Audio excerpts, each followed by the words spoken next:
Good morning and welcome to finals weekend here at the Lima Major. We're live from Lima, Peru, and we got a fantastic Saturday in store for you all. And of course, tomorrow there's also the grand finals. We got a lot of good stuff coming your way. Not all of it is Dota 2, and that's what I'd like to talk to you about right now, because yes, we're going to do everything that we normally do. We're going to talk about the Dota, talk about the teams we've seen today, talk about the teams we saw yesterday, all that stuff. But in the meantime, something is happening. I'm joined by Sheep, Purge, and Winter, and we are in the midst of a low-budget amateur cosplay competition. And I say that with the utmost respect to the cosplays, because they are amazing. But tomorrow is the is a real cosplay competition, but this is also, for me, the real cosplay competition. Sheep. Hello. Ogre Magi. This is the Ogre Arcana. They've done it so well. I love this. Would you believe me if I told you that this is an amateur cosplayer? Yes. Oh. I would believe you. What a lovely thing to say. Whenever I look at like normal cosplay, I'm like, I don't know if I can get into that, but like to make something like low bar, but out of low quality materials just sounds appealing to me, because like I don't have as much pressure to make it amazing, you know? Yeah, it's really fun. Like I actually do cosplay. And I've done like I've tried for the high quality stuff, but I've also, like back in the day, I did a TF2 medic cosplay, and I had to make everything myself with with like cardboard and stuff. I also made a Meepo one with cardboard. I'm telling you, it's hard. Everything just falls apart. Yeah. So to be able to keep something like this together, I'm telling you, is way more impressive than it looks. How much would you say the average time to get this done?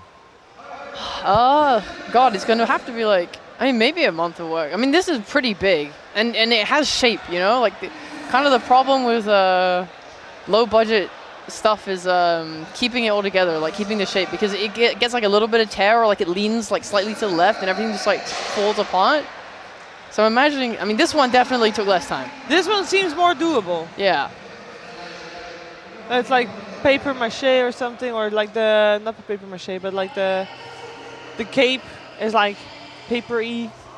Yeah, that Ogre one had a lot of time put into it, I think. But it's kind of nice, right? Because there's no expectation or pressure. It's just like, yeah, it just has to vaguely look like the thing I'm trying to create. Hey, the sniper's very recognizable, Winter. Which hero would you cosplay? I would cosplay Invoker. That's pretty hard. Yeah, but probably not with cardboards. I think cardboard might be too difficult. This cloth. I would do Morphling, I think, because it would look so bad that it would be funny again. Well, how would you do it?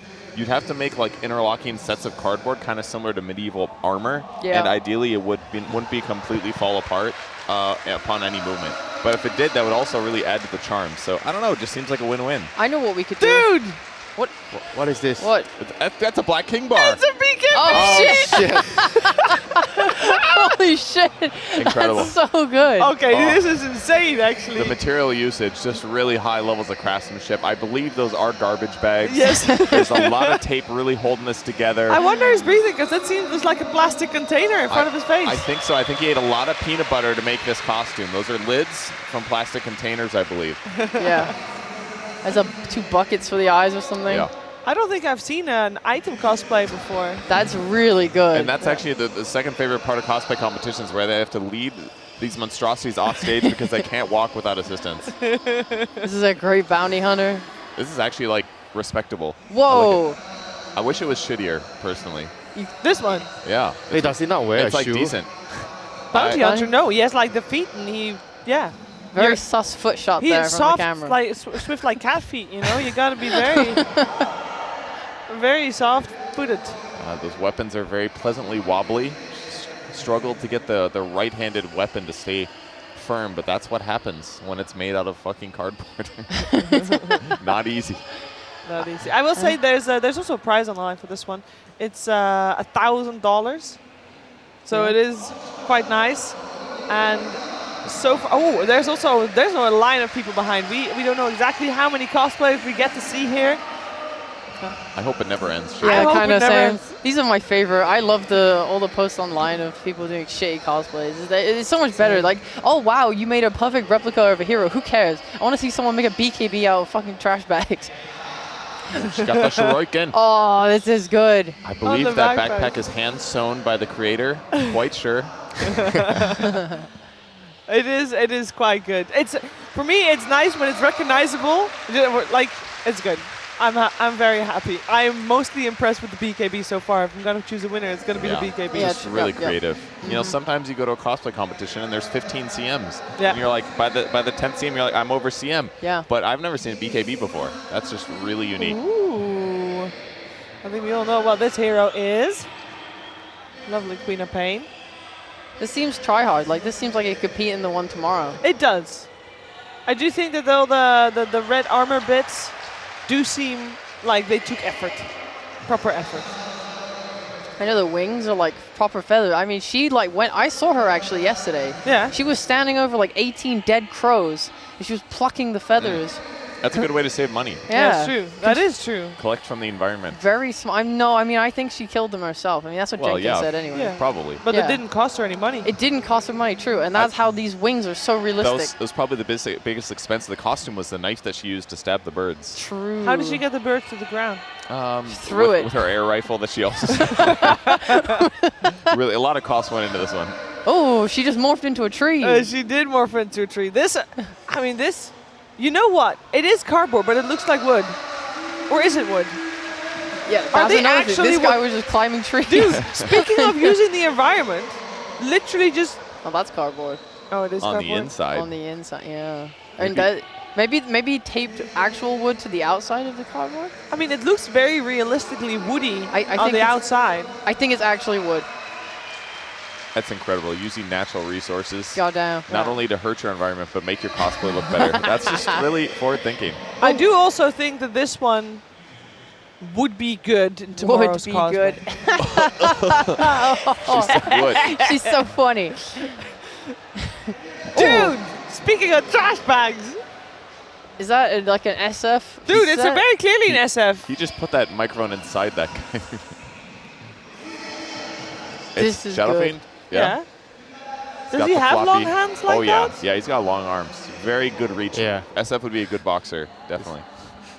Very accurate. I mean, his then. name is Shadow Fiend, right? Is he actually made of shadows? Because in that case, he wouldn't be a good boxer. I think so. I think genuinely he did a really good job showing dimension to the front. True. Like with the materials he's using, it actually like it looks good from far away. It's all shiny and stuff. Yeah. Close up, not so good. But the dimension from the red is really well done. I want to see a front shot. Like, we just keep getting side shots right now. Yeah. But for costumes like this, you have to assemble before you go on, right? You can't have everything ready before you arrive to the arena. Wait, is he on wheelies? That's a good point because What it's made did out of trash bags, right? So there's probably like a entrance hatch or something, right? Maybe he like slides it on from the top or something. I don't know. I will say that cosplay like this, It looks good. you only wear once. There's no... Is that an LED or It's is that really just good. a reflection off of the cheap plastic they used to make it? I'm struggling to tell. LED sounds like cheating in this competition. It does. Oh no, Oh she no. broke it. Oh, gotta take points off of that. No, she Can't broke have it. those. That's some sellotape. Oh, he's sad. No, there's an LED lamp in his eyes. Okay. There is. That looked like it. That very much looks like it. I mean, this is Is very he smelling impressive. the garbage? Yeah. Oh no, he's just Also- touching it. Feeling it. You gotta Also- know how steady it is. Oh, it's very How's he foamy. gonna go to the toilet? He's gonna just rip You it just off. pee inside of it because it's made out of garbage bags and it'll That is contain true. it. You pee in garbage bags, Kevin? I mean, look, if I needed to, it would definitely contain my pee. That's all I I'm saying. also Unless I wanna- really had to go. Remind people that have jumped in halfway through this cosplay competition that this is the official low-budget amateur cosplay competition. The professional / pro real cosplay competition is tomorrow in between lower bracket finals and grand finals. So, you know, there's a lamp. 100%. It's like I saw LED. it. It's definitely Yeah, LED. I saw it too. That's cheating. Disqualify him right now. So I am mostly impressed because I think most of this cosplay you can't prepare until this morning. Because he seems to be strapped in, right? No, he's got like he like slid his arm on because when he squeezed the hand earlier, it was like some foam material. So put those sleeved arms on. I think. Okay. I mean, it's still incredible. I really like that one. I think it was very well done. was. Trains is really good too. Yes. What do we got? What do we got? Hoodwink. Please, another trash bag. Yes. Oh, I think this is a Cloak of Deceit. I have no idea. Wait, no. What's the weapon? Strength blade? The Oh, weapon Slark. is a Slark weapon. Slark? Oh. Dark Shroud. And the Dark Shroud! Oh my goodness! Oh, he's getting a loud cheer here. That's good. That's amazing. Very clever. Execution a little bit weaker. He needs the weapon. This is like me when I finish a project like 5 minutes before it's due. I like think of something really creative, but the rest of it's just not well done. That's and then Kevin I get before every panel. and then I get a C. But like the trash, amazing. The Very trash smart. is amazing. The shroud. He should have just never come out and only showed his weapon. Yeah. I mean, really, like, we've seen the bounty hunter, so our expectations are high. Like, this guy didn't even paint his entire body blue. That's really true. He's not even wearing shoes that make it look like his legs are backwards. Like, come on, dude. He is going to be here the whole day. I think he's going to be happy to, dye himself blue. I mean, when Slog uses ult, he just crawls around on the floor. So another big L here to be standing on 2 feet. That's true. He really needs to give himself forever back issues by standing weird for an hour solely for the glory. What is the thing on his feet? What is that? It's his fish. little arm Oh, thing. His the fishies. fish. Yeah. The fish shard. Remember that fish shard that used to exist? Fish bait. Fish bait, yes. He knows the deep lore. He reads the patch notes. He just has fish on his arms. No, we bro. have a It's the plushie in fish front of bait. us. You It's can fish compare. bait. It's definitely fish We bait. do have a fish The on a see these? Sluggy.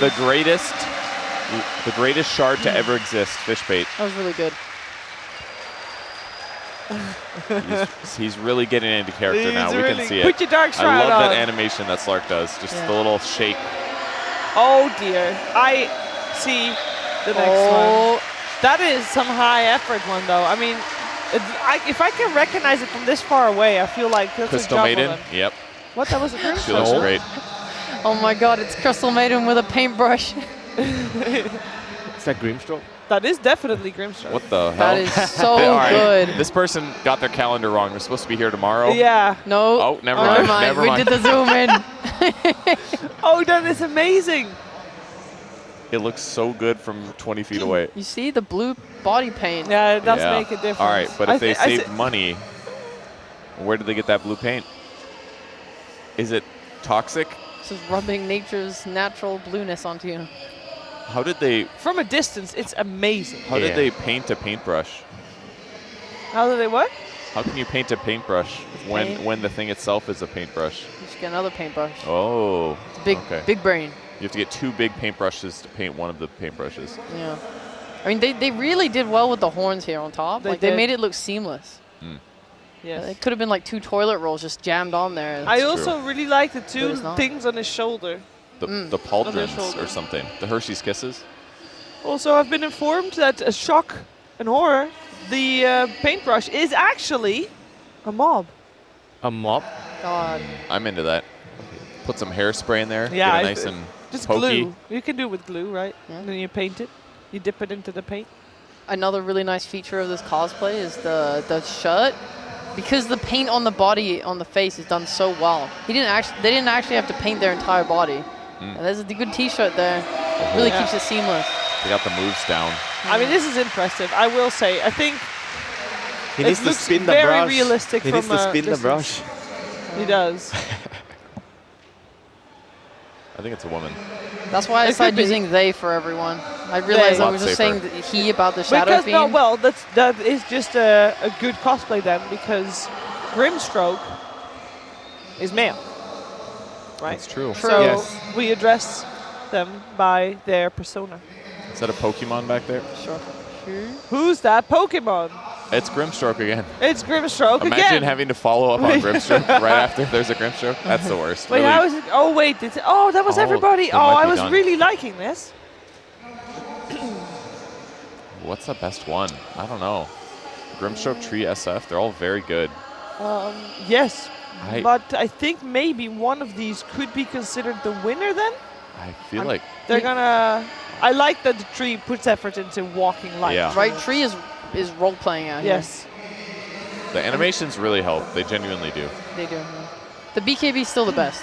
Oh, that's true. I think so. That's too. true. Never Right. forget. He really just showed up with like a roll of garbage bags and his friend. He's like, "Wrap me up, bro. It's time." Oh, I like the bounty hunter the most. Really? Yeah. It was good, but it was like a pretty I think she could have picked a better subject material. That's all. You know, like if you're gonna embrace the low quality, you got to do something janky. Like I think the SF, the Treant really nailed it. I think the Grimstroke was excellent. It had like enough pieces that you got to appreciate the difficulty. That's so good. Oh, it's so beautiful. It's actually amazing. It is a good thing that this happens at the start of the day, because being wrapped in trash bags when it's like the hottest part of the day seems miserable. You know, it's a little unfortunate that they made a BKB costume though, because they can't sell it afterwards. They're deciding the winner by noise. Wait. The loudest cheer gets the win. I want to scream then. Yeah, you can. You gotta just move your headphones away. Yeah, Yeah, don't destroy us. I hear polite cheer so close. far. The Treant Protector as the highest cheer.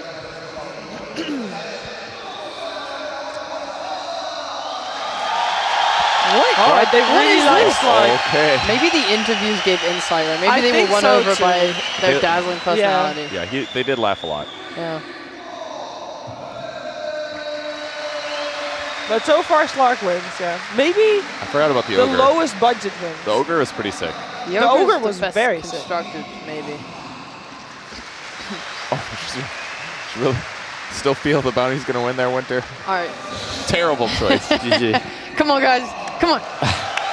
I'm clapping. That's good. Oh, the cameraman didn't know which one was the BKB. Not his fault. What did you call it? I don't know. He like zoomed in on the ogre.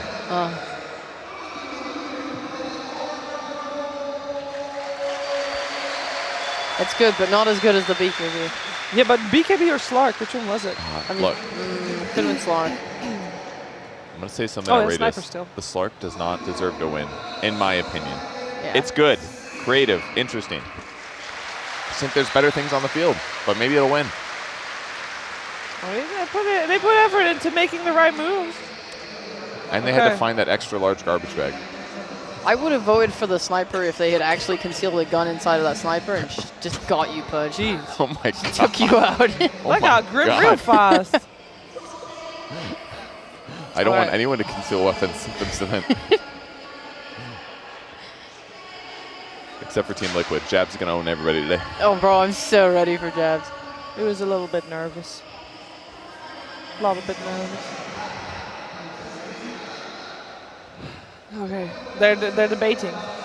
What could they be debating about? It's Slark or BKB, surely. Third place? Okay, we take those. Are you sure it's third place, or are we just guessing?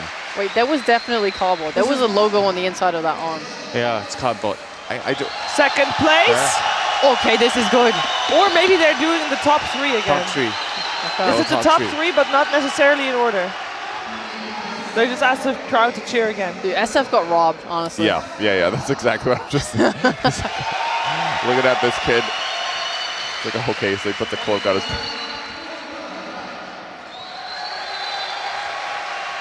No, BKB has more cheers than the ogre, right? I'm trying really hard to listen to hear a difference, because that's what they're trying to do as well. It But was it the is BKB, okay.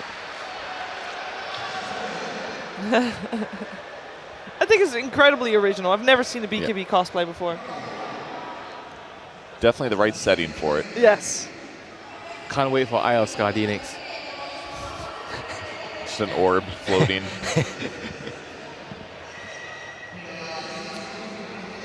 All right. You know, this is It's a another moment of impressive thing. truth. He's kept the arms out the entire time. Yes, That's that is true. actually. Or are they supported by structural cardboard inside There's the costume? no way. Could be. You never know. I can't imagine how tiring that is. I'm gonna do it right. Let's see how long I last.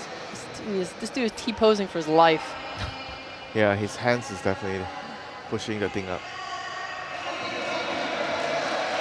Does that mean that Okay. Treant is the winner? That's a third place free for sure. Treant got first. And may I remind you that $1,000 is a lot. Very. I think that's well deserved. Are those actual leaves? Maybe. No, they're fake. No. I mean, I saw some really non-real leaves on his face. They're not moving in the wind well enough. in my opinion. Slark second. Oh, yeah. Was it second, or are they just doing cheer comparisons? I have No, no idea. I'm getting translation in my ear. Okay. Third place BKB.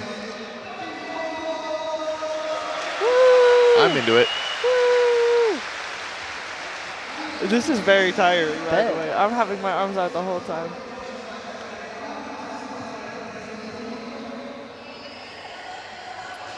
I think if Treant indeed got first and BKB got third, I would feel BKB got robbed. Even though Treant is really good, but I just love the ingenuity of the BKB. I think that is pretty amazing. But it was fun either way. This was only the amateur cosplay competition, guys. There's gonna be a pro cosplay competition tomorrow. So if this is a little bit of a taste. I thought these cosplays were really good. I'm still trying to hold my arms up. My shoulders are definitely feeling it.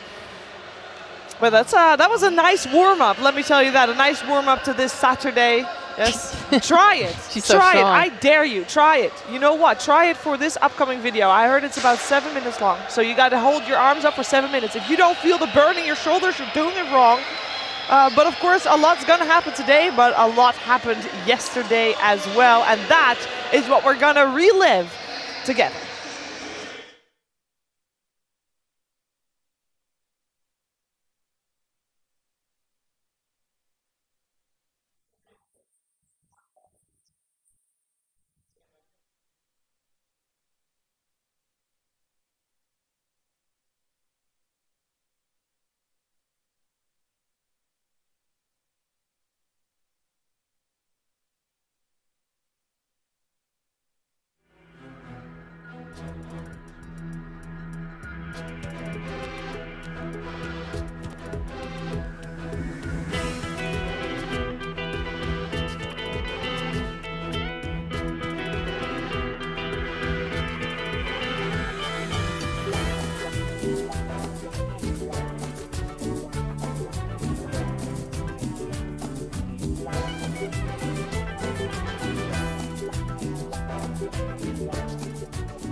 Llega Panda a la parte de abajo, pero ese guarcito lo delata aquí a Panda. Llega también Smile y cuidado, antes de morir suelta la Tumta. Y ahora llega para acá. Mira cómo no te creo. ¿Van a matar o no para el Sí, te va a morir. Y también este B, cuidado por ahora. No mata Panda. Obtiene un doble kill y sigue avanzando rápidamente sobre este test. Se va a estar muriendo. Un golpe más de Mati. Para Pacan. ¿Cómo le sale esta jugada? Y Mulchines, hermano. Oh, the top 6 file in. They use the arena as well. And the Black Hole stops its initiation for now. Recubus holds on top of it. C-Smile's down. Whisper will fall on the same right here. And BKB is not good enough against the physical damage. And now it's going to be 2 cores dead, full-on retreat for EG. Bubblegum with a toss-back catches Nightlock. It's fine. Panda is already done for. Uy, no hay BKB. Ah, no, la activa justo ahora. Pero también van a seguir peleando. El Global Silent aquí de Pandita. Y el Goto que llega para molestar a Pique. El Goto se va. El Goto viene. Otro golpe más. Bacán no perdona. Se va a morir el WY. No aguanta gracias al Negan. Y Bacán sigue con todo. Y ahora Monet. Marca la Monet. Dice por aquí Whisper. Y Monet se va a morir ahora. Otro golpe más. El Torre. Monet se puede. No hay nada. Presiona con todo. Rocket Red por parte del Goto. Y ahora vamos a ver. No, Bacán. Otro golpe. Muere Bismaster. Y siguen avanzando. No perdona nada y está a punto de eliminar a Arce.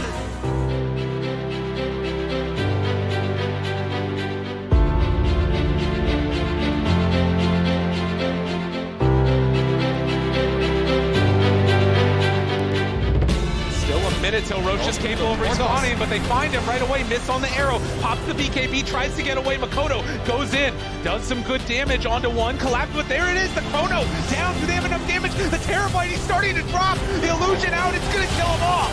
Just like that, they find Yadaro, get the kill, Laurel the fall. They look for Mira, look for more. They're finding everything. Talon, they take down 3. Directamente están aguardando nada más la flecha para dar la misión. ¡Ojo! Impacta 23. Viene el Snowball simplemente para proteger. Mikoto adelante de igual manera. El Snowball que impacta en Roshan. Después que se adelanta, quiere dar la misión. Activa rápidamente la metamorfosis. Ya Toro quiere pelearlo. Tiene la flecha. 23 pero tiene a Leotis. Tiene a Leotis. Para el por 23. La acción a tiempo. La acción es perfecta para terminar matando a 3 miembros del Spirit. Para el siguiente double kill para Oni y Taylor. Gane el Roshan y probablemente gane la partida. They turn onto him. Demon Zeal, snowball forward, tries to connect Manta to get away, but the kick pushes him back in. And there's the Sunder to turn to fight. Do they have the damage that they need? They walk forward, finding him. Yaro, he's so strong. He's so strong. They buy back now Makoto, but 23 Savage, he shows up. He's got the damage that they need, and no buyback. Terribly gone. Talon, they might have finally done it as they're ready to run them on down. They have a couple more buybacks, but with the Tiny, with the Marana, I don't think that they have the juice. Talon is way too strong.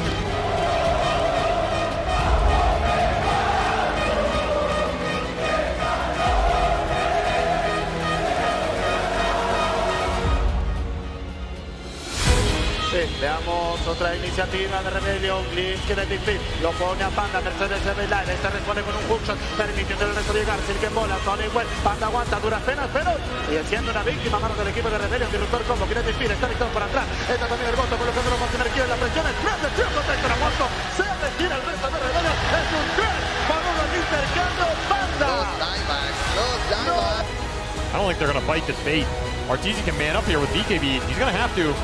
They're going to go for it. It looks like it's over with the hook shot, but the Agents is picked up by Arteezy. Now the Eclipse raining in. But Cosplay go for a teleport now, but he's not going to make it. He thought with a BKB it's good enough, but nah, son. Pulled up to the high ground. Abed surrounding C-Smile. He goes up there. Oh no, Abed. He got silent C-Smile. Is this going to be enough damage? He gets a little bit of heal out of the fountain. And he does heal.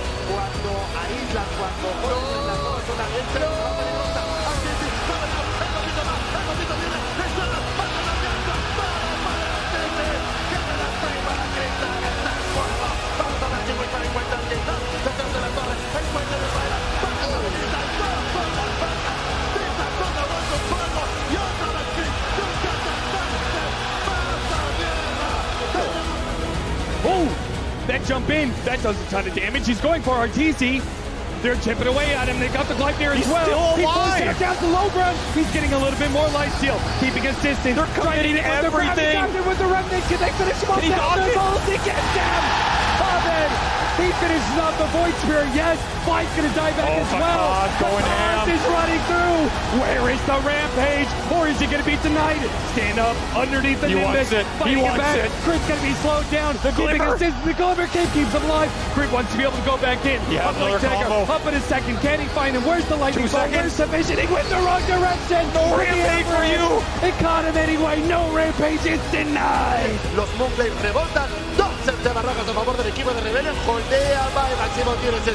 Una última pelea posiblemente de Similate hasta el Esteban. Zona segura. Chris se encuentra remanente del familiar. Siguen rebotando los Moonblade. Las tier 4 los tanquean como mejor puede. Ojo con Chris. Está esperando iniciar y quede mal parado. Global Lab, Clover Goblin, los toca en qué momento se mueve la falta. Pero Chris queda también un poquito mal parado. Chris no tiene cómo volarse los menos, no lo suficiente. Global Stanes se contrapaca en peligro. Sale rápidamente también el Nimbus. 2 buybacks del equipo de G. La luz roja se prende. Shomi Rebellion intenta escapar. No tiene cómo contrainiciar, pero Chris sí. Tandy combo, 2 avalanchas. Marty no puede hacer nada. Otra baja. Chris termina cayendo. 10-4 cae. Rebellion va por la victoria. El solo por el puesto. El moto defiende como mejor puede. Paga golpeo, pero Luna ni lo siente. Whisper sale con la BKB. Total Combat. Cae 1 por 1 el equipo de Evo Jonathan. Y esta partida, amigos, se termina ahora. Se termina ya. GG, well played.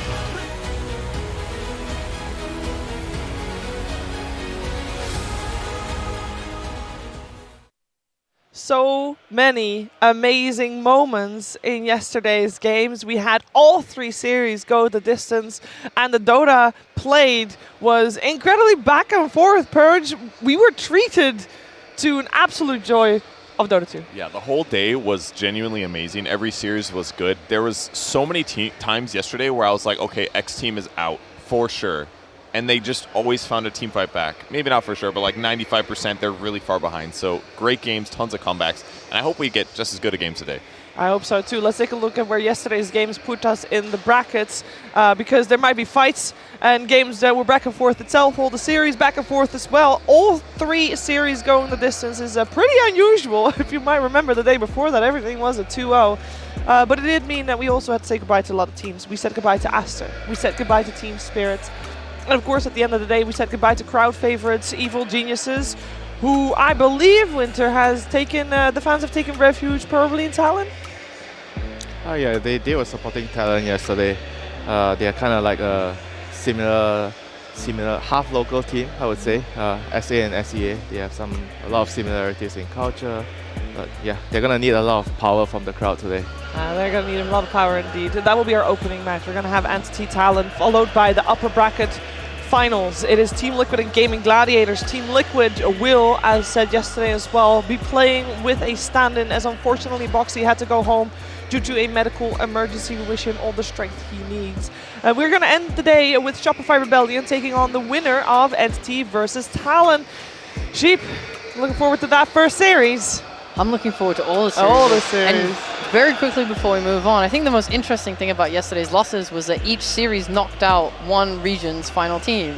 Like, we say goodbye to South America, China, and Europe East. No more of those. It's really showing some Europe West dominance over here.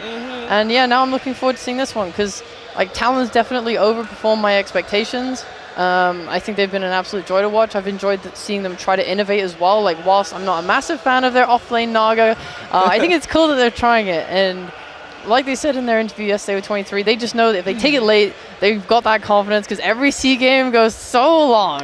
Yeah, and that works for them. Today, though, they're facing Entity, and I think a lot of people will remember the longest game ever.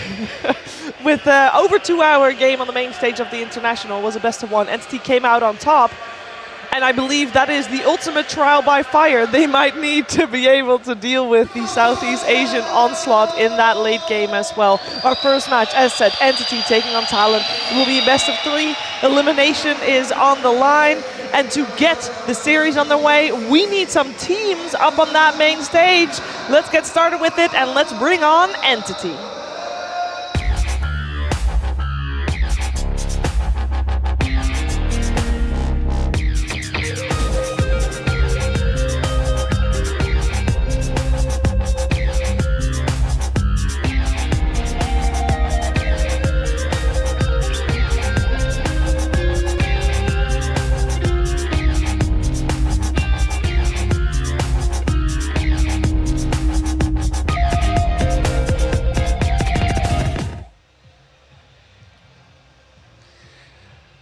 And they are ready to move on and take their seats in the booths in the middle of Arena 1 here at the Lima Major. Of course, Entity started up in the upper bracket. They did really well. They actually 2-0'd easily Evil Geniuses in that first round of the upper bracket. And then, unfortunately for them, they got a bit dismantled. They got a bit exposed in a rapid 0-2 against Team Liquid. That was a tough one, but they did have a full day to recover from that and come back stronger than ever. A lot can be learned from losses, Winter, and they definitely seem like a team that could do that too. Yeah, they are a team that always improves when they have challenges in the games, and I feel like Talon's a really, really good matchup for them because Talon likes to play very, very long games, and in some of the Entity series that I noticed they like to go for a very, very early game lineup. They try to pressure a lot. Like one of the games they had a partner Undying and they were like really pushing high ground like 20-25 minutes, and I feel like they are very, very comfortable in these kind of matchups. Yeah, their series yesterday against Gaming Gladiators was kind of one-sided seeming, but I just felt like Gaming Gladiators really had their number. They just played, basically they got brewed both games, and Entity did a decent job dealing with it in the early game. so that seemed fine. But they just shut down Stormstormers so hard with a lot of their picks and play, and that made it harder for them to pull out a win, to be competitive. I mean, in one of their games, the Naga didn't even die one of the time at all for the whole game. It was like, okay, all my teammates are dead, I'm still alive, but it's over. So it's like they had the markings of like having a chance there. They were just too far behind. Too far behind indeed. Let's see if they can make a comeback here in this lower bracket. It is time to bring on their opponent. It's Talon.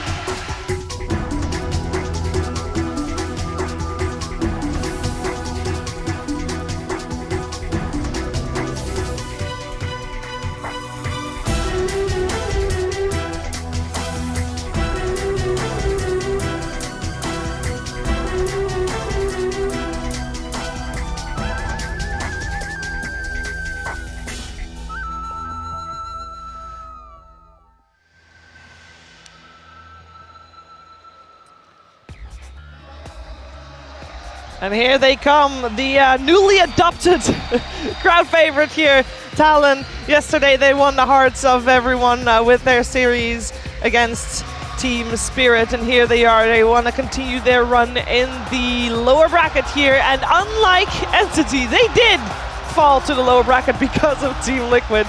They met them in the first round. They were the chosen opponents for them, and even though they lost 0-2, there was definitely glimmers of light in that, and you could tell that this team used everything they learned in that series and propelled them. Oh, there we go again, yay! They propelled themselves forward because they met Hellraisers in their first round of the lower bracket, 2-0'd them. Yesterday they knocked out another Eastern European team in Team Spirit, and here they are looking to do the same to Entity. Definitely a team that got momentum on their side, Sheep. I hope so, because the games yesterday were absolutely hype as hell, especially that third game. The funny thing, the shortest game they played of that series was the one they lost. The longer ones, all in their favor. And you kind of see it, like Mikoto is an absolute beast. I mean, this guy plays so well. Like, they were behind in that third game, but his Ember outplaying everyone was just what kept them in it over and over and over again. Like, this guy is the man to watch for this match. He definitely is. His first game didn't look so good, but his other two were like amazing. So he's definitely the one that we like talking about. But they, some of the other players have been really solid too. Jabs is consistently performing well.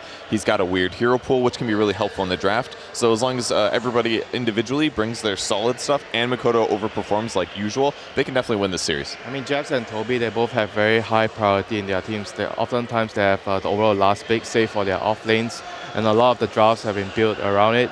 And it's going to be very, very interesting to see if any team decides to change their dynamic, or we're just going to see again both the offlaners get very, very huge priority during the draft. You want to see the last pick again go to the offlaners here, or? No, I feel like sometimes it's better actually to last pick the carry. Like for example, you can look at the game where Talon won, where they had the Faceless Void against the Terrorblade matchup. I feel like if you can get your team in that kind of scenario and ensure that you survive the early game, that will also be a very good route to last pick your carry. I mean, they 16 picked the Faceless Void. The TB came afterwards. They're very confident, I think, in 23 when he knows he can have a good game. I also think it makes it easier because they have this Nature's Prophet that they've been highly prioritizing in first phase, and they seem to just keep on getting it. And I think it just makes their draft really comfortable when they know that they have that pressure on the map.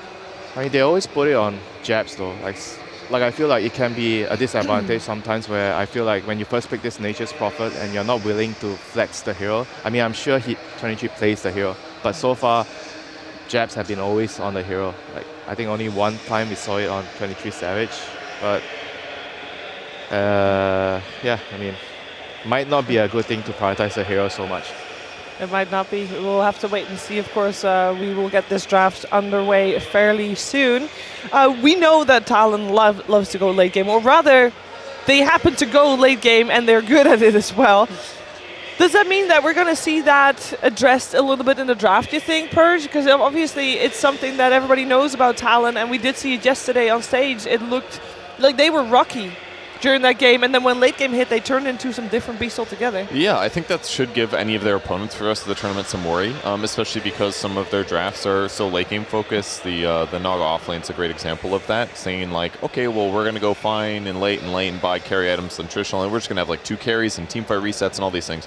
But Entity is also really good at teamfight prioritization, which is another aspect of late game that a lot of teams talk about, whether it's Enigma or other BKB piercing stunts. So I think Entity's got some tools up their sleeve as well to deal with it, and they know what Talon's going to do, most likely, draft-wise, so they're going to have some strategy crafted, and hopefully it works out better than yesterday. I do think that Talon, they have a very nice way of drafting, where like Ollie and Q at the support duo, they both have very small hero pools, which is what enables everyone else. Like Mikoto will play some playmaker for the most part, like your Parks, your Bat Rider, he wants to play, he'll go around and make space and fight. And Ollie plays these very defensive 5s that secure like 23's lane, like the Elder Titan, like the Undying, and Q will just play a roamer. He's really good on his Tiny, he's really good on his Tusk. And so when they have this dynamic, it means that Mikoto, Q, and Ollie can all sort of like play the map well. While 23 farms, he can play a bit more active carry, he can play a bit more defensive carry, and Jabs just does his own thing. Yeah, that's true. In the last series against Team Spirit, they kind of switch up the priority. They were trying to get the Tusk and the Tiny right away because they realized in the first series they weren't able to get it if they don't pick it early. So they changed their priority because when they first pick, they often 8-pick either the Puck or the Bat Rider. And then it didn't really work out for them because they couldn't get Q on an appropriate ganking hero. So after they swapped that out, they actually started to work better for them. And if we focus a little bit more on Entity, because I might have been wrong with them being beaten by Team Liquid, but them being beaten by Gaming Gladiators, still, it wasn't close. There was not... It was not an even match. It was not.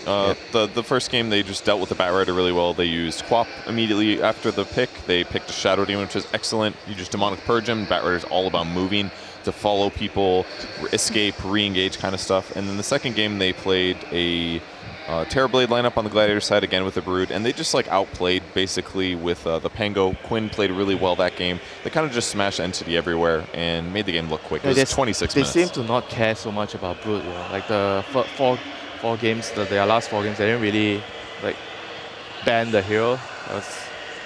They always give it away.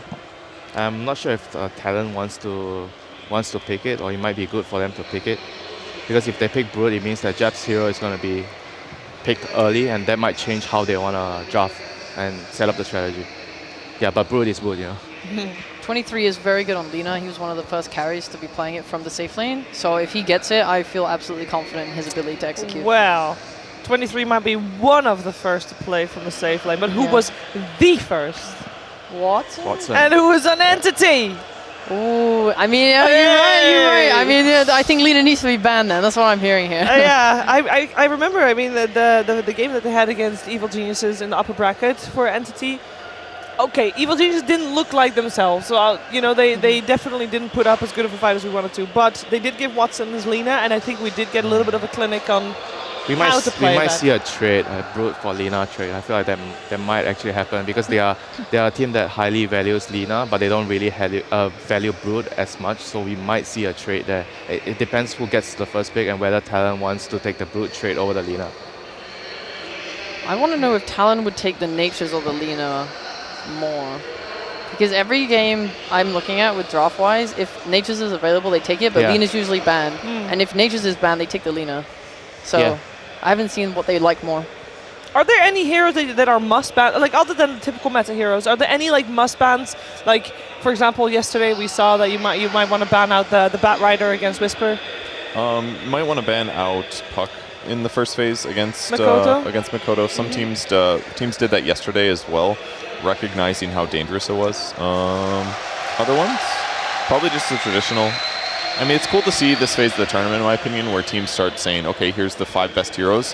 Which 1 or 2 are we going to craft strategy around? We're going to let it through, and then we're going to try to beat it. Because you get cool insights. Like, everybody knows they're good, but what are they going to try to do to beat it? Yesterday, it was Ancient Apparition was cool to see used against Timber and Death Prophet, and it wasn't as much of a weakness as we thought it might be. So I like seeing the stage. That's a really good point, Death Prophet. That is a hero that Entity really like, because they flex it between Stormstormer and Toby, and I think it's super nice at pushing this early game timing that we're talking about is good against potentially C teams. So I could think of DP being quite good, maybe highly valued by them. No, you're absolutely right. Like if you're trying to make a draft around late game, you really don't want to deal with this kind of DP, Nature's Prophet, like all the heroes that can pressure you early, because it might stop you from getting to the late game. And the laning phase as well, like all these heroes are really, really strong in the laning phase, and some of the games we see from Talon, they struggle in the laning phase, especially 23 Savage lane. Like, he loses his lane, and they just lose control of the game, and he's just so far behind from the lane. Now, it is normal that during the course of a tournament, you see the meta slightly shift. You know, everybody has different answers to everything, and then the answers circulate and everything. Yesterday, we had 2 games that won from Luna, and there was an Ancient Apparition thrown in there too. So are we going to see any of those ideas actually used, or was that very specific to Arteezy's Luna in particular, or to Shopify? I think it can be very specific to him, because he's a player that he wants to have a very, very strong lane. Like, he usually plays a lot to win his lane. Like, I feel like it might be something that is especially for him. But I can see the hero working in the current meta, because when the games are going fast, when you have like the DP kind of lineup, you want to push. Luna is very, very good in those sort of games. Just get group up early, you 5-man, you push down towers, you farm extremely quick. Wasn't she also the typical Timber lane counter for a very long time, which is what they saw from... they counted the Whisper, Timber, Because I remember them killing him in lane and stuff, and getting a lot out of that. Yeah, that's for sure. That was definitely a big part of it, for sure. The lane counter, and I don't know, just felt like Arteezy just hitting it. He really understands the hero. It's just like the Shadow Fiend that he played. I feel like those are the heroes that he's extremely comfortable with. Like, I would always emphasize that he's a carry player that wants to dominate the lane. He picks heroes just so that he can win his lane, snowball, and play at a very, very high pace. And I wonder if Entity is going to do that as well, because Talon is a very slow-paced team. So if you can do that from the carries lane, and you can try to dictate the game that way, it could very well work in your favor against Talon. Now, when we look at Entity's gameplay, Toby gets brought up a lot, Stormstormer gets brought up a lot. I want to highlight a little bit more Kataomi, because he's been playing a phenomenal Tiny and also a Treant Protector here and there. Both of those are incredibly good and seem to enable the team really well. Would you feel comfortable with your Talon to face those, or how are you going to deal with his style of play? I don't think it's so much so the player style. It's more just like how it accelerates and strengthens the rest of your team. Treant just makes core-to-core matchups a little bit more in your favor if you have to deal with anything that's physical damage. And dealing with BKB is just simpler. It covers against Enigma as well. So you have to think about the implications of that. Like, if they open Treant Protector, that protects partially against an Enigma pick response, for example. So I think that's one of the nicest things about Treant, at least right now in the opening, is that it does dictate the rest of the draft a little bit. Not that other heroes don't do the same thing, but I just feel like Tree does it very well. I mean, their last 4 games, they picked, I think, Undying 3 times in the first 2 picks, and 1 game 3. You know, it shows that they really prioritize picking the supports, and like you say, it gives you a lot of team fight. It's very stable in the lane. I mean, I personally prefer Undying over Treant just because of how much earlier advantage it gives you. You get the Roshan as well. It's much more stable in the laning phase. It gives you the Tombstone for the early game team fights. Obviously, Treant Protector is way stronger late game, but I prefer the control the early game. Really like late game wins. Something I do really like though is Treant with the Nature's Prophet. Like, just every time I've watched these 2 heroes in the same team, I feel like the trades that they get on the map space is way better, because you have to dedicate like 3 to 4 heroes or change your draft to be more push oriented to deal with the tree. Meanwhile, Nature's is split pushing the other side of the map. Like, anytime I see them commit 3 heroes plus to take the bot tier 1 tower, mid's being pushed. You have to deal with that, and it's so annoying. It is very annoying. I'm very curious to see if the teams are planning for late game, or if they're trying to end early to not go into that madness that can be Dota 2 in the late game. I'm excited. I'm looking forward to this. And to get a game, we need a draft. So let's get that started. It's Talon versus Entity and the draft of Game 1.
Welcome one and all to the draft panel for game number 1 between Entity and Talon Esports, an elimination game here at the Lima Major to determine who stays in the tournament and builds the road to TI. My name is Snem, joined by Lacoste and SVG on the panel. Lacoste, the last time these two teams met was at TI in a tiebreaker game to determine who got to stay in the tournament and who went home. Sort of fitting that this was going to end up happening again, but I am very worried right now. Entity have gotten one of their best heroes to open up with the Death Prophet, but interestingly enough, Talon, noting that Entity have first pick. Whenever Entity have first pick, they try to steal the 8th pick Batrider for Stormstormer, and Talon are like, nah boys, we're going to get this one first.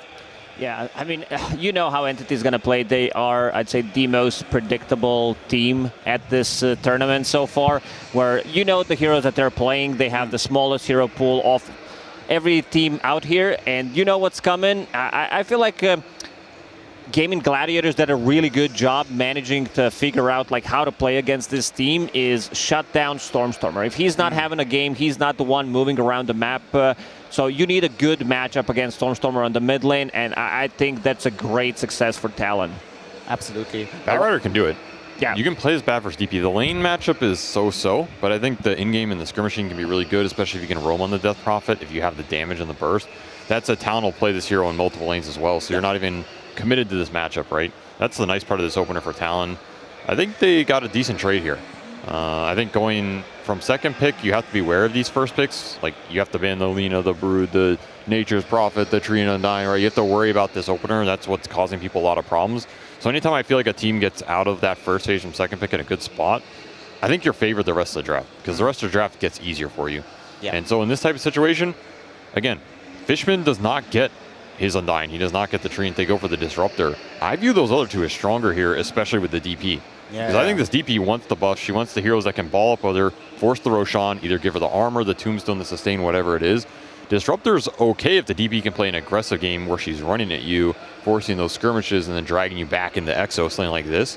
But if I'm Talon here, I feel like I'm pretty happy I got out of that phase without the Undying, without the Tree on top of this Death Prophet. And they have a lot of flexibility. This Batrider, as you mentioned, can be played at multiple lanes. And so far, I think, for me, Q has been the shining star of this team. He has a small hero pool as well, only played 5 heroes so far at the major, but his Tiny has been on point. He understands where he needs to make a rotation. Like, his rotations are always on point, and I've been really impressed by his Blink Dagger timing on Tiny. Wait, 5 heroes? Yeah. Only 4. I don't know if we're counting that Shaker game. That was a rough game. Shaker that game. He had a rough one. He tried Shaker. Didn't actually get to play Dota. Yeah. I'm just with you, SVG. I'm kind of surprised that Entity did opt for this Disruptor over and above the Tree and Protector, especially considering you're playing Talon. You know they're going to fight you and brawl into you. So it would be nice to have some kind of heal, some sustain for yourself to anchor up. But presumably they have a plan. So normally at this point in the next stage of the draft, we start thinking about Entity going for some Pango. That's usually the option for them. They're going to be the ones picking out of the... they'll be the ones picking second first. So for Talon... what do we have here for Ollie? He could actually be the one to play Tree, but then it would be a little bit of a weird support to Holocaust. Yeah, I think you want to go with ranged 5 here. He played some really different heroes than other 5s. Like, the one that stands out the most is the Elder Titan, which he becomes a core. There was a game that they played 2 days ago, and he completely popped off. It was against the Hellraisers. This team, I know that Entity loves to play a bit of a slower games where they have passive position 5, passive position 4. Toby doesn't like to leave the lane. Watson, he farms up until he feels he's fight ready. This also benefits Talon. I think this type of style of Dota that Entity is playing is very good for Talon, because they also love to farm. Against Hellraisers, they had 5 heroes that scaled. Tiny from 4, he went for Echo Saber, he get Aghanim Scepter, and your position 5, ET, he was the one like getting Ags as well, Mask of Madness. So Talon is not afraid to play long games. No, not at all. They'll make them chaotic too. It's like weird late games, right? It's not some super organized. I view Team Spirit as a very structured late game team when they played them, and Talon is a chaotic late game team. There's like random spells going off. 23 Savage is a very off the wall late game carry player. Like, sometimes he feeds and overextends, you know, that the Slark pounce doesn't go his way, but sometimes he lands 2 chronos and kills you all, and it's like, what the hell's happening, right? It's very hard to play versus these players in the late game like that. And I think that was also the benefit of this bat. Entity didn't want to pick this melee 5 into the bat like the Tree and Undying that's kind of been getting exposed through that offlane Batrider. You get it open to the second phase. Now you get to pick up a later Tree and Protector here for Talon that can maybe dissuade that Death Prophet early push, keep the map open for yourself, and then the tiny back can go to the pickoff. Or if I'm Entity, you either commit to this Death Prophet ball or you start picking up something that's going to help you play these lanes, because right now you're kind of not committed to either, and Talon still have 2 core picks they can pretty much do whatever they want with. Most of the time, Entity does last pick Toby's hero. Like, they do give him priority, so he has the better matchup. Now they might need to reveal where that Prophet is going, but we'll see. I mean, if you take a carry here, though, you have to think about this off-lane bat, and then what are you taking here, right? Are you just jamming some Ursa? Are you jamming a Morphling? Are you happy with that lane setup? To be fair, you kind of know what the matchup's going to be, right? It's going to be Batrider, potentially Batrider plus some melee core, and they go for the Pudge, so technically, the Pudge can still be flexed. I'm a big fan of Watson Pudge. Like, me and SVG, we were talking about, like, before the draft started, I pointed out this hero. I think this is one of his better heroes. Even though he plays, like, anything, whatever it's needed from him, he's going to play it. So watch out for that one. He does have, like, in terms of setup, you have Snowball, Shards, like, not the best one. Glimpse is okay. Death Prophet doesn't provide you with anything, so he's going to pretty much need to land his hooks on his own. And getting that timing on Aghanim Scepter, there's the physical chunk damage. Yeah. This is where Pudge can suffer a bit. I was thinking they might go for something like Shadow Fiend, for example, where you get the raise stack going, you get the huge minus armor right clicks in the late game. I think that's what the Entity lineup is susceptible to, because they don't have a lot of natural armor right now. They have ways to take the fights into the magic damage. Pudge is pretty good versus Bat in a lot of the skirmishes. You can just negate his damage coming out in those early fights. But I feel like Pudge does suffer in these late game battles in terms of, okay, you get the BKB, you sit there, and then someone BKBs and starts hitting you back. Yeah. You have a Dismember, you have a lot of spell damage. This Terrorblade matchup can go both ways, but I think, again, I'm looking at the lane pressure.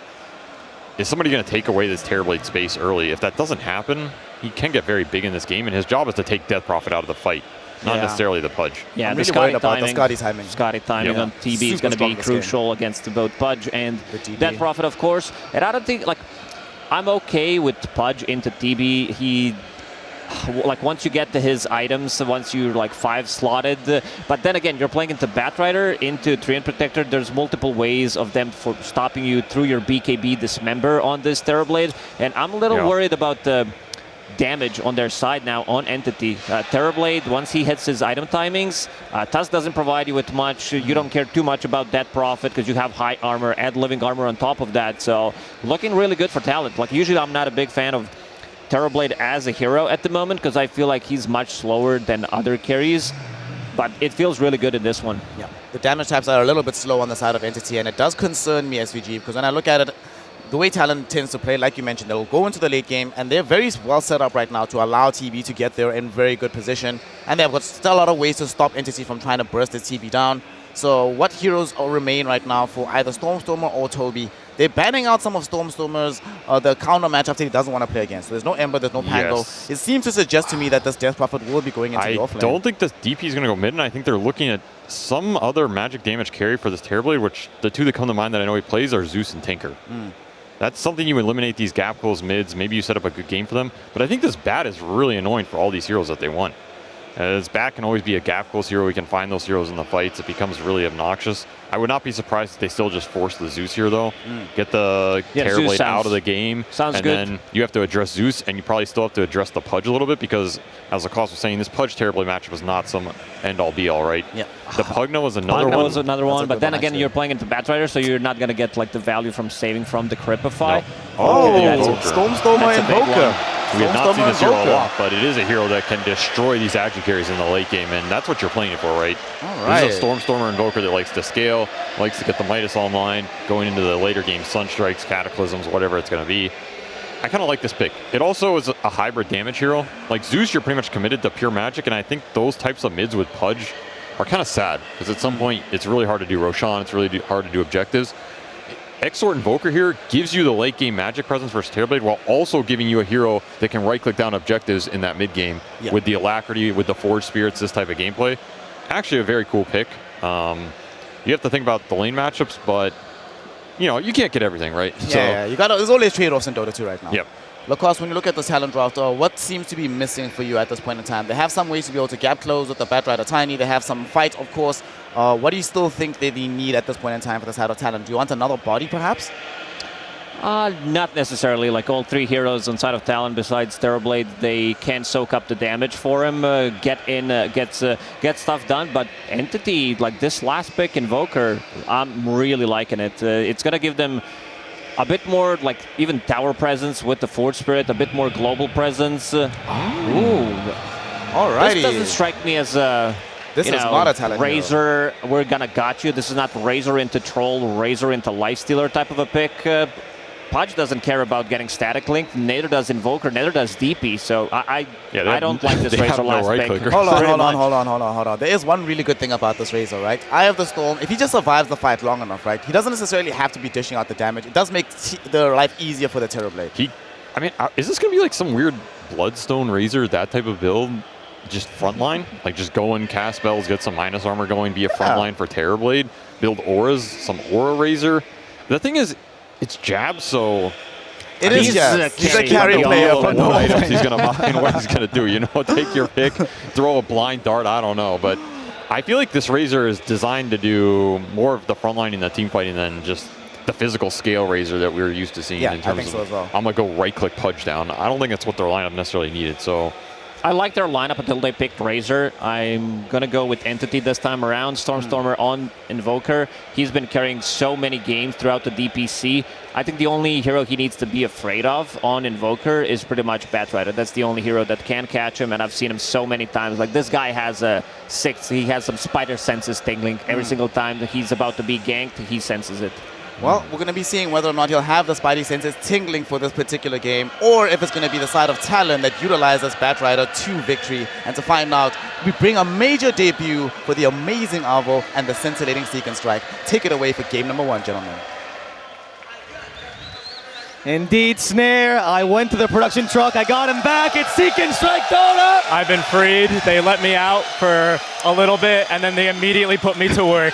They said there are no days off. We got the audience to cheer for him more than EG. We finally did it. Seek is free. And as a result, we get to cast this wonderful game. We've already got a lot of it in C, Talon Esports, but we also now get to see Entity. Yeah, and I'm pretty pogged always to see the boys of Entity. A couple of years ago, I was casting this little team called Hellbear Smashers that were eventually Creepwave, the one with ATF, the one that more or less has formed this kind of a team. And as soon as, you remember that 23rd pick, Snap Pick Invoker, that is all for Stormstormer, and that's just all trust, really. That's all trust for this team that they've been building for years, you know? It's just kind of a sense of a team that they've built throughout time, especially throughout this last DPC season, now that they have Watson fully integrated into the team, that they just all on the same page.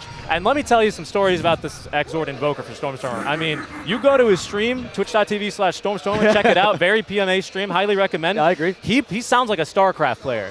He is constantly selecting these orbs, max APM, always looking around the map. I mean, and you've got great setup for it as well in this game versus Entity. Question is that going to be good enough to go against Talon? Because they have some pretty strong laners. This Razor last pick, man, it's pretty dirty. Yeah, we'll see. I mean, he's the only person that I would trust to play Exord Invoker these days. Toronto Tokyo is 5, right? All these old Exord Invoker players slowly being faded out. Stormstormer remains king, also proving that despite his older age for a Dota player, 25 years old, he is still capable of a fast APM. Yes, indeed. Yeah. Okay, now they're cheering for the pause. That feels less spectacular for the cheers now. There it is. That's what we wanted. Yeah, I think also I heard Lacoste, and you were telling me a little bit more about this Watson Pudge on how he's played a little bit more of your traditional game-winning cores, you know, and as of late he has been learning it a bit more, right? Going for a couple of your Monkey Kings, Nagas, his Slark especially, but this has been a bit newer to him, our top-ranked carry in the world. Yeah, I mean, he used to be, we watched him actually, we got to cast him years ago when he was discovered by Dendi of all people. Oh my god, Bates! Yes, it was Bates. I forgot, The best Talon scout of all time. Other than Fishman. He might have something to say about that. They're both together there, That's but true. I would say that Watson, when we first watched him, he was known for the Terrorblade, the Monkey Kings, like the hard carries that also had decent laning. And as time went on, I think he's adapted to a super wide hero pool. Pudge was his recent addition. He has been playing in his pubs for a while. He's a very creative carry, but with Entity, he's actually gotten a chance to shine on this hero in competitive as well. And you see it towards the second end of the DPC, where they start to pick this a lot more. and had a lot of success with it. It's one of the few teams that still runs the Pudge carry consistently. Yeah, they used to do it as well all the time with Pure back in the day. Exactly. And he was one of the most godlike Pudges I think I've ever seen. I think he got a handful of rampages during the group stage, which is just impressive on its own right. Is Fishman having a little bit of a tussle with Q. Yeah, you hit him with that Disruptor right click. See how that tree feels right back. Fishman absolutely loves Disruptor. That and Undying has been the 2-star picks for this man in this tournament. Sure, they pick him Treant, but they usually like to give it to Kataomi if possible. And it's always the Glimpse build. Now that it deals damage, you don't even need to go Thunderstrike, as you can see here. And I think the Glimpse build is exactly what you want to go for anyway against a kind of laner like a Razor. These Razors, these Vipers, Bat offlane I would put in a very similar pool. They get to a point where they just want to dive onto you. Usually it's around that level 3 spike. And Disruptor is the exact kind of hero you want to have against that. Not to mention he doubles, the hook in actually, as they will go on to jabs a bit. Okay. Do they have any sort of follow-up here? They do have Glimpse. Fishman will send them back. They only have physical damage, but jabs will die to it. Wow. First blood given to Watson. That a boy, and that's that practice paying off. Fishman, make that Watson 1 for 1 so far on the hooks. First blood as well is pretty big in this lane. We were talking a little bit before about how difficult it was going to end up being trying to get CS with the constant link sapping away all your damage. Not to mention the courier getting killed as well is going to make the regen game a bit more difficult for Q. This bottom lane's off to a great start for Entity. Razor's weakest levels are the first 3 levels of the hero in general, because even if you go Static Link, which you didn't go for, by the way, it's just not good until level 2. And with only Puzzle Field, you're great at last hitting, but you're just not going to harass the Pudge away, and you're certainly not going to be able to steal his strength and beat him in the CS war. And speaking of the CS war, I actually wanted to take a quick peek. Oh, actually, top lane, Toby's going to be A-OK for now. Katomi gets him out of trouble. But in case there was any doubts, it is indeed, of course, the Exort Invoker for Stormstormer over in the mid lane. This Makoto Batrider not going to have an easy time applying any kill pressure, especially because I think the supports you have on Entity rotate beautifully to mid. It's down bottom, Fishman, to get himself out of harm's way. He's fine for now. Watson's acting as his tank. They know this. But let's continue with this Invoker mid, because you're right. Exort Invoker tends to be the better laner. You have the Force Spirit, the kill potential on the Invoker. Look at this Rune Harass as well. He's going to be a bit too slow there. Stormstormer's going to be kicking himself. Oh, no, he denied it. He actually got it. Wow. Well done. Perfect timing. It goes to, show me to doubt the master. And he denied the Force Spirit as well there.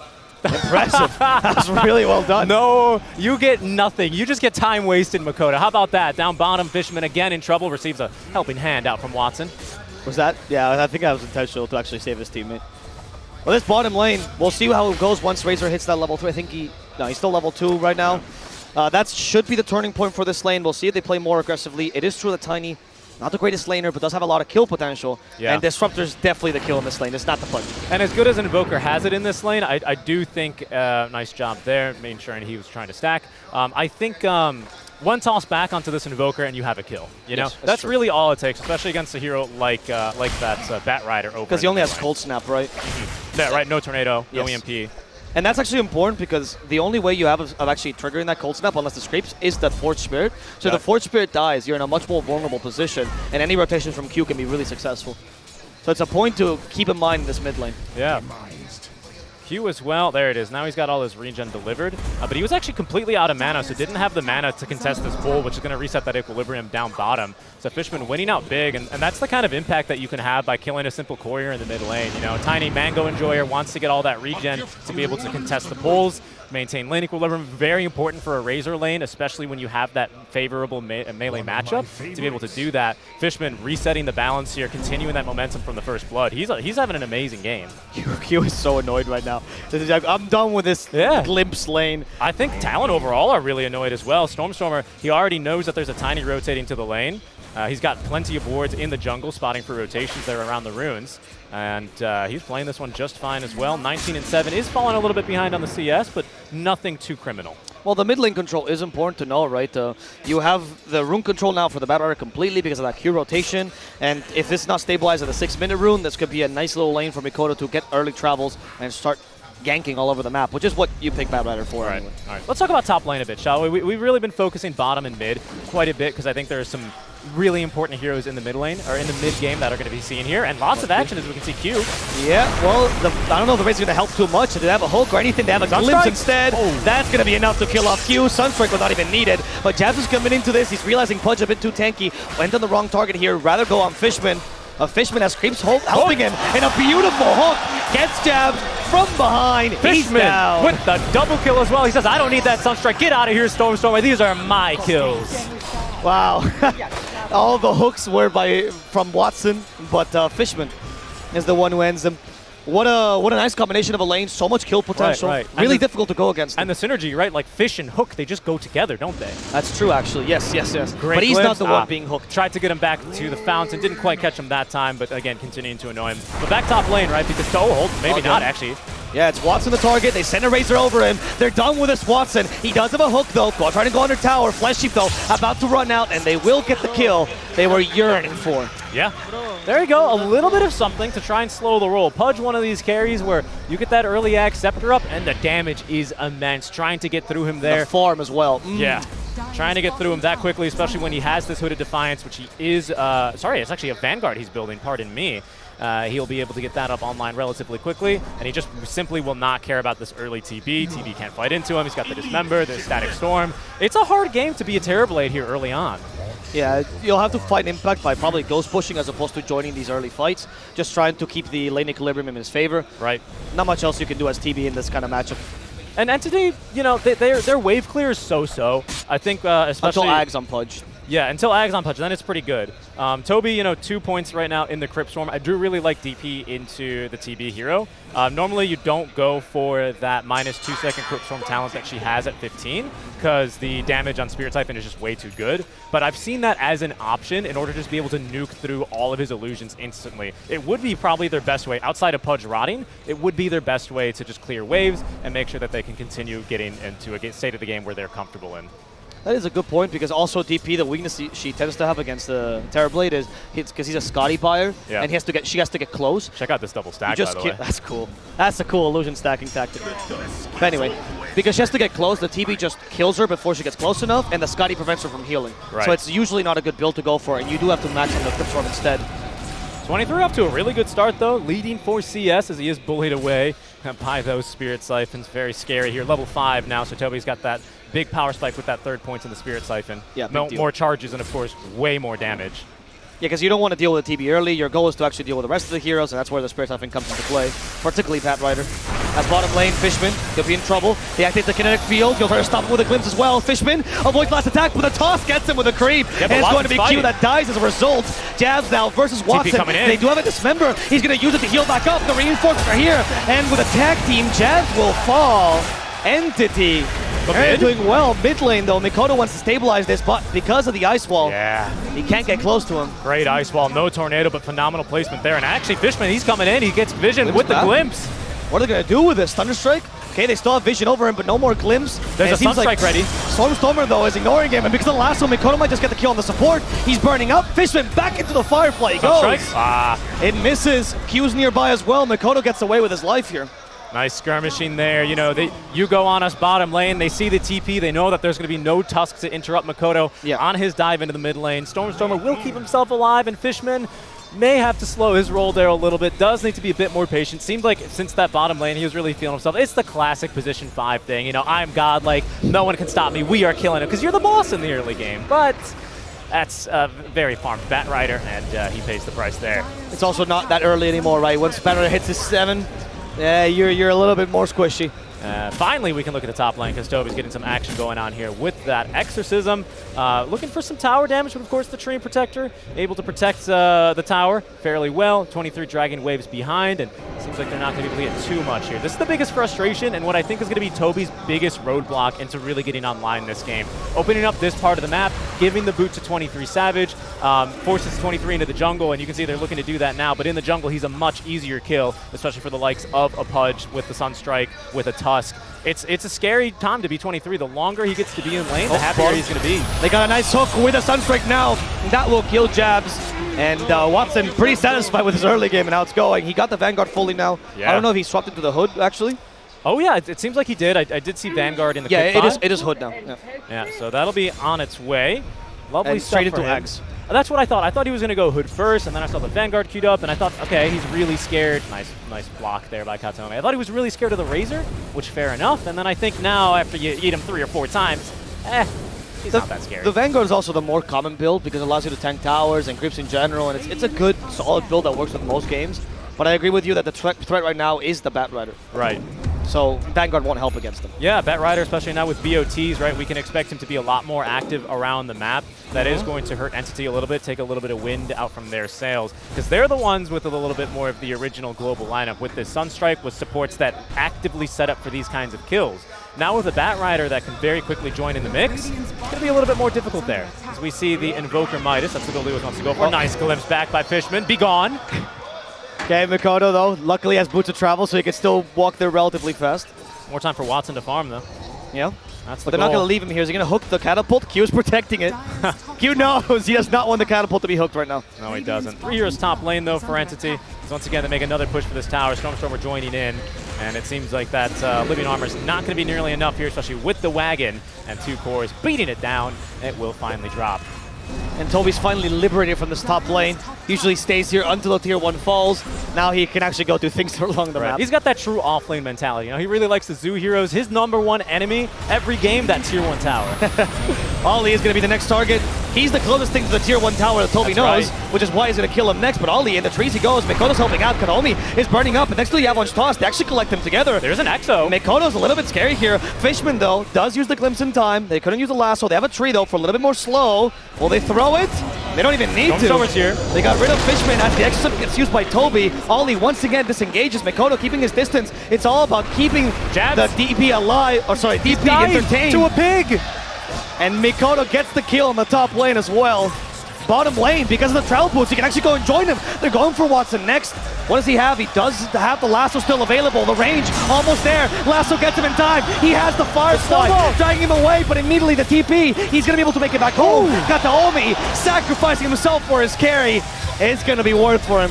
Yes, it is. Absolutely. Great save from there. Talon, I really have to respect the way they play that. In my opinion, they kite out that Exorcism beautifully in the top lane. Overgrowth to make sure everyone's able to get out the important heroes in any case, and they immediately make a play down bottom. But it's all at the expense of Jabs here. He's 1-5-1. He's having an awful game, Abo. This BKB is not going to be here for at least another 6 minutes or something. That was the question of the panel as well. What is he going to go for? Bloodstone? Is BKB? What's the build for this Razor? And right now the build is poverty, Richie. There's no build. It's just recovery. It's recovery, and that takes a lot of space, a lot of safe space off the map for this TB from Mikoto, who doesn't really need the safe space because he's got Firefly. We've seen he's also styling. And he's styling. But I think it is going to kind of slow 23's farm roll that he's been having, especially if they manage to connect here in the triangle. This could be good. Oh, TB just trying to go shopping, but Fishman, who catches a glimpse of him, but not the ability. Level 3, maybe didn't have the range. That was nice, but into the hook. Who needs a glimpse of? He got a hook. Yeah, this member as well. They have to set up for him. Sunstrike might just be enough. No, Static. Barely surviving. Static Storm in time for the Sunder to not come out. Yes, that's exactly what they need. And again, that's what I mean. You know, you take a look at where Jabs is finding farm. He's finding the relatively safe farm. Quite annoyed to find his camp blocked, of course. But it forces 23 to be out. I think this is the right play by Talon, don't get me wrong. Something that Winter always likes to talk about is making sure you give priority to the right hero at the right time. Just because you're the position 1 carry does not mean you always necessarily get the safe farm at this time. At this point in time, they need to get Jabs online so he's useful. This is a hero that obviously peaks much sooner than a TB. They need him in these fights. Mikoto doing a phenomenal job so far with what he's able to get done, but you can see Entity more or less going where they please and picking fights where they can get him. You could argue that the same could be said about Toby, but because he's a DP, honestly, as a mech, there's a lot more utility just passively existing than a Razor who's supposed to dominate the early game. And that's why a hero that we don't see very often in the offlane these days. Yeah. They're going to get a huge spike here as well. About halfway, almost 3/4 Fishman, really for Watson. Watson. Immediately, or is he waiting on it? He's waiting. He says, link me, I dare you, Jabs. Oh, how about you wait here instead? Oh, he's stuck. He's actually stuck in between the trees and the ice shards, but they just forced the Eye of the Storm. It's not a really long cooldown. It's fine. It's just the mental warfare against him. They're trying to break Jabs is what it is. But Jabs chill. Yeah, he feels no emotions. All right, get ready. Smoke on smoke action here. Smoking on nothing too big here, but Talon eager to fight. There's the Exo. They're going to try and contest for this mid lane tower. Talon looking to go top lane. There's no one there. Entity setting up for this siege, and they have really good positioning. It's true, but against an Exorcism, it is only level 1. Shouldn't be that scary. They sent an illusion to scout. Hello? 23 smoked as well. He's not farming. It's true. The hook misses. They know this now. They have Overgrowth available. 23 wants to come in with his teammates. Where's the Bad Rider though? Mikoto is the real hero right now. Here we go. No Eye of the Storm. We'll see if that makes any bit of a Avalanche difference. first from Q. Not yet. Okay, couldn't quite catch up. And now Entity are not going to force the issue too much. They're going to try and play around this ward they have here on the cliff, and they will get the high ground here, at least between Toby and Kataomi. But without the Exo, how strong are they really? Yeah, you're right. They also lost their vision because of this dewarding right now. So they're no longer confident in fighting this high ground. And Entity have retreated through that top dire ward as well. So Talon with some pretty good intel that they're operating with. You can see Ollie advancing with you know, good confidence here, knowing that they can maybe even try and set up for Stormstormer, but of course he's not going to farm that last wave. No chance. The fact that Ollie's also staying nearby Mikoto, he acknowledges Mikoto is the hero right now. He'll make sure to win any fight with him and also protect him from smoke ganks. And that's probably the game plan until Savage comes online. Yeah, great. And then see what jabs can, I don't know, farm together. And speaking of farm, he's the Cosplay of the. He is. He actually, he saw all that on stage, and he's doing his own Razor. How many trash? I mean, he's just going around collecting trash bags now, trying to get the BKB. Trying to get the BKB assembled. Can we get that BKB back on stage? Yeah. Well, he's almost got it. He's only 600 gold away, so soon he'll be able to enter the contest, and we'll see if Entity can deal with that. They do have a couple of anti-BKB, well, just one, right? Yeah. Which is the Dismember. Right, and they're going to get this Pudgeags online around the same time as well. Punch. 800 gold, Walrus Punch with Blink Daggers, and 500 gold for Katsuomi. Second Blink in the quick buy as well here for Stormstormer, who's working on one. I'd love me some aggressive Boss Exort Invokers with Blink Daggers. Brings me back to the Toronto-Tokyo days, especially. Who else? Was it Laurel, a Depressed Kid? It was Depressed Kid. It was Depressed Kid who would do that especially. Some very inspirational stuff from these Invokers. It's these kinds of guys that when they get these items, when they make these plays and just kind of pick up the fights on their back, just inspire you to play Dota. Yeah, it's very fun to watch as well. And I mean, they were a little bit crazier because they would skip the Midas and just go Blink straight. Right. I think this is a more sensible build. Their lockdown was Blink Ice Wall. Yes, exactly. And you know, Stormstormer did tell me that his favorite Invoker patch was back in the day when the Yules combo worked and definitely blast stunned. Oh yeah, you gotta love the old Yules combo here. They're hunting for Mikoto though. We have they have Tornado now, even though it's very short. Forge Spear is the scout. They're a little bit afraid of Mikoto having allies nearby. They don't have any vision nearby. And Entity, they're about to hit a spike here. Watson, he has now, about to say, the Ag's delivered. Okay, Mikoto, this is another way of having Lasso, but careful. There's a lot of people nearby. Yu is coming to join him, though. This is risky. The entire team's coming. There's a Blink Dagger now on Stormstormer, Ag Scepter for Watson, and there's also the full Greaves for Toby. Glimpsing someone back, perhaps, if they have BKB's vision. on the way Both for teams have Jabs. vision here. What a hook into the glimpse. That was incredible. Jabs is now stuck between three. He's going to die quickly, and the rest of Talon needs to run away. Q will be the next target. Can they stop him anyway? No, they don't have any slows. Wow, that combo, I didn't know they practiced that. That was amazing. Yeah, Glimpse, as you know, has a little projectile that tells you where they're going to land and when they're going to get there. And you have vision of that on your team as an ally. So it is actually something that if you practice, you can connect quite consistently, as we just saw. Really unfortunate timing there for Talon. In this fight, BKB's being flown to Jabs. There's a Blink Dagger about to be ready here as well for Q. But it's just Entity, because of their better lane start, because of all the work that Fishman does, who have their items that much faster. And I really think that does make quite a big difference here. It does, but we still have to get to see what Savage is planning on doing in this game, right? We haven't seen him at all. That's true. Jabs has just kind of been cancelled. He's going BKB. It makes sense this game. Exorcism, this is attempt number 2. Hook misses, luckily. There's still Exo level 1, though. So it's not that impressive. Or scary. No. And Jabs also, they're birds, which is not... Right. And Jabs with BKB is pretty scary. Yeah, Jabs BKB is scary. No matter when a Razor gets it, even if it's like 30 minutes in, there's one moment, the 1 9-second BKB fight where you have to run away from him. Yeah. And then you forever ignore the hero. Running away from him will be rather hard now, especially because the Spat Rider, I believe, now has his own BKB, so Mikoto has that item completed. 2 really big spikes. Blink Dagger as well now for Kataomi, so we do have a snowball save. We'll be on the lookout for that, but of course you can't snowball a BKB target. So he needs something to snowball to in these fights. Walrus Punch may still be good enough, but again, like you say, the strength of these BKBs, this is a huge point for Talon to see if they can try and regain a foothold in this game, secure 23 the space and time he needs for him to eventually carry it. And that's why they go for the smoke right now. They're trying to go for the top lane. Let's see if this works out. Stormstormer is the target. Well, they seen him earlier, but now they don't longer see him. He TP's in time. Stormstormer with some good game sense here. He will get out. Nicely done. Entity lingering around here. They're mustering in the mid lane here with Kataomi on the smoke, his own blink. Probably just waiting for any information on the map. before that they're going to smoke out and make a move. Well, they don't have Exo for 60 seconds, so it is a bit scary.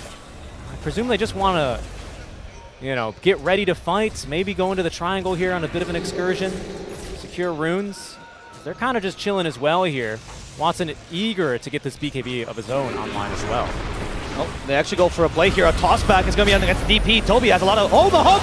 They caught 23 Savage with his member as well. They need a little bit more. The Thunder actually gets out, and it's actually poor Watson who's in trouble now. Jazz is chasing him down with his own BKB. Watson doesn't have his own. He's going to fall here as Mikoto is trying to catch back the DP. I think he saw the lasso. He gets her in the sidelines. It's going to be a dead Toby as well. Huge Talon fight. just came back with his fight. Huge fight for Talon. 23 Savage. This man, he can manta dodge anything. You better bet your bottom dollar that he's going to be able to press that BKB button as well. Dismember me, but 9 seconds of magic immunity easily sees him into that Sunder, and the fight's trivial from there. Jabs as well, making that great jump in. That's the strength of this Blink Dagger. That's what Talon wanted a couple minutes earlier. Entity just weren't ready for it. They were lingering in that mid lane area. They knew what was coming, but they didn't really seem to have a plan in place there. Watson in a really awkward timing. You can see he has this Acceptor, but against the triple BKB threat that now Talon have, he's basically useless if those BKBs get off. Yeah, I didn't quite realize how little physical damage Entity actually has, Exorcism aside, of course, right?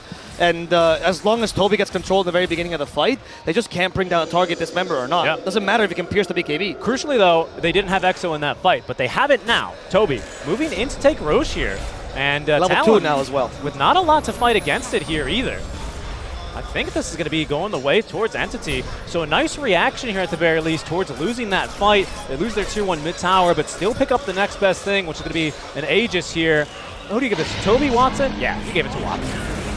Oh? Okay, they caught Jazz, immediate BKB. They want to kill off Fishman, and they'll accomplish that without breaking a sweat. Kataomi is next target, but the hook catches Jabs. He might be in trouble now. His BKB's just run out. He is now vulnerable to the magical damage of Entity. Where the heck is that snowball going?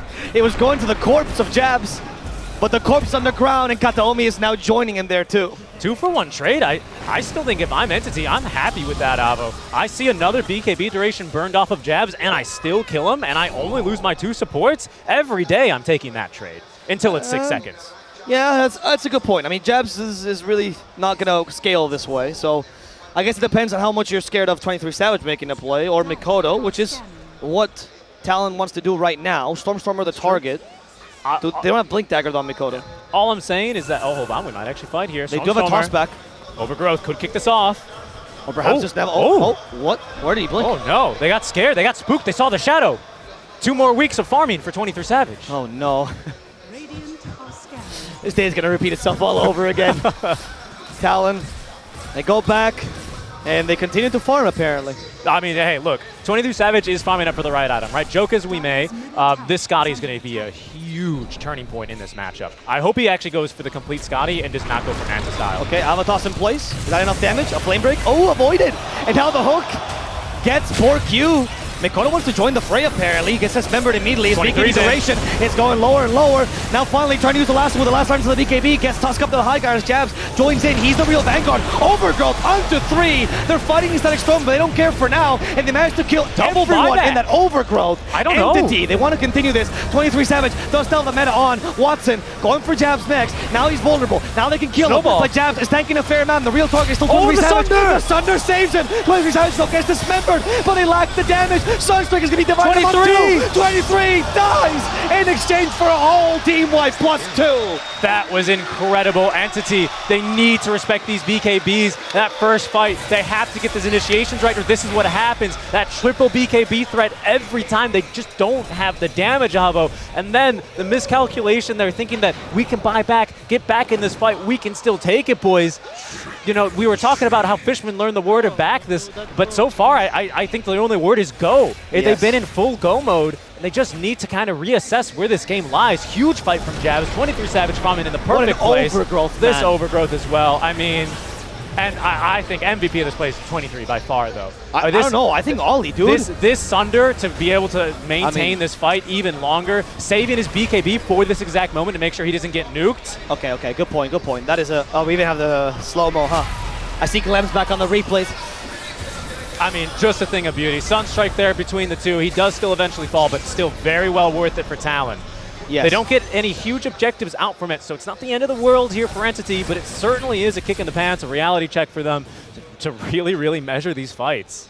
And once again, it's just the respecting the BKB, and not just that, but finding solutions to them. Perhaps an Ags and Disruptor, Scythe of Vices, whatever it is, but you can't let those things go off. You've already drafted this draft. There's not much you can do now to deviate into physical damage. Right.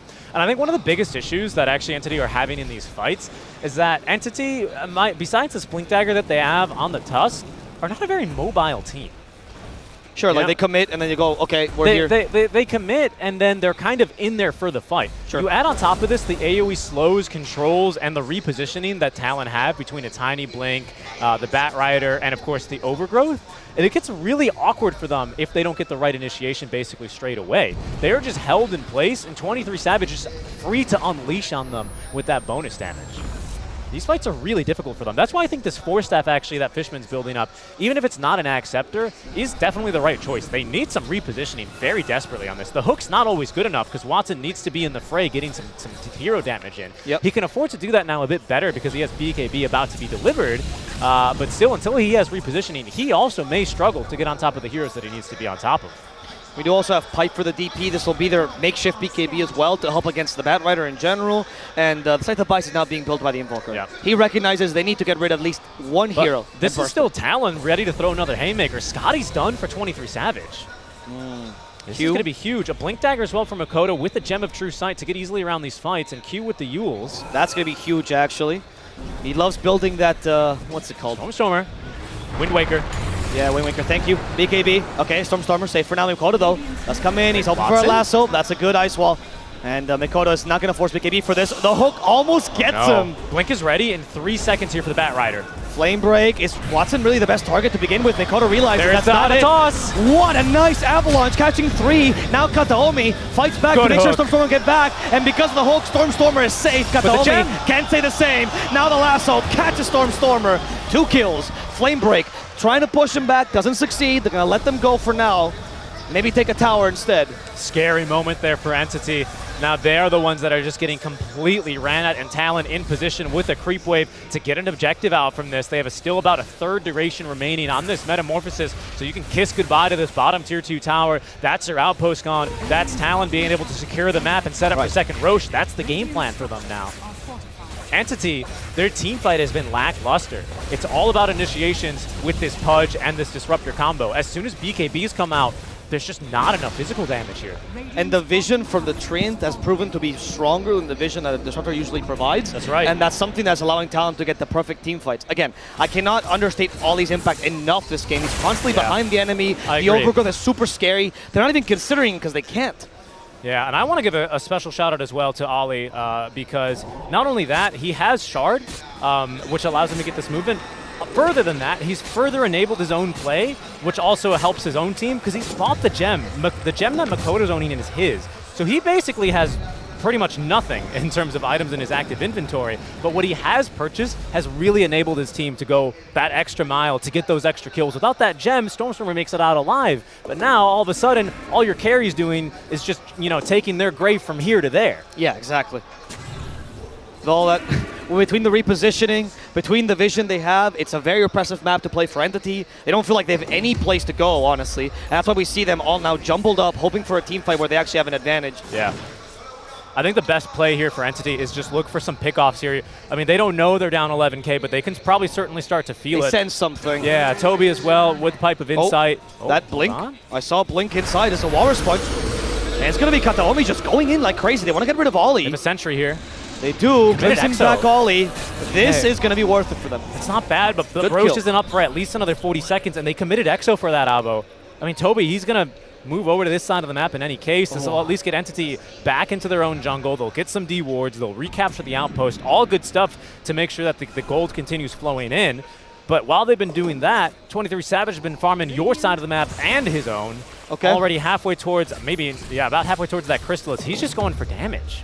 I guess if the Roche spawns now, this would be a really bad call by them because not having Exo available. Yeah. Or if they just fight. That would be pretty bad too, Porter Toby. scouted it. Stormstormer, he got almost. Makoto though, Makoto's just going in apparently. Has Blink Dagger 6 seconds. BKB activated. He finds Stormstormer instead of the gem. No more invisibility for you, Stormer. He's down. Kataomi's next target, Avalanche keeps him in place. He dies too. Going for Toby next. He has in the nothing. trees. They have vision of him. Oh, the hook misses. Toby had to juke his own hook. Oh. He was too scared. Talon is routing them. Let him cook. 23 Savage. He's been cooking up something real spicy. That sauce has been simmering, and they've been eating Thai food every single day, Richie. Entity, they just can't handle it. You thought Peru had spicy food, Entity. Just wait till you see what 23 was cooking up, man. It's too much. Yeah, and wait they are losing this game. Every single fight just looks impossible for them. And how do they recover into this game if they keep making these plays as well, and they keep getting caught out like this in the wrong places? Fishman is just another death. The hook doesn't have range. That's the story of this game. Not enough range. You just are a little bit away from success. An Entity, they need to find a way to recover. Richie, give me some options. What can Entity do, man? They have to play for pickoffs. The way that they tried to get that pickoff onto Ollie in order to at least get a numbers game without Exo probably, or at least securing the kill, would have been the way to go from there. Regain your map control, set up for the second Roche fight. Unfortunately, that option's now gone to them. They're well aware Roche is going on, but still, they're without Exo for another 25 seconds, and Roche is not going to take that long to go down. That means they're going to have, this is second Roche, a free Ag Shard for someone, Demon Zeal, Sticky Napalm. What are they going to give this to? Oh, okay, 23 Savage. Add that to the pot. Oh, it's Mikoto, No, I think... yeah, you just got it, Mikoto. Oh, my bad. You're right. Oh, okay. What did he just catch? Kataomi? Support's cutting lanes. It's tier 1s here, though. He needs to be able to save Watson, but Watson, they have Overgrowth. Ogre Seal Totem. He still has TP. He's going to have to try this. The damage is not high enough. That was close. BKB just ended towards the end of it. That was close, yeah. They had the Yule Scepter as well at the ready. Makoto, I think he says, come on, bro. Let him get away. But... Oh, right. That was a flame tip, huh? Okay, to his teammate. Interesting. Some relief for Entity. They're going to lose the Tusk. An acceptable loss for them. But anything else here, like if they catch this smoke, would be real bad. Oh, can they toss someone back? He's trying to redeem himself. Q with a flame break, sending back the DP. They force the exorcism. They can just disengage now, or perhaps just kill the DP outright. That hook sends the Batrider packing. He activates BKB though. He doesn't have enough damage. Toby, it's going to be Toby who dies instead. Surge Life and healing him back up. The TB gets him. And that is going to be another kill for Talon. They want to disengage. The hook from the side. They're not being let to do that. BKB. Watson now slowed by the Scotty. The Trine joins him just for the small root. And the Scotty finally got to him. The damage from TB is too high. Watson will fall. They're getting pushed back into their fountain. They haven't even gotten a tier 3 tower yet. There's back door still up. Talon have no respect in the world right now. Entity have nothing, and Talon know it. This tower will just fall. I mean, 23 Savage, until the Metamorphosis ends, he's pretty much invulnerable. Okay, we got a slower data list that time. Not a big deal. He's he's invoking the what do they call it? The Raging Fury Invoker. Right. He's getting ready for a highlight reel moment. 8 p.m. up to 999 because he's gonna have to do something really special here in order to turn this game around. From the side, to prepare his fingers. He is. We'll see what he can get done. I mean, because this is they just I mean, it's looking real tough for Entity. 22K. They still have Aegis. Entity, they don't have this Exo they need to fight with for another minute. That means by the time that's ready, only 10 seconds till Metamorphosis is still ready to go, and you're still going to have 90 seconds of this Aegis to fight with if you're Talon. Entity doesn't seem to know when to fight. Each team fight, every time Talon's like, all right, we'll keep away. Entity goes, okay, I guess we just kill you, and then it always falls through. Yeah. It's always the... Well, I think to some degree, that's how they have to play this draft, right? You have DP who they are going to have to recognize is the bulk of our damage. If say Kataomi had a phenomenal start, perhaps we'd be saying differently. If he managed to, I don't know, say get like Falcon Blade Desolator, then he could become like kind of a physical damage core for them. Not the case here. Your damage is Pudge. Your damage is Pudge and Exo. You know, and that's all you have. And this matchup does not get any easier here as the TB gets bigger and bigger. He's got Daedalus and 3K in the bank, saved up for a rainy day, and Cloud's mustering here because Entity... Mikoto, a little bit crazy. The hook might have saved him, though. Into the dismembery goes. Didn't get BKB off. Kill. That's huge, but Jabs, he wants to avenge his dead teammate, activates BKB himself. He is not going to deal with the Pudge alone. Needs to get away in time.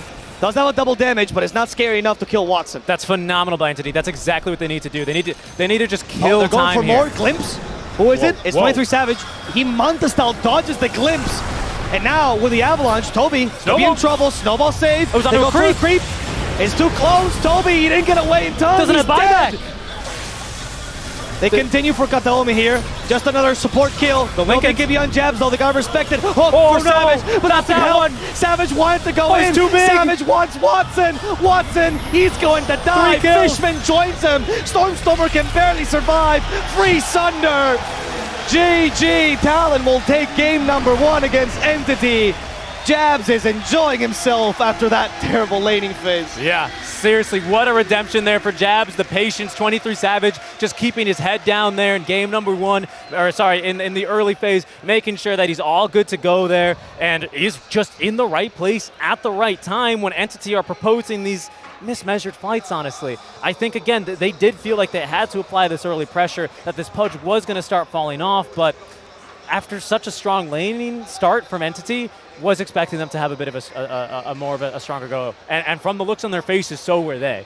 They look completely shocked about how that game ended up turning around. I think they had a lot of things that they didn't consider in the draft. I mean, the BKB seems like a really obvious thing to consider in a draft, but it's like, do we actually have enough physical damage? Do we have someone that scales in that way? Maybe they trusted the lanes to go better. It's kind of hard to tell, but it was one of those things where the last pick, Invoker, needed to be more of a win condition to combo with a Pudge than an Invoker that usually plays, well, really, really late game. Yeah. And they play with the Pianist Invoker, you know, the StarCraft player. I also think that they really needed to connect on a couple more of those crucial ganks early. True. And it felt like I looked at Stormstormer about 15 minutes into the game, only 2 assists. You know, I think you definitely want a lot more Sunstrike kills, get more gold on top of that Midas, get your support some farm. You know, it's a win-win for everyone, and unfortunately just didn't really come together. I think, unfortunately, Toby wasn't really enabled in this game either. The Treant Protector and Ollie overall had a ton to do with that, so I have to give credit where credit is due, because Talon did not make that game easy whatsoever for those guys. A well-deserved victory for them. Entity with some neat ideas, a really fun draft for them, and you could see the dots connecting there, especially on that glimpse into hook kill, right? That's how it's supposed to look every time, but eventually it just becomes a bit too overwhelming, and they're going to drop game 1. Yeah. I think one point that you made about this draft that we touched on a couple of times, which is the lack of vision, right? Compared to the Treant Protector, you mentioned Ollie. I think if you want to play a pickoff draft, vision is crucial. That's right. Things like Clockwork, Undying, whatever it is that allows you to take team fights easier, because the only thing you really have is initiation, not actually counter-initiation. And Entity are going to go back to the drawing board for game number 2. This team has picked themselves back up from worse, so I'm sure they'll give us a really good performance for the remaining parts of the series. Yeah, indeed. I'm personally really excited to see what Hero Watson's going to get next. I think after that game, he's probably not going to be looking for the Pudge. Right. I still think he wants to continue that momentum from his early laning stage, pick something with some kill threat with Fishman. Those two, they are on it in the laning stage. No qualms with how they played that lane. It was just from the mid game there on out. I think if they can refocus their energy there, give Watson something that he can show off his extremely high MMR with, I think game 2 will go a lot better for them. Okay. We'll have to see. For now, we've talked enough, Richie, so we're going to pass it on to a new set of talkers. It's going to be our lovely panel. Please take it away. Thank you very much, Avo and Seek and Strike. And indeed, what can Entity do better in that game number 2? We're going to talk all about it, but first let's talk about how they did in game number 1 and how Talon looked so dominant, especially towards the end of that first game of this best of 3 elimination series. That's right, both teams fighting for their tournament lives. They're already guaranteed top 6. They want to get top 4. I'm joined by Winter, Purge, and Sheep, and we're going to break this one down. Sheep, I want to start with the Stormstormer Invoker. I know you love him playing the hero. I think a lot of people love him playing the hero. You happy with what you saw? I was so excited when they picked this hero. I was like, okay, free win. They got the Stormstormer Invoker, but it did not work out how I hoped it would. I think he just, I don't know, kind of struggled to get into the game because I actually would put it more on Talon than him. Like, I don't think they did anything egregious, but I think the way that Talon put their foot on the pedal around the 19-minute mark when they hit 3 BKB timings at the same time was a part of why it was so hard for them to deal with just getting run at. Yeah, that definitely caused a big problem. I mean, it's a Pudge problem. He can't do damage other than his middling ulti damage. Fishman, the Disruptor, now becomes pretty useless because Static Storm doesn't do anything. So it's like their damage output just kind of halted there. And then them having a traditional carry versus a Pudge just completely made things non-tenable. So when Talon just played those fights well and won them, especially that Shrine fight in the Radiant Jungle, that was kind of like, oh, things aren't looking so good. And Pudge needs to buy finish his eggs. Then he needs to get a BKB. But then he also needs 20 armor all of a sudden. And you can't really hit those timings right. So Terribly just kind of got to hit people however he wanted. Yeah, I think that was the point when they got the 3 BKBs. I feel like they didn't realize they had to start to split push because they were having a very good start from the lane for Entity, and they were feeling it, you know, they were running at them, they were getting towers, but when the BKBs hit, I felt like when you lose one fight, after that they have to realize they have to just keep splitting, and Toby was going all in for the aura build. He went for mech and pipe, so it means that he doesn't scale. And later in the game, you could see that they just had overwhelming damage with the Razor and the Terrorblade. The mech and pipe just couldn't keep people alive. They just got ran over. You need to be able to scale if you're playing against Talon. You know that regardless, because you might go to very late game. But Talon didn't really need to go to very late game for this one, because indeed those BKB times. We had some really nice hooks coming out from Watson this game, and of course, if you want to kill Terrorblade, you can do that. You can pull him in, get the dismember off, get the static storm off, and you'll be able to kill him. But when he gets his BKB sheep, that's all over. Yeah, there was a fight. So when they hit 19 minutes, Talon just smoked up as a team, like as 4 or something, and they ran at top. They didn't find a kill, but this was like the beginning. Then instantly on mid, a fight starts to break out. Everyone is there now on Talon. They hook the TB. They think they can kill him, but he has a BKB. So I think they got really thrown off guard, because then they get wiped in that fight. Yeah. They actually do a nice thing after they kind of all die. They actually just smoke instantly and go do Roche and get that. But Talon don't stop. They just keep running at them, and I think they did a really good job this game of like poking BKBs out. Like on Invoker, for example, they find him, poke his BKB, then continue to chase, and they don't commit like super hard until they find the right jump, and then they can use their BKBs to like secure the kill. This is the fight, exact fight you're talking about. Oh yeah, here about. it is. Yeah, and you get the Thunder. I mean, that's what I'm saying, right? They have to realize that they are not, because at this point they already lost one fight against the BKBs. Then they are still trying to take the fight. Like they have to realize that they need to farm. Maybe don't even get the pipe on the DP. Just try to get a BKB, and the Invoker needs at least like 10-15 minutes more to get more items. They have to get to the point where they have Cataclysm. I don't know, like some crazy ass team fight to win the game. You know. You know what was also really cool? I don't know what you guys thought of it, but there was no Greaves on Talon. Every game we see people just like buying Greaves and stuff, but Jabs on his Razor, he went BKB into Lincoln Sphere, which I thought was really sick. Both for himself to be able to be aggressive, but also to put on his other cores. Yeah, that was cool. I think it works nice against a Pudge carry. Like, it looked a little bit weird to me, the Razor pick at first, but Razor's like one core hero, especially an offlaner, that actually can do a huge amount of damage because his ulti does more and more and more. Most offlaners would just always get out regened by Pudge. Pudge would out harass you and out kill you. So even though he had a tough laning stage, because Watson and Fishman played such a good laning stage, it was a cool solution to just do the mass BKB thing. They just saw their opponent's draft and they said, okay, we're just going to get all BKB cores. We're going to buy BKB really early in Terrorblade, and we're just going to fight them, and they just can't win. So that was they identified that in the draft, I feel like. Yeah, I feel like they might be onto something here, because everybody is building mech and pipe, right? You kind of have, you want to hit this timing where you're going to group up together, but if you buy those items and you cannot win the team fight, then it means that you cannot scale. And the enemy team has like a dual core setup. They are always going to win in the late game.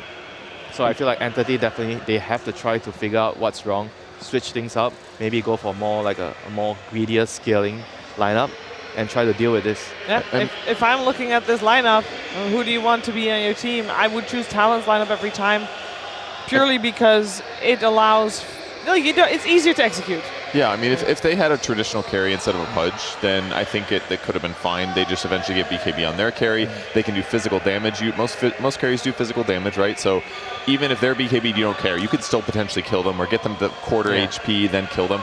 They just didn't have that option here. So despite their lineup being really cool, the BKB counters were so strong, and they identified it in the draft. So it was just like Talon saw what they were doing. They're like, oh, we can beat this. No problem. I do want to give some credit, though, to Watson. I think not only did his lane go really well, but he also got quite heavily involved in the mid-game fights. And they turned out pretty well for the most part. I do think he had the most impact on his team, actually. It's just sort of like Winter said earlier, really good. They just kind of kept feeding into these BKBs, and they shouldn't have done that, and look for like later timings. And on top of that, it's... No, I'm just gonna end it there. No, I just wish they hadn't fed into it, because they were really set to do well, and they got that Aegis, but they just kind of fudged things up. I do agree. At some point, it just looked like, okay, Watson, good luck. It's all on you, because they don't have anybody else to start the fights, right? All they have is Invoker and Death Prophet just running in, basically. So they did rely a lot on him, and that kind of makes me worry, because we mentioned the Death Prophet ship. You mentioned the Death Prophet before the series started. You like Death Prophet on Entity, but maybe the combination of Death Prophet and Invoker just didn't really feel good enough to be able to take those later fights or those mid-game fights even? I like DP into these sorts of lineups from the mid lane. Yeah. Like you see Chris Luck, the way he plays it. When they played the first Beast Coast, for example, that was a great example. Yeah, I agree with that. I think Death Prophet mid just always looks more effective. You have more levels, you can buy your items, you do more damage. I think the other downside is that they're also playing against a Treant. So a lot of those early Death Prophet ultis that were used, the exorcism would end to the towers at like 70% HP. I'd be like, that's really underwhelming. I mean, yes, but I feel like it's also the fact that the cost, I felt like they had overlapping roles. Like the DP and the Pudge sort of have like a very similar role in a way that they're trying to fight early, but at the same time, when things don't go well, it's very hard for them to fall back. So I feel like if the DP is mid, they have like some traditional off-lane hero that can start the fights, because Invoker doesn't really join the fight. He's just waiting around, farming and waiting for something to happen and Sunstrike, you know? Yeah. And if nothing is happening, then it feels like the point of the DP on the off-lane doesn't really feel good in a draft. Yeah, and normally the Invoker feels better later, but they all have BKBs, which is like the Invoker counter. So yeah, maybe some Initiator off-lane, Death Prophet mid might have been better. That way they can like stun and burst somebody before they pop BKB. That could have been an option maybe. That's so true. And it's also the fact that they didn't have second pick. So they picked their Pudge on like 17, which is when they can then get counterpicked by this Terrorblade, which counter both of their cores. So yeah, you're right, like this inflexibility of how much these two cores can do, whilst you're also set up to get countered, just made their draft really hard. It did make things really hard. Leaves a lot to improve upon though, because how much of this was draft? A lot of it, if I hear you guys talk, a lot of it was just basically setting themselves up for a game that they thought they could set a higher tempo than Talon. Yep. But then because of the item build, it just didn't work out. I mean, they were supposed to dodge the fights too, you know? Like they were trying to fight when they thought they were stronger, but they were not. So how do you adjust, Winter? What do you do? Just pick slightly more traditional. I mean, that's it. I mean, the Pudge was cool. They executed it quite well. It made Sunstrike look good. They're early. They like wrecked. They got a lot of core kills, certainly. I think Watson did great. He killed Razors a bunch. He killed the Terrorblade. Like that stuff was all great, but it was just too figured out, it feels like. Well, also those kills didn't really get them a big lead in this game. Yeah. Like they might have given them the numbers on the kill score, but in terms of net worth sheep, it wasn't there. Well, for Entity, yeah. I mean, their net worth was okay. It's just because they get run out that they can't use their... Like, you have a Midas on your Invoker. You want to farm. It's like Winter said, like, why are they just feeding into it when they're going to be able to scale later? Then you get hexes and you can start fights that way, and you just have more options available to you to take fights. I mean, you think about it, right? When they see the BKB, sure, they lose one fight. And if they decide, okay, fine, we're not strong enough, we're going to farm, maybe we're going to try to get BKB on the DP instead of, like, finishing a pipe or building the pipe. Yeah. And you farm like 5 minutes, 7 minutes, you get the BKB. So I think the whole game could be totally different.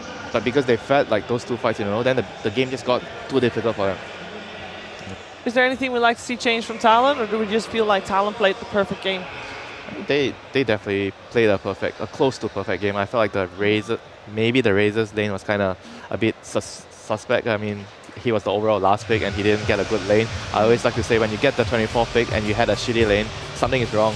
Like either you picked the hero wrong or you played really badly. I think that was the only part that they had to go back and watch and try to figure out what actually went wrong. All right, and going into game number 2, as we see the players walking back to take the stage. I want to talk about this. We talked about it a lot, but of course this first game had Entity with first pick and Talon with Dire. Were we happy with the openings? I know we were happy with the Death Prophet, but it was a Death Prophet Disruptor opener already very early, and Talon went for the Tiny Bat, and we did see Nature's Prophet, Enigma, Brood, and Lina all for Bat. Yeah, by the way, did we know who had selection the last game? No, we don't. I do not. My assumption is that they picked Disruptor right away because they like it, and this is one of the strats that they're ready to pivot into. Yeah. It's not uncommon for teams to do this, like carry Pudge plus something else. Liquid did it in the group stage. They ended up losing that game. So I think it was just something they had in their quiver that they wanted to use. Didn't work out so good because Talon figured it out. I was a little weirded out by the Disruptor at first because I thought we would see more priority on Undying. Like the fact Undying got banned in second phase and Treant got picked in second phase too was a bit shocking. But I think the Disruptor made sense. I don't know what the draft panel said because I don't listen to them because they're terrible at Dota. Why would I? But it was this idea of, we talked about how Entity want to run at Talon because Talon want to go late. So it makes sense. DP runs at you, you glimpse them back. right? When they tried to leave. So I was like, this makes great sense. But then they got ran at, so the whole plan just fell apart. All right, well, with the first game in mind, I need one answer from you guys. Will we have a third game to the series? Sheep. Ooh, a third series. I'm going to say yes. You know, and I'm just kidding. Yes. Yes. Wow, my panel's in unison. I do love that. Hopefully there wasn't a jinx going on right there, but I also hope we get the third game to this series. Let's see if Entity can bring it back, or maybe Talon take this one as a clean 2-0. We're heading to the draft of game number 2.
Welcome one and all here to the draft panel for game number 2 between Entity and Talon Esports, an elimination game to determine who proceeds in the tournament and grabs top 4. My name is Snam, joined yet again by Lacoste and SVG to help me cover this game 2 draft. And gentlemen, game 1, Entity got a lot of their preferred heroes. Storm on the Invoker, we got the offlane, the Death Prophet for Toby, we had the Watson Pudge, but it did not work out. The Watson Pudge has yet to win a game at the Major so far, and regrettably, Lacoste, one of the things we spoke about in Game 1's draft was their output of damage very, very slow. And once we got to these BKB timings, it became very apparent that, well, it's very hard for us to take fights because these heroes, these Razors, these TBs, with the backup of the Treant Protector, just do not die.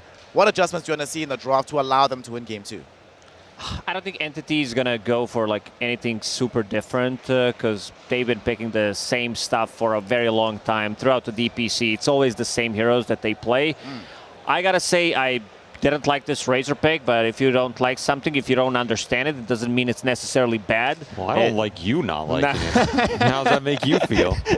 No, because it looked kind of weird considering what he was playing into. He died a couple of times at the early stages, but he still got like first item BKB, and they synced up all 3 BKB timings pretty much at the same time. They took a fight, and as you said, the lack of damage on side of Entity, like they didn't have much damage that goes through Magic Immunity. And looking at this guy, I'm really afraid. Every single time I see Sunbee, I look at the floor. Something about this man, it terrifies me. And also he had the terrifying draft so far at this tournament. Like I think he's been pretty stable. I watched him on camera when his team was playing yesterday. Stoic, doesn't flinch, but showed some emotions when the team won. He's got the eyes of a shark. Pretty much. They're black.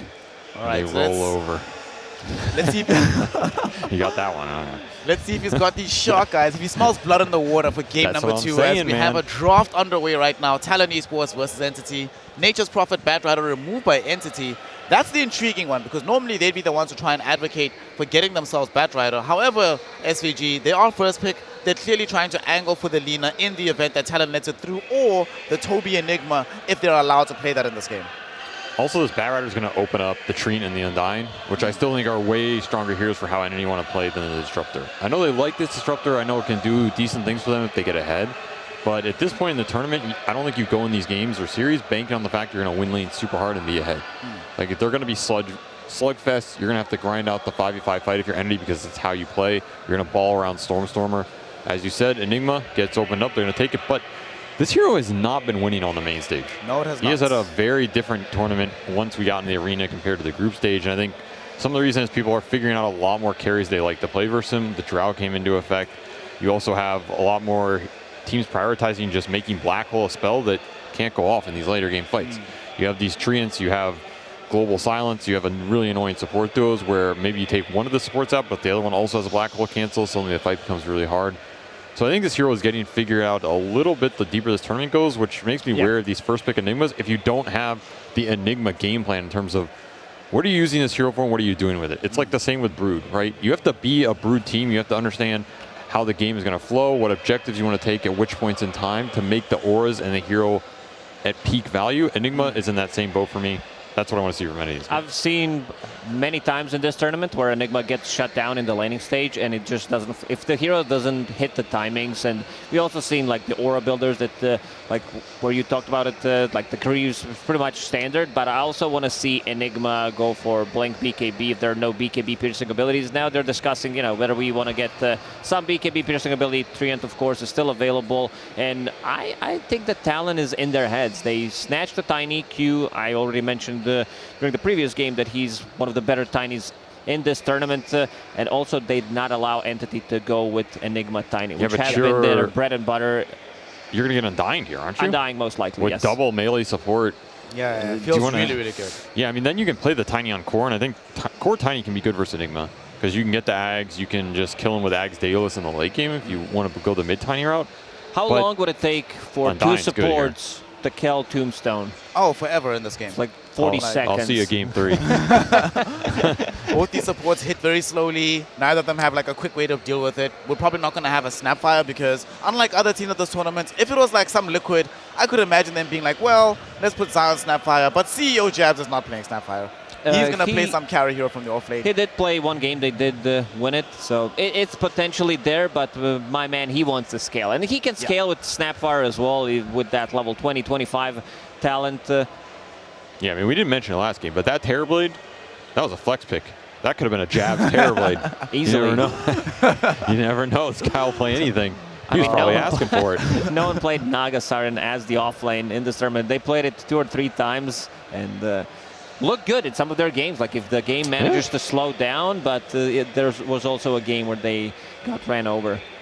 So I think when you do this Undying Treant trade as the Undying team, you have the lesser stuns. So you got to be worried about these mobility mids, the Bat, the Puck, the Pango, this type of deal. Talon, you have a lot of lockdown going for you, but again, you still have to address this Undying lane. I don't think you can play 4 Tiny into that lane. It's an absolute train wreck. The in-game team fighting can be hard too because, as Lacoste was saying, you're not killing the Tombstone right now. I would like to see that Snapfire ban. I think Talon will play that hero. I think Jabs will play it. Or again, they'll play mid-Tiny, just throw them in some sacrifice lane, get a better support duo, and then you have your Undying lane with maybe 2 ranged heroes on top of a Tombstone killer. That's the one ban I would like to see Entity consider here going into that second phase. But I think Puck was a necessity. I think Makoto has proven he is too good with that hero. You give it really good. Later here, it's just going to destroy you. And at the same time, you're thinking about Watson here if you're Talon, right? Because that Undying lane, if you're not going to directly answer it, then it makes that carry pick that much better because then Watson's going to be like, all right, I'm just going to have a free farm lane. I'll pick whatever the hell I want. Pretty much. Could be even like an Alchemist game. Bang it out. I mean, you played it at the tournament. Yeah, considering how much Undying secures your lane. And bang yourselves out of the event. Pretty much with that pick, for sure. I do think you have to think about the Drought, too. Drought, Ranger, I think Drought's really good. I see this sniper pick. Just some kind of range Drought carry that's in the laning phase. I think will probably be very good here. Yep. What's left? So there's Drow that's left in the pool. There's no Sniper, there's no Lina, there's no Nature's Prophet. Drow, SF are the only other ones. 23 Savage has played both at a very high level at this tournament. So I just feel like when you have Tree, these range carries become so nice. The combination's really good on lane. The whole game process is good because you have to fight through the Overgrowth, through the Living Armor on this range carry. The second you overextend in that fight and it turns around, you just get turreted, right?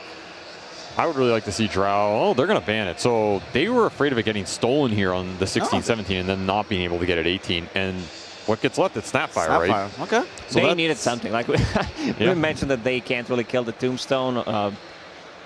Buys Guardian Greaves, tanks things up. Like these are still 3 strength cores into Undying, so it could be a bit tricky. But I still feel Snapfire pick is really good. You always have a hero to play with. A lot of team fights, Snapfire plus Treant ulti, pre-BKB. You'll always have something good you can play. With Tiny as well, you don't even need a Blink Dagger if he manages to run in. And we saw Ollie in the previous game. There was a maneuver near the enemy outpost where he went in and went ham. Like the way he approached that fight, landed 3 or 4 man overgrowth was pretty impressive. It's also a silly amount of sustain that they have accessible to themselves right now on the side of Talon with the Snapfire pick.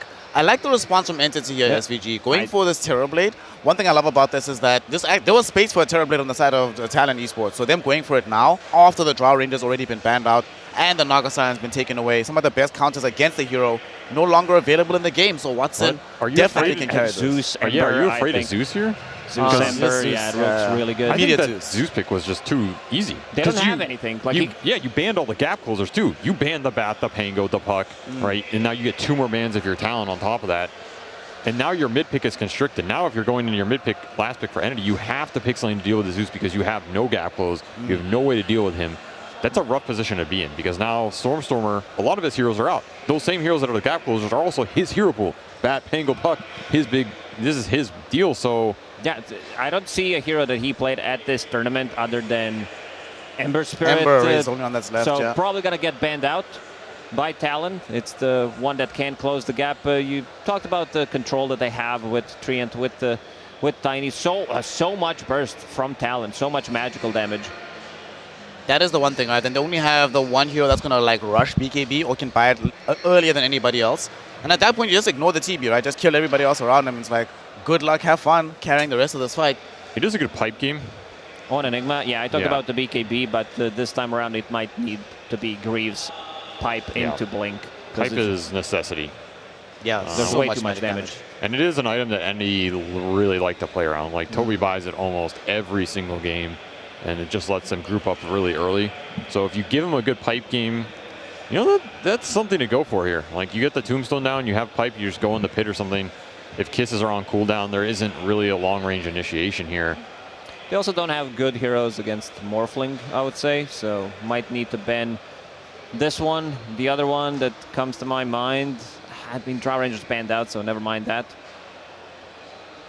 So those are the only 3 that are left, right? Slark is also okay, I would say. Maybe not so much in the lane, but for the game. I could see that. They don't have that much lockdown on Entity outside of like the big black hole.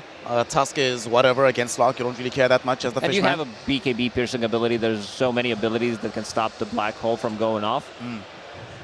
I could see a good shot for that for 23 Savage. He has like the pick of the litter, right? It's second, yeah, they have the 24 pick, so he can respond to exactly what Entity is doing right now. So primarily we're looking for the Stormstormer hero. The pickings are slim. You can also play Monkey King last pick here. It's a hero that 23 Savage is very comfortable on and does pretty well versus Enigma. Not a lot of teams are playing this hero because it's not really this traditional like hard scale carry. You kind of have to join fights at the right time. His item build is kind of flexible. It's not very stable right now, but I think Talon is the kind of team who don't really care about that. They just feel the game. They feel the instinct. You know, stability is not necessarily their strong suit, but that also means they're willing to do a lot more different stuff. Yeah. And maybe get a pick in a really good spot where you're advantageous. Because I think Monkey going in with Zeus and Snapfire behind them is pretty nice. You kind of want a carry that goes in and makes space.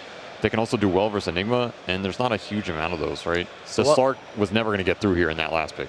So what are those heroes that fit that bill for you, Lacoste? We have, of course, the Monkey King as mentioned. I guess CK can maybe come out to try to play a little bit faster. I don't think they play Bloodseeker in this situation. Maybe how's Ursa into TB in your opinion? They could still go for Bloodseeker, even though it's like not the greatest. It's still Zeus plus Bloodseeker. You know, you are going to cripple Terrorblade from moving with that Rupture, stop him from getting the damage done, and then you deal with the rest. So I'm not... I'm okay with that option.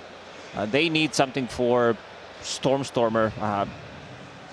That's mid Skyrath Mage. No, he's playing Tusk. He's playing Tusk. He's probably going to play Tusk. You think so? Yeah.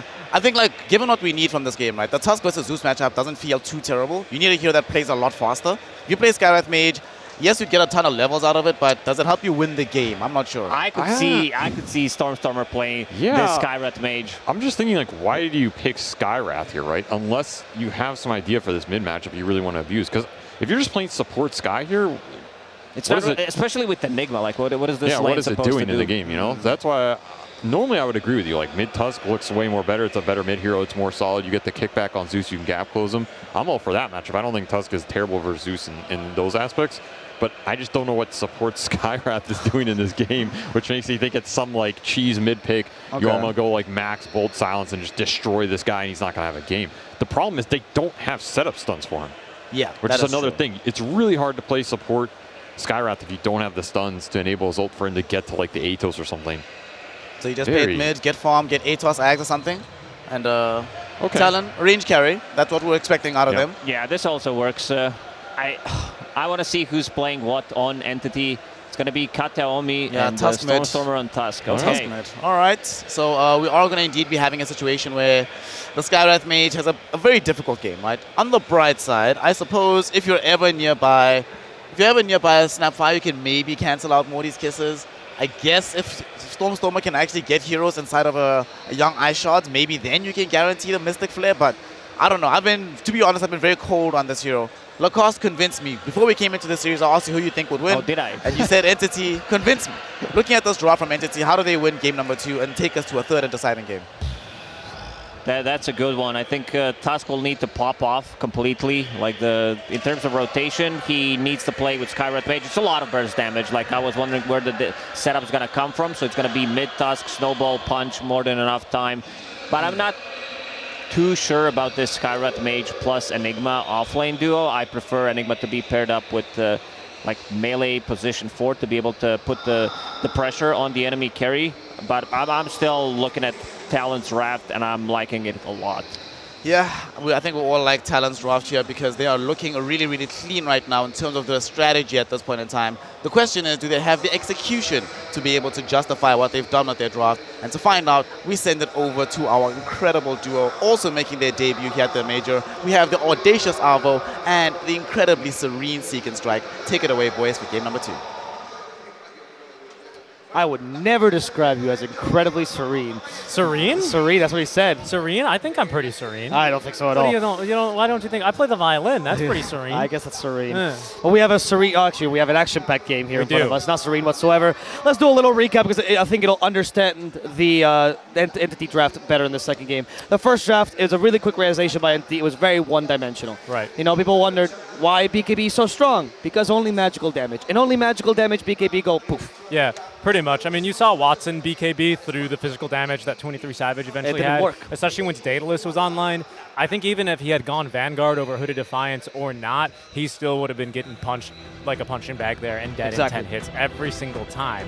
Now, Entity, they repair that. They give themselves that kind of a hero. They have plenty of mixed damage between that Enigma, the Skywrath Mage, and of course now the physical. A much more well-rounded lineup, something that can scale into the late game, wasn't all in on that pressure. I think that it can really help fix the sort of awkward tempo issues they had where, you know, the last good fight they took was around like 17 minutes in, right before BKBs got delivered to Talon. And then as we saw those BKBs really turn the tide of the game, from there, it was kind of all downhill for Talon. Sorry, all downhill for Entity, and all just winning and winning and winning for Talon. Exactly. And on the Talon side, of course, they also did draft this more diverse damage lineup. You'd wonder, why do you draft a TA and a TB? It is a bad core-to-core matchup in general due to the high armor of the TB, but it doesn't matter. You've already countered that with Zeus. You've already countered that with Snapfire. You're not looking just for the core-to-core matchup. You're actually looking to make sure your lineup, unlike Entity's last game, is not one-dimensional. So just because they buy armor items or whatever it is, you know, auras, it doesn't matter. They're not going to be able to counter you, especially because they have Enigma, great aura item buyer. You don't want him to buy like a Vlad's, and all of a sudden your team deals like much less damage. I actually really wanted to point out something else while we are, of course, getting a quick reboot out from Stormstormer. How much this crowd is into Talon. Yes. I don't think it really comes through so much on the English stream. No, it's the new EG. Yeah, exactly. I think it's really cool. I think C is also another region that generally when they go to LAN, you always get a lot of crowd support. It's almost always exclusively the North American and the Western European teams and China, depending on where the tournament is, right? Yeah. I think C and SA in general don't travel as much to LANs because usually they're very far from LANs. That's true. C with 3 slots, SA, of course, with only 2. Yes. So it does so make they have teams, but they don't have fans that that's get to travel. What I mean, right? But I think it's actually really cool. Every time that Talon walks out, people are chanting chanting their names. They're always looking for autographs, giving high fives. I just think it's good vibes in here for Talon. I wouldn't be super surprised. This is a very, very well tenured roster already. They've got lots of years playing in Dota. I'd be curious to see if we ever get them for an interview, what the crowd is like here for them, if it's any different from what they've been used to playing with. Yeah. That's true. I would like to see. I mean, Ollie has already praised the crowd. I know that Jabs is really feeling himself for the crowd, so I think that buff is certainly there.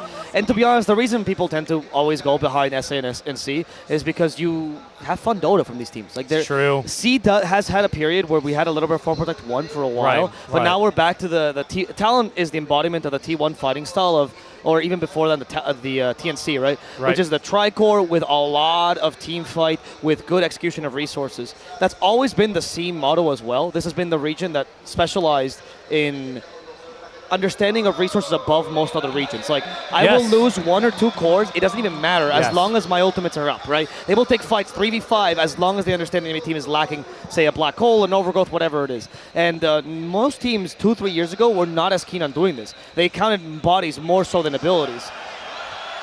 C were the first to do that. I think the iteration of T1 particularly was one of the big exporters of that strategy. And you can hear the crowd cheering for that because they know these kind of advanced ideas, like prioritizing the farm.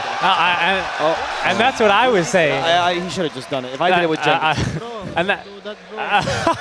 And that's what I was saying, right? Is just trying to make sure, last game, right? Like, having that kind of mentality, that style for Jab, to have such a difficult time in the middle of the lane, go 1-5-1, still get his items, and still be charging headfirst into those fights.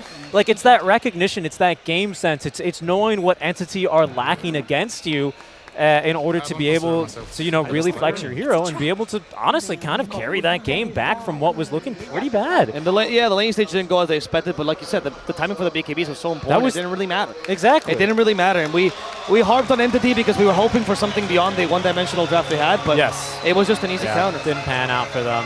As we now get underway, we not only have a Watson-style hero, a classic Watson-style hero in Terrorblade, we have Toby on his Zoo, we have good damage with Tusk and Scarif Mage. It's looking much better. As they catch Jabs, put him in the Ice Shards, Jabs will be able to walk away. Yeah, Rune's looking a bit worse for Entity as Talon will snag 3 of them to start off, so nothing too major, but maybe a bit of an earlier bottle or something for this mid lane matchup. So it's going to be at least a little bit of a benefit here for Talon. We'll see who gets first blood. Last time it was Entity, if I'm not mistaken, in this bottom lane onto Jabs. This time around, though, between a TB and an Undying. Lots of harass, but pretty sustainable heroes here. Double strength from lineup, so Fishman is going to have a fun time with Decay, already getting to work. This offlane Snapfire is something that's been run. I think it was actually Aster who started running it first in this tournament. It's been done for ages. Yeah. But it has a lot of success. The laning phase is really nice. There's a lot of diversity in the itemization, and we've seen some force Snapfires, particularly Matthew, prioritizing that Ags, and we've seen the strength of that in a lot of the EG matches. Lane shenanigans are afoot. I'll see where these creeps end up going. It's a classic thing these days. The 4 pulls the creep wave, the 5 tries to connect the creep waves, the 4 just connects 2 creepers instead, and eventually it does like this double pull of too many creeps at once, which pushes the wave.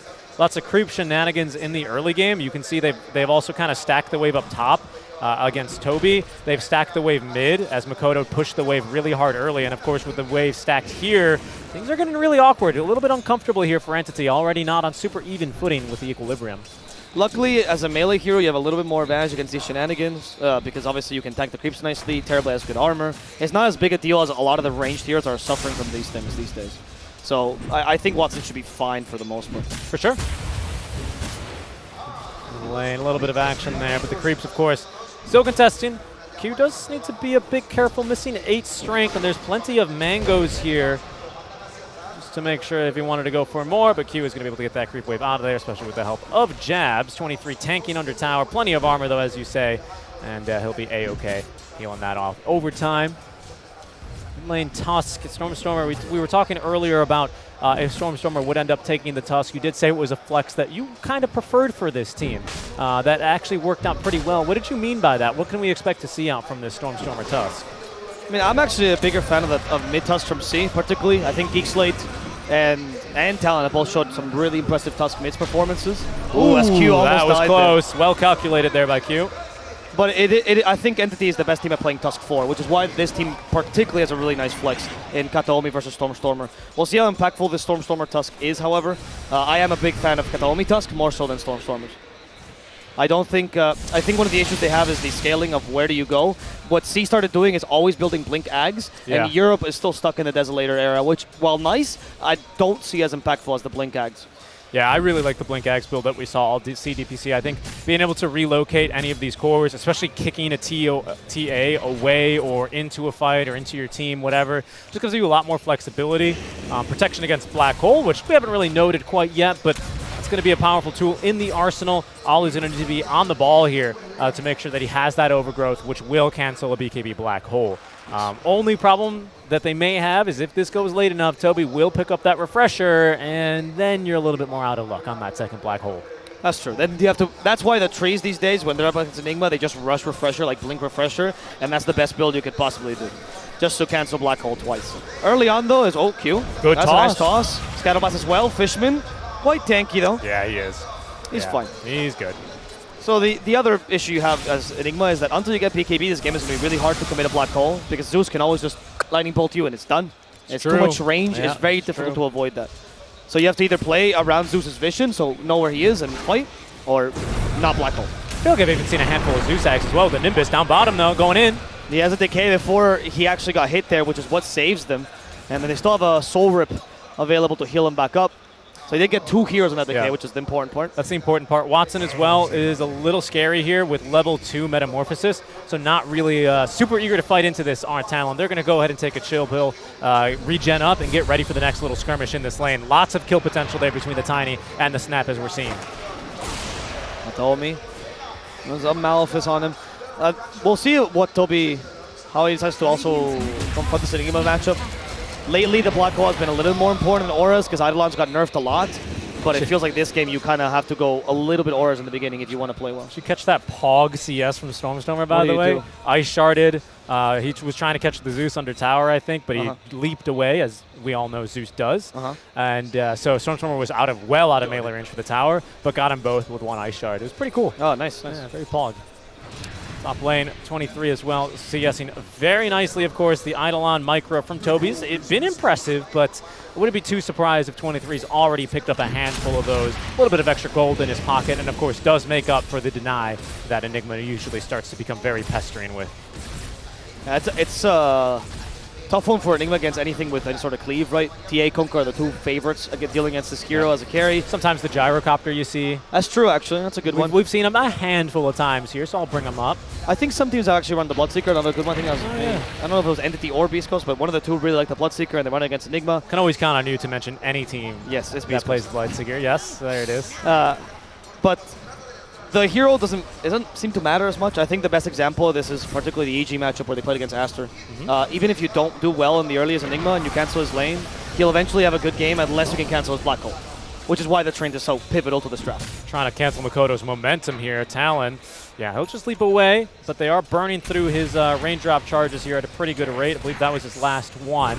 The 2 supports showing in the mid lane means that they do get a bit aggressive on bottom towards Watson.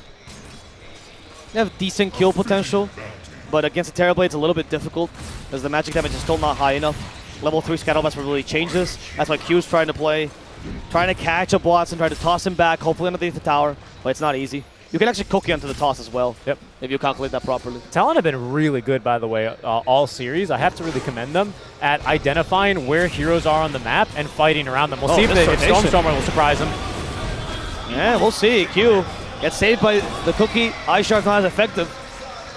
And Stormstormer's going to feel a little bit bad about that one. Yes, he is. TP tried to get a surprise kill. A little bit of something started. How many times in the CDPC where we've seen a lot of Tusk mid have we seen Tusks not really get the amazing start they want, go for this Falcon Blade build, and then just kind of be a farm support?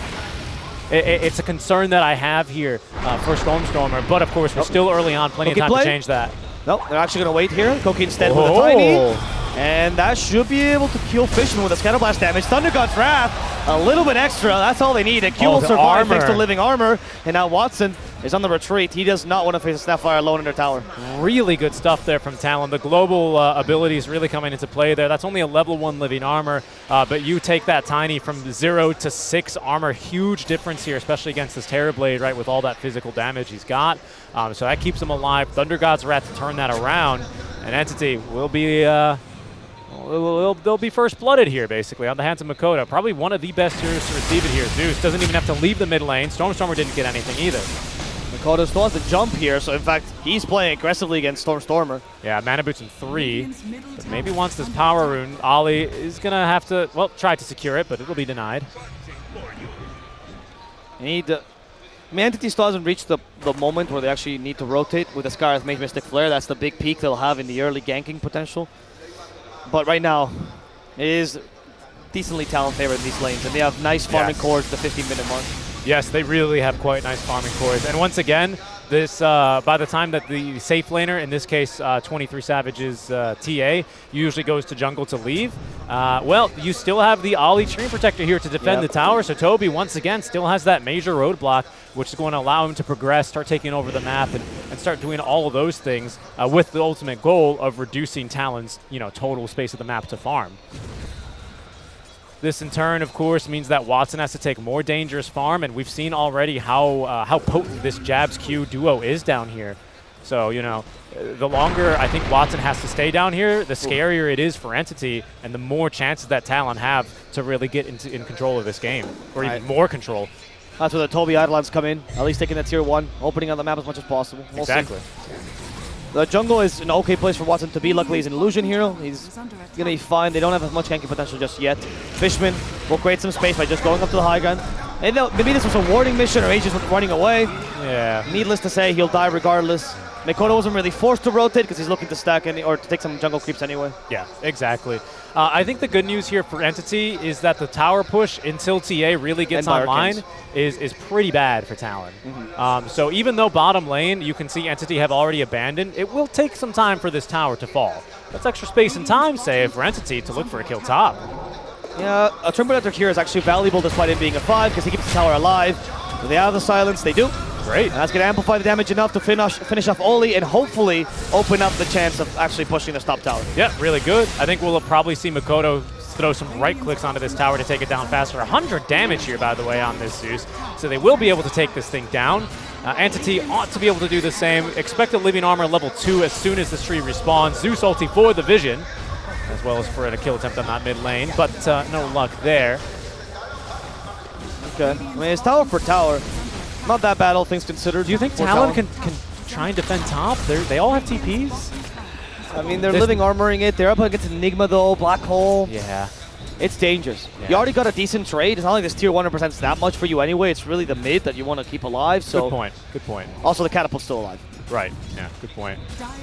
So that's going to be a pretty big win for Talon. Eventually, Entity will be able to equalize here and take their own tier 1 tower. So tower for tower here.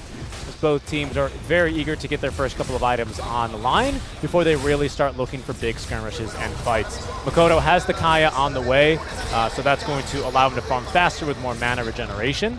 Toby just getting his first item. He loves this Mechanism Greaves build, doesn't he? Immediately into that, so lots of damage to be able to heal off. Wouldn't be too surprised if he, spec'd into the Pipe of Insight as well, as he did very similarly on the DP. It's a lot of aura items for an Enigma to get, though. How important would you say his Black Hole is? Getting like this BKB Blink Black Hole online. How much do you value that over, say, the Pipe of Insight and the aura build instead? I mean, it's a genuinely good question, right? The Pipe is definitely useful against Snap and Zeus. There's no question about that. It's going to be probably fully utilized. And the issue with the BKB Black Hole is you still have the issue of the Trim Protector. Right. What is your plan against that? Are you going to go Blink, BKB, Refresher Orb? Exactly, right. Expensive items. Some teams have proven that Enigma's Black Hole is not the most important skill. Even just Malefice, even just manning up is good enough. Fishman is trying to stay alive here. Even drops Tombstone. Okay, that's just free gold. Okay. Yeah, he's going to die. And that is free gold. Yeah, it is. Yeah, good. 23 Savage is happy to farm that. Yeah, absolutely. More farm for him. Entity actually were nowhere nearby, mostly in the jungle in this top side of the map. Watson started kind of meandering on over, but very quickly realized he'd be 1 versus 3 at least there. So he continues farming up. Okay, another smoke by Entity. This time they do have the Mystic Flare from Kataomi, so this is the actual timing they needed. It's a little bit later, 12 minutes in, but it's important to play around this. Yeah, this Cookie's such a problem for this kind of an idea, though. We'll see how Jabs looks to position himself in the fights. I'm really curious what kind of a role he thinks he needs. For now, of course, it's off-laner. Greaves already nearly completed, still 1,200 gold away, but he also has his Arcanes and his Mechanism, so he is doing very well to match the farming pace of Toby. Because the Zeus also went for the more popular newer build of actually getting Lightning Bolt as opposed to maxing Jump and Arc Lightning, which was the farming older, slower build. The 404. Yes. Yeah. Now this guy is actually much more active early, and you go for Kai and Sanj, you tank a fair amount. It's difficult to match these timings. That's why these ganks on the Tusk's Gareth Mage are so important to create some space for you. Yeah. And for your TB, which last game we saw Savage being pretty much free on the TB the whole time. Yeah. This game, harder. It will be harder, right? Because before that BKB comes out, even if you have Scotty, if you have lots of stats, this Zeus, I mean, he is one of the best solutions here to the TB hero. He's up there with like your Lashrax. I think DP is sometimes up there, can be, especially as a laning solution, right? But it will be problematic for Watson. That's what I was surprised. Entity last game, I thought that's what their idea was, to get this Pudge Ags to get and sit on top of this 23 Savage TB. This time around, though, I think Talon have a much easier solution, obviously because of the range of Zeus and the global abilities and the long range of the Snapfire Kisses. I think Watson's in for a pretty rough time here as soon as Talon feel like they want to really start going aggressive and getting some fights. I think that timing Avo is going to be on this Q Blink Dagger. Okay, trap triggers though, and now they can set up for the Avalanche with this. There's a 3-man Avalanche. Oh, goodness. So this damage, they got rid of Kataomi. Fishman trying to distract them as Stormer gains as much space as possible. Mormon gets missed, but they don't need it. They have the Lightning Bolt. They're going to decimate them. Yeah, phenomenal fights there out from Talon. Everything really coming together. That's probably about the third or fourth time, not this game, but this series, Avo, that I've seen Q hit, multiple hero avalanches and tossing a third hero onto them. I mean, he is absolutely crushing it here on this Tiny. Honestly, I thought the Tiny would much more contested this series. Both Kataomi and Q are fantastic Tiny players, and Talon just got it both times. When he saw how effective he is with the Avalanche, he also plays the... Instead of the I'm going to toss back every single time Tiny, which is a very high risk, high reward, he plays the more supporting Tiny of I will get a good Avalanche, I'll make sure to have a nice team fight, I'll collect people with a toss and then Avalanche onto them. It's a more consistent playstyle that works well with Talon. Speaking of playstyles, checking in on 23 Savage and how his farm is going, he actually has the Desolator already flying his way. Black Hole committed. This is for Mikoto. This is the kill they desperately need here. It takes a lot out of them, but it's a good mid kill. It's a big one. The first Black Hole of the game. Can they really turn this into a Roshan now becomes the question. And can Talon do anything about it is obviously the next question. No kisses. You do have Overgrowth, however, on Ollie. Yeah. We have a Blink Dagger coming for Q, though. This could be massive for Talon. Yeah, they're ordering themselves up nearby. They're taking a little bit too long, They gotta get in there. They do. Q up. is going to be the one to lead. Roche is about to fall. Q, well, he calculates perfectly. So close. Oh, he actually got silenced just in time. Even if he blinked there, he would have been stopped. So the Aegis goes their way, and now they can kill Q as a result as well. Very heads-up play by Kataomi Scarlet Mage. Yeah, indeed. The silence is the important part. As you say, you're only scared of that avalanche, the multiple hero avalanches that I've been talking about. Oh, really, really good effort, though, by Q. Talon doing exactly what they needed to be doing there. But just a heads-up play, as you say, from Kataomi. Got to give him credit for that one. Fishman trying to TP out. Cookie will scout him, and 23 unleashes onto him. That's the first 2 damage for his Desolator. Okay. He is going Desolator build. We'll see if he can scale. This Tusk can become a real threat and becomes a much more real core. That's right. Stormstormer also going for the Desolator. I was remarking on 23's Desa, which is already completed. He's having a phenomenal game. He's going to farm even more now. Yeah, this is the 15-minute time we talked about with a TA. Usually, Dragonlance plus Deso. Yep. Next, you go for BKB. You don't even go Blink these days. And at least Entity has a TB. Has enough armor, he can tank this. The rest of the team, though, not so lucky. 23 making a quick pit stop here, actually. Before the BKB, Avo picked up the Axe Shard. Another great solution to these Enigma black holes before he gets BKB. And Toby, he's decided on that playstyle. We talked about it earlier. It's Pipe of Insight, so he's nowhere close to a BKB now. Mortimer's Kiss is now with the Avalanche toss. Oh, this is the damage. Stormer goes to the hide-in with Snowball. They at least catch a support, maybe. But Watson, is he the next one to die? Q is just way too tanky. He gets healed by the Garden Greaves. He's going to be fine. Q has Blink in 3, but I don't think he has a target. Even in the Auras department, it seems like Jabs is doing better than he needs a target for the toss back. Good silence. Tossing him back, Malefice annoying him, but they finally got the target, and this Enigma will be disintegrated. Oh no, Choo-Choo, Stormstormer, he might be next. They're trying to turn. Overgrowth, that's going to be turning this team fight around. Now they got 2 cores stuck with the Avalanche, going for Watson. High armor, saved by the Sunder. They got to consider Stormstormer instead. That's Aegis. Keeps 23 Savage alive, but finally he dies there. As the illusions mow him down. That Sunder will actually turn this around. Jabs, next target. They don't want to lose the Tusk here. Stormstormer, Walrus Punch, sets up for the kill. Jabs, lasts a fair amount of time, but it's just a matter of time until they catch him in the trees. Down he goes. That's 3 dead there for Talon. Entity managed to turn around, even surprising me if it wasn't clear enough by the sound of my voice. Yeah. I was shocked that Watson joins that fight still with 30 seconds left on the Metamorphosis cooldown.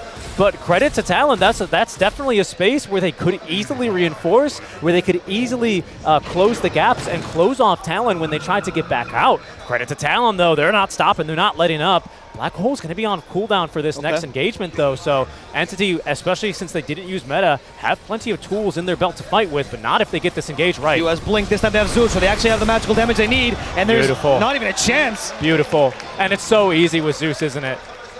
Difference. We've talked about the high armor of him. TA couldn't bring him down. They just need to consistently have Zeus against Terrorblade. Great Sunder out from Watson. I mean, that could be a moment here for Entity to try.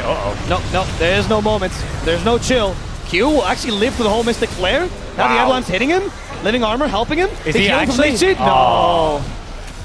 That. Okay, they had to kill him. That was too much. No way Q lives through that. An immense effort, though, by Jabs. You can see that Guardian Greaves really doing a lot of work. Even that max living armor buying precious seconds that allow Entity, or that don't allow Entity, I should say, any other opportunity to re-engage. 2-for-1 trade. Of course, the biggest thing to remember out from this is that Talon still moving well on these smokes, still finding pickoffs onto Watson, who is still not going for a BKB, mind you. He feels like Manta's the better choice, has not committed, but 1,000 gold in the bank. For that ultimate orb. Toby as well. I don't know he survives that BKB, to be honest. He's maintaining the course as well for that Pipe of Insight. We saw Katomi, I believe, there with that first usage of the Rod of Atos, so that could be a little bit troublesome here for sure. 23 Savage, he is building into BKB next after the Shard, right, which we did see make a little bit of an impact there. Perhaps that's what the Shard is for as well. And maybe why Watson wants to go for the Manticidal so bad. So he can actually, he knows in a 1v1 versus TA, he's got the armor to live, and he's not going to get bursted, so he should ideally have enough time to Sunder. Yeah, but not if he's silenced. So his goal, I guess, would be that Tusk will kill Zeus every single fight. He has Dezo, and that's the logic behind this item as opposed to BKB. I think that's a decent plan. Entity, you know, they're assigning jobs for everyone in this fight, right? Based on who does them best. Stormstormer, gap close, right? Going for the Blink Dagger next, trying to blow up this Zeus. Watson, be ready to fight and tear through the TA. I wonder where Toby's going to come in now, especially only going for Aura. As a smoke does break. Ollie, what a player. Oh, Thunder God Grant, his vision, just in time to go for the Enigma first. Mortimer's kisses, Toby gets healed enough for now, won't die to the kisses. Q also saved there by living armor. Another overgrowth from the backlines gets rid of the black hole. Stormstormer's down too. And now Talon, they know they can just crush him. They know they can just pursue them, endlessly kill whoever they see. All these overgrowths have been so insane both games this series. Ollie and Q, I mean, all of Talon, I really have to commend. I think they have, so far, looked the better team. Right now. I mean, it's been the supporting duo, especially in the early game, where we do get to focus on the plays that they can make. That's all positioning based from Ollie. He really likes this Shard, and this is one of the first games I've personally seen where the Treant Shard has been this useful. Just for him to phase walk around invis, scout stuff, and ruin teams. The trap scouted the TB. And another stun, the Sunder gets out, but the Snapfire's nearby. Okay, Q might have bit off more than you could chew there. In fact, Jabs will just leave him behind. Yeah. There's no reinforcements. Mikoto was a little bit too far away. They won't go to TB in time. No. Good attempt, though. They just got a little bit overzealous. Yeah, of course. I mean, and I think, you know, it's unfortunate to lose the hero, but, you know, that's a low-risk, high-reward kind of a situation. You keep Watson down and out of this game, Zeus is going to get way too big. This TA is going to get way too big. And no matter how much armor that this TB eventually has, it's not going to be enough, right? So that's the idea here, why Talon do go for that play. And I think they're not too unhappy with at least putting the fear of God into Watson. I mean, the idea that, like, I have a TB that deals with TA, I have a Tusk that deals with Zeus, like that kind of puzzle that Entity fixed is is valid. It's a good one. But at the same time, Talon's draft is so much easier to execute because I just need to have... they have the control in terms of vision, which is a very important part of this draft. Right. They have multiple solutions to each hero. That's right. And the only one that's exclusive is probably the overgrowth of the black hole. Right. But if they just kill Enigma every time, that's another easy solution. And I really like your point about vision there. I'd like to just focus on that for a bit because it's not only Ollie. I mean, I have been praising Ollie, you know, all game, right? Yeah, and he's still doing an amazing job. But I always think it kind of feels bad to only have one vision hero. When you have two vision heroes, like though, Zeus. like a Zeus, or in this case, I would even say that the Psionic traps from 23 Savage, right, around the map, you have lots of vision. You can really position yourself well without needing to put yourself in the line of fire and feeding and dying, you know? And I think that's when you really, you know, cancel these heroes that want to get these kinds of jumps in, that want to be the first to initiate, right? I'm looking at Entity's lineup, and I see three of them here, Avo. That Tusk, that Skywrath Mage, and this Enigma, they want to be the ones jumping you. Yep. That's when they're at their strongest. They don't want to be scouted earlier. They don't want to be getting caught by these 3-hero overgrowths, because then they kind of do nothing. You can argue their vision tools is really just Tombstone. They get same maybe Eidolons help a little bit, but they're very slow, so it's not the same thing as Lycan Wolves or Broodmother Spiderlings. Right. And the reason we obsess about vision is also because that's been the obsession of C for this whole tournament. That's right. You watch Geek Slate's games in the group stage, you'll notice Bounty Hunter Zeus was a combo they ran often because they just thought vision is the most important thing, our core's already strong enough, and Talon, in a more measured way, of course, has done a similar thing. We can see the same thing with Team Spirit, actually, when they fought against each other. It was a vision battle for both teams. So it has been kind of the sub-meta of this tournament. Very similar, ironically, to TI-10, where it was also a sub-meta of that tournament. Yeah. Entity have purchased a gem here now as they do smoke out of the base. So this is Fishman's gem, very poor on dying, a little bit of a sad inventory for him, but it's for the good of the team here to make sure that they can reduce a little bit of the pressure that we've been talking about, this vision, right? Gem of True Sight allows you to know where you're going, lets you see these traps. The wards are obvious, but also the Treant Protector, right? Which has been super problematic for them. Good solution by Entity, but it's a little bit of a risky move for the gem. If they do drop that, game starts to look really, really punishing for them. Hurricane Pike for T. Oh, okay. Smoke. As on the Hurricane Pike, but not including the TA. BKB is ready, like you said, for that Templar Assassin as well. Oh, it's still 9 seconds. Wow, okay. She got 2 full items before this next fight. It's a fresh one. But they have vision right now. Entity, however, the Thunder God's Wrath reveals them. Stormstormer's the first target. They might get rid of Q in time. Thanks to the snowball. No one's died on Entity yet. Stormstormer might be the target. Overgrowth. Just missed the fight. They know not to fight into high ground. Talon, they've learned patience. They've lost Q. It's not that big a deal. Right. Entity, will they make a move here? They stall the black hole. They haven't used that many resources yet. I think that's a fight Talon we're really itching to take. Like you said, it's the right call that they don't. As soon as Stormstormer is not caught by that overgrowth, he must have just been outside that radius. I think that fight becomes really scary. You're looking at a Tombstone, even to Tombstone level 1, right? Once you get 4 zombies on it, it starts to feel really oppressive. You're looking at an Enigma in high ground outside of vision somewhere. You're looking at Watson with Manta style. Now the Metamorphosis is active. Good call there from Talon. Entity, down but not out, you know. They can still definitely pull some punches here back towards Talon. That ward on the high ground, of course, by Entity also very important. Yes. We mentioned the vision game, right? Thunder God's Wrath did even that out for a second, but once the vision of Thunder God's Wrath ended, they realized they were fighting into enemy high ground. Stormer? Might be a bait. It's BKB on 23, so he feels very safe, though. It is where, for example, the C-Tusks of buying Ags feels really good, because they overcommit a little bit and you punish them completely. It's a really good point, yeah. I think, yeah, no, I mean, you're totally right. I mean, this is burst, right? And to be fair, maybe that's what Entity is playing for here, right? They have lots of great ways to get through refraction very easily. You've got phenomenal control and damage through the BKB. You just ask Entity about that last game. They experienced it themselves. So if they can actually get on top of this TA, burst her before she activates anything like a Satanic, you know, or before anyone can save her, before the Overgrowth resets the fight, maybe that's the way they're going. Maybe that's the game plan here for Entity. I certainly see some logic there. Or ideally a Zeus, right? If you can Zeus just is kill another the good Zeus, one. your Terrorblade is now free in the fight. I mean, I guess Snapfire is that somewhat Zeus. Right. This, no, I actually agree with that completely. I somewhat Zeus is a funny way to put it, but for sure. They fulfill similar functions, and and they both have similar methods of escape as well, which have been proving very annoying jumping, for right? Entity. Yes. Yeah, they both. Kataomi, though, he's got a Blink Dagger here on this guy. This could be huge. Yeah. Toby. Oh my god, it's Q. He has a toss back on Stormstormer. They already forced defensive snowball. They have Tombstone, but he's forced Stormstormer still silenced now. Overgrowth, Thunder God's Wrath. They're gonna deal with a Tombstone immediately. Up to the high ground does Entity retreat, but they're gonna lose 2 in this process. 23 turned into a machine gun there as well. Hurricane Pike off the high ground and just launched 5 shots up there. Fortunately, a couple of them missed by the looks of things, but could have gone so much worse there for Entity. Stormstormer getting caught first was just disastrous. They've lost the gem, Avo. And because 2 are dead, they can now separate themselves into 2 groups. The Killers and the Roshan Killers. And the Killers will get exactly the kill they wanted, which is Toby. 1 last arc lighting, no more black hole. Roche falls to a solo TA at this point. Huge for Talon. Very big. And that's the second Roche as well. So that's also the important one. That's the important one. There's a free Ag Shard here. And honestly, give it to Tiny. He was literally the only person without an Ag Shard. So they're going to leave it here. It won't be the longest Ag Shard left on the ground, but was, it sat and matured for about 10 seconds or so before it finally went into someone's inventory. I can't deal. If they leave it on the ground again, I will have flashbacks. That was... the whole ESSA community will start to... Oh, yeah. Whistle again. And we've already gotten rid of them. That's very true.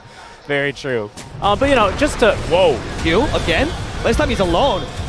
And somehow he lives. It's just the Nimbus, actually, that they needed. Wow. And 23 is ready to make another jump in. I was going to take a look at the status of this game. If you just compare 2 items here very quickly to get a sense of how the game is going, it's a little bit like who was Hemingway, saddest story in 6 words or so. TA Deso 12 damage, Tusk Deso 0 damage. It has been going very bad. They got the Enigma as well, toss back. He dies before he even hits the TA at this point. The damage is overwhelming from 23 Savage. Entity are hemorrhaging right now. Talon are in complete control. Entity, they just need to find this dream fight. They have the tools, Avo. They have great high ground. They have the Enigma Black Hole. But my goodness, Talon have eyes everywhere. Between Traps and Thunder God's Wrath, this game is way too oppressive. And another toss gets Kataomi. He's the only one with a dominating streak, apparently, so that's the biggest goal 23 Savage could find here. Yeah, he's happy to farm that up. Nearly maxed his Deso already in the last couple of seconds, even before I can make my dumb Hemingway joke. My goodness. I mean, this game is completely in control here for Talon Esports. They have played this game beautifully. It's a good time to mention the fact that Talon comes from a really good win against Team Spirit, an incredible comeback. They feel very good right now. And Entity, they come from a defeating loss against Gaming Gladiators, where they felt a little bit outclassed. I don't know if they've necessarily not recovered, but Talon is definitely on the up and up. And I have to say, that's been their story since CDPC, right? I know we touched on this before, but even you compare this Talon to the Talon that also managed to beat Team Spirit, this Talon has upgraded, man. They are looking amazing. That's not to say anything about how they played versus Spirit. Taking down Spirit's no easy feat. They got it done. But this Talon, my goodness, Entity, this game, it's hard for them, man. What options do you have here? High ground defense. Sure. Defense of the Ancients is the name of the game here for them, for sure. I think, unfortunately, they have to just kind of get ready for turtle formation. Watson has the item that he's desperately needed, which is this BKB. Stormstormer has just not been able to connect. Oh, goodness. Another time at Stormstormer. And they use the overgrowth for him, so maybe Black Hole could be a little more free. Oh, he doesn't have BKB. It doesn't actually matter. No. They can still cancel Black Hole with anything. Stormstormer's already dead. Dead, yeah. They can cancel with anything as little as a Psionic Trap, by the way. There's a DD, by the way, on 23 Savage. Careful here. That's still half duration. He's got already a Daedalus, and he's got Mindbreaker. Good luck, Enigma. Good luck. I think he can even go through the TV at this rate. He might be able to. He'll certainly get going on that tier 3 tower, that's for sure. What are the crazy averages this patch at 23 with this much farm is slow? Crazy. This game for Talon here, pushing up high ground with the Aegis, looking to try and close this one out 2-0 after battling against Spirit in a long 3-game series here. There's the toss in. It's just an illusion. It's just an illusion. I got baited. He did. Fishman, Nimbus, Mortimer's Kisses, they're committing to him. And they get rid of him with Thunder God's Wrath. A big kill there. Toby as well is going to be forced back. He's on half HP. Silenced up the Terrorblade. They forced the BKB. Oh, because he didn't have Manta style and he needed to use a Sunder just in case. That was his 9-second BKB.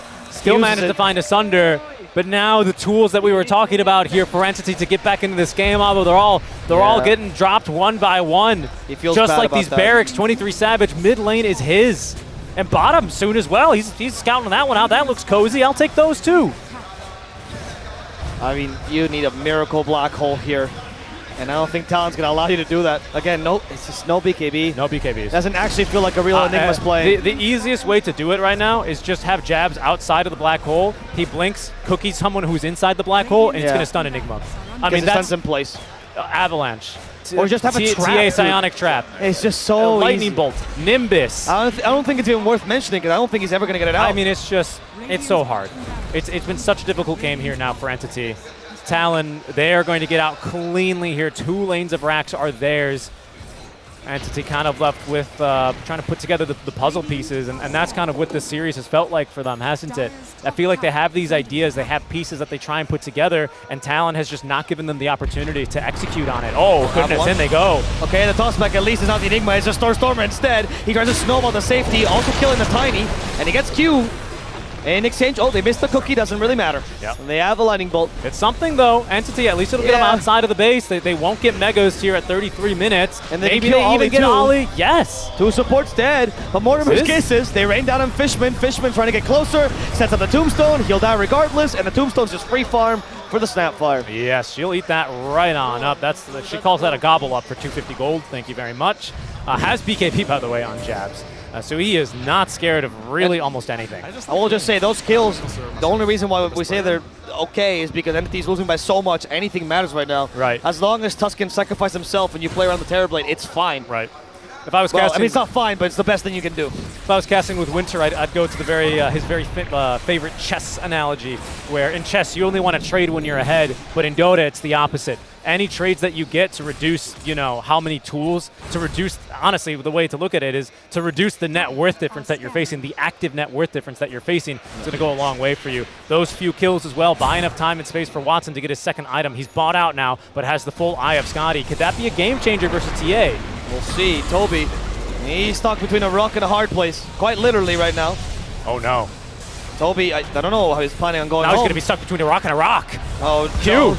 They send the Snapfire forward. They even got the cookie stun. He's dead. Watson, he's trapped here. Oh, there's a no. hex. Pigs don't have armor, Richie. He's going to try to get the Sunder. He did. It's going to turn around against Jab, but the TA's still hitting him, and now it's just much more damage, better net worth. Where's the Zeus? He's waiting for the BKB to end. Watson's not winning this fight. Now they're going to lose it. Down he goes. He's GG. dead. The GG is called. Talon look absolutely dominating. They destroy Entity in this second match. They have very clear ideas, a very strong carry, and they're not afraid. They look incredibly confident in their performance. And I think what was incredible for them, for Talon that game, is it was just kind of the same thing out from lanes for the rest of the game. You were calling that team fight, and you caught all the action, but what I was catching was that Treant Protector waiting in the trees, waiting for the reinforcements to try and help out 23 Savage. That Nimbus was so perfectly placed, everyone just ends up walking right past him, uses Overgrowth, 23 is completely alone, and he ends up losing that duel to 23 Savage. Phenomenal stuff from Talon here, man. Their team fights, their vision, their control, everything here was pretty much perfect against Entity. They also seem to have caught on the meta, right? Like they seem to be of those top teams. I understand now fully what the important factors of the meta are, what heroes you need to prioritize, and not just because they're stronger or whatever, but the whole concept of what the meta this major has been, which is the vision enabling cores and being able to have decent core-to-core matchups. Not necessarily carry versus carry, but as long as I have mid lane that beats the carry, that's fine. Right. It's all about being the 1 OP win condition that you have in your team. Right. Entity did try and give themselves those kinds of conditions here today, especially like this Stormer Tusk trying to get on top of this Zeus. Obviously didn't really play out that way with the kill score that Makoto ended up having, 15-1-10, a phenomenal game from him. But you still had 23 Savage with 10k more gold than even the Zeus to back him up. I mean, there was layers on layers of this, of just how good Talon played this. Yeah. Entity, though, of course, they will finish here. Their run ends now at the Lima Major, but they can still hold their chins high as they still have a phenomenal run here. And this is a top 6 finish for them, isn't it? And look, it's a start for them anyway, right? You have a change of carry. You're still adapting to this new playstyle that you're trying to create with Watson. You definitely are skilled players, but the question is how long will it take you to mesh completely? How long will it take you to understand the meta? And how good will you be in this new patch? And it's going to take a while. Entity, this is just the first major. They're looking for second, third major here. For Talon, though, again, a team that started off the DPC on a bit of a rough note. I think I recall that loss to Execration really shook us. You take a look at where they're at now, and they are locked in. This may be the team to focus on for a lower bracket run, Avo. Yeah, I'd argue that Talon is the complete opposite Entity, right? They look to prove themselves because they always knew they had this skill level, but in the DPC, they were not quite there to execute it. Now they're finally there. They're feeling themselves. They know what needs to be done. And this is a huge confidence boost for a team, as it proves that all these ideas they had this long are actually working. You know who stands in the way of that, though? Shopify Rebellion and my boy Arturito. That's going to be the legendary lower bracket my final. boy Arturito. 23 Savage. I don't have a shirt. Where is Savage? Oh, hello, Jabs. Oh. Yeah, walk into the shot. Hey, yeah, look at the come camera. on in. My boy Jabs. Yeah, there we go. Come in between us. We're just setting up the interview, Jabs. Yeah. How's it going? Hello, Jabs. How's it going? In fact, Jabs. We have a mic for you. Yeah. This is not the interview we planned, but you know, There you we adapt. We're doing it live. Hello, Jabs. Jabs, can you hear us? Yeah. Great. Is this the setup now, producer? I guess it is. We're doing it live. Okay. Sorry, Snare. Wasn't the plan. Hey, Jabs, how's it going? Feel pretty good? Feel good, yeah. Like, make it to the top 4. Feel pretty good. I saw you laughing in that booth over there. Yeah, You're like, really enjoying yourself. Yeah, it's pretty fun, like, you know, play with the boys. We're talking about your glow up as a storyline from CDPC. Every day you're looking a little bit stronger. How's that learning process felt for you guys internally? It's like we learn a lot in the DPC season, and then like after that, like we lose to like Fnatic, and we learn a lot from them. I felt like every step, like we keep like improving. Jabs, sorry, I wanted to ask. I feel like you guys have had to play some of the most tense series, not only in this tournament, this one versus Entity, your last versus Spirit, but also even to get here, those tiebreakers, right? How has that been for you guys, and do you think all that pressure has really made you guys come together? Because you guys look amazing right now. Like we feel pretty confident, like in the tiebreaker, CDPC too. Like we just do what we prepare, and going into the main, we adapt. Like we learn from Liquid, we learn from like everyone, and we keep like play better. Yeah, for sure. Jabs, how's the crowd buff feel? Considering you seem to have won over the crowd here. Yeah, I love it. I love it. I love them. Like they keep like cheering for us. Like yeah. Did you expect this was gonna happen? No, like never expect it. It's pretty fun. They're even shouting your name now. This is wild. How's it feel to play back on the main stage again? The high-level Dota. You told me in the CDPC that was what you played Dota for. These incredibly high-skilled games. Any teams you're particularly looking forward to play against? Now, like gonna take like one by one. I think we're looking to play against Shopify. Yeah, Shopify, and like I don't know who next. Yeah. Are you excited? Yeah, really excited. Yeah. You think that Dota is gonna be the high level that we expect from you guys? Yeah, they play pretty well. Like yesterday game and like before that, I think they played a bit well. So kind of excited. Okay. But you, Jabs, you told me in the very beginning you're going to take the trophy home this tournament. You said easy win. You still believe in yourself that way? Yeah, we're going to take it. There we go. Amazing. That's it. Amazing. They're going to take it. Let's see if the panel agrees with Jabs as we go back to them. And tell us about game number 3. Oh, game number 2, sorry. Not Game even. number 2.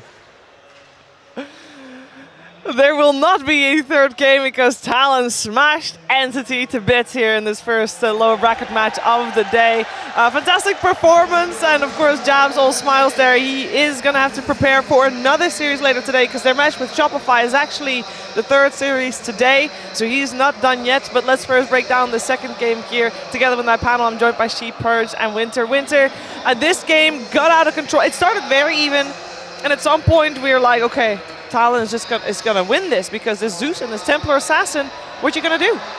Yeah, I felt like they just got too much control of the game. The toss, I feel like it's a decent adjustment when they saw the Zeus. They tried to move the support toss to mid, and I felt like it's a good idea, but he just went for such a very greedy build. He didn't build Blink, he built Falcon Blade into Desert, then Blink, but he needed Blink and BKB that game, and they couldn't take a lot of the fights because nobody could really initiate on his team, you know. Yeah, that was tough, and even his rotations are just countered by the cookie.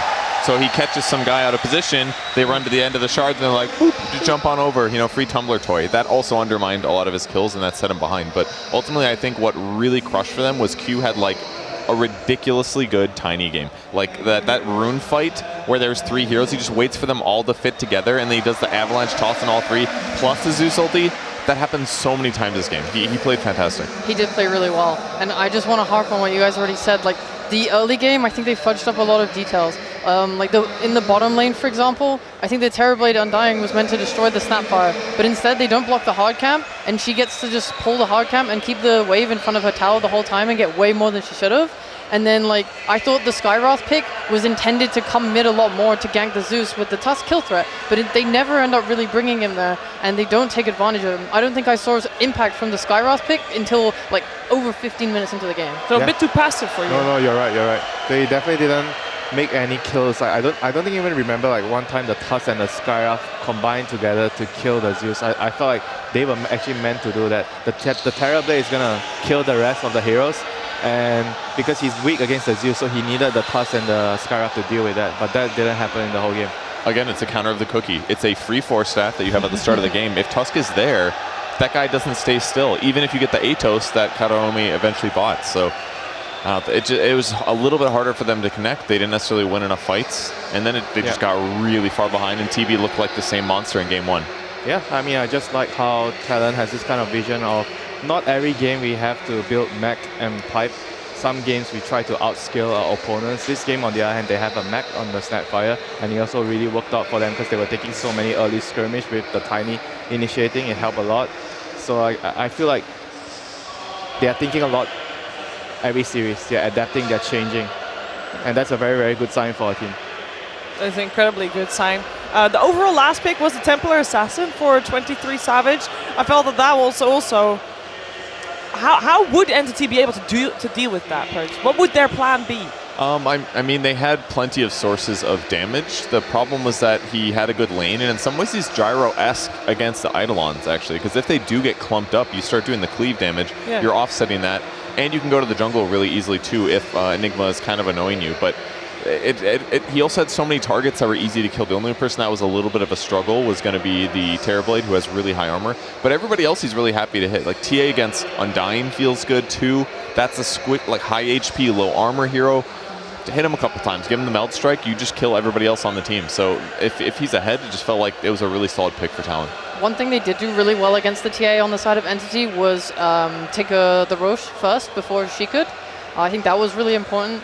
They just get like a kill, I think, and then transition it into a Roche. So I like that from them.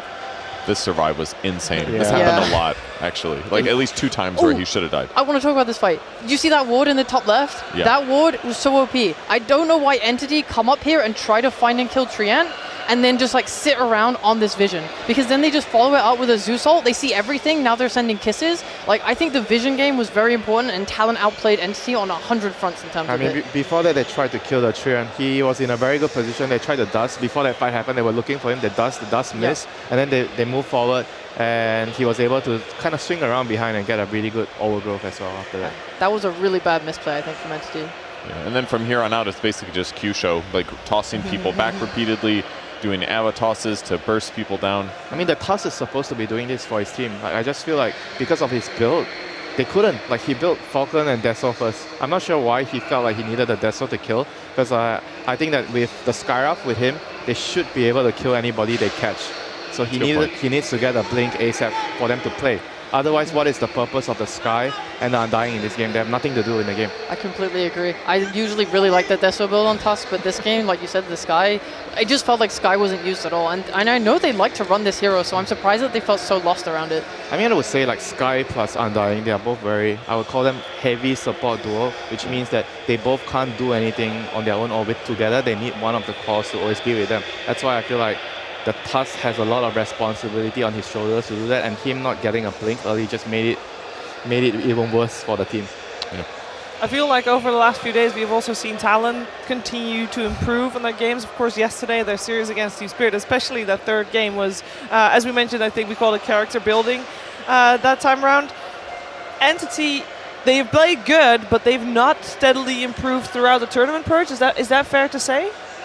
I guess so. Yeah, they felt like they hit this like peak, and everyone thought that their sky was the limit. But then when they played Gaming Gladiators, it looked disappointing, and them looking disappointing here, it kind of paints the same picture. So I still think it was a good tournament performance for them, but definitely disappointing compared to what their expectations probably were after their really hot start. Yeah, they still get top 6, but they do not get top 4. Talon gets that honor, and they are joined by Shopify Rebellion, Team Liquid and Gaming Gladiators. So that means we've got 3 different regions represented in the top 4, which is incredible. Especially, I think, Winter, going into it, you heard the stories and you covered SCA DPC. You know that SCA coming in was not considered the strongest region, everything but they delivered. I expected Talon to be at least top 6. Like I know when we did like a list, everybody had a list. Talon is definitely not on everybody's list, but when I was watching their games throughout DPC, I felt like they have the vision, they have the potential. They didn't do well in the start, but I feel like the way they see the game, the way they're drafting, it's going to allow them to go far as a team. Yeah, and it has proven to be the case. We can take a look where that brings us with the brackets, because eliminations happen all the time today, apart from one series, of course. But we do need to get only one team at the very end. So time to say a goodbye here to Entity and to see what their road will be for, well, what the road for Talon will be later on. Shopify Rebellion, of course, in that lower bracket, still there as well. If we can get up the brackets, that'll be amazing. Sheep, this top 4, are you happy? I'm super happy. I mean, I'm a massive fan of Gaming and Liquid, so this fight's going to be really good. Yeah. I'm really happy for Talon. I mean, I know we just watched them and talked about them a lot, but like, it cannot be overstated. Like, having my first foray into talent work, be covering C for an entire year, I just like really love the players. I feel very fond for them. Seeing them succeed makes me incredibly happy. And I mean, Shopify, this is always a fan favorite for everyone. So I think we probably couldn't get like a better like end of this bracket so far. I fully agree with that one, indeed. That series, Talon Shopify, will be the last series of the day, but as I just mentioned, we're going to a series that does not have an elimination, but it does have a guaranteed top 2 finish at this major. Gaming Gladiators and Team Liquid, 1 best of 3. We'll once again reiterate that Team Liquid will not be playing with their position for Boxy. They will instead have their analyst Jabs standing in, as unfortunately Boxy had to head home due to a medical emergency. Of course, we wish him all the best, and Team Liquid is of course happy to still be able to continue properly with the stand-in, but at least a stand-in that they are very familiar with. Sheep. Jabs is their second analyst. Blitz is their main coach. He does like the drafting with Zai, and Jabs covers more of the like researching other teams and so on. So I think, I mean, they spend loads of time together. They're very comfortable. He is high MMR, maybe not the highest. Like, obviously, this is a step down from Boxy. 9K is still pretty high. He's pretty damn good. I mean, I think that their familiarity as well will make it not hard for them to play. But obviously, yeah, I mean, any stand-in is going to be a step down, especially when you're hitting, top 3 of the major. So yeah, I mean, I would have loved to have seen actual Liquid full lineup go against Gaming here. So I'm imagining Gaming will take the win, but they're still trying, right? They're not just giving up and throwing away from memes. Yeah, no. He said this morning that his team was more excited about him playing than he was. Yes. But he's going to have nerves, right? Like, he has these expectations, but his team is like, oh, we could just get knocked out twice and it doesn't matter anymore, So they can just have fun with him. The pressure is off, and that sometimes is a recipe for success. I will say that Team Liquid is a mentally incredibly strong team, so they are able to put their best forward here, indeed. We'll see how they'll do, though. They're going up against Gaming Gladiators, who's looked phenomenal as well. And before we head into that series, we are going to learn a little bit more about them.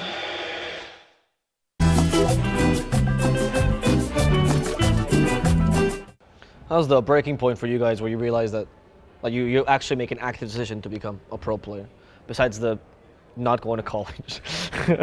What's that look like for you? Like a moment where you start maybe watching more replays, or you start to actually work on yourself as a player more so than just play 30 pubs a day? I mean, it's a gradual process, right? I don't think it's black and white where one day, okay, now I'm gonna be pro. For me, it's like this. At one day, I feel like I'm not going to study. I want to try to be a pro, and like, okay, I'm gonna do as much as I can to become a pro, and like I just start playing Dota non-stop. So yeah, I just give all my time to Dota. Some fucking anime story. I'm lucky. I mean, I'm gonna get lucky because people just invite me and I'm start playing. So like, what's the gradual process like, if you could explain it? Yeah, I mean, I'm thinking about it. I feel like for me it started going the best when I almost gave up. It's like, okay, I guess it's probably not gonna work. So, okay, then it was pretty chill to play. Then I played pretty good apparently. It was easier.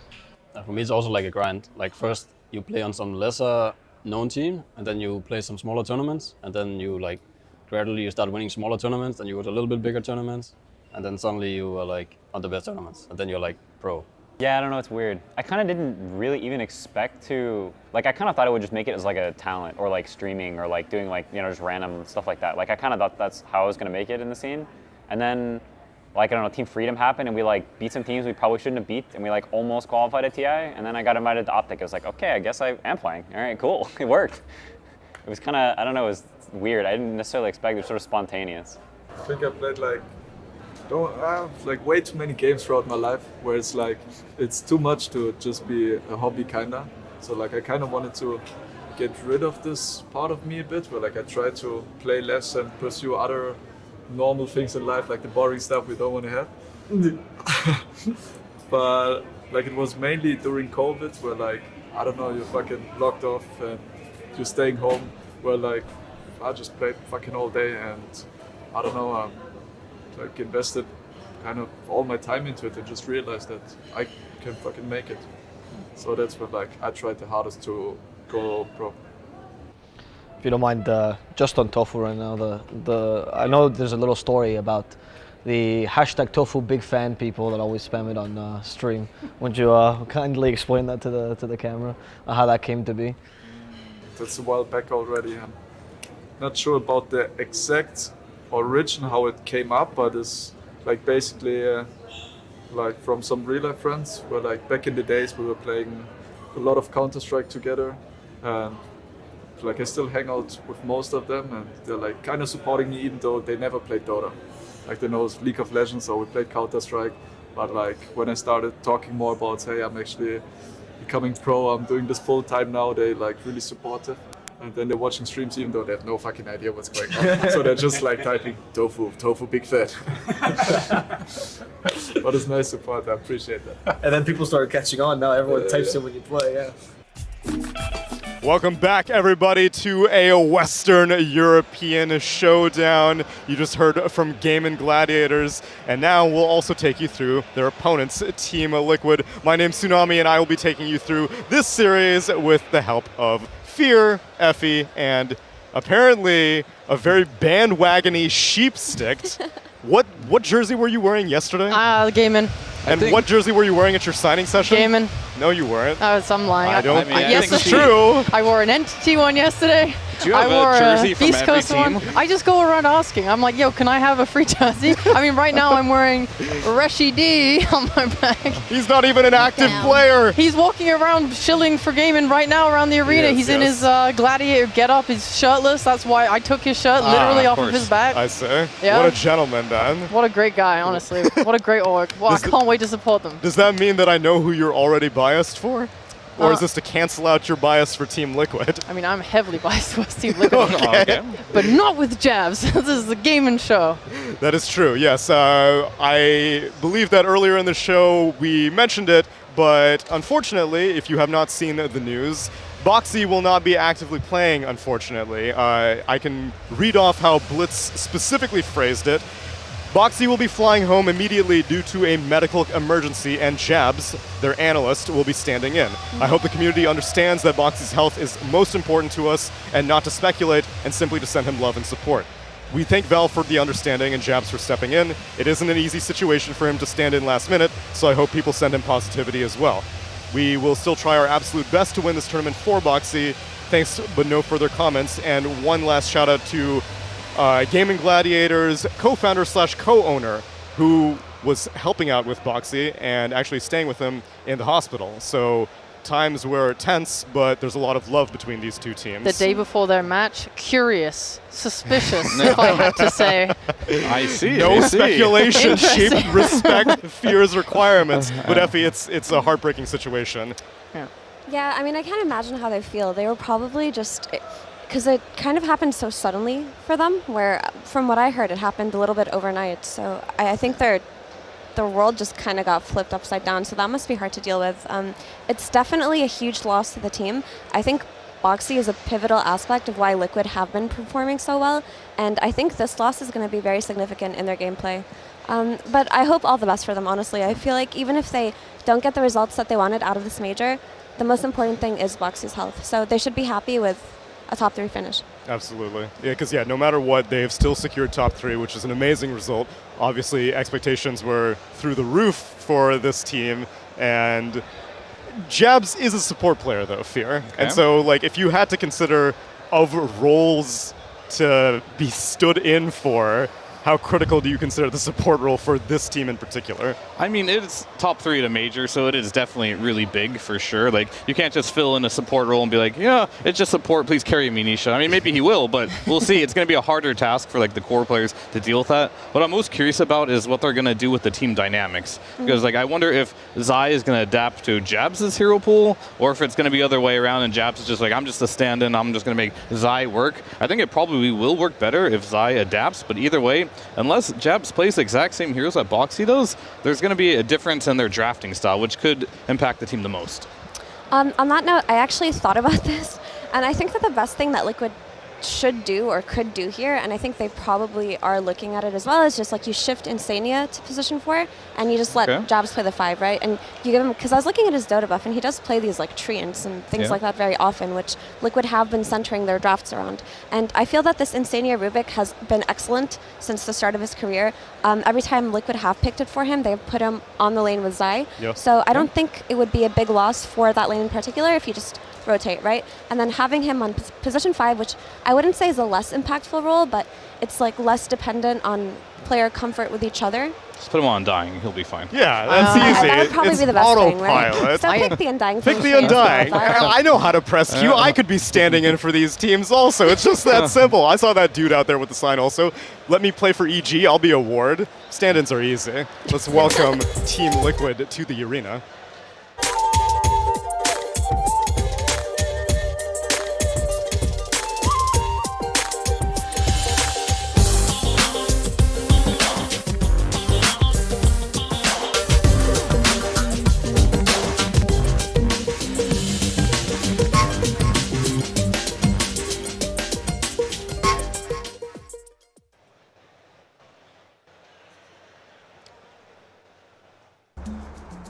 You should be well familiar with most of the players here, but if you're not familiar with Jabs, well then shame on you. That means that you're not a true Western European Dota fan, because this guy has been an active player for, I think, 2017 to 2020. You may recall some names such as Penta Esports, or was it Kingdra or Hydra? Talon? Not Talon. Oh, I thought that was. He just won a series. I did. Oh, I see. This one has 2 Bs, so I can see the confusion. But yes, Jabs has been Team Liquid's analyst for the past 2 years. He joined the team around late 2020 and is well familiar with the dynamics. He is, from my understanding, out there, I don't know, grinding ward observer analysis, seeing drafts for teams. He's a numbers guy, but he's also quite good at Dota. He is. I think that, I think it will be fine because the team is very easygoing. Like if you ever meet any of the Liquid guys, they're very good at like meshing things together. And I think Jabs will be okay with that. It's kind of like, what style of 4 does he want to play? Does he want to play heavy lane focus, or does he want to play roaming to mid? Because 2 points. First, you're going up against Gaimin, and I think you need to pressure Quinn in that sort of matchup because he does so much for his team. And then secondly, you're playing with Zai, so he's really good at being left alone. If you ever watched him on Secret, Yapsor literally just said peace and left after like 2 minutes every single game. And that man forged himself into a solo offlaner. Yes, they play more greedy nowadays, as they should, but if they want to actually focus mid and let Jabs just walk around the map, then it can work. I love that idea of focusing on mid, because I feel like that's where they looked best when they went up against Shopify. Yeah, but this is a well-known Western European showdown because their opponents are going to be Game and Gladiators.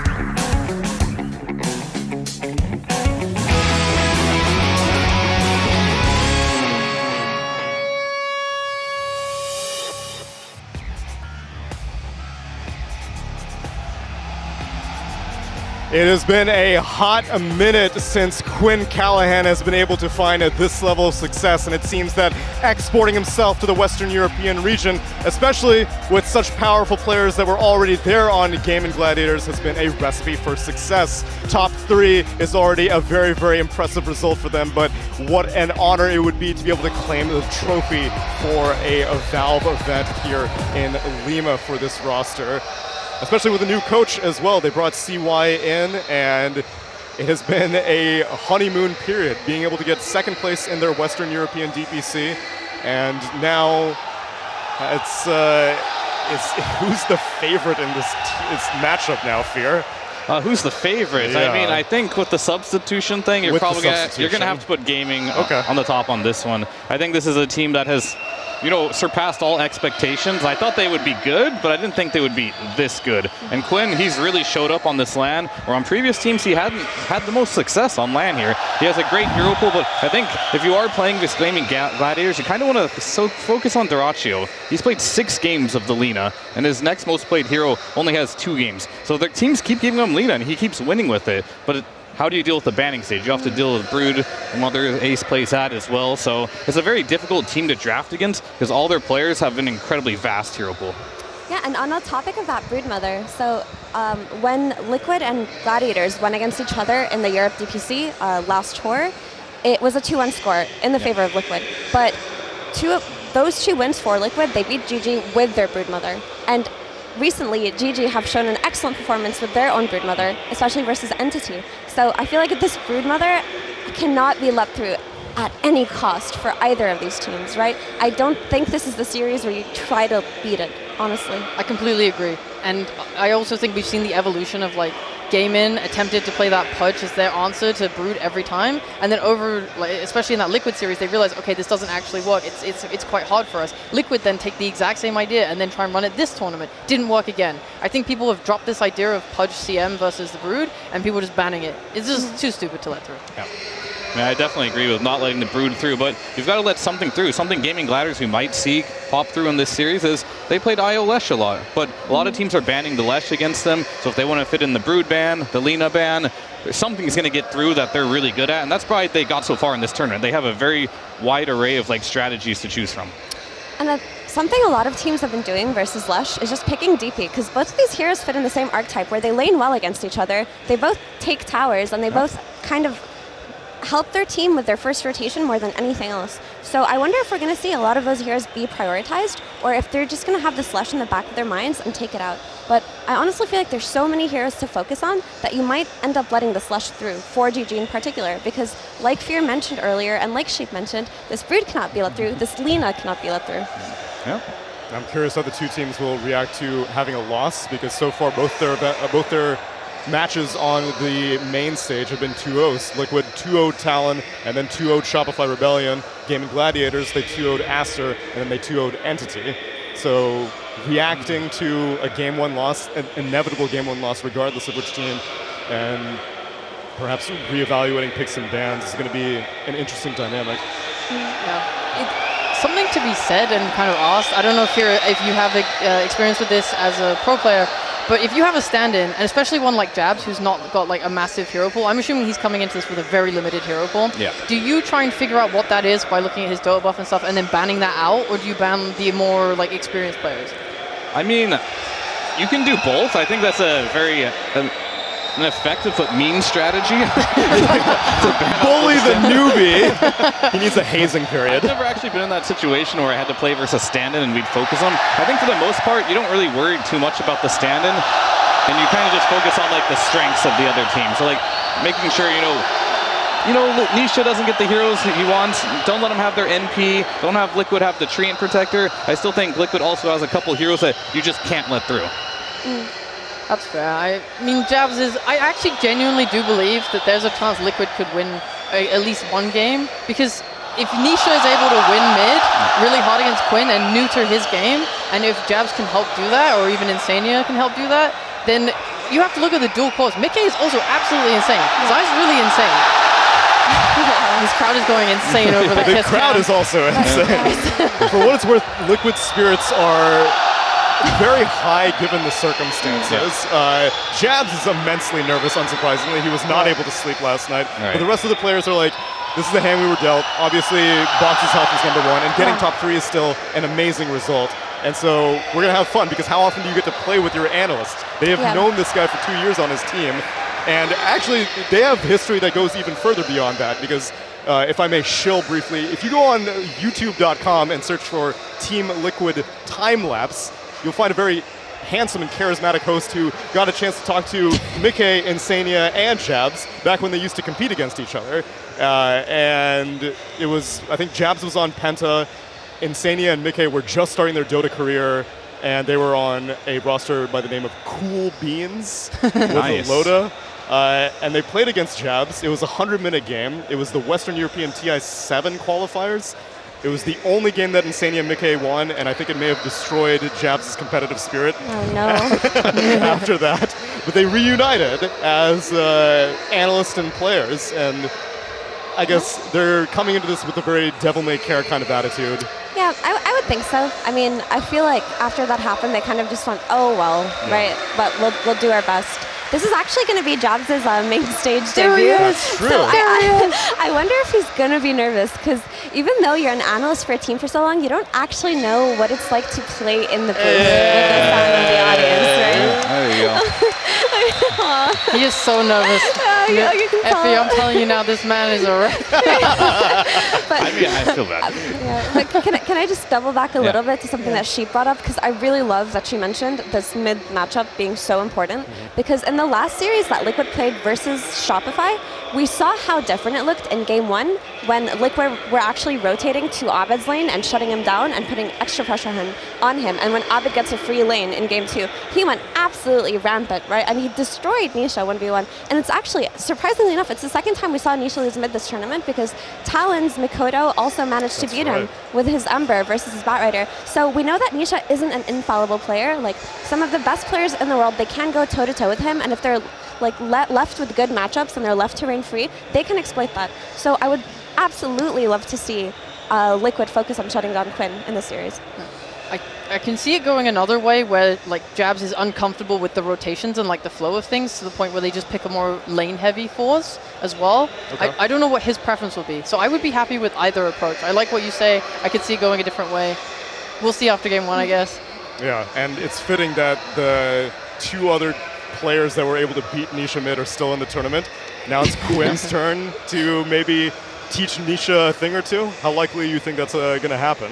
I mean, most likely these matchups are going to be pretty even. Like, I don't imagine there to be just, Quinn's just going to stomp Nisha. Like, if it happens, it happens. I think it's very rare for a mid laner to actually just stomp the other mid laner without rotations here. So it's really going to come down to, like, hero matchup and support rotations. I like what Effie said earlier about the DP Lesh matchup, because that's super important on supports. Like, whoever gets level 6 first with a rotation can just take over the game, like, entirely. So if they get in a position like that, I think you put a little more focus on it. But if you do have, like, some mid laners that, like, just more space makers or hard to gank, then you might want to focus more on your side lane. So draft is going to be very important. Oh, that's a good point. You brought up the DP. I think it was the group stage, Gaiman played against TSM, and after they first picked Lesh, TSM responded with DP IO. Yeah. And if they could take, because you don't want to give the IO, because then I think the DP matchup isn't as strong. I really like that response, and they did win that game. Yeah.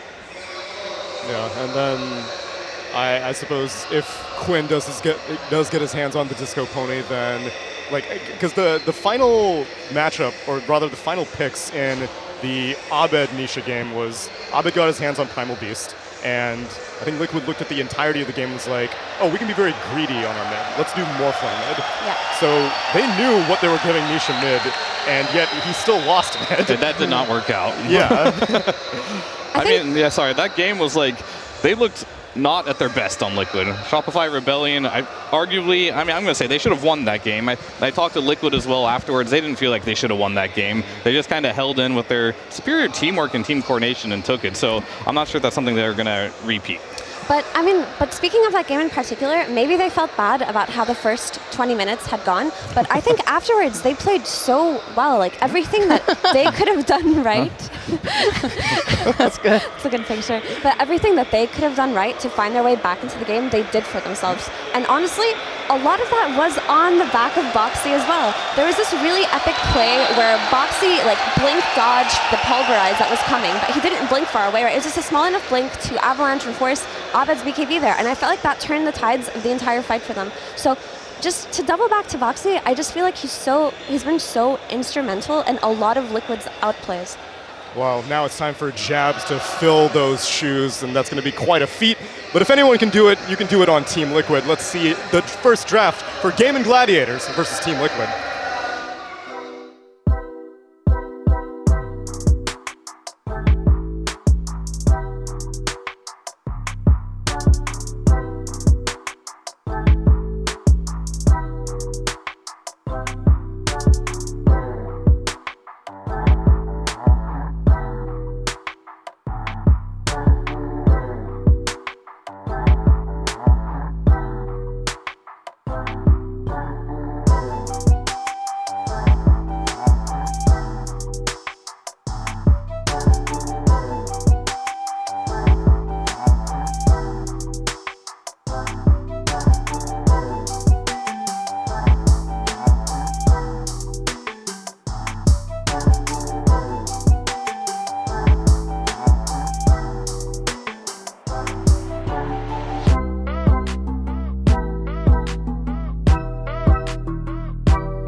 Welcome one and all here to the draft panel for game number 1 between Team Liquid and Game and Gladiators. It is the upper bracket final. The winner of this game becomes the final boss of the Lima Major. My name is Sneh. I'm joined yet again by Purge and Estini. And gentlemen, we have a game 1 draft on our hands. There are some peculiarities about this draft, of course, because Liquid do not have the full roster fielded. However, of all the teams probably least affected by this, it'll probably be the team that has the highest hero diversity, the second largest hero pool still left in the tournament, and they just play anything in any position. They can probably make this cover. So what do we want to see here, Purge, in order to make sure that this all works out? I mean, you're making some assumptions here. Their hero pool is wide, but they have a new player, so like maybe they can't have as versatile of a hero draft. You're still talking about Liquid, right? Like they're going to be restricted a little bit. We talked to Jabs this morning. He had to come in relatively early. It was like 9 a.m. He'd set up his stuff, whatever, normal TO stuff.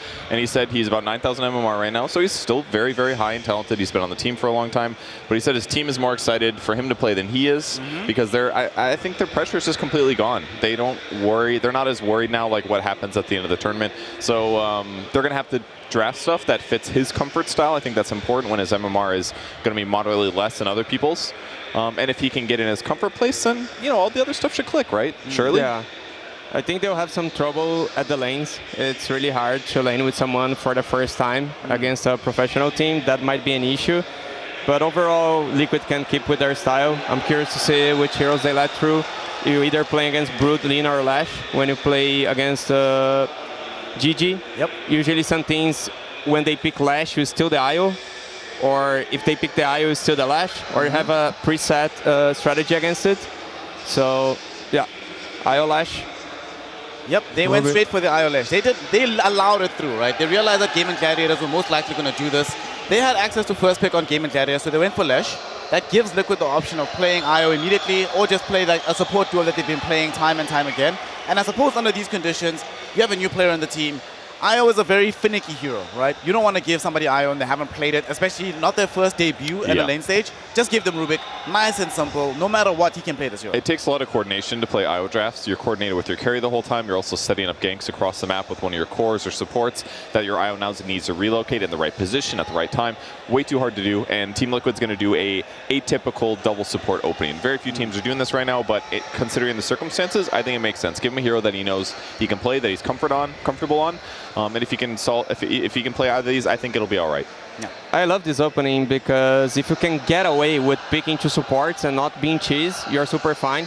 when you pick 2 supports, you're usually worried about a Batrider on this 8 pick, or a Beastmaster, some type of Zoo, because you're showing the weakness on your support duel. And here they knew it was an IO, so they could get away with the Rubik Treant.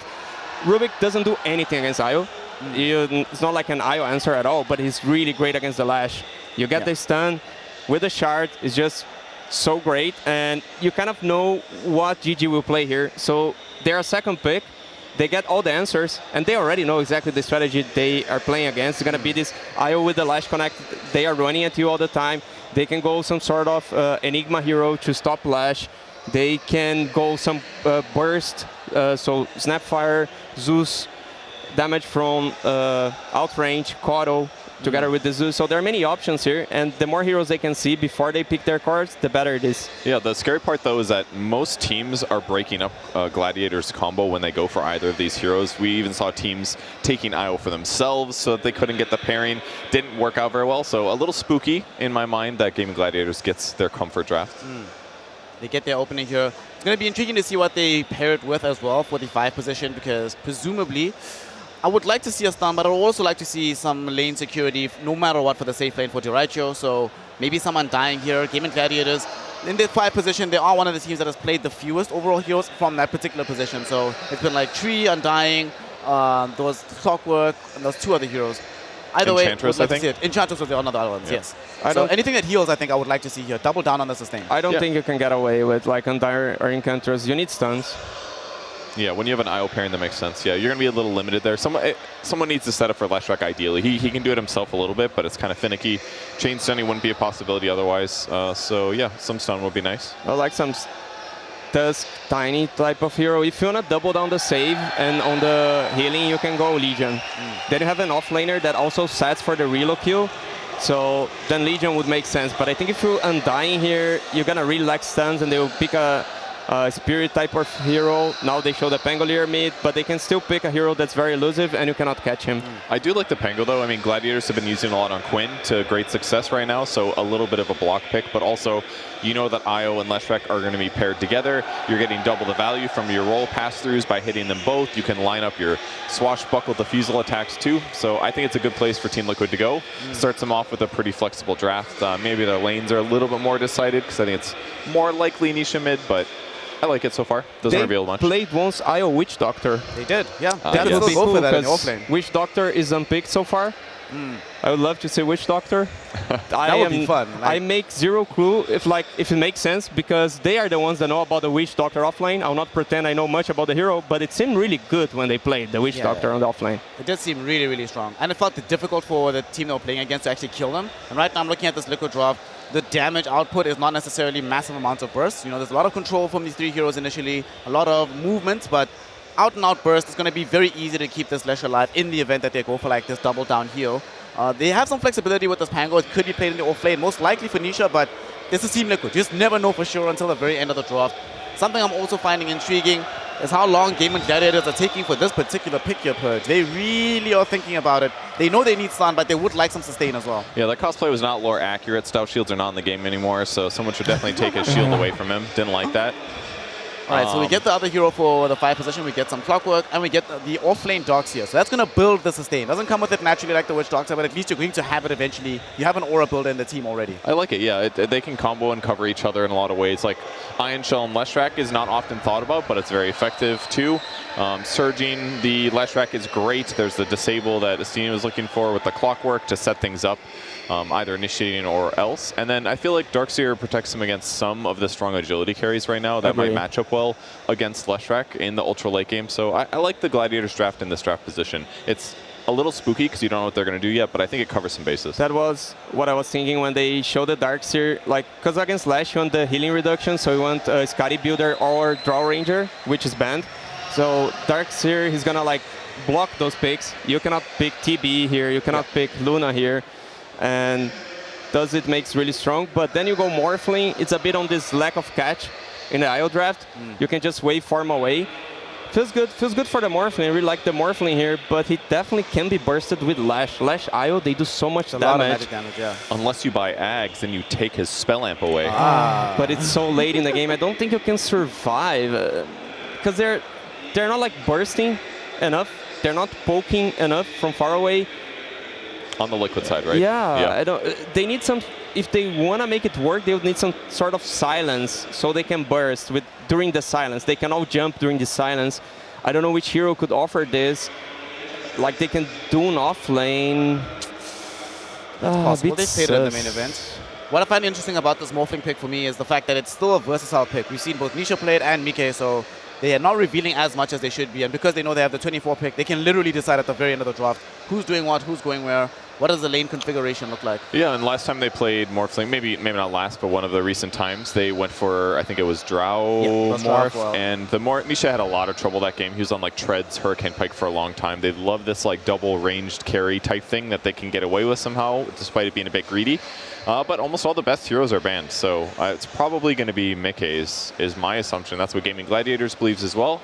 They're banning out the heroes for Zai. These like summon push heroes, that's currently one of their big negatives. Morphling can hit towers quite well, but it's a little dangerous because his attack range isn't the best. So especially because Enigma, they could pick this hero and would be amazing because the hero that you set Lash in the same place. Like he's gonna front line run at you and you just black hole him. It's so easy to kill this Lash and the IO together.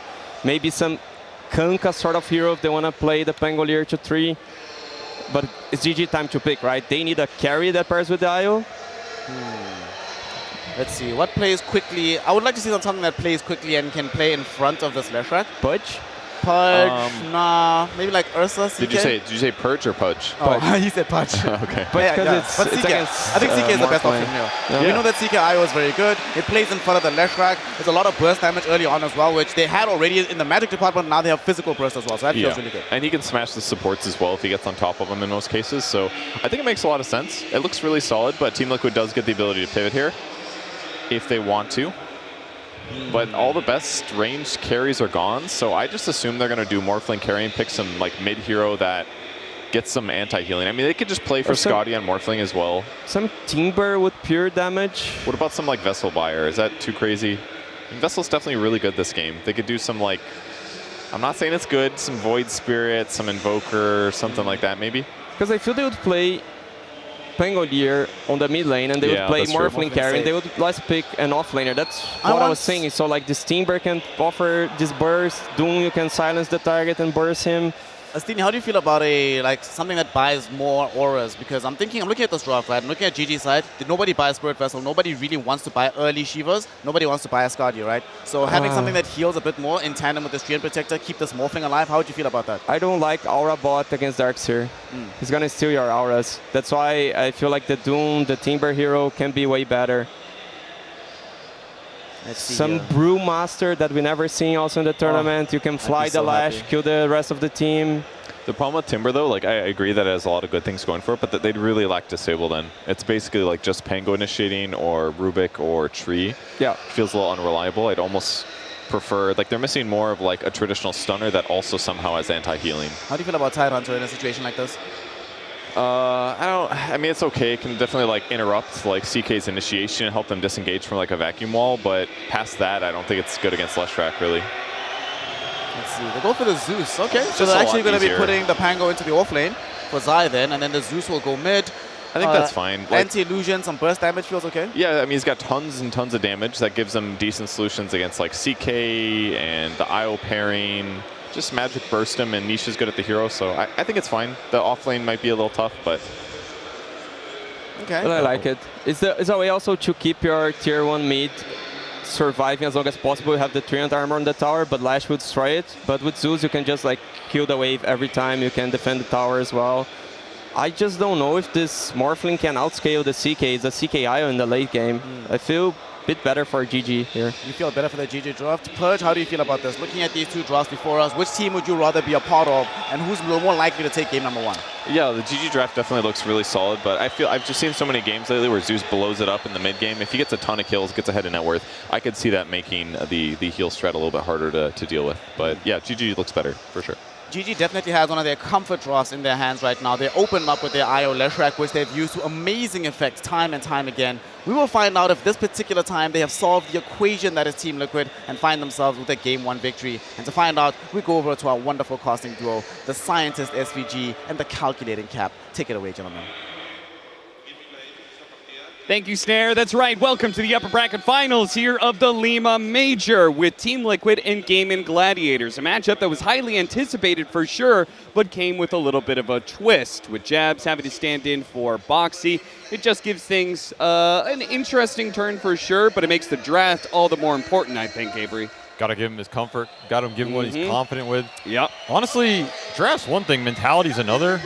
Playing against the stand is not always the easiest thing, because all of a sudden, it relieves all the pressure from Liquid. And if you're gaming Gladiators, like, oh, we're supposed to win now, but we weren't before, but are we now? It's kind of a weird spot, right? Yeah, they went from pretty clearly, I would say, not the favorites, because Team Liquid is so favored previously. Yes. And then all of a sudden, now they are the heavy favorites because, well, you don't know. They have a stand-in. You're supposed to win. I could see that. I don't even know if it's that heavy. Jab's not that bad. Like, this guy's a high-skilled player. He's played before. He plays competitive. He understands the game. He's been with the team a long time. He knows how they want to play. And honestly, if you're going to throw a sub in any team right now and have high faith that they might just be able to take that match anyway, it's probably this Liquid team, which they have dropped very few maps over this entire tournament. Yes. And they might just win the game off their course. Like, I'm not trying to devalue the support through a Liquid. Boxy was popping off this tournament. He popped off a TI. He has carried them in a lot of games. Yes. But you always have that chance that maybe Nisha, Mickey, and Zai just go super ham, right? Yep. You know what, interesting note about Jabs is I actually casted his position in the tournament that was his most successful, which was the Aces Play It Cool Dota 2 Invitational. He made 5K off of that one for a team called Lemon Dogs. He placed 3rd, 4th, ended up losing to Alliance, who way back in the day, that was a pretty decent Alliance squad. So 5K, that's not too bad. Yeah, this is a guy who has, you know, a history of playing at that kind of tier 2. In an older day and age of Dota, was kind of like a tier 2, you know, kind of player, and never really broke out into the professional scene. Had a revitalization of his Dota career by being, you know, introduced to Team Liquid as an analyst and a coach, and has apparently done incredible work for them there. And I'm no doubt that just being around the Liquid team has probably improved him as a player. And we'll see what he's able to accomplish inside of the game as we're going to have the bounty rune spawn. And it's looking like we're going to have a 3, nope, actually just 2. So 2-2 split for both sides. Mickey's going to lose a lot here on this rune, though. And this is sad for Morphling level 1. He generally does not want to go into the lane down HP on this hero, where you want to trade more efficiency and abuse the regen, especially if you don't get the block. Ace can full block it here and should be pretty happy, especially with the Darkseer. Any advantage you give Darkseer in the early laning phase, you're super happy about that, because almost all the time you are going to get counterpicked on this hero. It's just the nature of how you draft it and how you play around it, and the lane is what makes this hero very slow. If you get past that, you're off to the races, because this Clock Darkseer combo is fast. You take over the map, you shell this Clockwork, you can TP to other lanes, he can instantly hookshot somebody, then he has the extra damage, helps him farm a camp. This combo was really strong a year or so back. It's kind of cool to see it brought back into the meta. A little early tip action. You'll be happy to know, everyone at home, that the crowd has definitely filled out, and I anticipate it'll stay that way for the weekend. Couldn't quite top out the hype chart, though. We'll see if Quinn gets rolling. And this is a draft built around Quinn. Yeah? Honestly, every time I talk to Quinn, he's like, I just want to play Leshrac, man. Why doesn't anybody give me Leshrac? I'm like, dude, you spam it on your stream for 10 years. That's why you don't get this hero. You know, you can't be level 30 on a hero and get it all the time. But he will get it here. And they had the first pick at overtaking the IO, right? Because what's been happening, if you take the IO, the enemy goes Treant Lesh. Then you don't get to play Lesh. So Quinn just said, first pick this hero. I'm going to carry you. I'll put you on my Disco Pony back. And I'll see you in the grand finals. He's very confident. Ooh, Insania. This is a bold move, but they do have Mickey over here, cutting the wave as well to be able to help out. Pretty dangerous to fight as a melee hero against this double Ion Shell plus the constant ticks of that battery assault. Oh, Dyrachyo trying to turn it around. Playing back. Zai, gotta be able to. Yeah, he has the stick, but it looks like Dyrachyo just hits a bit too hard with the help of the IO, and Dyrachyo will be able to walk away. Jabs not able to commit. And those crits. Little RNG, but this duo, once you get the level 3 to 5 on CKIO, you start getting overcharged on top of the Chaos Strikes. There's a lot of sustain that comes out of this lane. And giving up the early deaths is not going to make it easier to go deeper into this laning phase. Side lanes are only going to get stronger here for gaming Gladiators. Nice isolation. Mickey used the waveform to jump inside of the cogs, making it a lot less favorable for Tofu. Got to be careful on this lane too. Ace went the back point, so you have kill threat, especially if you catch this Treant alone away from the Morphling. Mickey's going to free farm down here, sure, but again, the Darkseer's goal is not to necessarily stop the carry farming. His goal is to get online and make that mid-game ball behind the Leshrac as deadly as possible. Yeah, I feel like this lane is all about the level 3s, right? You get level 2 lead seed, it's massive, but on the other side, level 2 Ion Shell and level 2 Battery Assault are both huge increases in damage. Absolutely. Especially you got to be careful on that side. You get stuck in a cogs, you're feeding that kill away. Yeah, certainly. And then the experience starts spiraling against you. Jab's going to be caught here, hiding in the trees. Found by Duraccio. They won't be able to quite finish him off. Zai runs a little bit of interference there. Well, he actually had the crit on that attack that got canceled too, so a little unlucky there, but you'll take it if you're Jabs. Get to walk it off here. The wave's pushing into Zai. You did your job. That said, Zai is suffering pretty hard in this lane. Off-lane Pango, not the strongest laner, right? There's a reason we don't see it as much anymore. Sure, the utility's great, but I feel like people have replaced off-lane Pango with off-lane Snap. It feels like in a situation where you're just going Greaves or Auras and playing that utility off-laner, Snapfire spells are just better. Sure. Unless you're having a really good game, you snowball the lane, you can still go carry items on this hero. That said, Zai is one of the OG off-lane Oh, Pango look at players. this. He wants to go for the bounty rune. Quinn makes the call, so Celery TPs, and now he's going to be able to put some damage onto He's gonna Nisha. force him to base? Yeah, Nisha has to TP, and... Oh, yeah, he's TPing out to base. Sorry, I thought he was going mid. No, he's out of resources completely, so that's going to win a couple lanes here for Quinn and double water rune if Insignia doesn't deny bottom. Yeah, he takes that This is going one to pull away. him off the lane, but again, now you're getting pulled off the lane versus a Darkseer in the early game. Ace is very happy about this, so little things going Gaming's way. All three of their cores having a very clean start. See Mickey under the pressure under tower. Ace and Tofu are just going to double Ion Shell cut waves, and there may be an opportunity to go for a bit of dive. It's hard to dive more. Zero is just so high on the EHP early, especially with Treant who can give him the extra sustain. Honestly, I think they're just going to try and mass farm this bottom lane and get as much gold out of it as they can for Ace. And then at some point, all these heroes are going to connect through the Leshrac. That's what you have to be wary of here if you're Liquid. How fast does that happen and how much do you give up when it does? You do not want to get caught with your pants down around the mid lane. You brought up the Leshrac a couple times here. So did Liquid adequately address the Leshrac in your opinion? I think the Pango can be very nasty in terms of Lesh does not want to go super early. BKB, if you catch him in the Rolling Thunders, Shield Crash, you're a bit tanky. The spell immunity definitely helps you man up here. And Zeus is going to outrange you, in theory, damage-wise, right? Sure, yeah. I say in theory because this Lesh can just go Bloodstone Blink. Especially when he has IO. He has the EHP through the heals, the extra spell amp. He's not worried about the damage. He's not worried about the sustain. You can rush the gap close here and just take it to Nisha in the man-up fight, and you're done. You just get melted because Zeus is not going to go early BKB either. So in that sense, you have some tools to deal with this Lesh, but again, it's all about who gets to those items first and who makes the first moves with them, which is why the early lane phase is very important, and runes, perhaps more important. You do not want to give this Leshrac regen, arcane, haste. That gives you the play where the supports can connect him, clash on mid. We've seen it from Gaming all tournament.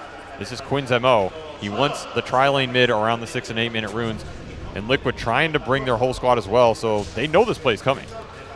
And they get an Invis rune. So while they may get the power rune, it's not necessarily the best early active rune to be picking up for a Leshrac. Yeah, what the hell, Quinn? Didn't make the necessary sacrifices to Gabe today, or what? The haste, the arcane, even a regen, all would have been really nice. Not the case here. Zai being left alone does have to do a little bit of pulling shenanigans for himself. Get caught up a bit. Oh, Nisha has to hop away. He's gonna chase Quinn. here. He's going to keep chasing after him. Oh, he tried to get him just on the edge there on that little corner. Zai, looks like he hit the shield crash, so he doesn't take as much damage, but Chaos Knight is just relentless. If you can't pressure him in that first 1 or 2 levels, this hero always seems to get more and more dominant as the lane goes on. Yeah, especially IOCK. This is just not a lane you can sit in. You're going to have to do some pull shenanigans and play for the utility. Courier kill. Pretty nice here. Quinn was close to getting his own on that triangle, and I like that he checked that ramp. It's almost, I thought he's like going for the bounty that doesn't exist there anymore, but he's just checking that big camp to make sure Jabs hasn't been stacking it for Nisha, because he feels like he's winning this lane, and he doesn't want the Zeus to just catch off some massive stack, especially one he can just easily steal. Sure. So a nice little heads-up play. The vision definitely going Liquid's way, though. Nisha with the D-ward mid. It's going to be a little annoying here for these gaming supports to go towards those runes when they don't see as much. Maybe the one thing going Liquid's way in this early game outside of Mickey free farming, which of course he is free farming on this morph. Did he cut the wave and pull it around? Nisha was alone in lane, and then all of a sudden, Zai pulled it for sure. That's a cool move. That puts pressure on the Leshrac, so creeps die faster, so he misses some CS. It also gives you some tower damage. Trying to abuse the fact that he had to go to base. Yeah, exactly. That's a really cool idea. I like that. Definitely a nice little move. It's going to help him catch up a bit, but 8-minute rune. Zai is just riding the line right now, and it looks like Nisha's going to show up and try and help him out here, and will be able to get a kill. So Phantasm on cooldown is a nice little bonus to that kill as well. Nice play by Tofu, using the cogs to ensure he gets the last hit on this Observer Ward at mid. That's a really big kill for Zai's XP. You just want the levels on this Pango. He can make up the net worth later in the fight, so if he has his ult and more importantly, that Rolling Thunder is their biggest zone control spell in the early game to deal with the push that can come out from Darkseer, Io, Leshrac connecting on tier 1s. So if Zai isn't getting those levels and he's not ready to fight at these towers, you're not really fighting anywhere else. You have Treant, Zeus, Morphling, Pango. Tier 1s are your friend for this Liquid lineup, and you need to take those engagements when they come to you. Because they're coming. It's building up here, right? You have the levels on this Clockwork Darkseer. They're going to go for Ace. They already used the Surge, and that leaves an opportunity for Mickey to snag up that kill with the help of Thunder God's Wrath. A toss away from Insania will help him as he was getting a little low against that Ion Shell Battery Assault combo. Tofu going to hide away in the trees and maybe go for a teleport out. Spotted immediately. Mickey does have the stun to stop it. So, a second kill for Mickey. Nice rotation from the two supports and a really good bait as well. Extra assist gold for this Nisha Zeus on top of it. This is the kind of overwhelming numbers you want to bring to these early fights if you're Liquid. That's the name of the game. When you connect to everybody, you're really happy taking those fights. You just can't get caught off guard as, man, Zai. This was Zai's always his specialty. What, playing on no HP? Playing on no HP. Yeah. I felt like he was so good at being able to do that. It was what Ice always did very, very well in the older days of Dota 1, Dota 2 as well. Yeah, but Ice was, I mean, Zai's just getting beat up here. Ice would fight back a little bit more. He would fight back, but he would also do it to himself sometimes. Sure. This guy ended up in the craziest situation. That said, you are right. Zai is very used to being sacked. He played with the App Store for years. Yeah, that was a team secret setup for sure. Maybe he's getting some flashbacks with Rubik. He's like, I have to lane with Rubik again. Spend some time. Got to pull out the old. He misses the uphill cliffs. He's getting tilted. This is awkward. A two-man stun. They do have the Rolling Thunder, so walked into Quinn's got to be careful here, but they have won this initial engagement, so Zai's going to have to just TP out. Nice little driving there, but still, that was supposed to be an offensive Rolling Thunder to get kills, and instead, smoke up to the wrong place at the wrong time. And honestly, this is kind of just a weird move. Maybe you're just wanting to go invade the jungle and steal some stacks, because gaming has stacked a lot this tournament, right? You definitely know Liquid have analyzed this. They know the stacks are coming, but you're kind of just walking 2 cores up the ramp with the Lesh off the map. It's where else are they going to be, right? Yeah. A little awkward. Liquid's still trying to get some levels here as well. Their supports are pretty under-leveled after this laning phase. Level 4 for Insania and level 5 for Jabs. I feel like this is also post-home unless it went to somebody else. Again, these early fights are going to come to you eventually with this gaming lineup. They're very strong at that Darkseer timing with the first aura. CK's been pretty much on par in terms of farm.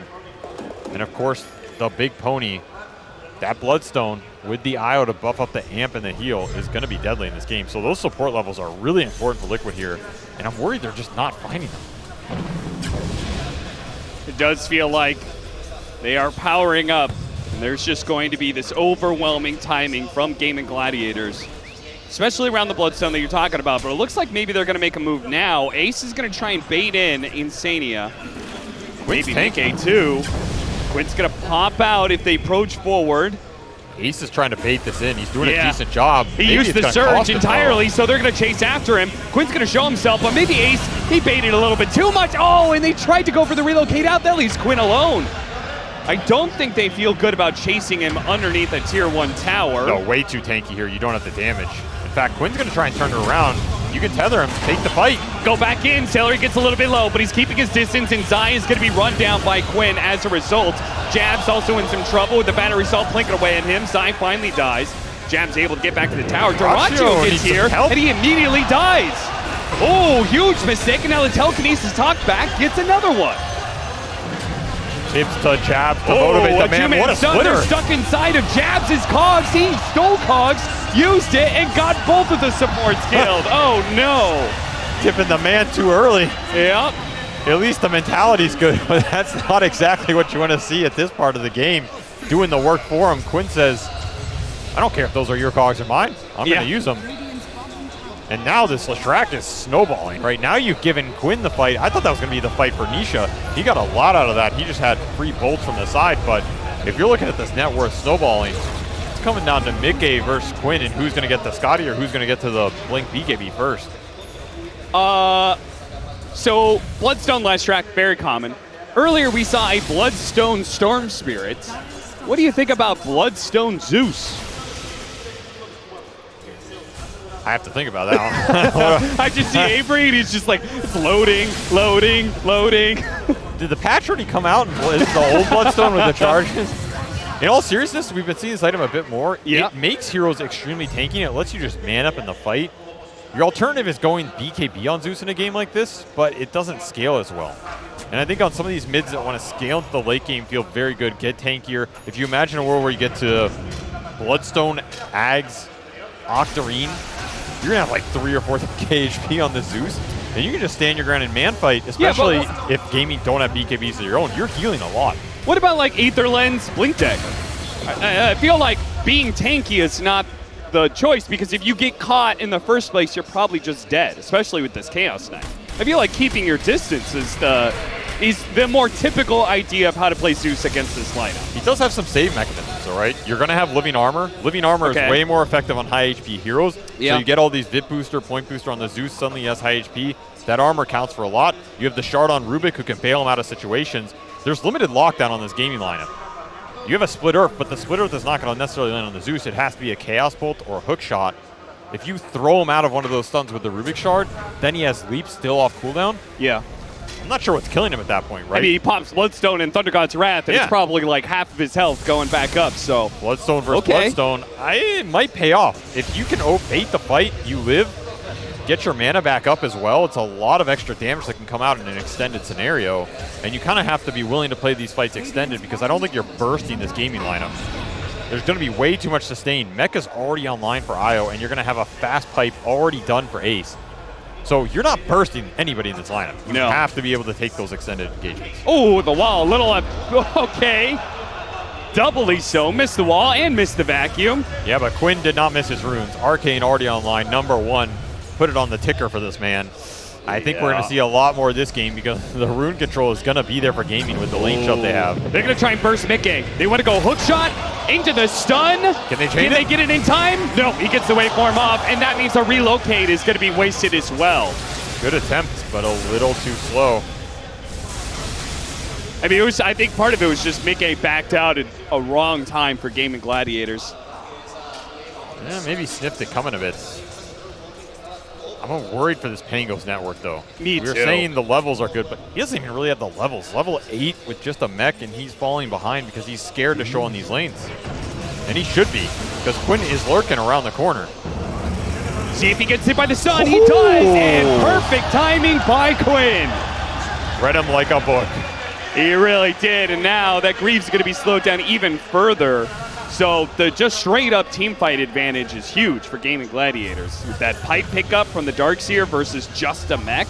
Yeah, this ball is coming online, and it's coming online fast. And again, I don't know if you have the damage between the Treant, Rubik, and Pango to take those engagements. What more are they looking for? Because I kind of feel like this is one of the peaks. No, this is the early game peak. You take the fight to them, you abuse your auras, and you go to force that early tier 1 into the Roshan here. All right, there's so we're nothing going to see stopping them Quinn right now. Make that move. Yeah, you can armor this tower, but it's not doing you much good. Quinn does not care. No. He's been dreaming of this Leshrac game every night, praying someone gives it to him. Liquid gave it to him. Liquid did.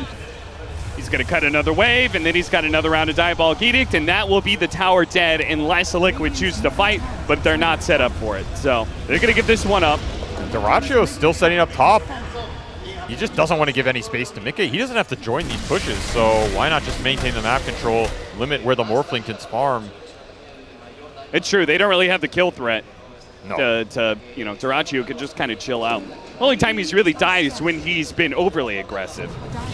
I mean, I don't really know what the threat here is for Liquid in the next 10 minutes of this game. And Quinn just goes bots. Normally, I don't see him go bots second on this track. He either goes Blink or you're going some other tanky item. This tells me that Gaming is very comfortable with their 5-man position in terms of the team fight. They're just building the farm even more off the map and abuse the fact that Liquid can't team fight them right now. So you got to find pickoffs here if you're Liquid. Team Liquid's making a move, but out of reach. Duracio is speedy enough to get away, and Tofu can re-engage. He's looking to go back in. Yep, they're going to be able to catch Insania. Zai is going to bow. Okay, he didn't even try and stick around. The Rolling Thunder ends up going out. The relocate inside catches jabs for sure. Game and Gladiators, can they get anything else out of this? Hook shot does manage to connect.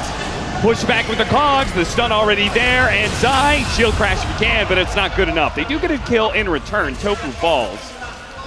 But still, Gaming Gladiators asserting their dominance. Feels like only Nisha and Mickey are really getting any traction in this game. Mickey's been quiet, but he's 2-0-4, and he's still keeping up with the net worth. And Nisha has been kind of their saving grace in these skirmishes and fights, getting cheeky turnaround kills. Yeah. But again, every time one of these fights happens, Darkseer shoving in some lane, CK Illusions are shoving in another lane, and you have this boss Lashrak stealing your stacks and running rampant through the jungle versus your limited stuns. You're just giving up so much space here. Nisha chasing after them in vain. This was like a triple stack jungle that Quinn just ran through. Yep. And Nisha staring at him. I don't want you to do this. I think it's illegal. Somebody call the stack police. Stealing everything from Team Liquid between Duracio not letting them take over top, taking their stacks in bottom. They are grinding out a bigger and bigger net worth lead, and it's about to get even more dangerous. A Blink Dagger for Duracio. So now you've got some extra initiation, some harder lockdown than you had before. And I really like how Gaming are playing the map too. They're not over-clumping, they're playing in these little kill groups, right? Because you have the reload coming on top of any setup. Yep. So you put the clock with the Darkseer. This clock is gonna start to farm a lot on the map too. I mean, he's closing in on the Pango's net worth. Nisha doesn't have the activatable of the Bloodstone, but he does have allies. A lot of teammates, in fact, all of them show up to defend the mid laner of Team Liquid. This Zeus is tankier than you think. Yeah, refresh your resources here because Nisha's refreshing his. He's already got that shard up. He has that Bloodstone online. 2,000 HP for this Zeus. Throw that living armor on top of it. Again, he can stand his ground more than you would with another type of build. He's ready to fight, and you're going to need it. Because again, Zai is very far behind. Once again, using the Bloodstone to heal up, but Quinn has unlimited damage. Jumps over to the other side of the trees. Seller's going to stick on top of him. They hit the stun, and Nisha is going to die. Goes for a desperate TP out after the Thunder God's Wrath, hoping that the heal would get him through. Not the case, though. That heal is significant, honestly. It was. It's impressing me. But you are losing map control. Reload top now to try and kill the tree, and Quinn is hitting every stun. Insania, though, does have the shard, so he gets out of notice for a second there, but they will be able to run him down ultimately. Relocate. You know what else he had there? What's that? Arcane Rune number 2. I'm just gonna say, already back to bottom, low cooldowns taking your tower. Sure, you're gonna get Tofu here, but you're losing the bigger prize, which is map control to Lashrak as Quinn continues to power up in this game. 5-0-3. I don't think I've seen him miss a stun, and he doesn't even need the setup. The benefit of this early bots is you're super fast, 460 MS with the tether. He's living life, living the dream. Quinn Look at him. said He's in the zone. He's never been happier. I've never seen him happier. Overgrowth catching 2. This is a huge kill. Do they have the follow-up? This is going to be a little bit hard. Mika's going to try for it. Turning into Lashrak, activating all of that. Got him. Getting dead, but he's going overwhelmed. Too much damage all at once. They do manage to get the kill on the Lashrak. It looks like the Io's going to be able to get away. My bad indeed. There's no way the Morph should die there. No, absolutely not. Celery separating again, does get a pipe. so he'll be okay. They actually get a really this good wall. Nisha stuck in it. Duraccio going for the living armor. There he goes. Takes away the tree protector. That's all important. Nisha fighting inside of this wall. It's just, nice. Oh, they do it. The hook. Hook came in, managed to catch him, and that'll be Nisha falling. Jab trying to get away. Does save his own life, but could not protect Nisha. Man, that was a nasty wall. Stuck on that ramp. Yeah. Nisha couldn't walk through it. Then his leap got blocked by an illusion, I think. A rough way to go. Bloodstone not doing you any favors in that type of engagement. And then Tofu with the hook to clean it up. Every time you lose one of these fights, Gaming gains so much net worth. They haven't even done Roshan yet in this game. And finally, this tier 1 goes down, or tier 2 goes down bottom. Living armor, not going to help you. That means outpost control instantly online for Gaming with a relocation lineup that can abuse it. Team Liquid, little bit of poverty mode. Gonna go back for the BKB. Watch this fight again. What happened to Mickey? He just didn't get the morph. There's no way around it. Just underestimating the burst that can come through. Split Earth seals his fate. Again, Quinn hasn't missed one this game, I think. Yeah, it's true. Not that one was hard to hit, but... Now Academ Scepter from the Clockwork. As you can see, the triple rockets are out. So there was already a ton of map pressure, but now there's going to be constant vision and additional global map pressure from these triple rockets. It's also just a lot of damage. Yeah. You just start throwing him around in the fight. This is a fast ag for this hero. Again, benefit of the Clock Darkseer. Throw a shell on him, he can start farming up. There's a lot of net worth on 2 supports for Gaming that generally have a hard time getting the net worth. So it counts for that much extra. You already have a Glimmer done on this IO on top of the mech. And he has levels. He's level 14 on this Wisp. That's huge. 15 Talon coming in soon, especially if they can burst down Nisha. They got him easily. They're going to catch jabs as well. Telekinesis throwback. Only do so much to protect him. They also have the Scythe on Ace as well. So many tools for Game and Gladiators in these fights. They're going to put all of them to use. Killing Team Liquid, now finishing up Roche. Put an Aegis on this Leshrac. He's already invincible. That gives you a high ground mechanism. Everything going Gaming's way, just perfectly executing this lineup. Okay, this is desperation right here. This is pure desperation. Rolling in, just hoping he rolls in at the right time to be able to grab the Aegis away from Game and Gladiators, but instead, a little bit early, and now potentially run down. Doesn't have the Blink Dagger up, another stun lands, Help and Quinn indeed. happy to collect. There is no help for you in this game. You cannot run from this demon that you have unleashed. You've given Quinn everything he wanted in this game. And there's another rune that will make you question why did you do this to yourselves? I have a feeling he's not going to get Leshrac again. I don't think you're going to get Lesh IO for sure. Maybe the Lesh, but I tend to agree.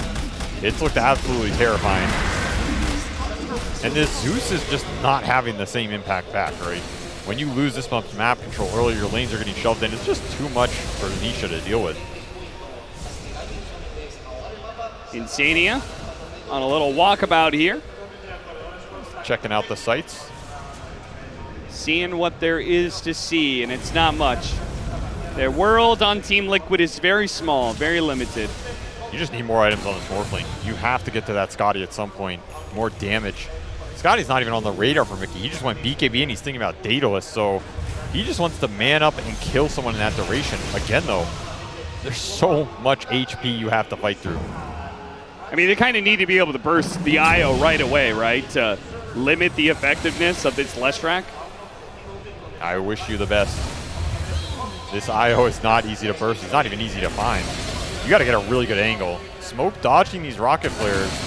They look a little hesitant as where they want to go, though. Duraccio mid, no Aegis on him. They're going to run after him.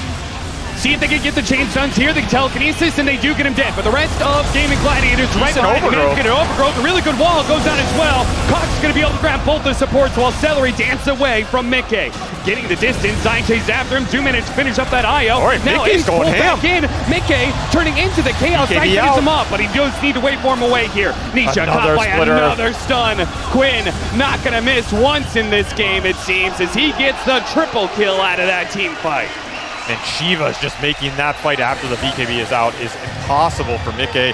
Whoa, if he got another one there, I don't know what to tell you because this Leshrac is absolutely out of control. I mean, you said Morphling needs to get those next items. We did get 1,000 gold out of that fight He got for a lot. the Morphling, so. That was a really good fight for Mickey, and honestly, a really good fight for Liquid. They get a lot out of the fight in terms of experiencing gold from a situation that's not easy to come back in. We've seen them come back in some games that we felt were lost. Like That's that true. Shopify Yeah. game 2, that is not a game you should be winning. This game, I am also going to argue, this is not a game Liquid has any business winning at this point. They're going to have to pull out a rabbit from the hat. What do you think is so cool about Or professional a Dota horse sometimes? from Or a the hat. horse? Pull a horse out of the river. That's what they need. That timing, though, on that smoke yank, I mean, if they were 2 seconds later, right? The rest of the game in Gladiators completes their rotation midway through them going on Duraccio, and it's probably just game in Gladiators full out winning that engagement. Absolutely, because Quinn's cleaned it up. He still has that Aegis timer, and that's why they're trying to smoke away from the Leshrac in that type of fight. Find the targets you can start on. The single target burst is high. Morphling and Zeus will chunk you if you don't get the BKB off. And Nisha, it does a lot of damage, especially if you can stay alive just through the shard. Using that high HP against you, right? You have all these HP items on these gaming cores. Well, Zeus is going to cut through with percent. So if the fight goes long, you have some stuff going for you. But a long fight, you got to be able to get there. And the problem is getting there right now.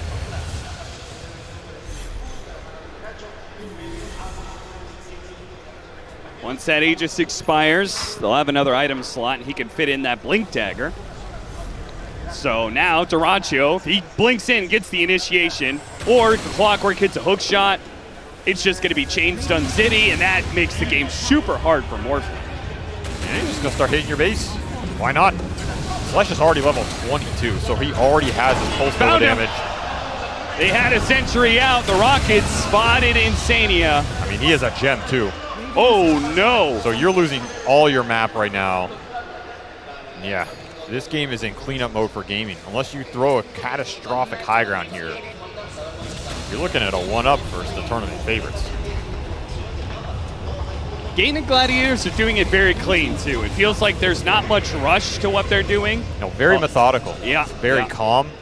You're not forcing any bad engagements. You're just playing around your frontliners, which in this game is Quinn with the IO tether. Duraccio gonna Got the force vision. the fight. Pops the Bloodstone. They do have that Rolling Thunder to be able to run interference, but it's not going to be enough. And now the Vacuum pull back in on the jabs as well. They'll run down that poor Rubik. They do have a buyback, though, on the Zeus, and Duraccio's a little bit low. If they can finish him off with the Overgrowth, it'd be massive. Mickey commits. They have the IO, though. Heal him up a little bit more, but they do manage to finish him off, and now Celery's going to die as well, as his tether is not going to be up in time. Gaming Gladiators maybe jump a bit too far forward. It did force buybacks, though, out of Liquid. Yeah, you get the Zeus buyback. That's absolutely huge. You're going to kill his economy basically forever at this point. Puts even more weight on this Morphling shoulders to carry them into this late game. And of course, Quinn is still alive, 15-1 on the map right now. He has Blink, he has Shivas. He's looking to go. Not to mention he has an Ion Shell on him, and you can surge this guy. There's so many buffs you can throw in this. And there he goes. Zai gets sights as he hits the shield crash. Nisha, okay, you're going to hop away. It's going to be really tough. I don't know how he jukes this one out. He just can't. Quinn is way too fast. Mickey turns to the Leshrac, and they've actually got to back away for fear of being hit by that split earth. Nice placement. Mickey actually walks away with a double kill. So as strong as Quinn is, they kind of just kited him out and killed everybody else. Yeah, the Hex is not on this Lesh, it's on the Darkseer, so you have to sync up the control. Nisha just stays alive with the Bloodstone. Honestly, it looks pretty good in those isolated one-on-one scenarios. You can just fight back. The Lesh is not killing you that fast. I mean, imagine once he gets an Aghanim Scepter and Assange as well. Get an Arcane Rune. I mean, late game Zeus is going to be super scary. He is scary, for sure. If they can get to that point. Yeah, there's a lot of ifs here. Yeah. 16,000 net worth of ifs. And second Roshan as well. You can put a shard on some good heroes here. The scale, not slacking for gaming either. If you ever get a jump on Zeus, it's just a green light for the fight. Well, they got Daedalus on Mickey. That's big. It's a lot of physical bursts that can come out, which is what you need because the pipe is negating a lot of your magic. So you have to start building that hybrid damage. It's going to help you burst this Leshrac at some point. But the real thing is the Scotty, right? You need the Scotty in this game to slow down the healing, slow down the Lesh, give you the time to actually kill this hero who's running around at almost 500 MS right now with a Blink Dagger building into Hex. That ring around the rosy that worked earlier, not going to work in a few minutes here. No. Hey, he did finish up the Sanj, so. And the Rubik lift here is ultra important. You have 4 staff on jabs, you have that lift shard. You have to bail out your Zeus, you have to bail out your cores in these fights and reset that gap. So jabs cannot really get caught out either, otherwise Nisha's game just becomes that much harder. A lot of pressure on a stand-in, but hey, you're in the top 3 of a major. There's going to be pressure no matter what. Insania here to break the smoke. Let's see if they spot him here. They do not. So Gaming Gladiators, the surprise is countered. They're going to go for the quick kill on the Lash Strike. They do have the telekinesis. The chain stuns are ready again. The hook shot rolls the little interference. Oh, the platoon. Quinn finally falls. He does die in the instant buy on Zai. Force Zap over the cliff. Pulled back down by Duraccio. Now looks to grab jabs as well. They spot him. Easy kill. Nisha lives though, and that's huge because he was the one without buyback on this cooldown timer. Morphling does have it here. You force the Lesh buy. It's not the worst engagement here because now you have to push high ground without this Leshrac buy. Can you do it again though? You're going to have to expend Morphling buyback and you don't have that BKB. That is what allows Mickey to man up here. And you cannot get jumped. Duraccio can instantly jump you and just end the game. He's going to go for it now. They have to buy back immediately. The telekinesis pull back. They do manage to get Nisha alive. The BKB. It's wearing thin. Shield crashes slow him down. Can they catch these heroes though? Without overgrowth, Gaming Gladiators seems to just be able to walk away. They're happy with that. They get that Morphling buy. They don't lose any more casualties. You even get a Rubik buy on top of it. Pango bought earlier, so all the buybacks out on the table here for Liquid. You're staring down the barrel of a second Roshan, which Gaming, you have to imagine they're just going to walk into it here. As you see this fight replay, I mean, Mickey's doing the damage, but it just takes so long to cut through the Bloodstone heal, the tether, the mech, the pipe, the glimmer. It's just so much. I know it's an insane Rolling Thunder.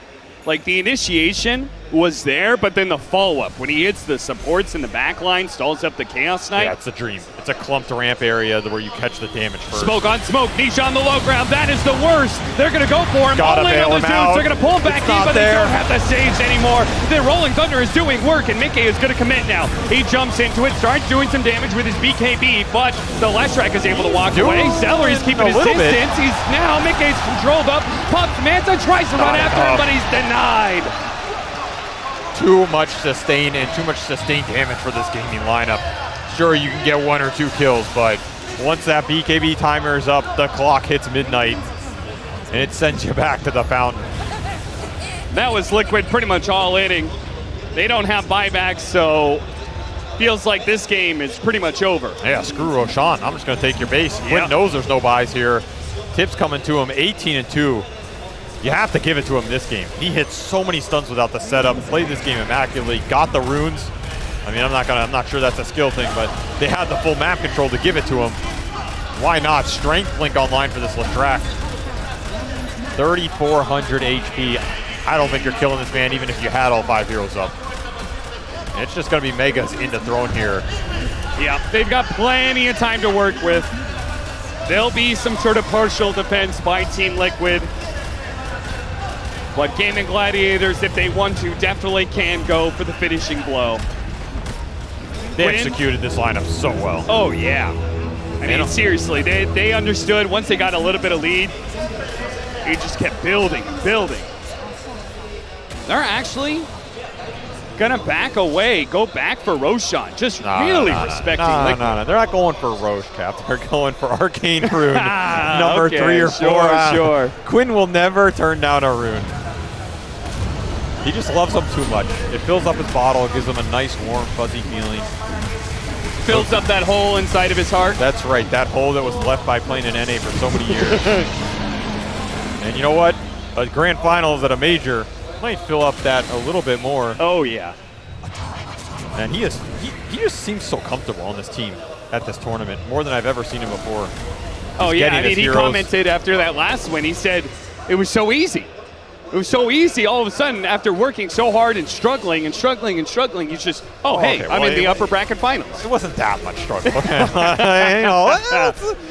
had some good I was talking times. about the Optic days. Oh of yeah, course. the Optic days. Yeah. Those were hella rough. I mean, you were playing on a team with Zai, and it's gonna be a rough time, Yes, good old Zai, probably the most consistent top placing pro player. Is still active. Teammates meeting once again in another top 3. No coincidence. Greatness breeds greatness. Some might say there were players that helped Quinn get to this level. But what I will say is the players he's playing with now have helped him look as good as he knew his potential was. And honestly, the credit goes to gaming here, right? Because when you plug that 5th player in, sure, Quinn's looked flashy. He said a couple flashy things in interviews. But you give credit where credit's due. This gaming dual offlane has been immaculate in this tournament in terms of consistency. They're second facing their heroes. They get the combo. They know how to play it. They know how to lane it. They're getting the catches on the map. They're shoving the side lanes. Duraccio doing his job in that top lane, getting the farm, and now stealing your fate. Goodbye. Sending them straight into the ground. Instantly. They used the telekinesis to get Mickey out of the wall. But that was not who Gaming Gladiators was gunning for. Another Aegis on Leshrac, level 25. He has Edict talent. Even if you don't fight him, it might not matter. He's going to kill you from the grave. Let the explosions go to work. Start chasing after Nisha. Once again, saved by the telekinesis. And Zai, with his Rolling Thunder, starts chasing after them. What a nice vacuum from Ace. Right as the wall expires, though. Hook shot afterwards, though. Cox pushback. Oh, they managed to stop that telekinesis split earth combo. But at the same time, Nisha's dead. He does have a buyback. They're chasing down these heroes. There's no damage. Celery's pretty far forward. Maybe they can target in. Mickey's going to have to go into a fight against Duraccio, and he cannot out-heal all this damage. It is far too much. Another vacuum, and that is it. GG is called. Gaming Gladiators will take game 1. Man, a lineup built around this first phase IOLesh, and they know how to build around it. Give him the lane shove, give him the utility, give him the heal and the sustain, give him the ball to abuse these early Roshans off the aura and just send that game into the stratosphere. He ended this game 20-2. And honestly, a lot of those kills felt like it was just Lesh running him over. It was not the full 5-man squad that caused Liquid problems. It was the map movement, the reloads with the clockwork setup, Duraccio setting up with a stun into holding the map against the Morphling in the top lane. There's nowhere for Mickey to really go in this game. He's finding the most farm, but then his team is going to suffer. Early levels were not there for that support duo. Those early fights really difficult. Back to the drawing board here, and now it's a question of, you want to play versus Disco Pony round 2? Because he'll party all night. I don't think so. I don't want to be. That man is too much party for me, that's for certain. I love the fact that you shouted out the off-lane duo of Gaming Gladiators, because I think a lot of attention is put to Duraccio and Quinn. But Ace is, I mean, his performances have been so rock solid for Gaming Gladiators, and he feels kind of like the foundation with which Quinn and Duraccio can pop off. Yeah, because Ace is the one who's dictating the real tempo of this team. You're right. How fast or slow do you want to play? How greedy do you want to play? Do you want to farm for late game when he's on Furion, he's just scaling? Are you going to try and run them over with an IOLesh strat? Okay, I'm going to buy utility. The Tide Hunter games where he's kind of somewhere in between, where he's pseudo-scaling but taking those fights. To me, Ace is what holds this. He's the glue man of this team. Yeah. He brings all their lineups together, makes sure they function, calling where they want to fight, how they want to fight. And when you get this combo like a Darkseer Clock, where they're super comfortable with it and they can just pop off, sure, Ace is 1-4, but he's got 25 assists. Yeah, Quinn got all the kills, but who's he stealing them from? That's the real question. He's stealing the runes from his team. He's stealing the Roshan from his team. You know, now that I think of it, Quinn's just stealing everything from these guys. He came from NA, and he's just stealing it and taking it all with him. Classic North Americans. Well, we're stealing a little bit too much of the spotlight here, so let's go ahead and give our due to the panel. Stop trying to colonize our analysis, Avery. We still have important points here on the panel as game number 1 goes the way of Gaming Gladiators. You can't really blame Quinn for having such an amazing game. He was on probably the most comfort of comfort. They first picked his Leshrac Fear, and then after that, They got the IO strategy. They got Skitter on CK. Gaming Gladiators were 100% in their comfort zone for this. Yeah, it makes you wonder if the response Liquid had. Sure, they got their Treant, which was 9-0. They're winning every game with it, but Treant's a hero that gives you physical damage reduction, right? Leshrac is all magic damage for the most part. Makes you think, was their opening the best against the Leshrac? Because they had to have seen that IO coming in that last pick. Yeah, and then I feel like maybe if they had Boxy, then maybe they would steal the IO later on. Right. But I mean, all things considered, Jabs played quite well. The only thing is that maybe Zai was not able to do as much as he would usually do with Boxy, but I was still overall satisfied with Jabs' performance, but you could still see some shortcomings. I mean, there's definitely a difference in the kind of game style that they've shown. Yeah. And I think that the offlane for Liquid absolutely did not go well. I mean, it's not the easiest lane ever, of course, because IOCK can exploit this Pangolier early levels, which they did. They killed him level 1. He kind of got baited into a trade, and they went off from there. Morphling and CK for the most part were equal in net worth, and Morphling did have a slight edge, by virtue of laning with a Treant Protector. That's just kind of what happens. But because the Starkster and Clock are just able to cut waves and find farm where they can, it didn't feel like the extra net worth coming out of the Morphling kind of hindered Gaming Gladiators' game plan in any way. I thought their rotations were clean. They played around the mid lane very well, as usual. IO started rotating to Lesh, like around minute 5, something like that, right before the power rune. They took all of the bottom map over for Lesh at some point. Anyone who came to push out a wave kind of died to this IO Lesh who were camping. And the top lane was dangerous because you had this potential CK setup, you had Clock who could start fights, and you had the threat of reload, right? And then Gladiators had some really nice wards out too, so it just felt like everything went so cleanly for them. It did, yeah. Damon were just playing really nice. I was watching a lot of Quinn's movement throughout the early game to see if he was like really going to push himself, but it was mostly just sort of passive, just farming, trying to get that Bloodstone. They move in bot a little bit. Don't overcommit too much, take a kill here or there. I think they played it very safe to try and get Quinn to the point where he could just like carry this game really hard. There was a couple like failed relocations, but they did a couple dives. Has to be said. It wasn't the cleanest game of Dota. Yeah. I mean, the one thing I wanted to talk about a lot this game was Nisha's item build, where he chose to opt to go for the Bloodstone on the Zeus, for like, role-playing Leshrac in this game. But the difference is between a Zeus and a Leshrac is you kind of just cast your spells with Leshrac, and if you do get stunned, you're continuously healing through the Bloodstone. Where we saw so many fights where Nisha, the idea is pop the Bloodstone, use your ultimate, heal up, but he just got chain stunned to death and wasn't able to get any spells off during that Bloodstone. So that didn't really work out for them in their favor, and I really think the Pangolier offlane hurt them a lot. And a lot of people might look at Jabs as like, oh, Zai's having a bad game, it might be Jabs' fault. But no, Pangolier is just a really weak offlaner right now, and it generally doesn't have much success. I mean, I'm definitely with you on that. Like, I think that Bloodstone Zeus can be cool conceptually, especially in certain games. But in this kind of game, when you don't have any heal reduction inherently built into your team's lineup, it's kind of your job to try to burst through the heal of the IO, right? So I feel like something like a Kaya, Aghanims, try to maybe like Pangolier roll on top of the IO, kill him very quickly, could have been more effective here. But for the most part, it really felt like Gladiators just had that map taken over. I cannot provide a source on this whatsoever, but I have definitely heard a pro talk about the Bloodstone Zeus and it being good. Maybe it's been popped out a lot. Maybe there's an idea here that we're just missing because we haven't seen enough of it, and they knew it, but it didn't like quite execute. They were in obviously a rough situation. But yeah, I'm willing to like hear out. I would love to hear their thoughts on why. They last picked the Zeus, and so Nisha was well aware of what he was getting himself into, so it wasn't like a contingency Bloodstone. But conceptually, yeah, I mean, you're going up against a Clockwork that got super farmed. He had a very early Aghanim Scepter. CK who can rift you in, relocates, and Darkseer surging everyone towards you. So it seemed like a tough Zeus game from the get-go, regardless of his itemization. Yeah, they also put like purposely, I think they picked the Pango to counter the Lesh, right? But then they made space for the Zeus at the very end of the draft and kind of made Zai play that in the offlane there. So this really had to work out for them a lot better than what it did. Yeah, it felt like Liquid. Every time they wanted to make a play or set up somewhere, it just took way too much out of them to take a hero out, right? In the highlight, we saw that they kind of set up on this ILS who were pushing bottom, and they used the Overgrowth, they brought their Morphling, they brought every single hero in the game, they brought the Zai coming in from a different angle with the Rolling Thunder, and the Morphling still died. Sure, you may have taken out the Leshrac, but you're losing your win condition in this game to take out a Leshrac who's just going to respawn and do the same thing. So if you're at a point where it takes 5 heroes to make any kind of rotation in the game, you're already on the back foot.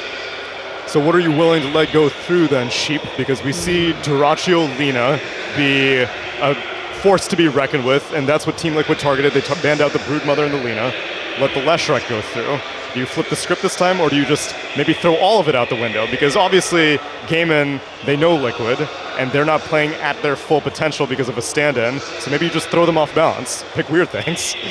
I think the reason, I'm assuming they took second pick, or they might want second pick, because obviously when Liquid chose second pick. Yeah, so because you're playing with a stand-in, right, you have to make sure two of your lanes are winning, so I think they have to go with second pick. I think they have to ban Lina and Brood still. I think with Lesh going through, I like this response from other teams, taking the IO and then pairing it with something. I've seen it with Embers, which I wasn't too keen on. I've seen it with a DP, which I do really like.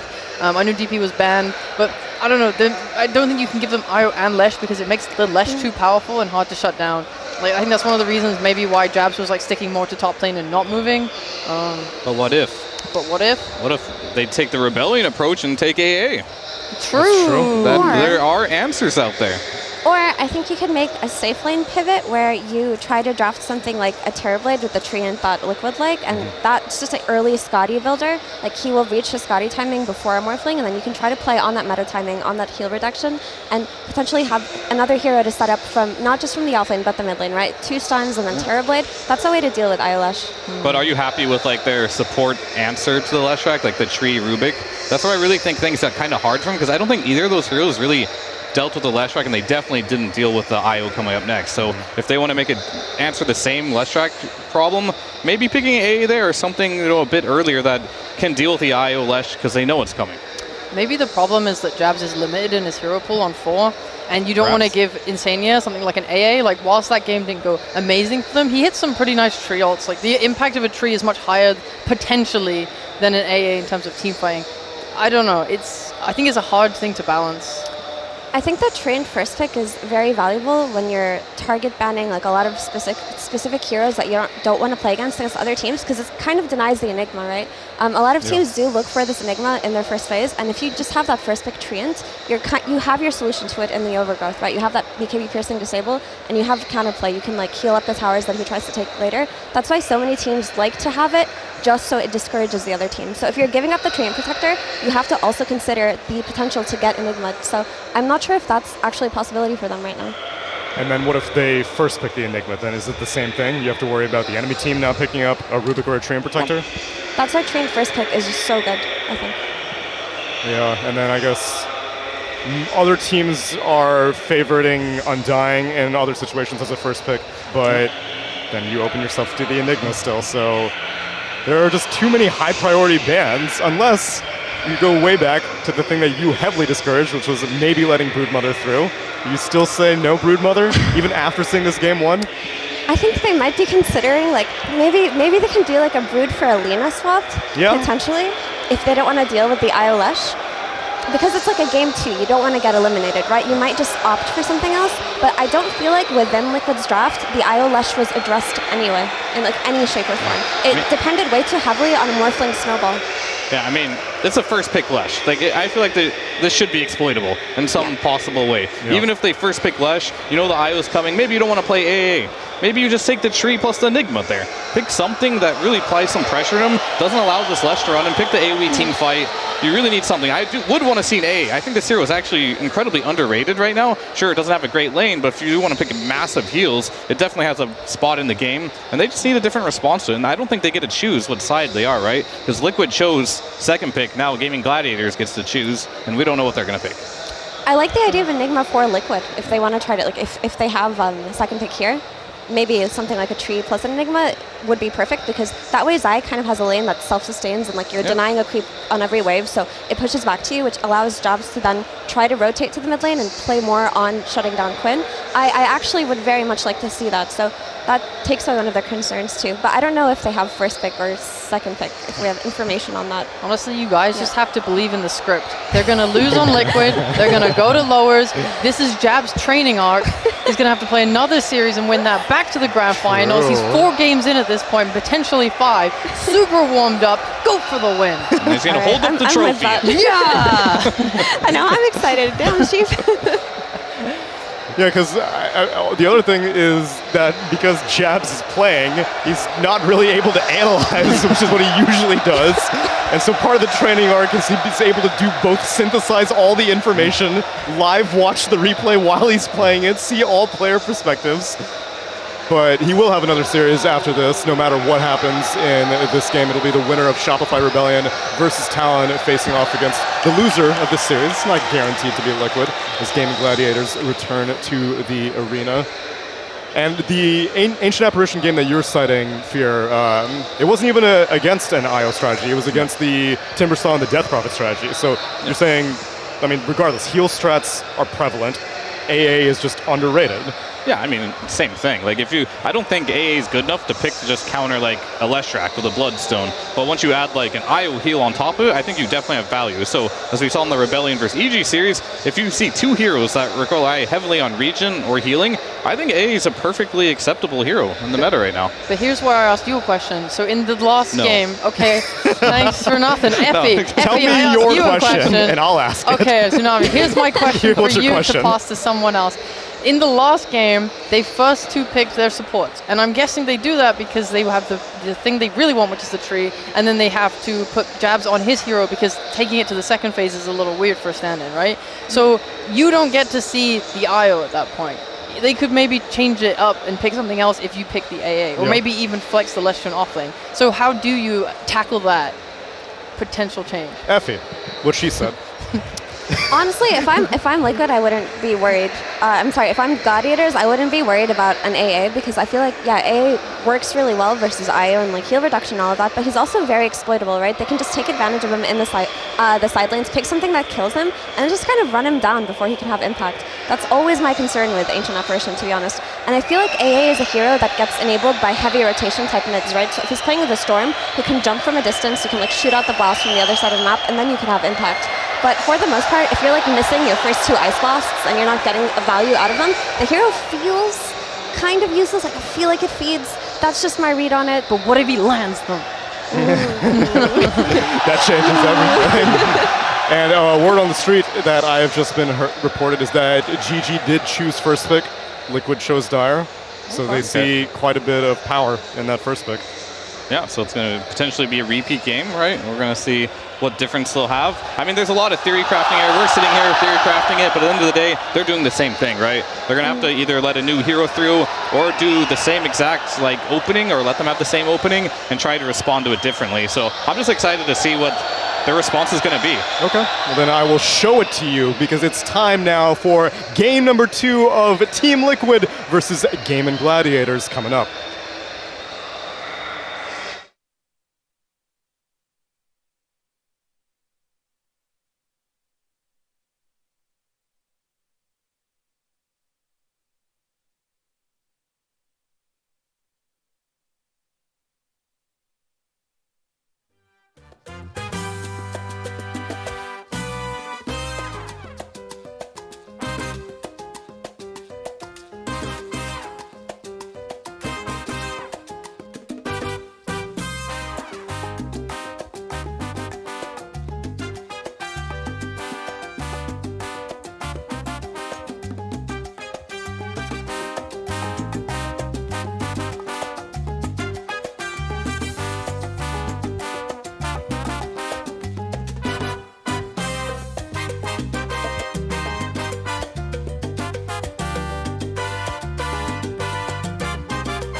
Welcome one and all to the draw panel for game number 2 between Team Liquid and Gaming Gladiators. The teams are ready. They're going right back into the draft. Gaming Gladiators 1 game up.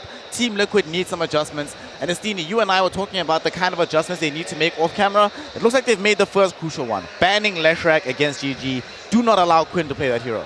Yeah, you either have a strategy prepared against the Lash or you ban it. And seems like they want to play Comfort. So if they're playing Comfort, this Rubik Treant is better to play against Lina, in my opinion. So it's better to ban Lash, okay? They let the Brute also through, so there's Brute and Lina. It's actually a very interesting approach. Okay. What do you think here, Kevin? Do you think the approach is to let them pick which one they have and then you get the other one of the busted heroes? Yeah, I guess that's the case here with second pick, and they're going to go for the Undying and the Lina. So a lot of weird heroes making it through. In a normal game, would be freaking out, but because of the weird conditions, it means something slightly different. But yeah, kind of interesting that they're going to be able to take towers relatively rapidly without the tree armor, but hopefully for Liquid's sake, they can stabilize the lane for Lina. It's a Rubik here. If they don't pick Rubik, I'll be super surprised, because you have Lina Undying already. It's the best lane you can have with Brood. Okay. There we go. Broodmother in this situation, and you don't want to take the chance of it getting through to the next phase, right? And then Liquid have Undying, Lina plus Rubik. That would just be way too much. So glad that they've gotten this for themselves. It's comfort all around here. I mean, Team Liquid is a team that has been very famous for knowing how to defeat the Lina, but when they play it, they also look very accomplished, right? It's not like they lack practice on the hero. So very stable opener here. The surprises might come in the second phase, because I kind of feel like if surprises happen, Game and Gladiators are probably a little bit better off in a more surprising draft. Liquid clearly want to keep the game as quote-unquote normal as humanly possible. Yeah, that sounds about right to me. How they pivot now might be a little bit difficult. Normally, Disruptor is a common hero in the second phase to grab against Broodmother to make kills against her a little bit easier, but that's going to get banned out. I was a little doubtful that Team Liquid would organize it correctly, like really well, with the roster swap, but I'm sure it's a hero that Jabs can play. Yep, 9k player, so if you're not playing Brood, this Disruptor hero against Brood, you should know exactly what you're doing. Let's see, Team Liquid, they removed the Pangolier. They played that for themselves in the last game.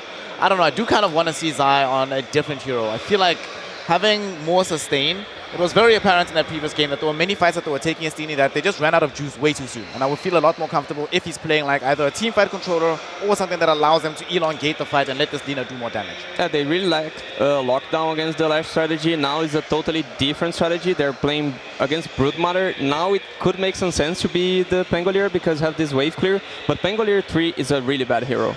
It's a mid laner. Pango is a mid laner. It's super rare occasions that you want to play on the position 3. Maybe they saw this Zeus pick as a really broken pick. They should go for it.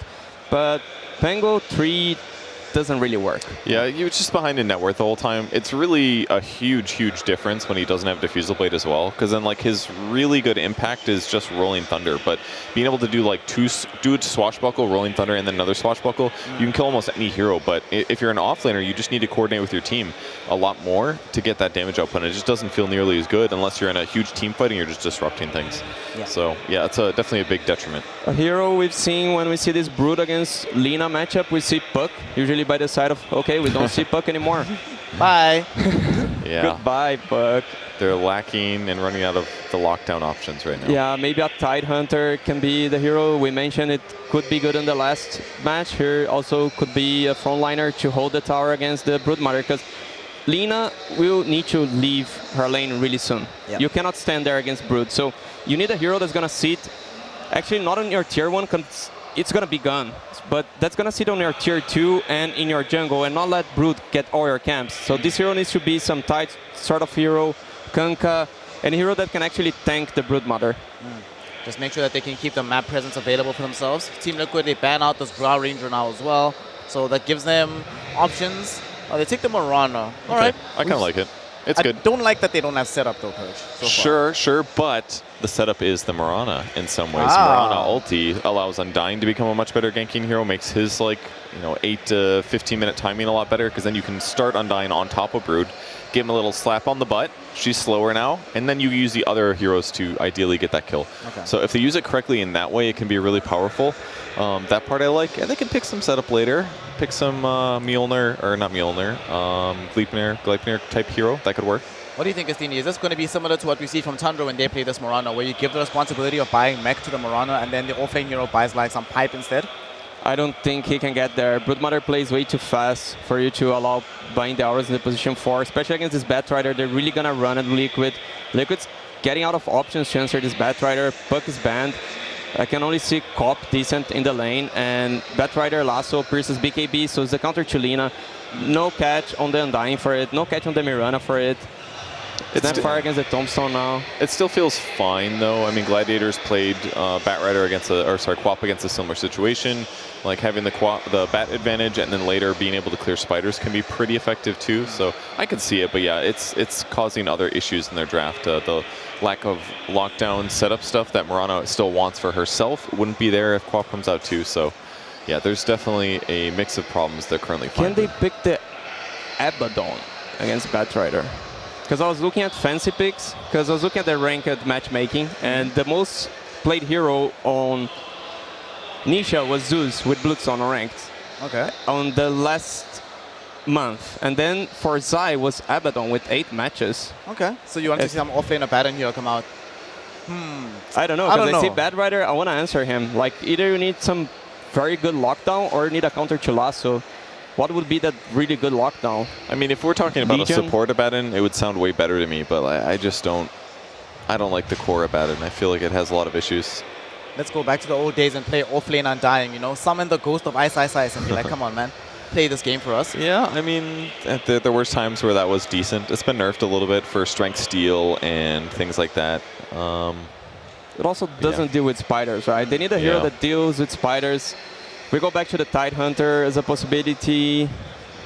What I find very interesting about the place for ads in the draft right now is that Liquid, one of the only games that they lost in the group stage was when they played Lina and Queen of Pain in the same game, right? And they put the Lina mid, Queen of Pain went into the safe lane, and it was against a similar kind of draft as what Game and Gladiators had right now. There was a Broodmother in that game, and I forget the other hero mid. So maybe GG is like, let's force them into picking this uber strong hero. There's another counter for Batrider though. We have Slark. So you have a hero that at every point in the game you feel comfortable here. Early game you can always jump away from the Brood. She's not likely to kill you in the lane. You lose the lane, but Slark loses a lot of these lanes. It is what it is. You still catch up later. But which I think is a Zach mid here. Slark mid? Nisha? Because you have Lina already in the lineup. Unless they want to swap lanes. There's also the chance that they swap lanes, right? And they play the Lina mid against Bat. Like a spellcast build? Like Max Dragon Slave, do you think? Or is he still going to go like right click? That's the crazy part. Nobody does it. But 9 has done it. You still can do it. Yeah, 9 went for the magical build. We need to see the carry on GG to really see which way Lina would go. So one thing I also do like about the Slark in tandem with the Mirana, gives them a lot more mobility and movement.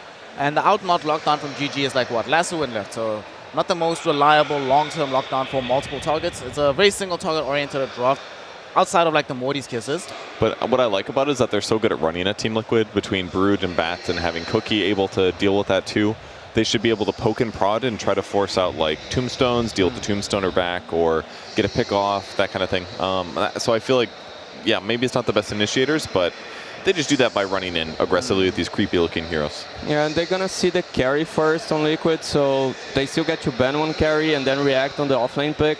I feel when you pick Zark, usually ban Bloodseeker and Faceless Void. Tidehunter is gone. Especially because Faceless Void with Snapfire sounds really great in my opinion. There are also some counters to Lina that we see, such as TA, Spectre, Ursa, but they don't feel that good against the Zark. I guess Void feels good against the Zark and against Lina.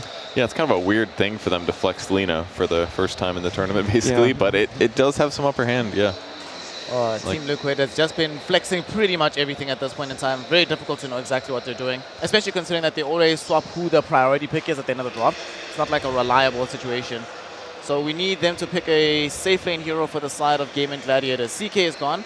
The other options that Astini mentioned here, Purge, were some Ursa, some Spectre, heroes that get on top of this Lina.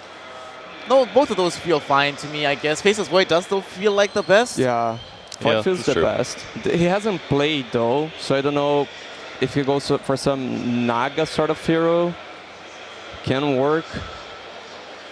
I guess it feels like it'd be a little safer, give some team fight advantage, more stuff to tank arrows with. Can reset fights. The song against Slark is fantastic, obviously. They have quite a bit of reserve time remaining here, so they can take their time to really think about this. They're asking Dyraicho, hey man, what's winning this game 100%? Because we know we're going to win our Rubik lane, it's fine. Rubik Brood will do perfectly well. Not only well, we've seen that lane dominate Linas in the past. In the event it is a Lina. If it's Slark in that lane, you win that lane anyway. You don't have any worries there. Batrider should be fine, even if Slark goes mid.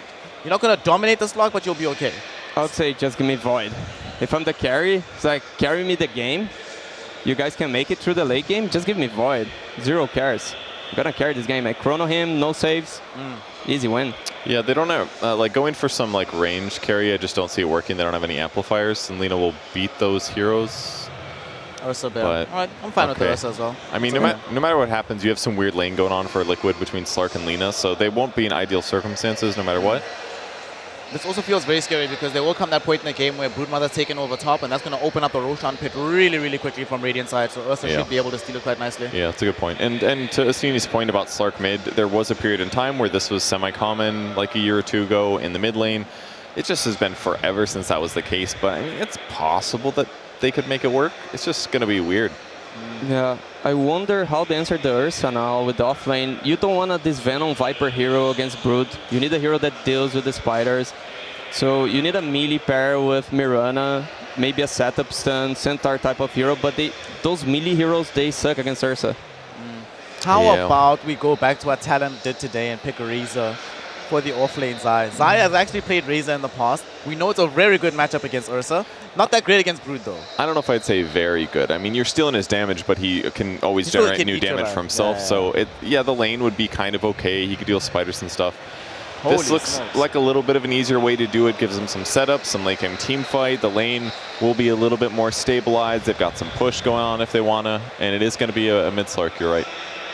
Okay, so mid-Slark coming out here. Now that the drafts are completely before us, let's talk about it here, Purge. Tell me about this game in Gladiators draft. What do they need to do in order to ensure victory, and do you think they'll be able to take game number 1? Just feels like at all the stages of the game before like 25 minutes, they just have the better draft. They've got lane strength. Quinn can gank side lanes. Sure, maybe Ursa's a little bit weak against Enigma and lane, but I really like the game in Gladiators draft here.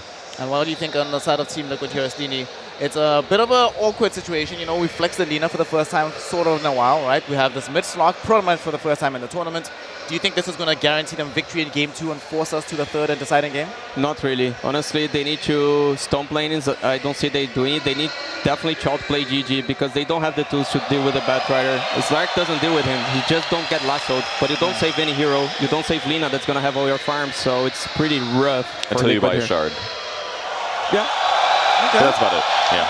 Does seem like a very difficult game for the side of Team Liquid if they want to guarantee themselves the first berth in the grand finals. However, if there's any team that can make this happen, it would be Team Liquid. To find out if that is going to be the case, we send it over to the Confidence Cap and the Super SVG.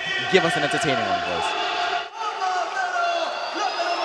Game Gladiators just one step away from a grand final berth, and what an achievement that would be for a squadron that, I mean, last year, they probably came into it. I don't think too many people started off looking at that squad going, oh yeah, they're going to be top tier in Europe, but did pretty well last year.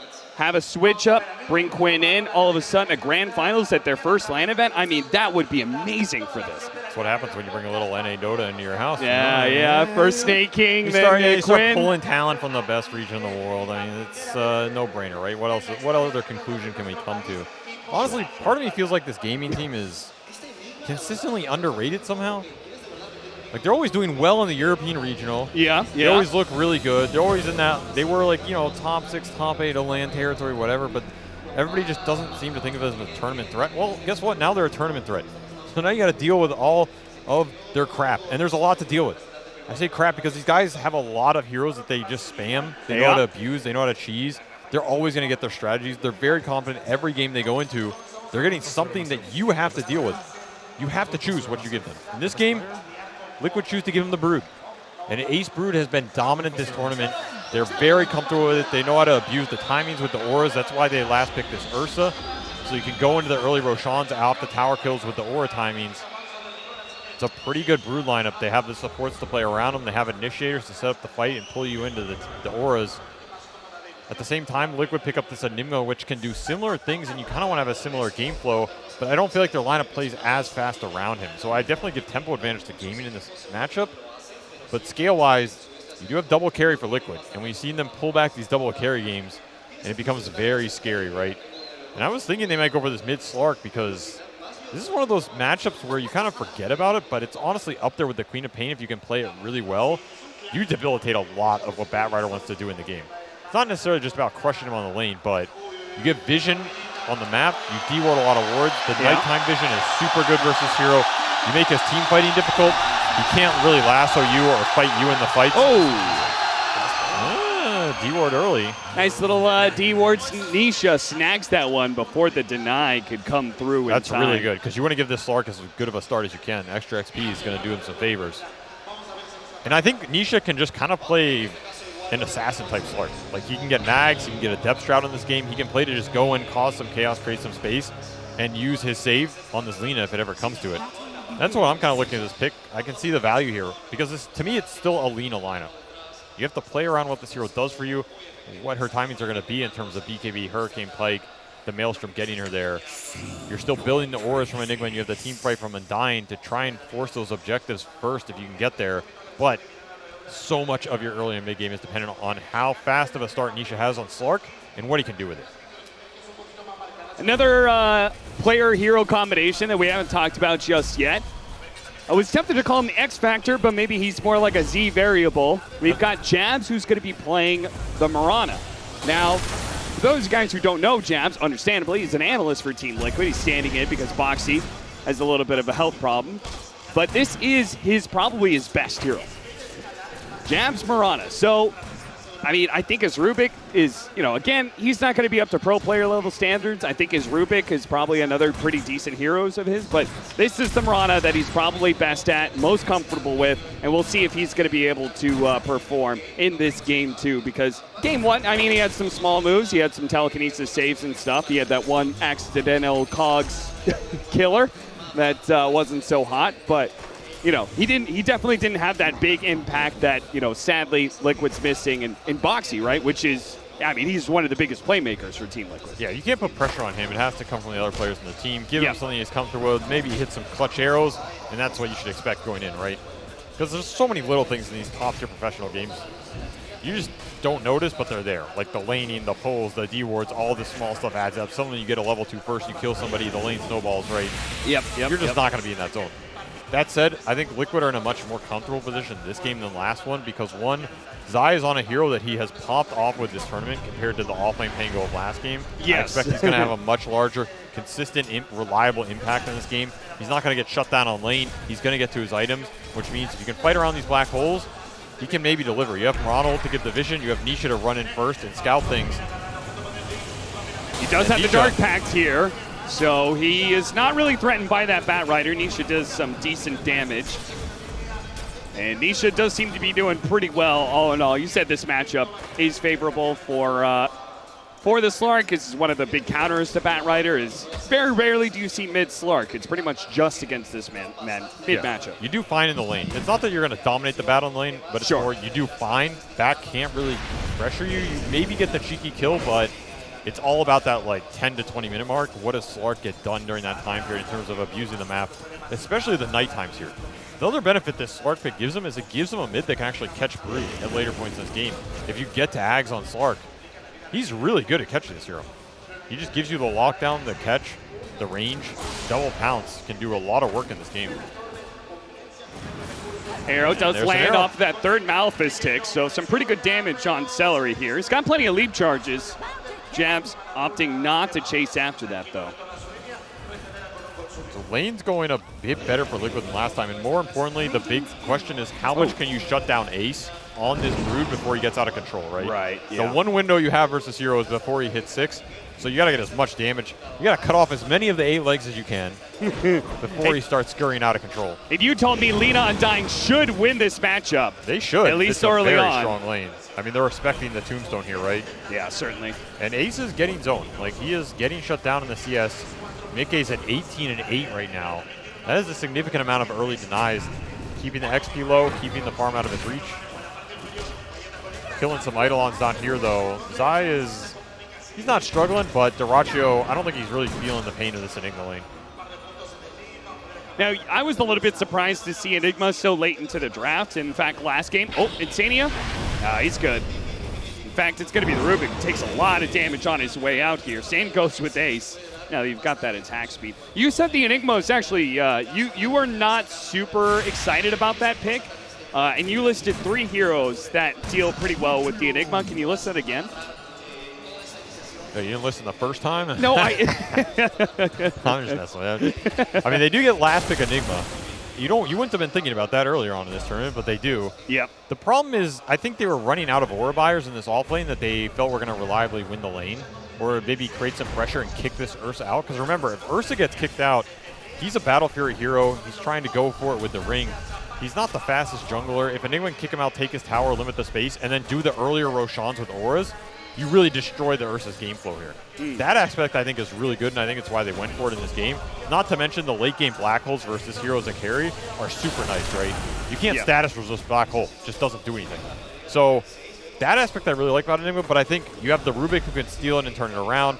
You have Batrider and Brood who are generally cores that can skirt around the fights. They don't clump. You have 2 literal cliff walkers in these cores that make it hard for Enigma to take those fights. You get kited. And then I think even Snapfire raining down the kisses has been annoying for this hero because he's really slow. Enigma has pretty bad MS and he doesn't build early mobility. The second you get hit by 1 or 2 of those kisses, they can sometimes just solo kill you in some of these fights. We've seen it during the tournament. Right. So I think the rest of the game, it can be hard for Zai. It's about his impact versus the Ursa and shutting him down. Oh, first blood gets picked up. Insania was desperate to make sure that the creep wave connected with each other. He thought a height. Oh, no!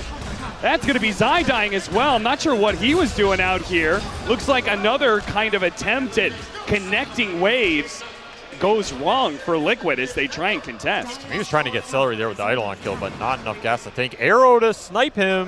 That would have been sick. A little bit off the mark, but... Yeah, that would have been a highlight reel for sure. So giving up some kills in the side lanes, but again, you're okay with this if you're Liquid, giving up a little bit here to some of the kill combos to just get all your cores online. And predominantly, you just want the farm on Lina, and secondarily, the Slark. Nisha is falling a little behind in this mid matchup, but he did get to 6, and now he can, start to build his game up. And Nisha is one of the mids who is really scary on these mid carry heroes because, well, he was a carry player. And he played a lot of the carries mid anyway, so he's very comfortable in this position. Yeah, that's why he's mid morphling, and his Slark has got to be pretty scary to go up against. Now, does Liquid, because of this whole setup, does that mean they want to keep sort of a static laning phase? They just want Nisha to hang out mid for as long as possible? I think they're pretty happy with static, yeah. I think more importantly, they're really happy with the static if both their side lanes are continuing to build up the momentum. Because Zai, he's not going to move, right? Enigma doesn't move. He wants to get the isolated one-on-one versus Ursa. And then on top, you want to shut down this Brood for as long as you can. And again, they're keeping Ace from 6. He's a full level off it. Lina's still in the lane. You can look at that net worth differential. It shows in the CS, but it shows more in 1,200 plus, right? And this is the space you want to create so that Brood's timings are all thrown off. That's going to give you time to get to your Maelstrom BKB on this Lina. It's going to give time for Slark to come online. And then when this Ursa tries to force the Roshan, you're ready to take that fight. Even more so if it's at night. Quinn does manage to get the ult out of Nisha's Slark, so puts that on cooldown. That's pretty nice. Looks like Zai is going to be dying again here. These are big kills. Anytime you kill Enigma, it's huge, but to kill him twice on lane and to push the Rachu up to level 6.5 here with the start he's having, this Ursa is becoming terrifying. Yeah, what's the difference here between this Enigma and Broodmother? Looks like about a 300 net worth difference, but I think that's expected just because of what Eidolons can do for you. Yeah, I think ideally you want your Enigma a little farther ahead of Brood in this type of scenario when Brood's had to play up against this undying Lina They're going to lane. go for the Broodmother kill off of this haste rune. Oh, this is a good move. You have all the vision in the world. They do. Ace going to run down. They're going to be able to catch him with the pounce, and that should be enough as they're just going to throw out the Laguna Blade right away. The old bug zapper. That's a good one. And this is a tier 1 down top. Oh, yeah. With the Tombstone blocking things out. Oh, Duraccio might be able to get this. Healing Salve actually does keep Jabs alive. An arrow goes down. Duraccio's going to be able to sidestep that one. Take a look. Look at the triangle. Nisha, early invade versus bad. You can take these skirmishes. Doesn't have ult, though. He saw all those stacks, but no ultimate, no dark pact. A little overextended. A pounce, and Quinn just barely stuck in front of him. I was going to say you can take that, but he actually had no resources. Yeah. This is just a feed. Quinn's, okay, sure. I'll take the kill, Nisha, thanks. Now I get to farm my Ancient stack in peace. And I was saying this Ancient stack can be vulnerable because you're getting the tier 1 top. It does go down here to that Tombstone, keeping the wave off. This is a massive stack, massive objective for Quinn's game. He already has the bots online. They're going to smoke him for it to help him clear it out. Pretty good team play. And because that Slark death, you don't get the chance to invade this. Do you just run back here now if you're Liquid? But are you going to be late to the party? Dying pretty fast. Jabs going to join him. Insania's running in, but he doesn't have Tombstone. The littlest of timings make the biggest of difference here. They really do. And Tofu just solo is zoning him out right now in that pivotal moment where all the biggest of the Ancients were dying. Oh, Quinn, you're leaving some items on the ground, my friend. Dire's top tower is under attack. You don't like that one, huh? Honestly, it was hidden under all of the dragon hides. They stack it so much, it dropped 3 or 4 neutral items. He might have been full on space, but I mean, Quinn is a pure boy. Maybe he just doesn't like the occult bracelet. That's true. LSA only going to do so much here. Mickey is very, very dead, and this is the problem with the matchup, right? You can shut down Broodmother as much as you want, but as soon as he gets 6, you just can't play the lane anymore as Lina. Especially with Bat, who can bots onto the spider lanes. Yeah. Mickey just overextended his vacation time in this top lane. He's going to have to spend it somewhere else. And again, now it comes down to Nisha trying to make some space as he pushes towards this diffusal. Does have some rune control, but it does feel like you're getting split on the map and out-farmed. I mean, look at how far ahead this Bat and Ursa are. After that Ancient stack especially. Yeah. They're just cruising. And I don't think they're under pressure to fight at this exact time. They just want to let Ace get to the auras and then do the Roshan. Once again, Liquid have to try and set themselves up best for that type of engagement. Zai's going Midas. Okay, they are really just gearing towards the late game here. This is telling me they don't feel like they're going to be able to contest the Ursa Roshan maybe with how good of a start he's had. So just try and pick up extra levels here on the Enigma, push into that later portion of the mid game where you can take fights around what's probably just going to be Midas into Blink BKB, I imagine. I don't think you go Midas first into the auras because what are you using them for, right? Do you think this concept, a slower, more late game oriented strategy here from Liquid, does that put less pressure on the supports? Or more? This support duo is just not that amazing at just raw scaling. That's how I feel. I'd rather have the Snap Rubik, I think, especially in a game where there's really good spells to steal. Sure. I think Insania is going to feel bad if you can't take the early fights around the Tombstone. Morana doesn't really have a pick-off hero she can play with. She doesn't have the Temple setting mid. It's a Slark, which Slark is okay at doing it once he has Ags, but before then, it's not amazing. Yeah, we don't have arrows set up. No. Kisses, there it is. We're going to have the lasso kisses that'll easily kill the Enigma. And Insania chasing after Quinn. I mean, the Moonlight Shadow, sure, but again, these are arrows thrown from long distance that have no setup whatsoever. They're just kind of like blindly hoping it lands. You should get the body block. That There's one does land, though. Nice hit. That's all it takes. One arrow. Now he's feeling himself. Now he's back. Celery gives him the tip. Of course, these guys are long-term friends. Yeah. Maybe that helps a little, too. And that's a tier 1 down. Speaking of arrows. Yeah, you got to watch out for the stolen ones. Yeah, that's a stolen one from Tofu. Okay, Arcane Rune again for Quinn. He's carrying it over from the previous game. The rune luck just never stops around here 24/7. As Nisha, you're in trouble. Oh, barely had the mana for that one, but I don't think it matters. No, he doesn't have any further escape. Really good collapse there from Game and Gladiators. They just surrounded Nisha as he's just been trying to play so aggressively in their jungle. Man, Quinn has really played this game well. Yeah, he's he has. so farmed off the Ancient stack. He hasn't wasted any time. Made that small move bottom, killed the Enigma. Made the move top, killed Mickey. Basically ganked both side lanes, got rune control, and took the big priority farm, and he's paying it back. He's going to have a fast BKB on this Bat Rider, and that's a problem because Smoke across the map. Tumbler Toy is a hell of a drug. Gets him that little hop that makes the black hole really easy to land against Ace. Man, where'd you pull that line out of? I'm just obsessed with this tier 1 item. I think it's a little too good. Yeah, a little too. I thought this was a PG stream. If I'd known that all along, I would have been busting out. Oh, jeez. You've unleashed the beast. Let's now. not get this duo canceled, Avery. Come on, calm down. I thought that's what's supposed to happen. What happened to your last analyst? No. I'm just not another one. I'm just speed running it. I want the record. I mean, you told me to be the best.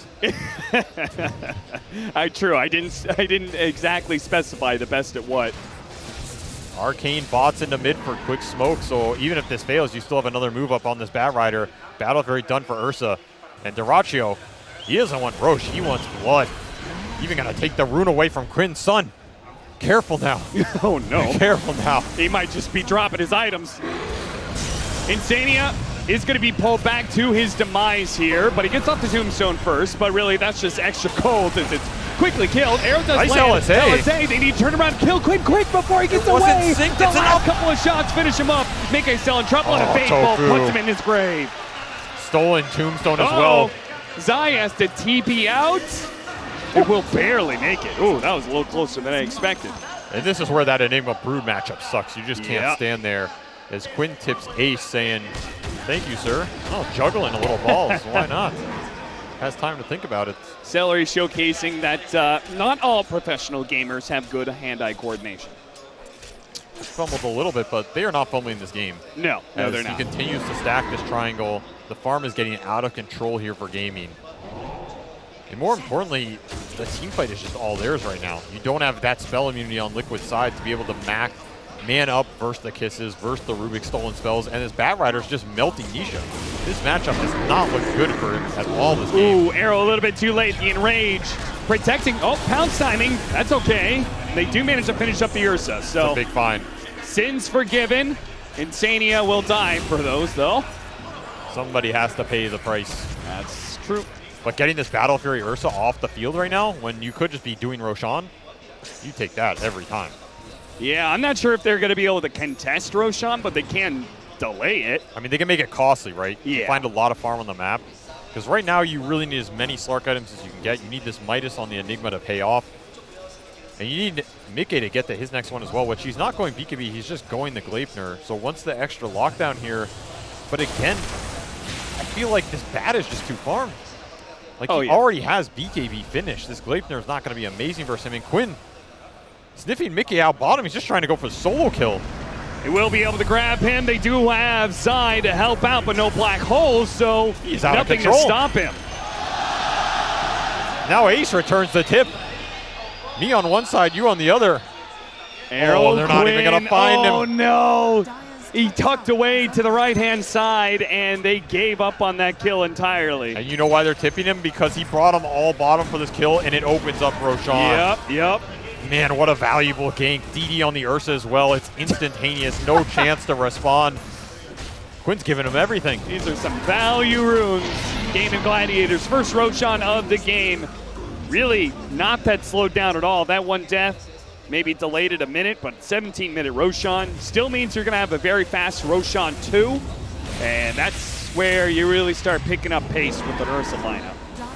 This is during night as well. This is kind of when you want Slark to start to gain momentum. Maybe you hunt and kill Brood once. They found the Ursa, but that's pretty much been it. Remember, you have a vision advantage as well. There's a lot of dire wards out on the map right now, but they're not using them. And that's an issue, because this is one of those periods where you want to be able to use them. Diffusal Slark can set up some kills. Maybe you land an arrow off a Malefice. You have the extra vision to scout and set up those skirmishes. But Gaming are just happy to trade and keep building towards their items. Again, nobody's catching this Brood, and she is occupying literally half the map right now. There are no dots above that mid lane. Oh yeah, they know they're all bottom because these spiders scouting at the triangle, pushing it mid, Look at the purple dots right now. They are everywhere. Blocking camps, giving vision. Meanwhile, top lane pushes all the way in, so Mikke has to show up here, which means this smoke move from Gaming is very confident to just push it in. Quinn can TP in 2 seconds to any of these plays. They know they have the 4-on-4, 5-on-4 with the Aegis. Celery's going to be baiting him in a little bit. Celery will definitely die for this, but how much of Liquid is going to get caught here? The Moonlight Shadow, the lasso after the Dark Pact, and it looks like Nisha could be in some trouble. He's going to pop the ultimate and TP out. He's good. The rest of the team, though, Moonlight Shadow helping to protect them. Zai. Oh, stay quiet, son. Whisper Cap. Don't tell him he's there. He does have a TP, so he could leave anytime he wants to, but he's going to get greedy. He wants to cut it another way. The thing is, where's he going to TP to, and what he's going to farm if he TPs out? Yeah. Like, there's nowhere else to go on the map. So you stay down here. The second game you leave, you kill the next wave. You have an Eidolon conversion. You have a Midas. It's going to do a lot of damage. You don't even have to linger here too much. Insta-TP. Oh, this is just super good play from Zai. Very nice. He's buying so much space and time route. You got your whole jungle back from this Brood because Nisha can invade it. These are the little things that get you back in these really tough games. That said, I don't think Ace is afraid of just running back in here. No, I don't think so. They've got to fight away from Dyrachyo for sure. They do have the Gleipnir, so maybe they can fight. Oh dear, Insania's going to die behind the tier 2 mid, Dyrachyo. Oh, he clipped all his spiders. Oh, come on. That happens sometimes. Help him out. Going to be left to die. Much like maybe Zai. The bear's angry. Oh, he tree blocked him. Oh, nice tree block. And now diffuseled up, out of mana. Okay, we can take away the Aegis here as the pounce does land. You have a black hole here. Gleipnir is going to be able to land on the 2 supports. Zai keeping his distance. Where they're going to go for the black hole. They go for it now. Not really catching anything there. Oh no. Tofu, the tombstone is going to die immediately. And reflected. Gets turned right back around. The LSA misses. Mickey unable to stop it. Jabs out of lead charges. He's going to die as well. Nisha going ham. Does manage to get Tofu. Durachio's in some trouble, but so is the Lina. Durachio does die to Nisha. Zai and Nisha call lasso after the Dark Pact again by Quinn. And now Zai, his team fight started with him being targeted and will end with him dying. Eaten alive by the Spiderlings, don't even have to commit. Ooh, Quinn has had Nisha's number this game. He's had their number this series. Sure, you lose your Ursa, but you get the whole squad and you get the turnaround with the black hole, throwing it back against them. Zai just can't find footing in these fights, and that's why I'm saying this Enigma game, it's hard because you have double Cliffwalkers. Yep. It's so hard to find these black holes. You're trying to get vision with Tombstone, you're trying to get something set up. You don't even have that blink yet. He has it now, but honestly, you can get disabled from a lot in these fights too, between the Napalm, some random Fade Bolt. Zai seems super hesitant to throw that black hole out initially, and you can see why. Yeah. Because if he doesn't catch Tofu, Tofu's going to have a much better black hole than he is. With Aether Lens and Force, it's just too easy as well. Yeah. So now you really got to get some momentum going here if you're Liquid, because you went Gleipnir first on this Mikelina. These are the fights you want to be winning. Zai's going to try and make something happen with this blink. Nisha from behind, they'll get a quick support kill. Got to turn it into more. You do have Depth Shroud up on this Slark. And as I was saying, this is a big item for this game because it can extend the fight. It can bail out Mickey, who didn't go the BKB first. Maybe you save someone else in the lasso if that's how the fight gets set up. What do you think about this? Rubik is the big counter to Enigma, right? What happens if he blinks black holes and you Depth Shroud him? You can't target him to steal the black hole in the first place. That's some next level technology. I'm honestly impressed you came up with that. Oh, thank you. You know, it's one of those savant moments. Stupid at everything else when it comes to Dota, but a really obscure combo I can come up with. I mean, a broken cap is right twice a day. Insania, they really have a hard time protecting these supports against the Brood Mother. Yeah, they only got him with an arrow, but Nisha's just going to have to save himself in this scenario. Zai, again, trying to make space on this map. He knows he's not getting this kill, but he's just trying to force gaming back to create space elsewhere.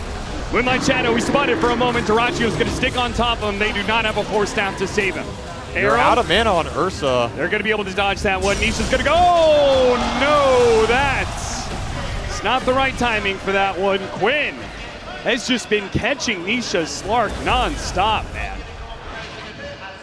How many lassos has he gotten on him? It feels like every fight. Yeah. And it's because the damage is not coming out fast enough, right? Quinn can just play the fight, wait for a Dark Pact to go down, and then it's too easy. Too easy right now for gaming. You got to get something going here in terms of momentum going into that second Roshan period, where if you give up Aegis and Shard to this team, Mickey's game just becomes way too hard. Yeah. Here's the BKB. Insania, they're just going to go on him from a distance here. The arrow's going to go off with the BKB immediately down. Mickey does not have to worry about the lasso. Stolen arrows, black hole. Zai from the side, gets the black hole only on the Rubik. It was so close to everybody else, and Durachio goes for the pounce and pops his BKB to ensure Mickey will fall. Zai's going to be next, and the Mirana tries to leap up to the high ground. It doesn't make a difference. Ace is running wild in the background. If that hole had hit, maybe that's the comeback there. He almost had 3 or 4, but Dota is a game of inches, and you fell short, my friend. And you might be falling short of this grand final as Nisha pays the iron price. Durachio claims another scalp. Liquid, they don't seem too bummed about this. Obviously, their expectations of this series was, well, pretty much nothing. But they went into it hoping for the best. Gaming Gladiators, though, you just cannot compete with this squad when they are full stacked up like this. They've been getting the momentum through the upper bracket, and it seems like for them, the matches seem to be getting easier and easier. That's the scary part. They are just feeling themselves. You can't ban them out. They're always going to get something. I feel like when a team is in that right spot, on the edge, they are super confident to win the tournament, and yeah. You wish that fight had gone another way, but you can't blame Zai, right? He's going for those plays. He knows you have to hit him. He almost got it there. Yeah. In another world, maybe you just team wipe him off that black hole. You're going to need another one of those at some point, and it doesn't get easier because second Roshan is probably not yours anymore to even contest. No, definitely not. And with the Boots of Travel Batrider, who's going to complete an Octarine soon, you don't have too many options when it comes to split pushing either. I mean, Quinn's been everywhere. He's been everywhere since the start of this game. Yep. Shutting down both side lanes, it means these anchor points you create between the Brood and the Ursa, the kill threat's just everywhere, right? You can bots to the Brood lanes, you can bots to the lane where the Ursa's in. Basher's already up for Dyrachyo. Mikkei's game is near impossible at this point. Sure, you have BKB coming out, but BKB doesn't do much when Ursa just jumps on you. You don't have the Hurricane Pike to create the space because you went the early Gleipnir and it didn't pay off. Hex on Ace already. This is a disgusting amount of net worth and disable coming out for Gaming Gladiators right now. They're looking to end this game. And it's twice now that Ace has gone for a very early Scythe of Ice. I thought it was pretty effective in game 1. We'll see if he's able to continue that here in game 2. I mean, it's super good versus Slark. Yeah. I mean, it's good versus everything because of how far you head, but Nisha's maybe the one hero that can drag these fights out between the Depth Shard and his ult to get something going. And he's closing in on Ags. I say closing in, he's still 2,000 off, but you'll take that considering the game state. Arcane Rune spawns. It was for Quinn, but he was not there. Tier 2 will fall in the bottom lane, so the outpost is open. That will help a lot against the Batrider. As Nisha continues to try and just draw attention without dying. And he is largely succeeding in that regard, trying to work towards an Aghanim Scepter, Gaming Gladiators, so they're pretty much just hanging out. They're waiting for the second Roshan, and that's when the game may come to an abrupt end. And look at the read of the map right now. Quinn was bottom. He drew the circle on the two heroes hiding for Liquid on this upper ground, pinged the wave, said, they want to try and kill me on this wave. Just go ham, boys. Make them show. And the now side you get comes the bigger into kill. play with the Basher on Dyrachyo. And there's a Blink Lasso here, so Mikkei. Yep, they're going to go for him.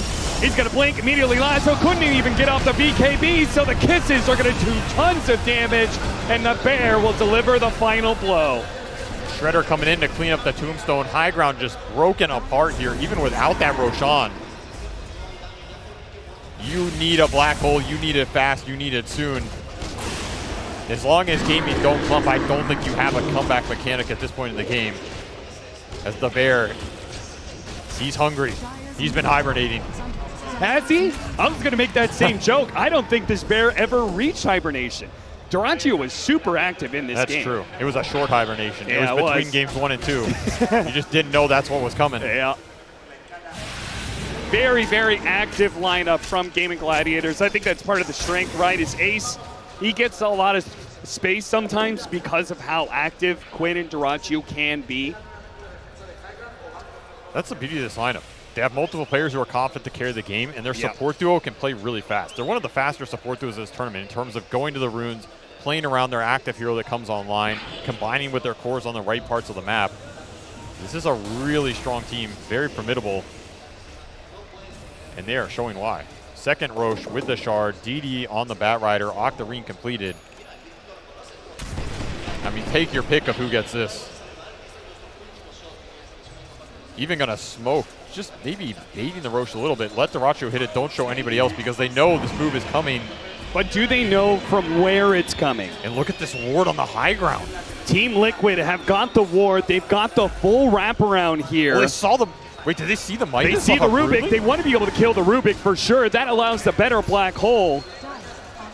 But are they going to be able to get into the pit at the same time? Dyrachyo's finishing up Roshan. It's going to die now. Team Liquid all split apart. Not able to find an opening quite yet. They're going to go for it. Now they get the Rubik. The arrow goes out. It doesn't actually land. Tofu tries to telekinesis himself out, but he still dies. They're going to lose their ward during this time. They got forced off that high ground, but you have to find something here if you're Liquid. Yeah, Nisha, he's going to try and go for the pounce. Gets away off the BKB, starts putting some pressure onto Dyrachyo. It's not going to last for long, though. They rewarded the hill. Zai, Moonlight Shadow. He needs the perfect black hole. He's going to let everybody else try and get Gaming Gladiators to focus on something else. With the BKB down, Gaming Gladiators don't necessarily want to fight this. Dark Pact does go off at the right time. Dyrachyo activating his own BKB. Now the kiss is Anisha. Oh, no! Did not anticipate that kind of burst damage. Now Mickey's in trouble. Now they're going to have to use something to help Mickey. Oh, the lasso comes in. Pretty The good black hole. It does go It's down, but they canceled, don't have though. any damage at the same time. It's canceled. Maybe Quinn dies. The last shot, miss. The It's second enough. one lands, but still, you said it. There are too many cores on Gaming Gladiators who are confident to carry this game. Duraccio and Ace. Rampage for Duraccio in Game 2. Gaming Gladiators are just steamrolling their way to the grand finals. Go, go, go, says the all chat, but it's only for the other team here. Yeah. As Duraccio is likely going to push them into their first grand finals appearance. Rampage in style, Rampage for the Bear. You can't ask for anything more from this team. It's all coming together at the right time. Beautiful Dota. Clean and aggressive. Gaming Gladiators at 30 minutes up are at a lead that seems insurmountable for Team Liquid. They're going to be able to get 2 lanes of barracks. The bottom tier 2 is still up, so this will not be Megas, but plenty of time left on that Aegis, that's for sure. Yeah, but you have 2 minutes of no black hole. Are you winning a fight without black hole in this game? I don't think so. Maybe you respect High Ground Lina a little bit. Maybe they're going to take the conservative plays and just try and close this out because this game is 100% theirs. But I don't think it's going to take long. You just push down this bottom lane, tier 2 into tier 3 into high ground. No black hole. If you respect the tombstone and the overextension, I don't think you're afraid of anything else. There's all the utility on these 2 supports between Double Force, Glimmer, Aether Lens, and Shard on this Rubik. Yeah. Your cores don't have to be afraid. Still, they're playing it clean, pushing in all the lanes, playing it safe, not giving anything. Again, the Broodlings just covering the map here. Jeez. He went back for an Echo Saber on Nisha. They just want any damage and control they can get. Yeah. It's a cheap stopgap, but you don't feel too good about it. Oh, I mean, hey, look at the Bat Rider. Went back for Witchblade. So just in Why case not? you are worried, if this game's going to go another 20 minutes, Quinn can go for the right-click build. That's why it's real scary. In the late game, he can just randomly outscale you. Yeah. You don't have a BKB on this Lina, even if you were even net worth, this back can solo kill you. He has the damage. Here's the final lane. Tier 2, going down. What do you have left for this fight? Black Hole is still on cooldown for 47 seconds here, even with the Octarine. How do they stall this? They've been trying to cut waves, but Gaming Gladiators singularly focused on this bottom lane. They're going to jump in, get the lasso onto an Undying while Nisha's Duraccio gone. manages to kill Nisha. Bloodthorn. Bloodthorn Silences him. too strong. That initiation was not counted on. And Duraccio could make that kind of move because he still has a minute left on the Aegis. He could take some risks. It pays off big time.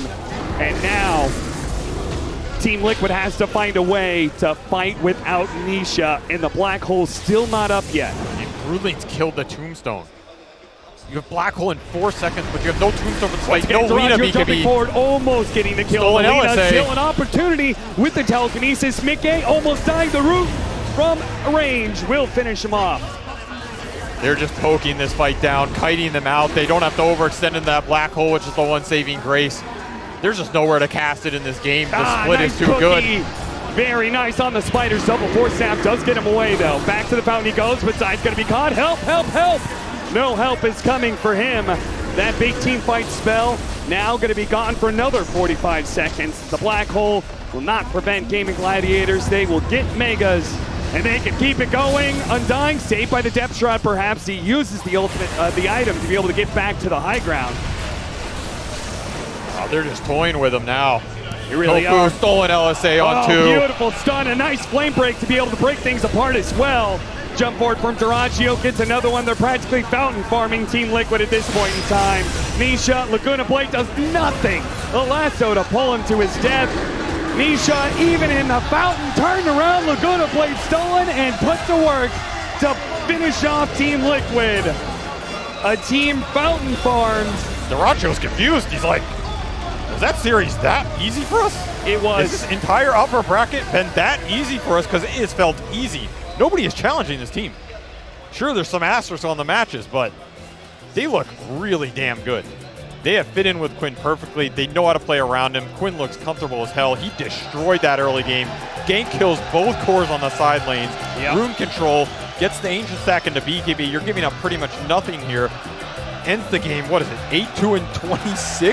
Duraccio 20-3, a rampage on the main stage, as you like to say. And these guys are cool, calm, and collected, Cap.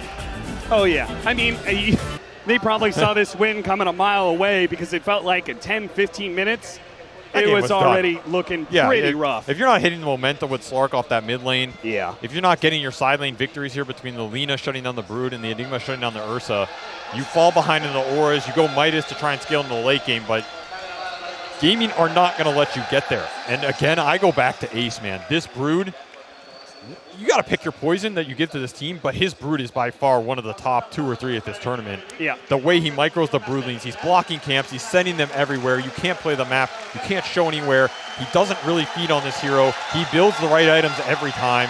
They know how the game flow is supposed to look like. This is what a good team looks like. They make the game easy for each other to play. It feels very comfortable. Yeah, maybe someone fucks up here or there, but you're going to the grand finals. Now you got 5 games to think about what you want to do to your opponents. That's right. Gaming Gladiators, very happy for these guys. It's got to be such a thrill to be able to go to the grand finals in front of such an electric crowd.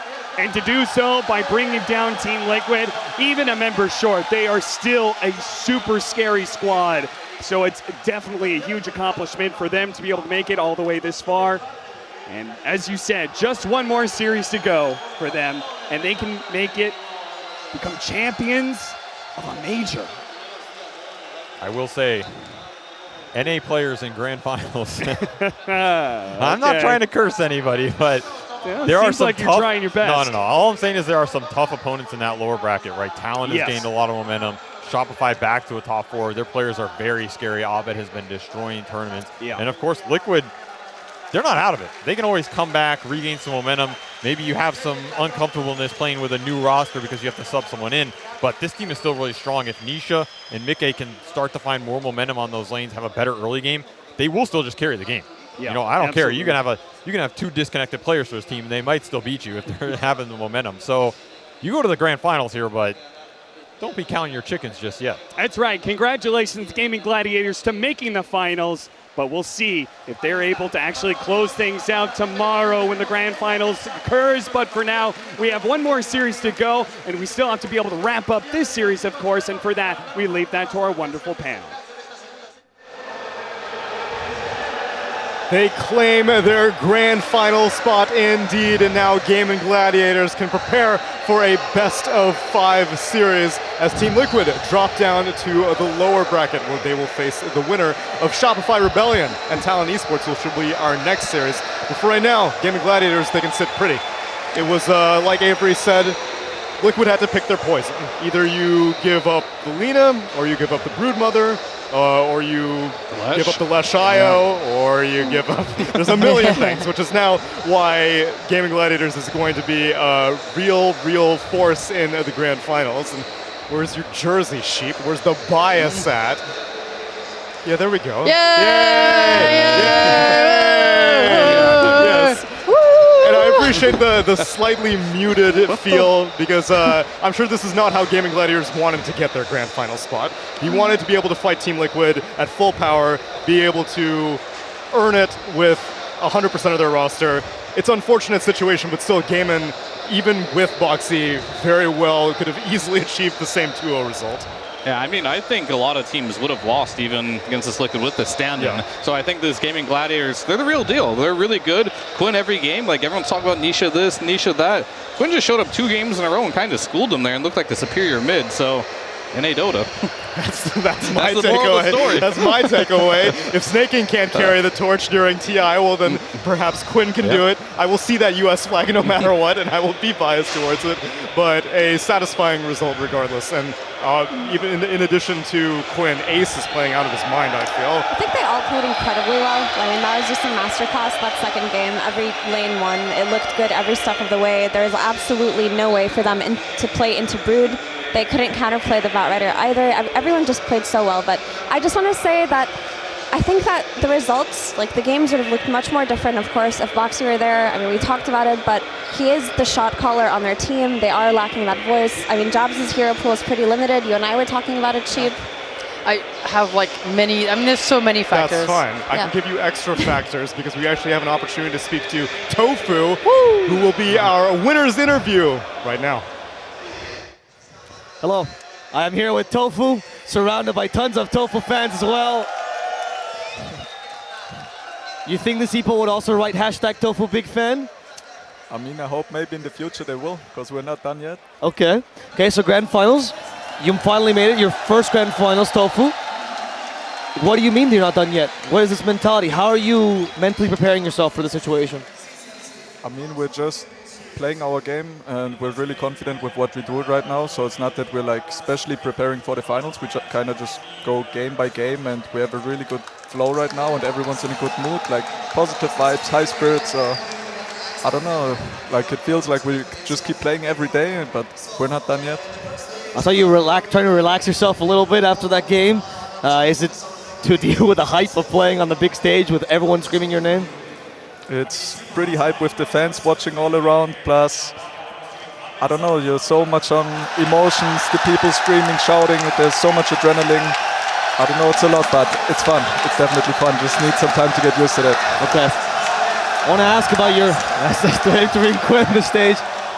Tell me about your beginnings, man. When we first got to cast you, when we first got to meet you in general, you were in an online team, you're playing like local leagues, you're enjoying yourself, it was chill.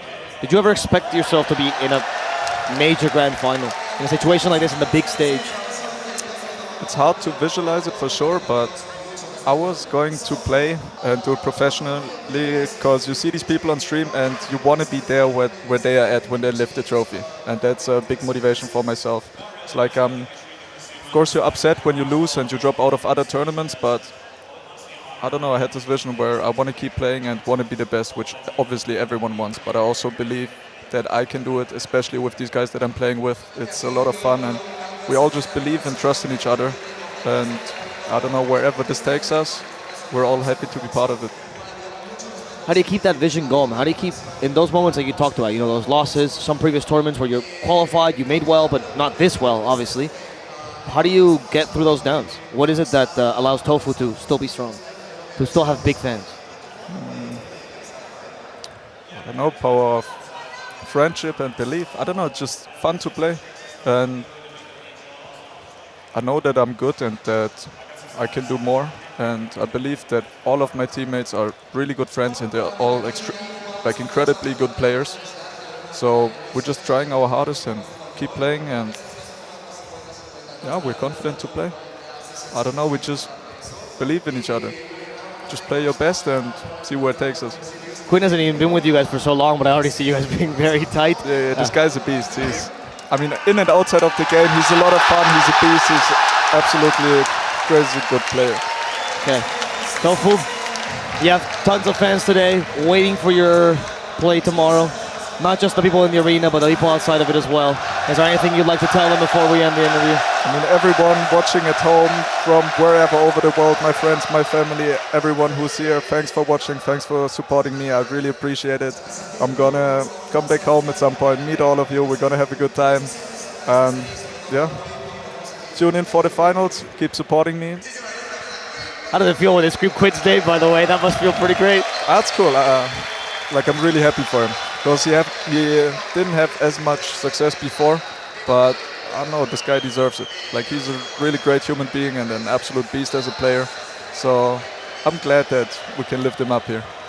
That's awesome, Tofu. Congratulations on your victory. Can't wait to see you in the grand finals. And we're going to go back to the panel to see if they can tell us about this game number 2. Thank you. You will never find a bigger collection of hashtag Tofu big fans than right now here in the arena, as Quinn is on stage giving the Spanish interview, also getting a lot of love. It's hard not to smile looking at the success that this team has found. From 9th, 12th place at the most recent international, making some roster changes and bringing Quinn Callahan, who has not been to a grand final at a Valve event since, I think, his Optic Gaming days, maybe like a Star Ladder or minor, back when there was the minor major system. So he is also making a resurgence. Ace, however, is no stranger to this. He had a fair number of championships on his time on Secret, but The other players are new, and they are reveling in the experience. Okay, Sheep, what are your factors? Tell me about the factors. Bro, you think I remember what we were talking about? fine. Relay the question. What would you like to talk about? Tofu, obviously, soft-spoken, but hell of a personality. Or we can talk about the game. The floor is yours. I think. It was the jabs factor. It was like losing Boxy. I think that so many things change, right? For example, in game 1, they have to open with 2 supports. I think this never really happens for Liquid. They love to open with a hard flex for like Nisha or Zai, so their draft is already so different from what usually is. They also have to change their bans potentially. We don't know. Like maybe they had answers to it with their normal roster. I just feel like you cannot say for certain that they would win if they, Gaiman would still win if Boxy was here. But at the same time, I'm not trying to take away from Gaiman. I think they played phenomenally. But you just see, like, in the difference of net worth, for example, in the supports, right? Like, you're playing a Mirana. I think Jabs needed to use his arrow more on creeps to keep up net worth so he could have a few more items. Maybe he would have, like, the mech or something. I don't know. I mean, yeah. But I just want to say, as my last main thing, I do not want people to flame Liquid. You're playing with a stand-in. Your friend is, having a health issue. It's like very stressful potentially, and like just be very respectful. I just wish everyone, all the fans, would be very respectful here and just try and lift up Gaiman now and the other competitors and just look for some good Dota. Yeah, that's ultimately what we're all here for, is to watch high quality. Oh, he did not catch it that time. He did not. Yeah, so obviously Jabs will have a great deal to learn. What a rough situation to be playing a skill shot hero as a stand-in in front of this big crowd, but he will obviously get another chance against the winner of Shopify and Talon. And it wasn't just him, also, like, Zai was up to some shenanigans. What was up with his itemization this game, Fear? What was up with the Midas this game? I mean, I am convinced that Liquid came into this series very lighthearted and be like, let's just have some fun. Like, wherever it takes us. They tried the Slark mid versus Batrider. It's okay. Zai, he went for a Midas. He's playing versus a Rubik. Normally you go for the Midas to hit some, like, Refresher, Black Hole timing, and you're playing for the Ultra late game, but you're playing versus a Rubik here. So their read of the game was to just kind of, like, get their farm, take it to the late game, but you're playing versus Gaming Gladiators. This is a team that's in the grand finals now. They're not going to give you the space. I mean, I feel like we've talked about it already, but a top 3 result is still really good. You're not upset leaving this. I feel like at this point, just like Fear said, you have fun, right? That's the most you can do, because losing Boxy changes so much of how you play the game in terms of how you lane, how you draft in particular. I honestly believe that there is no way they would have done the Brood for Lina swap if Boxy were still here. They'd have just done one of their other openers. They have a lot of things that they can do, but they cannot accommodate it within their draft. And I think a lot of teams are just going to identify some heroes that they can ban out, particularly like Mirana and Rubik. That just seems like the hero pool right now. So maybe Liquid's going to go back to the drawing board and talk about what potential different routes that they can take to play with this change. But and you see Nisha, he's smiling while losing, right? Which kind of is a tall tell there that, like, he wasn't really expecting much from this series, right? He just come to play, whatever happens, happens. Also, remember Matu mid-Slark? I remember. Yeah. That's true. true. The first thing I thought of. I was hyped to see it. All right, every time I pour one out for my boy Lasse. Oh, you know what? Actually, I have a little thing. This in the green room earlier. They have obviously the team's group chat for Liquid. Matu is in it, but he says absolutely nothing. This morning, what do they get? A text from Matu. Good luck today. Hey. I heard that he still texts them from time to time, right? He texts Will, or Blitz, sorry. And he just gives them like input on their drafting or something occasionally when he's bored. It's like a nice relationship to have.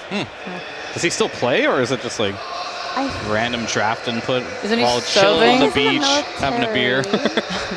Isn't he doing his army service or something? I don't know, whatever. Right. He watches. Apparently, he watches the games in the a few free hours he has. Right. That's what Blitz said, and he'll help them out as much as he can. Yeah, I know whenever they picked the Lone Druid also, I think Matu also messaged Blitz.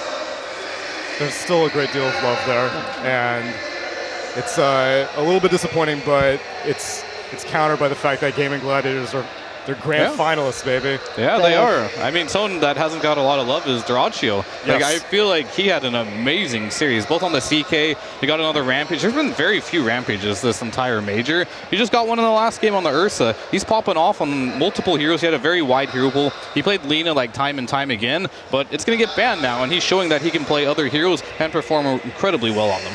Yeah, because I guess that was the peak respect, because they let Quinn get his Leshrac, they let Ace get his Broodmother, but Duraccio still is not allowed to have Lina. I mean, that's the problem, right? Because like everyone knows Quinn is MVP of the series without a doubt, but then you have like SVG on the cast being like, Ace is probably the MVP, and then I'm sitting over, but Duraccio owned too. And let's not even start on the supports. There's more of like a supporting staff instead of like, you know, playing these Skywraths trying to get solo kills, and they're doing a good job making their core shine. Bro, right? That massive stack for Quinn that they did in the Ancients was insane. It was like 6 stacks or something like that. I mean, his net worth went up so hard after taking that, and it just set him off for such a good game. And you know he's going to capitalize on it, right? Like this slog, he has to play so carefully, because as soon as the dog pack's out, Quinn is just on him, lassoing him, under tier 2. You know, you have the bear coming in. I mean, they did such a good job, and this Hex Rush on Ace as well, both games, was like super impactful. Yeah, and he played the lane so well, right? It felt like he wasn't countered in any way. Like, okay, you pick this mid Slark, it doesn't do what you want it to do, and all of a sudden you have this super fat Batbiter running at you, TPing in.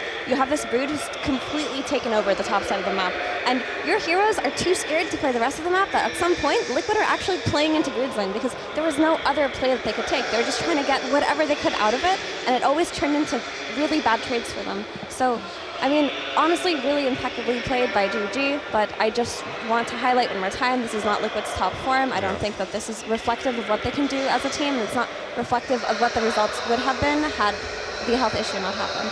I mean, but what it does look like to me is I don't know if there's a single team here that looks as good as Gaming Gladiators. +1 on that. Regardless of the situation, it is what it is. They look great right now, and anyone coming from that lower bracket there, they're going to have their work cut out for them big time. Well, we can take a look at the bracket as only 3 more series of Dota remain here at the Lima Major. 2 BO3s and 1 best of 5. We've had to say goodbye to a great many teams, and now we have a North American, a Southeast Asian, and 2 Western European teams remaining. In a little while, there will be a break. We will be able to see the final series of today. It's going to be Talon Esports versus Shopify Rebellion. Winner is going to face off against Team Liquid, and then winner of that, both the Liquid series will be tomorrow, and the Gaming Gladiators grand finale will also be tomorrow.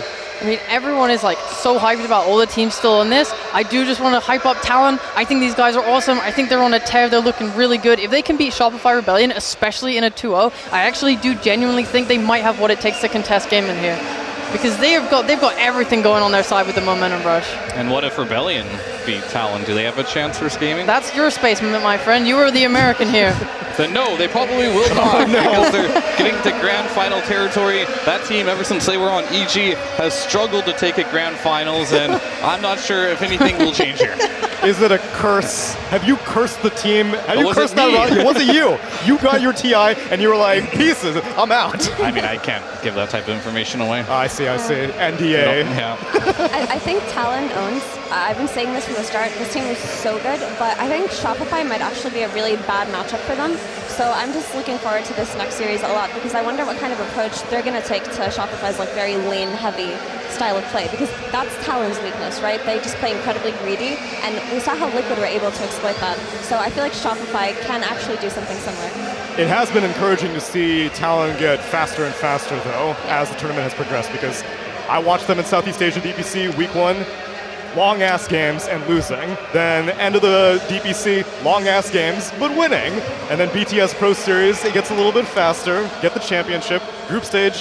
Holy God, they're playing against all these different regions. I'm overwhelmed, and now, at this stage, they're very comfortable, Sheep. This is, I think, it's going to be a very, very tough win for Shopify if they get it. Exactly. You saw them earlier. They're playing fast into a fast lineup. They're just happy to play into it. You know if you go late, they're going to beat you with experience. So, like, how do you deal with that? And their hero pools are looking really nice, too. They have little cheese things, little things that other teams aren't doing, and they're playing meta. Like, this is definitely the best I've seen Seed looking in a really long time, and I love it. I love that they have more Thai players. I love that it's making Q more confident. He is playing so good this tournament, and you always saw the potential there, but now he has his comfort. Now he has this team that actually fits him really well.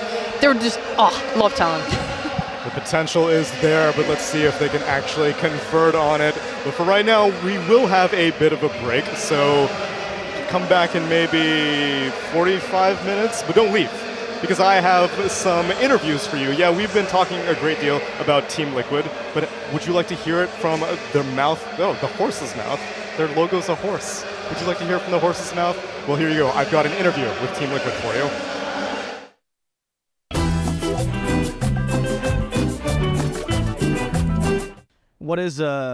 Why are you an online team then? Like, what happens? What happens on LAN? I mean, I'm talking to the more veteran players of Liquid, particularly the three of you. The three of us? I mean, last year it was obviously Mata's fault. Yeah, to be honest. Is that when he retired? Kind of. I mean, he retired. Right. Yeah. They rage quit.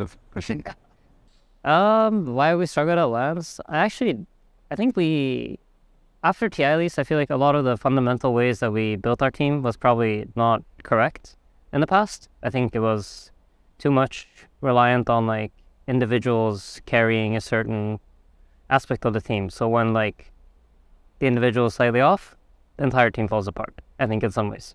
Whereas I think we've now built a stronger core, a stronger way to play, an identity that we can rely on.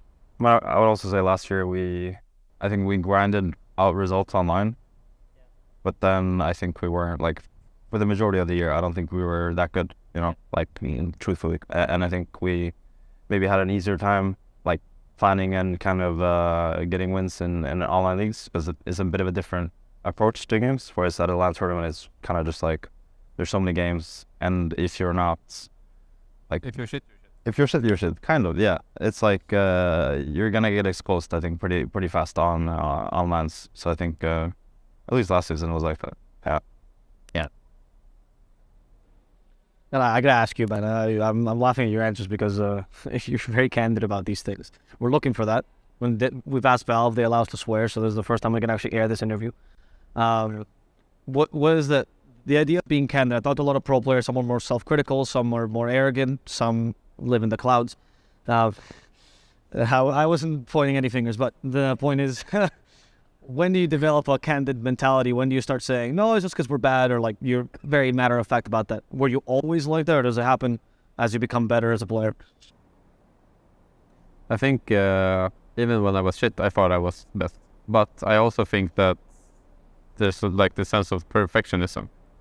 And even if you win the game and you feel like you played bad, it's not going to be as like rewarding as if you win a game and you really did like a lot of good moves and it was like kind of a struggle. I think when people put up like a really good fight and you have to like work your brain on how to win, I think it's like it's a fun way to play Dota. But when you feel like you're kind of winning even though you're playing like kind of half-assed, I don't know, it feels like weird.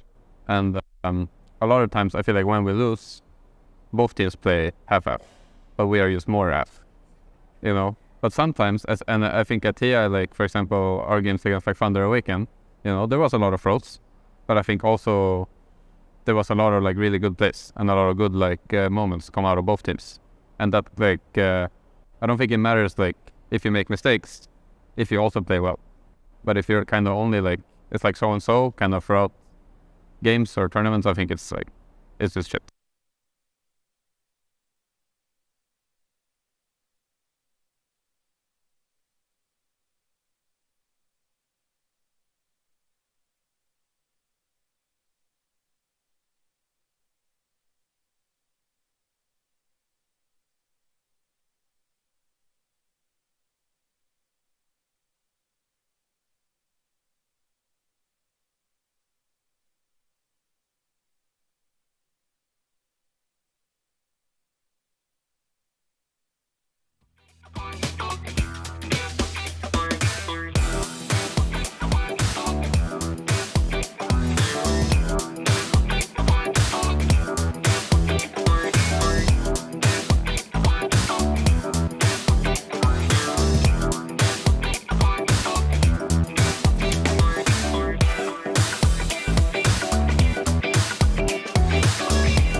useless.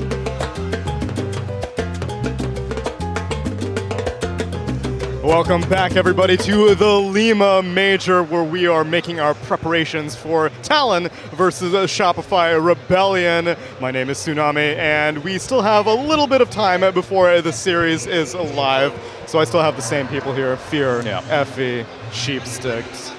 I see you're back into the Gaming Gladiators thing. Of course, we had to celebrate the win. But the crowd is electric, as you can see. It is our first weekend day, and it seems like a surprisingly high number of people watch the English broadcast. They're pretty big fans.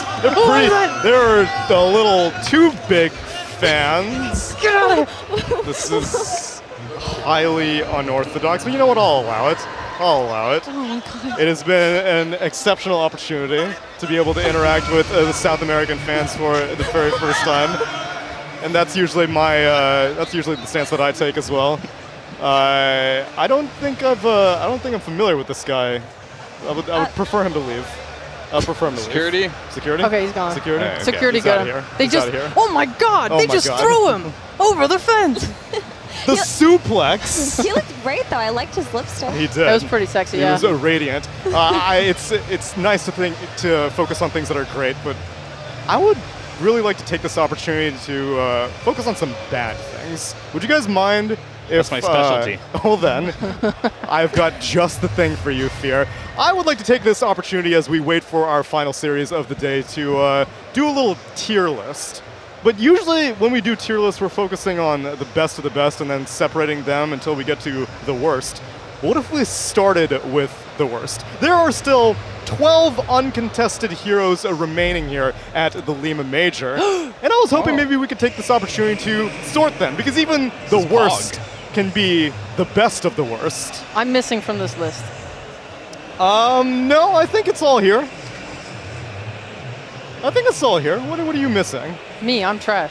Oh, I see. Hi, No, but Meepo's right there. I know, Meepo is there. That's my boy. If there's anyone I can rely on to be absolute dog shit, it's Meepo. Okay. And Clinks. And Clinks, yeah. Oh, are we That's mine. already establishing the beginning of this? Okay, fine. So where do you want to start? That's the real question. Let's start alphabetical. Question. Yes. Alphabetical. Okay. I have a question about the game. A question. The game? So the game, the thing we're doing. Dota 2? Oh. Oh, yeah, sure. Okay. Sure, within the context of the tier list. So, if we say a hero is a certain tier, do we mean within the context of these heroes in particular, or relative to the patch? Because relative to the patch, they're all in F. Yes. That would be. So- Imagine these are the only heroes in Dota. Correct. It would be relatively unconstructive to put everyone in F. If Can everyone, I start? okay. You may start. So, amongst all of these trash can heroes, Correct. there is something that I actually think is competitively viable right now, and it's in the bottom right corner, right there. That Witch Doctor. That Witch Doctor does not deserve to be anywhere near these other heroes. I would put him in S. Okay, the S of the F. Yep. Sheepstick, how do you feel? About Witch Do we get a Doctor? rebuttal Witch that, Doctor. or does it just Oh, go? oh, he's gone. He's gone. This is, we're having a Socratic discussion here. Okay. Let me see. Let me find a counter argument on why Witch Doctor shouldn't be there. No, I think Witch Doctor's fantastic. If I look back at the great region, shut up there, at the great region of North America, do you know who nearly took down Shopify Rebellion? His name is Dendi! And he was playing Witch Doctor mid. You know what? I'll bow down to that. And Aya Witch Doctor offlane, most disgusting thing in There's match no ranking. Aya in And you know who ran that? The grand finalist of this event, Gaming Gladiators! S tier. Yep. S tier as fuck. All right, so we can all just agree Meeple's an F then, right? Whoa, let's relax here. Relative to everybody else. No. hang on. No. Okay, here's my argument against it. Whilst Clinks has gone absolutely uncontested forever, Meepo still sees a minor pick or ban here or there. I'd like to bring up Skem's fantastic loss on him in the CDPC Tour 1 this year. Yes. I'd also like to bring up Alacrity, who played him at some point somewhere in the last year. I don't know where, but he played it. And lost. And lost as well. Did he? That's so sad. Well, anyway, he's been picked. Production F for Meeple. No, I've C, heard C, enough. C, F for Meeple. There's way No, too much C, bias. C, He's C, only C, putting up F, points C, where this F. hero lost the game. It doesn't win the game. It's terrible. It's the worst hero in Dota. No, that's not true. Clinks is right there. See, in the That's 3 to 1. in the 3 to context 1 of There in the could be F. more than in the one F context of tier. I hate this so vote much. Respect the voting process, Sheepstick, Okay. please. Let's vote then. I Let's feel like cast our Clink vote. should have been alone in F. Oh my. F. All right. Production, can we get Meepo placed into F tier? I'm glad we've already established the top and the bottom so that we can start filling out the middle. Clinks. No. Whoa. What is this propaganda? This is not our list. What is going on here? I'm not associated with I this will list. not be silent. Block the face. Oh. Don't clip this. There we go. Okay, there we go. Okay.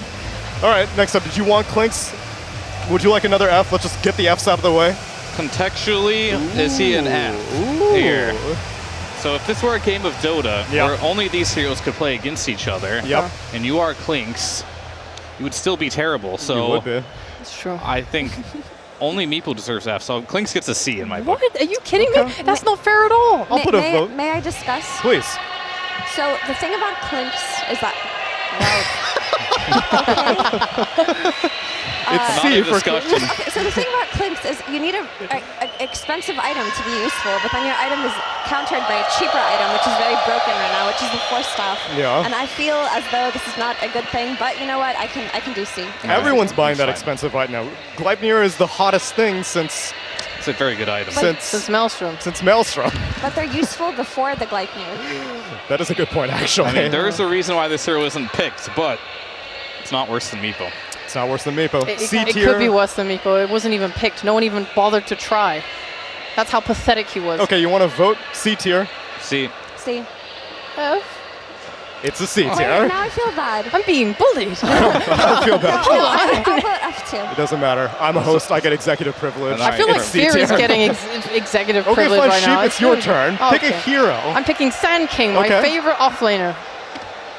And Where I is think it he going? deserves A. I agree. Okay. That's I nice. agree instantly. She Do agrees. you have any justifications behind? Wonderful.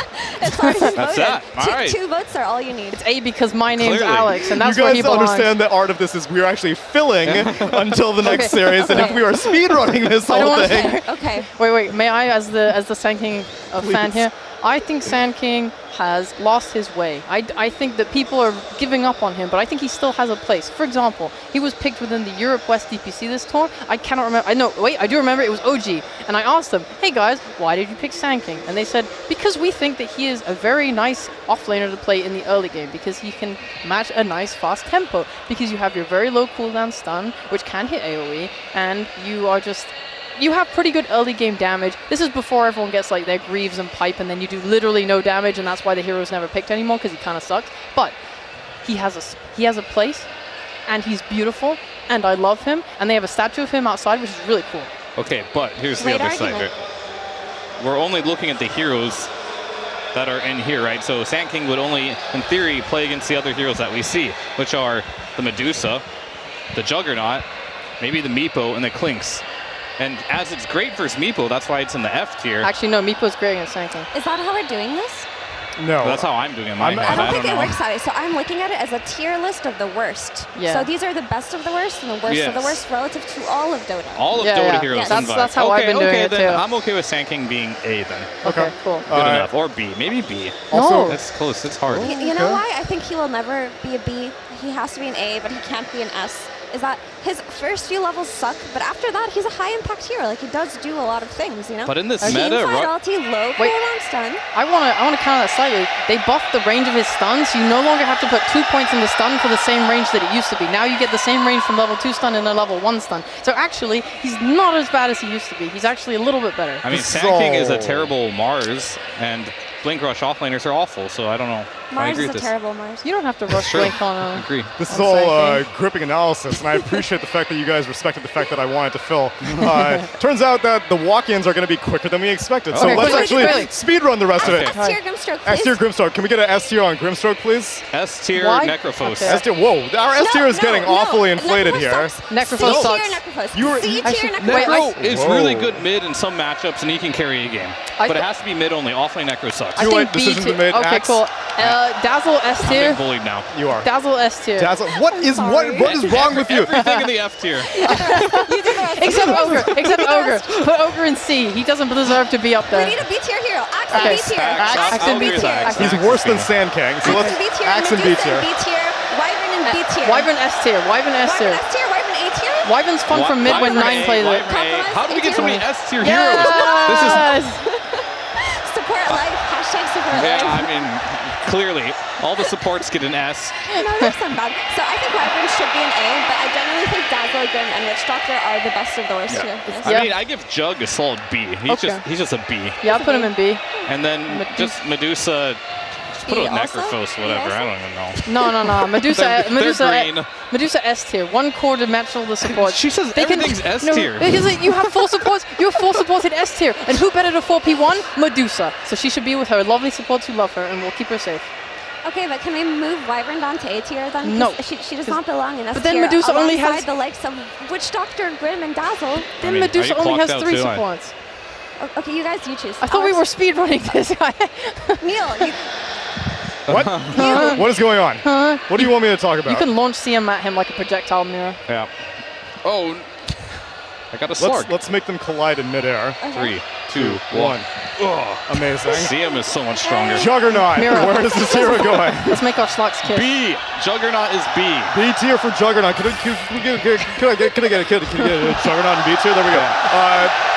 It's exciting information. We actually can't rate the last hero. Oh, okay. So can we actually take Meepo out of F tier? No! Because I think he's sub F tier. He should not even be ranked. I think we take Meepo out and we put Medusa into one of the tiers. I don't know if we have that technology. We actually don't have the technology. I'm sorry. No, Meepo will stay in F tier. Don't do this. She's in the ether. Don't do this to me. She's in the ether. Don't move Meepo. Great stuff. Thrilling times. I'm glad that we all learned so much about what is no longer going to be relevant in around 48 hours. In March 6th, when a patch gets unveiled, I'm sure that tier list will change. I'm sure Meepo will no longer be the F tier of the F tier. Right? Yes, Yeah. I fully believe that. Okay. That's your parting words then, Sheepstick, because we need to get ready for Talon Esports versus Shopify Rebellion. Stick around and we'll be right back.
Welcome back, everybody, to the final series of the day. It's time for Talon Esports to play their second series of the day. They're going to be doing it against a Shopify Rebellion. My name is Tsunami, and I've got a handful of new faces around to guide me through this last series. It's Astini, and it's Jenkins. Jenkins. Hello. Loving the look. Thank you. It's my original look. You're glowing. I came up with this myself. I didn't just copy Sheepstick and Effie. Yeah, I can look tell. Really good. Thank you. I like the hair. I didn't do anything with that. It's curly. I said, make me look like her, and then I pointed at Sheepo. And then I said, and her too, and I pointed at Effie. And you're even wearing the Game and Gladiators jersey. That's right. They just gave this to me because they said, you need to stop wearing plain shirts at a major.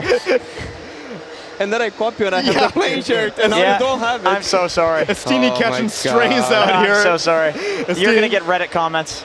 Welcome to the panel. Hide your shame with Crystal Maiden. How are you doing, Astini? Really great. Yeah. Great to see Shopify.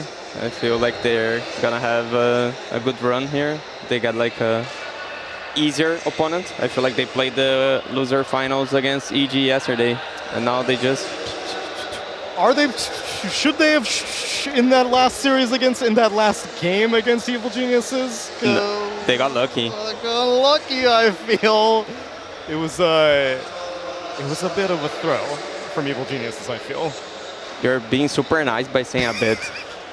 But yeah, they were lucky, but now I feel they're gonna have easier matches, to be honest.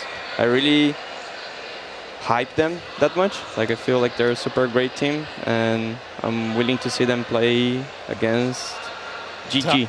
Oh, you're thinking they're going to go all the way to Grand Finals? That's why I say that yesterday was the finals of lowers for me. Oh, okay, I see. But we still have a few more steps to conquer before that. Talon Esports, Effie. Stop playing with Jenkins. Pay attention in class. Talon Esports. Yeah. Did you watch them? Yeah, they're awesome. They're awesome. Okay, you're freaking me out, right? Chill. Talon, They're good awesome. team. Astini, underrating Talon. I actually think they're incredibly talented. Their ceiling is through the roof, and they've been looking very, very solid on this main stage. It feels like the nerves have not gotten to them in any way. And Mikoto, this kid is a beast. I cannot wait for the Mikoto versus Avid matchup. I was talking to Jenkins about it earlier. I feel like Mikoto grew up watching all of these like staple mid laners, and now he gets to play against them and beat them. He beat Nisha mid. He might get and nervous Ember though. Versus Bat matchup. It's Abed. It's time to take on Abed. That's the final boss, though. Like, this is some Elden Ring level boss. For an SEA mid player, Abed is the guy. He already played up in this morning. He knows what to expect from the crowd, and he's going to be doing it because he's ready to walk in with the rest of his team. Can we please welcome Talon Esports?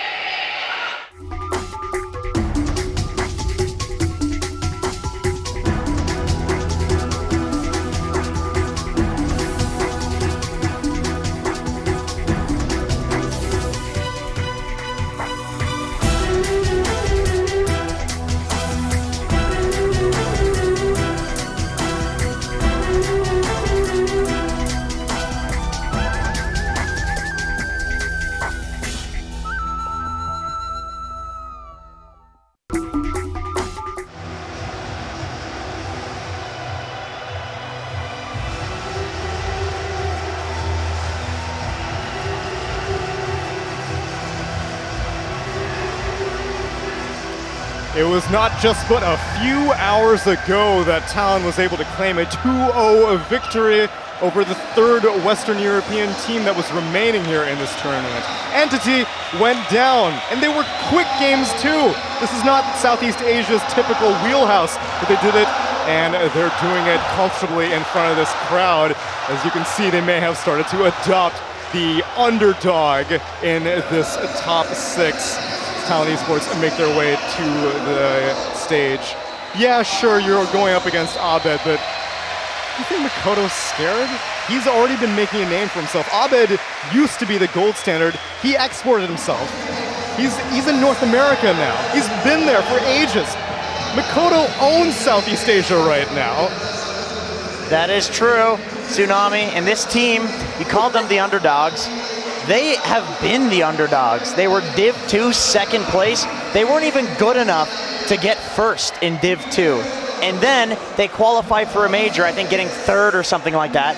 And then they just, through tiebreakers, and then they just keep doing better and better and better, and now here they are, and they have 3 of the same players, right? This is not like, oh, it's Talon, it's an org, and then different players or something like that. Like, they have the same core roster that they couldn't even get first in Div 2 with, so they are one of the most improved teams that we have seen in Dota since Spirit. Imagine not even getting 2nd place on 2nd division, Jenkins. I could not imagine. I could not imagine. Mainly because you didn't even play it. But you know who is at the top of North America? It's Shopify Rebellion.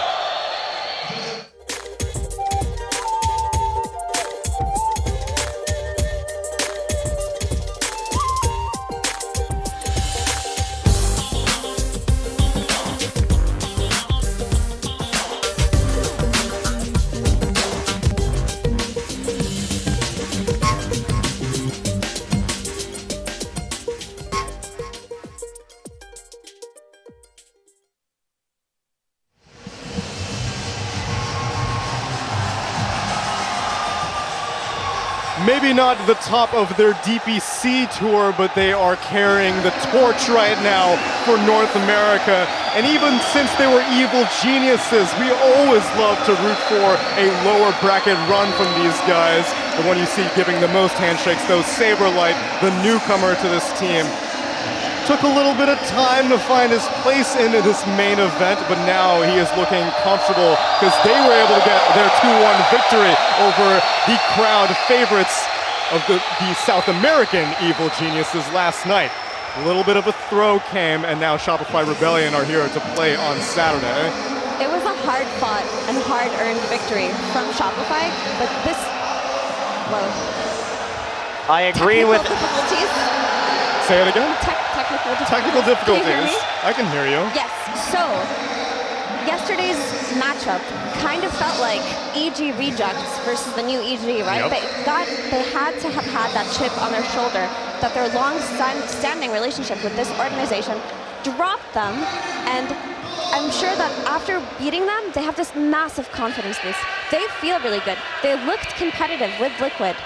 And Liquid were the favorites to win the whole thing up until they had an issue with Boxy earlier. So I feel like everything is kind of falling into their favor right now. I think their morale is high. I think Saberlight is improving day by day. And I'm just so excited to see how this is going to go. And Effie, we have another grudge match today because Fly played for Talon. Yeah. He played with 3 of these players and they didn't do well. And I don't remember if there was a kicking. I think he left. I'm fairly sure that he left. He took 1 tour off in between. So he took a tour off. Oh yeah, he casted. He casted with us. Then he went back to. And then he very quickly went He was back. like, I am never casting again. This was awful. He was very good at it, by the way. But these players, these teams, like, that's going to be in the back of your mind. Of course it's going to be. And also, they know each other because of that. Fly's given his team this juicy little tidbit of information. And by the way, with Fly, he's about to be the first player that surpasses 2,400 professional Dota games played. It is the most played of any Dota player in history. He just, during this tournament, beat Kuroki, who is now 2nd place to Fly. So he is, in one way, the most tenured Dota player that exists right now. That's an incredibly impressive statistic. And I remember there was a lot of conversation around Fly after TI10, and people were just questioning it, right? Like, should we change this player? Just from the community's perspective. And I feel like with all of this experience under his belt, with the fact that he can still go toe-to-toe with some of the most mechanically skilled players in the world and still perform, I think it proves why they have stuck around with Fly for so long and how valuable he is to this team. Especially after being able to repair the differences, because he left, Jerax came in, and I think the understanding at the time was it was not a particularly amicable departure for Fly, but they came back. They buried the hatchet, and for Tour 3 in North America last year, Fly reunited with this team, although Nightfall was the offlaner at the time, and it seems like the good times have been rolling ever since. Yeah, feels like they were developing their playstyle, and now they found it with Arthur playing SF, playing Luna. They are playing this 5-man early, which is something that EG historically did really well, and now they become Shopify. They bring back this that is like in their blood. They bring back the playstyle when they really need in this lower bracket, all in or nothing, and it's super working for them. And now that they have Saberlight, who is more of a self-sustaining, self-sufficient type of offlaner compared to Nightfall, who played more of a core, farm, I'm going to kind of vacuum up all this space Play on his style own. of offlane.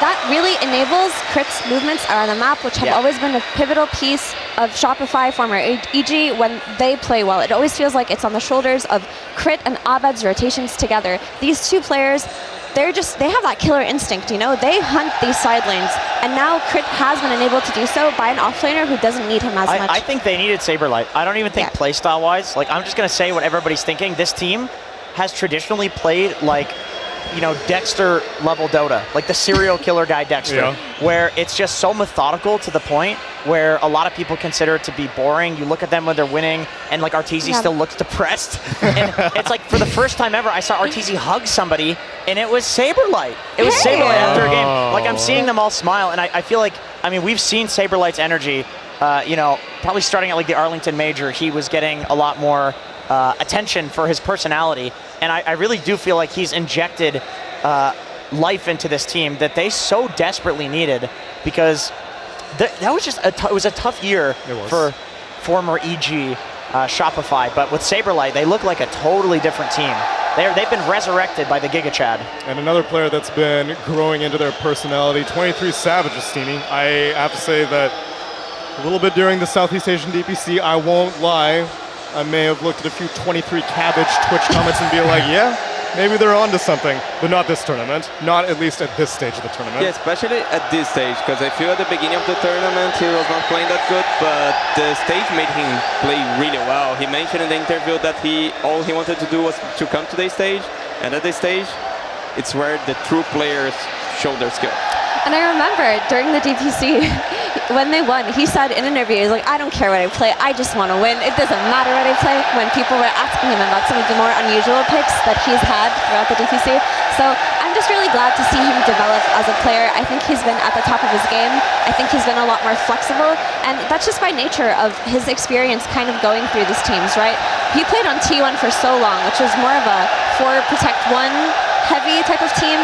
You have like the Carls and the Cuckoos like just going absolutely insane around the map, playing this like incredibly high-skilled macro game, and it felt like they always kind of gave him his comfort. He could always farm up, he could always rely on his teammates. But now that he's playing on a roster with 3 win condition cores, where he's not always the one that they draft around, he's not the one that they give that win condition to. Sometimes he's learned to fight earlier, right? He's learned to rotate more. He's learned to be helpful to his team and not just siphon up all of the farm.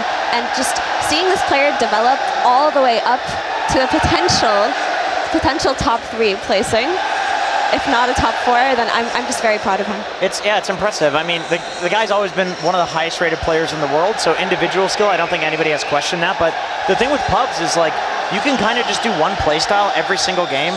Nobody's going to punish you. Like, you don't need to be a team integrated player, right? But if you want to get to the final stages of a major, hell, if you want to get through a group stage at a major, you have to sometimes be a team player. You have to sometimes be, you know, the guy that's like making space for the Naga Siren off lane that's going for a Manta style first, or this Nature's Prophet off lane on Jabs that's basically playing like a carry, because it just gives you more options. And options, as Owie69000 has said, that's not the name, but okay, wins games. That is what wins TIs, having more options available to you.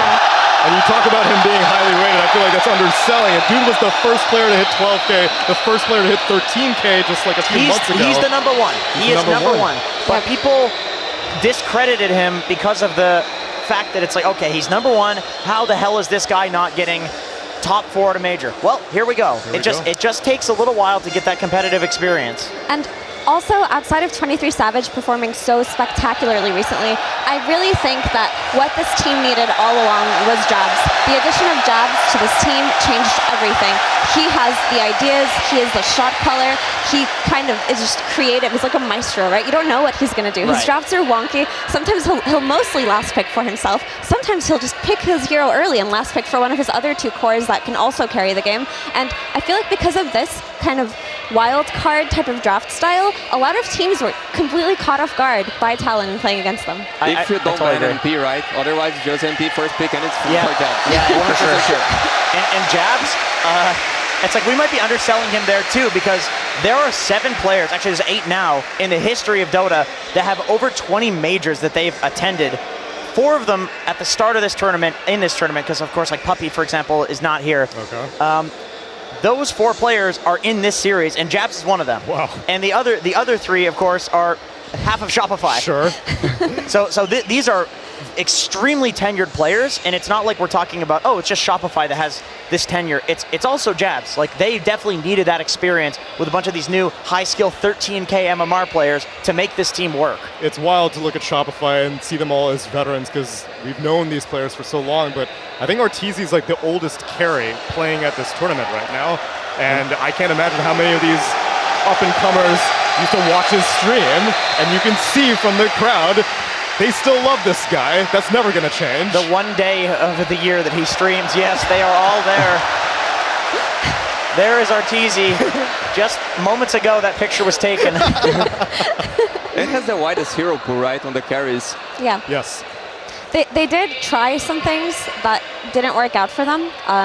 They had that last pick Sven, did not work out for them. They had that 9th pick Marcy, did not work out for them either. But I really feel like the experience and the information that they got from their series against Liquid has given them so much. They've had a lot to talk about and a lot to think about. But I think the most important takeaway that I hope they took, because it looked like they did it when they adjusted their draft in Game 2, was that you do not always have to save your carry pick for last. It feels like they've been trying to do that far too often, because sometimes you just have to pick your carry on 15 or 17. It's the same thing as picking it on 23 in a lot of cases. And he just gets heroes that he wants banned out. But because the adjustment happened in the Liquid series, I feel like seeing this draft flexibility come out more, there could be like some potential Saberlight last pick offlanes that could, flip the game upside down. Marcy working today, because Marcy is a good MP answer.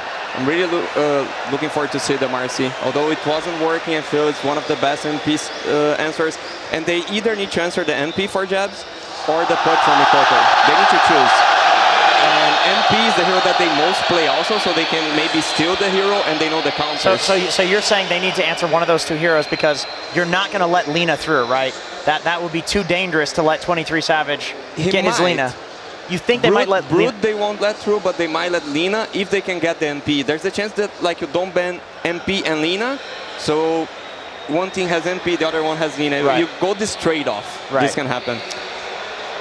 Okay, yeah, so there's something that I wanted to talk about actually that we touched up on a little bit earlier, Tsunami, which was I think that of all the teams that could be matched up against Talon, Shopify actually have an edge over them just because of how heavily lane focused they are. Right. Because Talon's weakness is that they are excellent players. They're not the strongest laners in this tournament.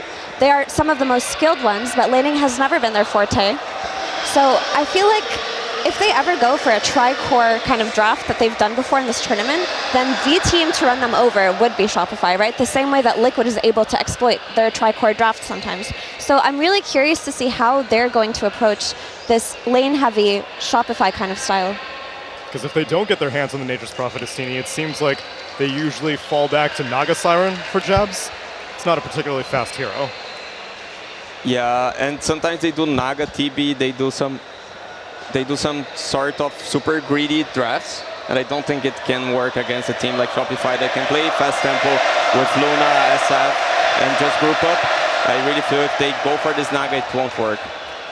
I think Shopify, okay, maybe you guys could correct me if I'm wrong, but to me, other than maybe Liquid, this team looks like the team that's figured out the Lina the best. Okay. I remember watching the crit Tusk going for the Blightstone medallion and just thinking wow, that is so extreme, but something extreme is required to counter such a ridiculously powerful hero, right?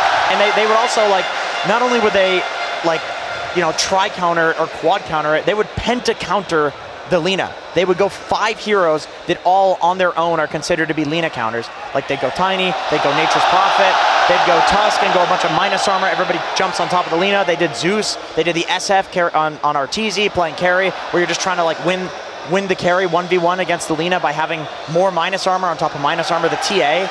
It's they were the first team to figure out okay, we can let this hero through if we 5-man pick to counter this hero. Maybe the second team to figure it out, because Effie, I know you've been saying Shopify Rebellion looks like Liquid Light on occasions. I said other than Liquid, just to be clear. Sure. Yeah, I feel like they've taken a lot of inspiration from how Liquid have approached the meta and how they have drafted.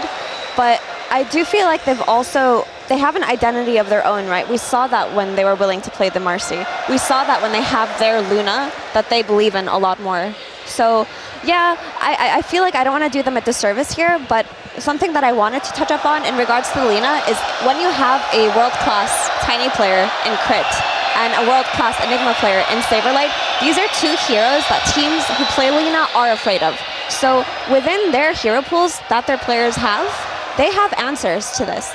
But with that being said, I still think Lina is so broken. Yes. Like, I agree. I still think Lina is so broken. It's just too hard. Yeah. It's too hard to beat it. Even when they win, it looks really hard. Yeah. We saw it in the previous series. Liquid was like, okay, fine, let's try giving you Broodmother. Okay, fine, let's try giving you Leshrac Io. They refused to let the Lina go through. Now, is 23 Savage or Arteezy as intimidating as Dyrachyo is? Tough to say, but game number 1 is going to be underway in just a moment, so let's get the draft going. It's Shopify Rebellion versus Talon Esports, game number 1.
Hello guys, we're here with the first draft of Shopify Rebellion versus Talon. I'm joined by two new talents, specifically.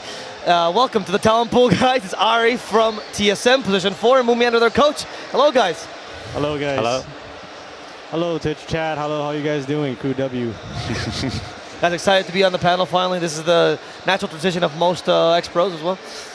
Don't worry, we're not there. Relax. Okay, relax. Go, relax. Okay, chill out.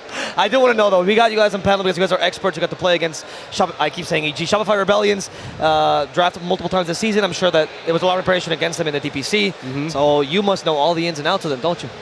Pretty much. Looks like they decided to open with Tiny Snap for Tusk Furion. Before I came here, I knew that Furion was going to be highly contested. And looks like they give it up for Snap Tiny.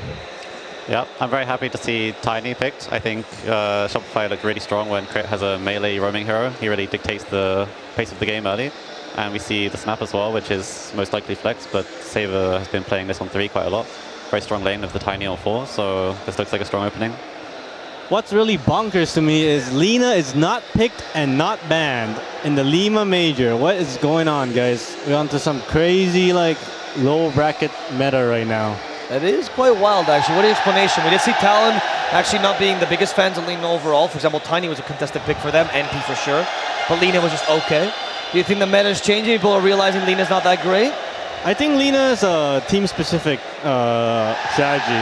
Like, you need to be able to run Trim Protector with Lina. That's the best hero paired with it, or Undying. And they don't really seem comfortable running it because Shopify Rebellion, I know Fly loves his range heroes. So he doesn't really want to play Tree and Protector. He's going to have Tree and Tiny on the left, lack of damage. Fly wants to play Silencer, Ancient Apparitions, Position 5 has very strong Team 5 Phoenix. Trainer doesn't really suit them that much, plus they don't really want to pick it against Tusk Freon, which is a really strong, decent answer against Lina.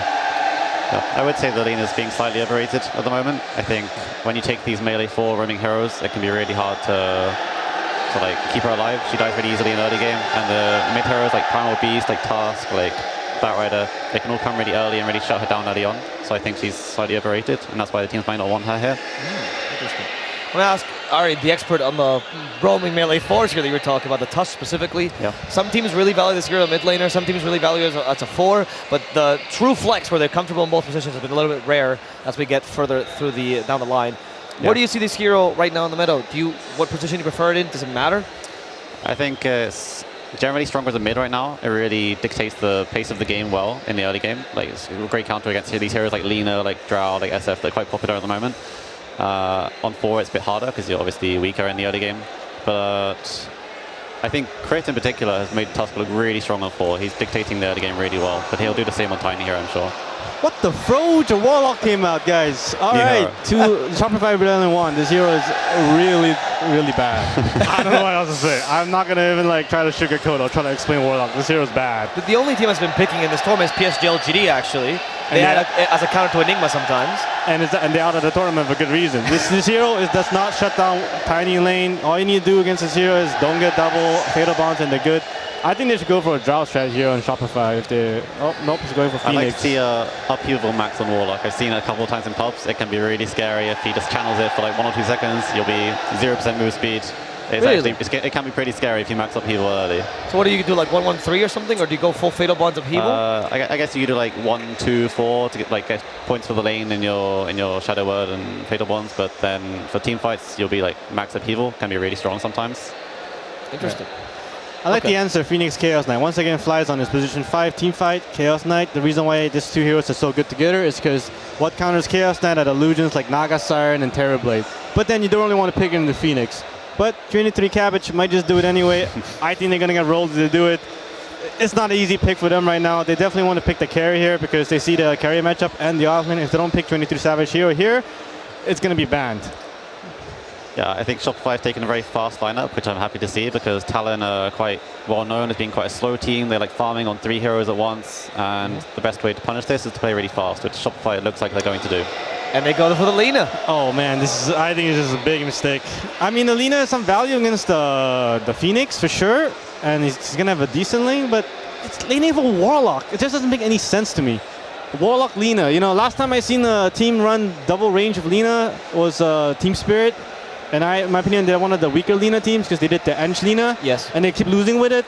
And this Lina here really needs this Trim Protector. I don't know. I thought it was been figured out. I thought everyone knew about it, but apparently not. Warlock is not it, my friend. Yeah, I'm also a bit concerned. I feel like Snap Tiny could really punish this Lina in lane. The Warlock's not going to protect him at all.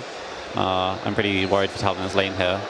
Yeah, you can look at 23 Savage is looking a little worried. He's like, oh, look at me. You guys know what you guys doing? Why did you guys take me Warlock? Yeah. Where's my Train Protector? You guys, I'm laning Warlock. Are you sure? Oh, okay. Give me the Tusk, guys. Let Prophet have the Warlock. Yeah, exactly. That's what he's saying. Please give me the Tusk in my lane, otherwise I'm going to get whomped. I would like to understand, though, because I still don't get what the Warlock is supposed to do. Like, where's the synergy happening in the team? What? If you had to get into their mind, Moon, what would you say the Warlock pick here was for? Besides a misclick. I think they want to click the Warlock because maybe he has a Dota Plus challenge or something, daily hero, something you got to get out of the way, you know. Sometimes he wants to get the all-hero challenge, something like that. You know, might as well get it out of the way. Maybe he's trying to be like Kuroki, speedrun every single hero in Dota. Perhaps he's saving up for the next Avoid slot and he needs to get his challenge to get the shards for it. Yeah. He's had a bad pub experience recently. He needs to avoid really badly.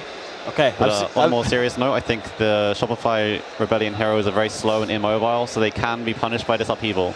Thank you, Ari. I appreciate that. But I'm talking the slow and mobile. They do have 2 heroes that represent the Lina and the CK and the Tiny, right? Usually that's a danger for this hero and the biggest common counter. So picking that into them is not the best choice. These are heroes that can really be scary for the Lina to deal with. Yep. She's at least good against the Phoenix, right? So you counter that strategy to some degree. You got the attack speed. Yeah, there's some value in that, like I said. I think Shopify Rebellion, I wonder what Abed's going to play.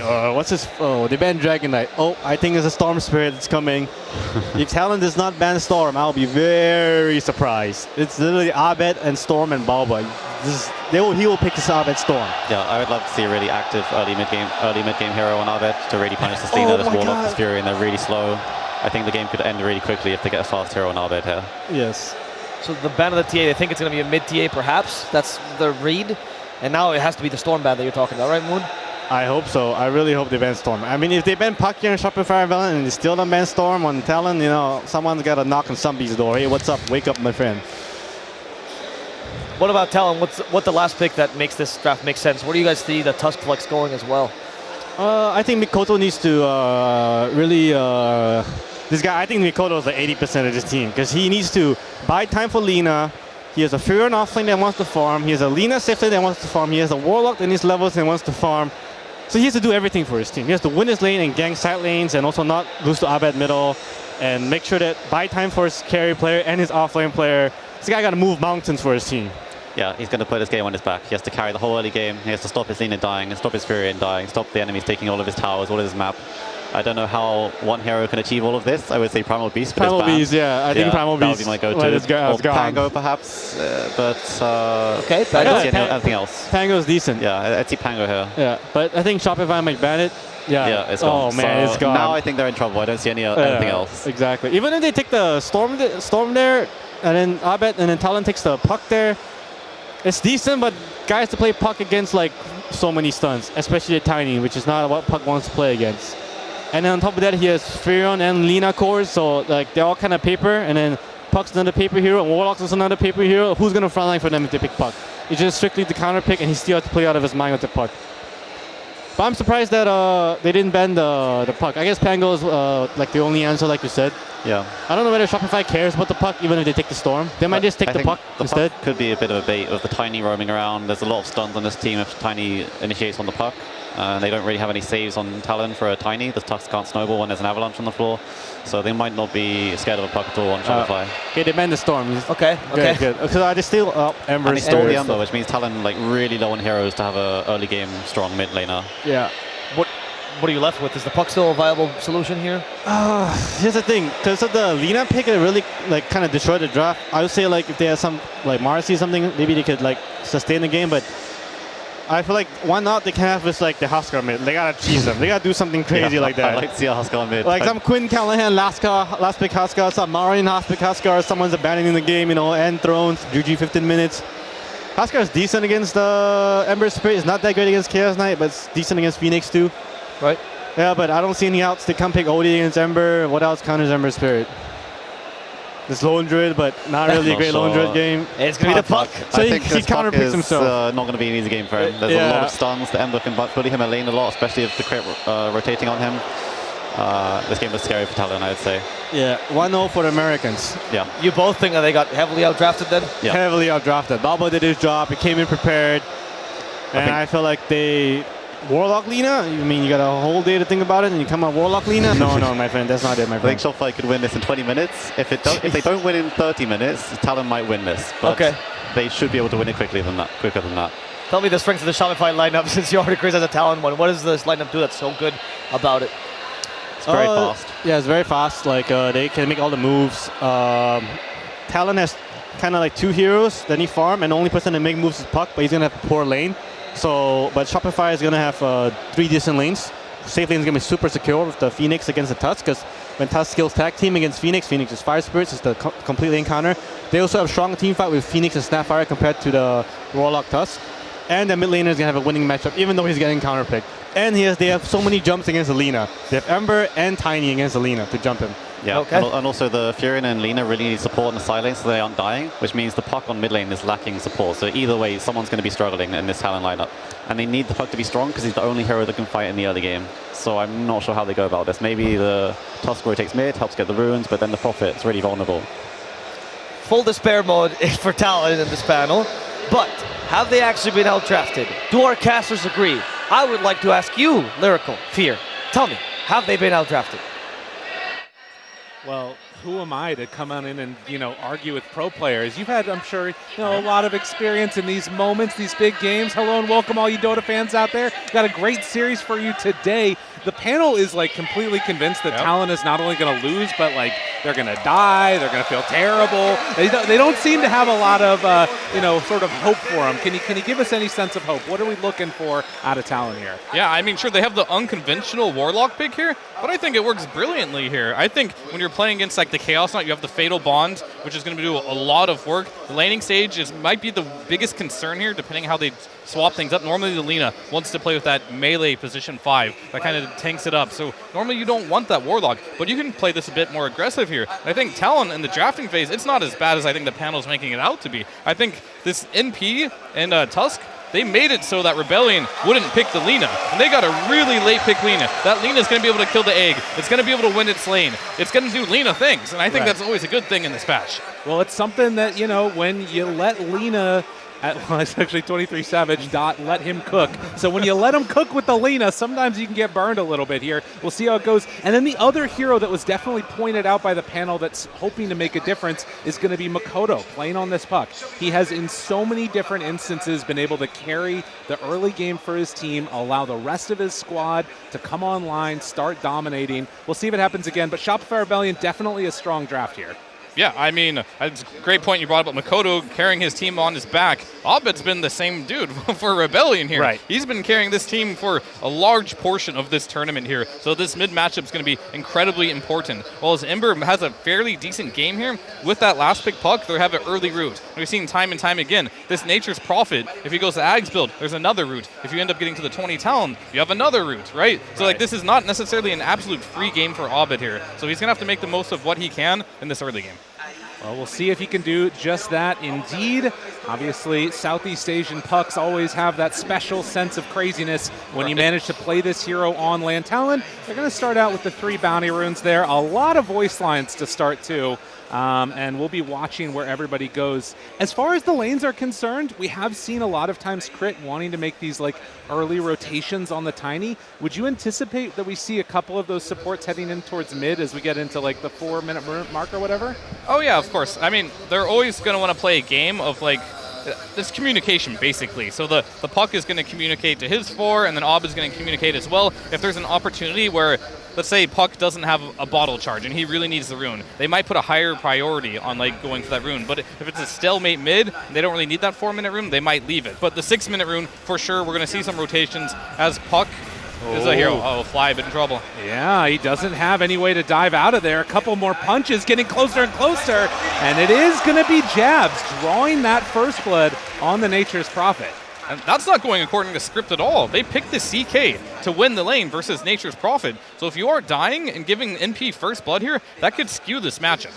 Right, does try and redraw the aggro here if the creep's over. Arteezy's able to pull that one as we take a look at mid. So far, 5-1 versus the 4-2. And we talk all this much about how strong these various teams are, but there's also an element of momentum to this. And Talon, after just having won that series earlier today, feeling pretty good, winning that other series yesterday in the full 3-game set, it definitely feels like they're a team that has been building that momentum. Not that Shopify hasn't as much, but they've just gotten a lot of games under their belt coming from the lower bracket.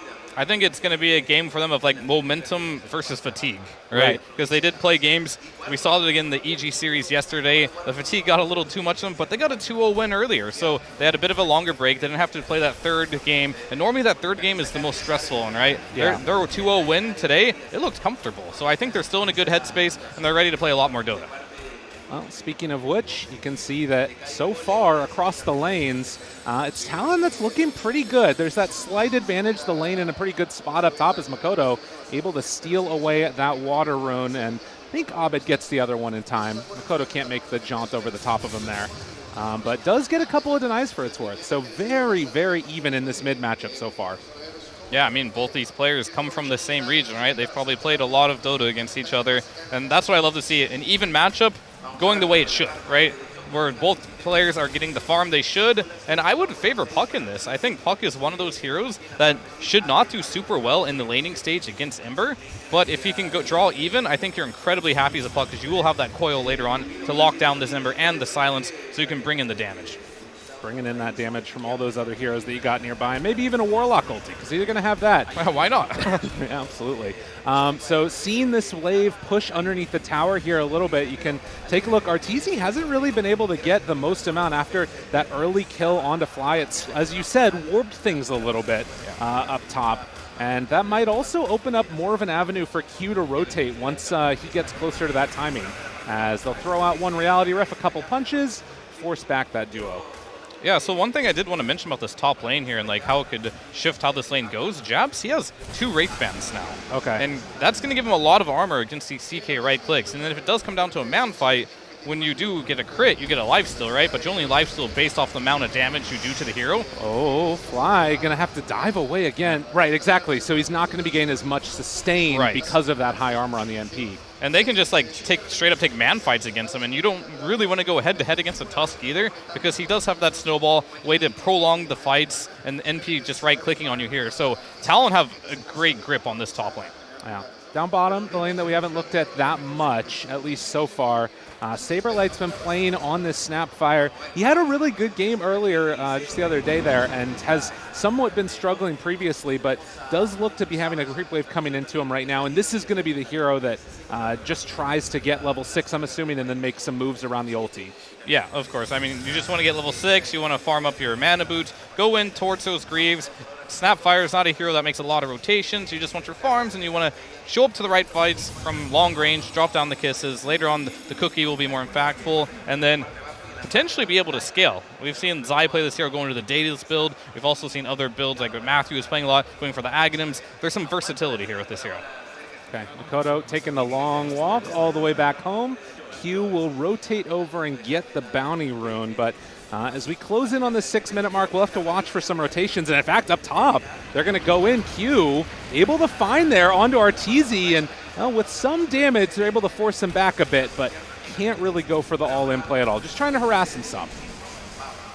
Yeah, I mean, he's made a bit of a comeback here on Arteezy, but I think if you're in Jabs' situation, you're playing NP, this lane is going perfectly fine for him. I think what's going to happen very soon in this game is going to be the mid rotation from either mid if there's a good rune, and that's going to be in like 40 seconds here. So you're going to have to keep an eye out how the supports make a rotation to try and secure the first power rune of the game.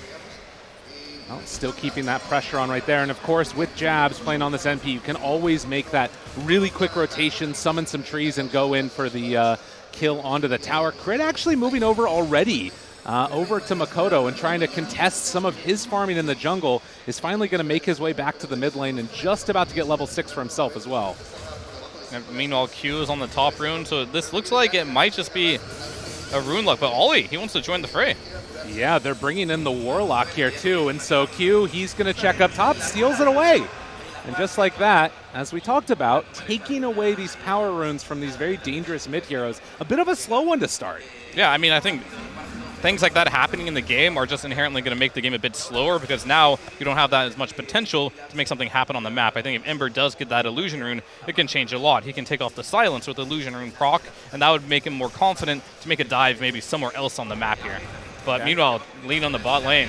Yeah, gets hit, tries to throw out the stun, back away. Crit doesn't have anything else left in the tank as far as spells, but the heal's there, and Ollie keeps his carry alive. If there's one thing this hero can do for sure, it's heal up a carry. Yeah, he is good at that. Normally, you want to heal up like those hard carries, right? Like the Spectre, some of the melee type heroes. Oh. Don't see it often with Lima. Down bottom, gets tossed back. Ollie in some trouble, and they find the kill. So just a bit too far forward, and he gets punished. Yeah, and I think a big reason why this Tiny is seeing a lot more play nowadays is the fact that your offlaners, almost every game, is buying mana boots, right? Going into the Greaves. So you can feel comfortable to rush that Blink Dagger, just pop over to Saberlight every once in a while when you get low mana, and he'll just top you off. Right. You know, it's interesting, because I feel like so often... Oh, Crit's going in again. Is he going to find him? I mean, they move forward, tries to get the connection. Crit, now maybe he's gone a bit too far with the rotation in from Jabs. And Q here too, everybody showed up, and really good shards. Connects now onto Saberlight. They bring numbers, they get the kills. That was a beautiful shard. They used the cookie to engage there, so they did not have that cookie get out of those shards there. Got him stuck there, and they turned that beautifully. If 23 would have died there, that would have been absolutely detrimental towards them. Yeah, that would have been a pretty rough turnabout there, but Still not the biggest deal in the world, it feels like, most likely for Shopify. They're still farming up across all of these lanes right now. Crit actually is going to be scouted here towards mid, trying to secure the rune. It was spawning up top, and well, the chase. Abed there, LSA, Laguna Blade, Crit just explodes, and now turning onto Abed. He still feels pretty strong, and well, the cookie actually, he slight dodged the cookie. That's not the way that's supposed to go. Snowball forward, finds Abed, he's slight dodging everything. He does manage to turn that with a double Rubik Q. He's so low, and finally, he's going to get brought down, but immediately getting 6 after that and going for the big dunk. Can they get it? It doesn't look like it. Lina gets out of harm's way, but they only end up killing the Tusk out of all those things. Yeah, I mean, a lot of trade there, and we just see Makoto just farming the top lane. Savage showed up for that 8-minute rune. Like, and most carriers would just sit there and farm the laning stage, but he realizes how important it is to keep Abed back and not get these runes, that he just shows up and goes and just gets a kill there onto the Tiny. So they lost Tiny too, and they also toss. So both position 4s did go down. Okay. Well, a big moment right there. Award placed also by Fly. I'm pretty sure that they might have scouted that or had an idea that he had one in the area. Saberlight moves forward. They try and get it. 2 stunned, the Avalanche to follow. Good damage on a 23 Savage, but there isn't really that force to commit when they don't have the Ember nearby. So won't be able to go for the all-in play, and Talon just going to lick their wounds underneath the tower. During all this, though, Arteezy has been completely uncontested. As you see the Lina showing up the fights, trying to make things happen on the map. Still top net worth, surprisingly, but like trying to really pressure this Lina here while Arteezy has literally nobody in his lane right now, just the way he likes it. Absolutely. Yeah, you see 4,000, it's only 2,000 net worth separating basically the mids from each other, or basically no net worth, 200, excuse me, from the mids and the carries from each other, and then the offlaners a little bit behind it. Still a very even game at this point. Do you think that there's one side that needs to make things happen in this game, in the early game, or are both pretty comfortable with it going later as the Wrath of Nature comes out, but nothing really generated from that? I think I heavily prefer Talon's lineup in the late game. Okay. I think the CK playing against Fatal Bond, playing against the Coil at some point is going to be very difficult to play. I imagine NP is going to go to Gleipnir at one point. We see he is building up for it. I was curious if he was going to go for like the root build with the Aghanims, because that is also quite good versus CK, as it will catch all of them there. So they're going to have a lot of ways to control these illusions if they can keep the network close. And we have a very, very close game on our hands, as we're going to see a Smoke trying to head towards Saberlight and Crit in the bottom lane here. See if they can find him down bottom, but at least for the moment, Jab just keeping him in the area. They will connect now onto Crit. With Makoto still in the area, there is a TP out. And, well, Kisses used up top, finding Jabs there, trying to kill him off, and Jab sides away in the trees. Is he going to be able to get away? He actually escapes! Those Brave fans, baby. Man. I mean, he was also at the very edge of the range of the Kisses. The last 3 Kisses, they couldn't hit him. They didn't have the range. He perfectly timed that and got that TP out. Really well played by Jabs. And now Shopify, wanting to take advantage of being able to push that NP out of lane, was making the move coming over. for revenge. Jabs, he's, well, got away one time. Can he do it again? Makoto makes the rotation, and immediately Emmer going to remnant away. They drop the coil, going to connect now, find Saberlight, have a couple more hits for him with the snowball following. Saberlight is going to get ran down, going to get killed. And back towards mid. Okay, more action coming in. 23 Savage getting chased down with Crit on top of him. The toss back. They managed to find 23 Savage too. I mean, that was just beautiful play by Rebellion there. They realized the Snapfire was getting gone in. They weren't going to help him. They didn't overreact. They didn't TP to that. Instead, they found their own pressure. They found Savage in the mid lane, realizing Talon was busy chasing down the Snapfire of Saberlight. Well, a very high-octane last couple of minutes after a sort of passive laning stage, and suddenly 8 kills, 12 minutes in, it's 1,000 gold lead for Shopify Rebellion. We'll see where they try and make moves next on the map. Right now, Jab's just keeping this pressure on and trying to whittle down the tier 1 tower top. Yeah, I think Rebellion is going to play for right now, just taking a look at this Lina. They have a beautiful ward, just watching Lina farm all of this. If at some point they see that 23's alone, they can make a smoke play with the Ember, with the Tiny, and get a free pick off here, where on the side of Talon, they don't have that type of vision right now to get this information to make a quick play. Right. They do manage to take down Fly right there, but the vision element across the river, very limited right now for Talon, and it maybe signals the way that they want to play this, just defending their own side of the map. We'll see if they can make that happen, though, or if Shopify are going to be able to make those smoke moves for the kill. And it looks like already they are heading in this direction. So 23 Savage going to lay down a ward, but immediately afterwards, Tiny and the Snapfire making the move. LSA crit. He went in way too far. And the Warlock ulti to interrupt the kisses. That saves his life. 23 Savage lives through it. Who says Warlock's a bad hero? Saberlight will get caught, will get killed, and Talon, they dodge the gank, get return kills. Yeah, I mean, that was super important that they could stop the kisses there. I see what they were going for there, but 23-7, he had vision on the high ground there, so he broke the smoke. He saw the Tiny. He didn't hesitate. A lot of people may have been like, oh no, like there's a Tiny running at me. I have to run away back. But instead, he turns around and stuns the Tiny immediately, so he can get the spells off. That was beautiful execution. And can I just point out that the ward that was put there, 23 Savage placed it himself. So carry players, you can place your own wards, okay? You don't gotta flame all the supports, please. As very true. Keeps himself alive, and now turning Q, Snowball. He took the Arcane. His job's done. He brought 5 heroes to the mid lane to kill him, took the Arcane rune. Like, he's actually happy about that death. Or he's not sad, at least. Yeah, fair enough. I like to see that. Witchblade finished off for the puck, and now Shopify, sensing that they want to get something done after the failed gank on the Lina, move in, and they're just going to bum rush this Tier 1 tower mid. Yeah, I feel like they should be able to get it quite easily here. Surprisingly, they do have a tower advantage, even playing against an NP, but I think that's just one of the issues with this Warlock hero, right? When you do use that Golem, you're on a majorly long cooldown. Oh, they got the coil! Yeah, he kept going in. He thought the Laguna Blade was for nothing, and instead, he's going to get caught and killed. Abed goes down with a little help from Makoto.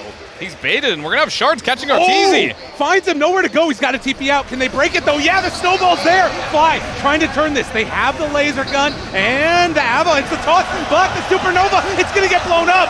They have the answers. Talon streaming forward, finding the kill on Autor, and 23 Savage, he still lives through it all. What a fight. I didn't even see where Savage went. He was like stuck inside of the model of Arteezy's Chaos Knight there. But yeah, those shards were beautiful, perfectly planned. And I think Q, he was waiting there. He was stalking. He saw Abed die in the top lane. He stuck around, and then Rebellion realized they had to leave immediately, but Q was there waiting with the beautiful shards. Arteezy tries to TP out. Well, that's never going to work when Snowball's up, so he gets caught there. Man, what a freaking play. And you can see, like, in terms of the net worth disadvantage, it's not that huge, but like you're talking about, there's that worry of what happens when they get to the late game. Can Shopify Rebellion sort of deal with them? See if the crowd's going to make that llama happy. I don't think that was ever in doubt that it was getting to the top bar. Not today. That is for sure. We have a filled stadium here of passionate Dota fans, and they're showing up for this game. Yeah, totally. No, it's been pretty wild. When this crowd gets rowdy, it just, I haven't experienced anything else like it. It's been awesome. As we're back into the game, ready to get going, and trying to get towards that Blink Dagger on Puck now.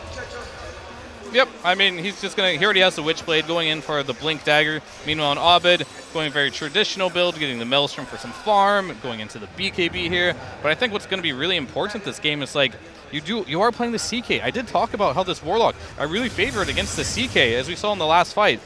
He only has level 1 ultimate on the CK, but as he gets more, we're going to be talking about double Gleipnir here from the Lina, from the NP. The control for the Lucians is going to be there. So if he doesn't immediately burst one hero in these team fights, he's going to be controlled, and I think he will die. Yeah, and, you know, like you're talking about, that control, even if it's sort of this passive version of it, you've got oh, he's gone.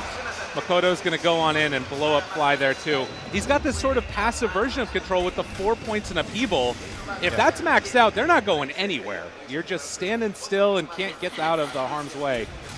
So it could be tough. And even for Ember, right, sort of relies upon that movement speed to get his remnants away quickly. I mean, absolutely not. And another reason, like, I could give you a whole list of why Lina's good, but in this particular game, as we saw in the last fight, this is a really hard Phoenix game. You are playing against the Lina, and you're also playing versus the Puck. Two heroes that love to bully a Phoenix here. Fly, he's getting close to that shard. I'm just afraid for Rebellion here. The way their lineup functions here, the execution is quite high. Things have to go really well for them. Or Abed just needs to get incredibly farmed and be able to take care of these backlines himself. But as of now, he doesn't have enough farm. And 23 Savage, he's way far ahead of everyone else in the farm department. Yeah, he is really broken loose after getting involved in a couple of kills, after, you know, only dying that one time, but 2, 1, and 4, 172 last hits. He has been all over the place, and we talked about it, second phase Lima. It's a pretty good hero to get at that point in time in the game. But nonetheless, the next couple of minutes will definitely be where a lot of this gets decided, and Abed trying to get in towards that BKB. We'll see if he can be that backline hunter that they need him to be on Shopify Rebellion. Yeah, I mean, it's going to be a bit of a battle between Makoto and Abed here, as they're both playing similar type of heroes. Like Makoto, his job is to mess with the Phoenix and the Snapfire, right? Meanwhile, Abed is Fly, he's going to go down again. And that's a BKB. Arteezy bit off more than he could chew, and now getting chased. Pops the ulti, but the Warlock Golem dropped on his face. Saberlight is going to get ran down as well. What an unbelievable showing. Abed does show up, gets a cleanup kill, but will he be able to escape? And crit! Oh, the Abed crit show! Abed gets away just barely. Crit is being brought down lower and lower. Q shows up and is going to find the finish. It was almost beautiful, but they didn't quite have enough. And who said this man was just in this lobby as a Warlock to get Dota Plus points? Who said that? Because this Warlock is owning. He makes the Lina survive with the defensive heal. The Golem ult was amazing there. Honestly, this Warlock is looking pretty good this game. It's looking insane. Third pick Warlock. Who would have thunk it?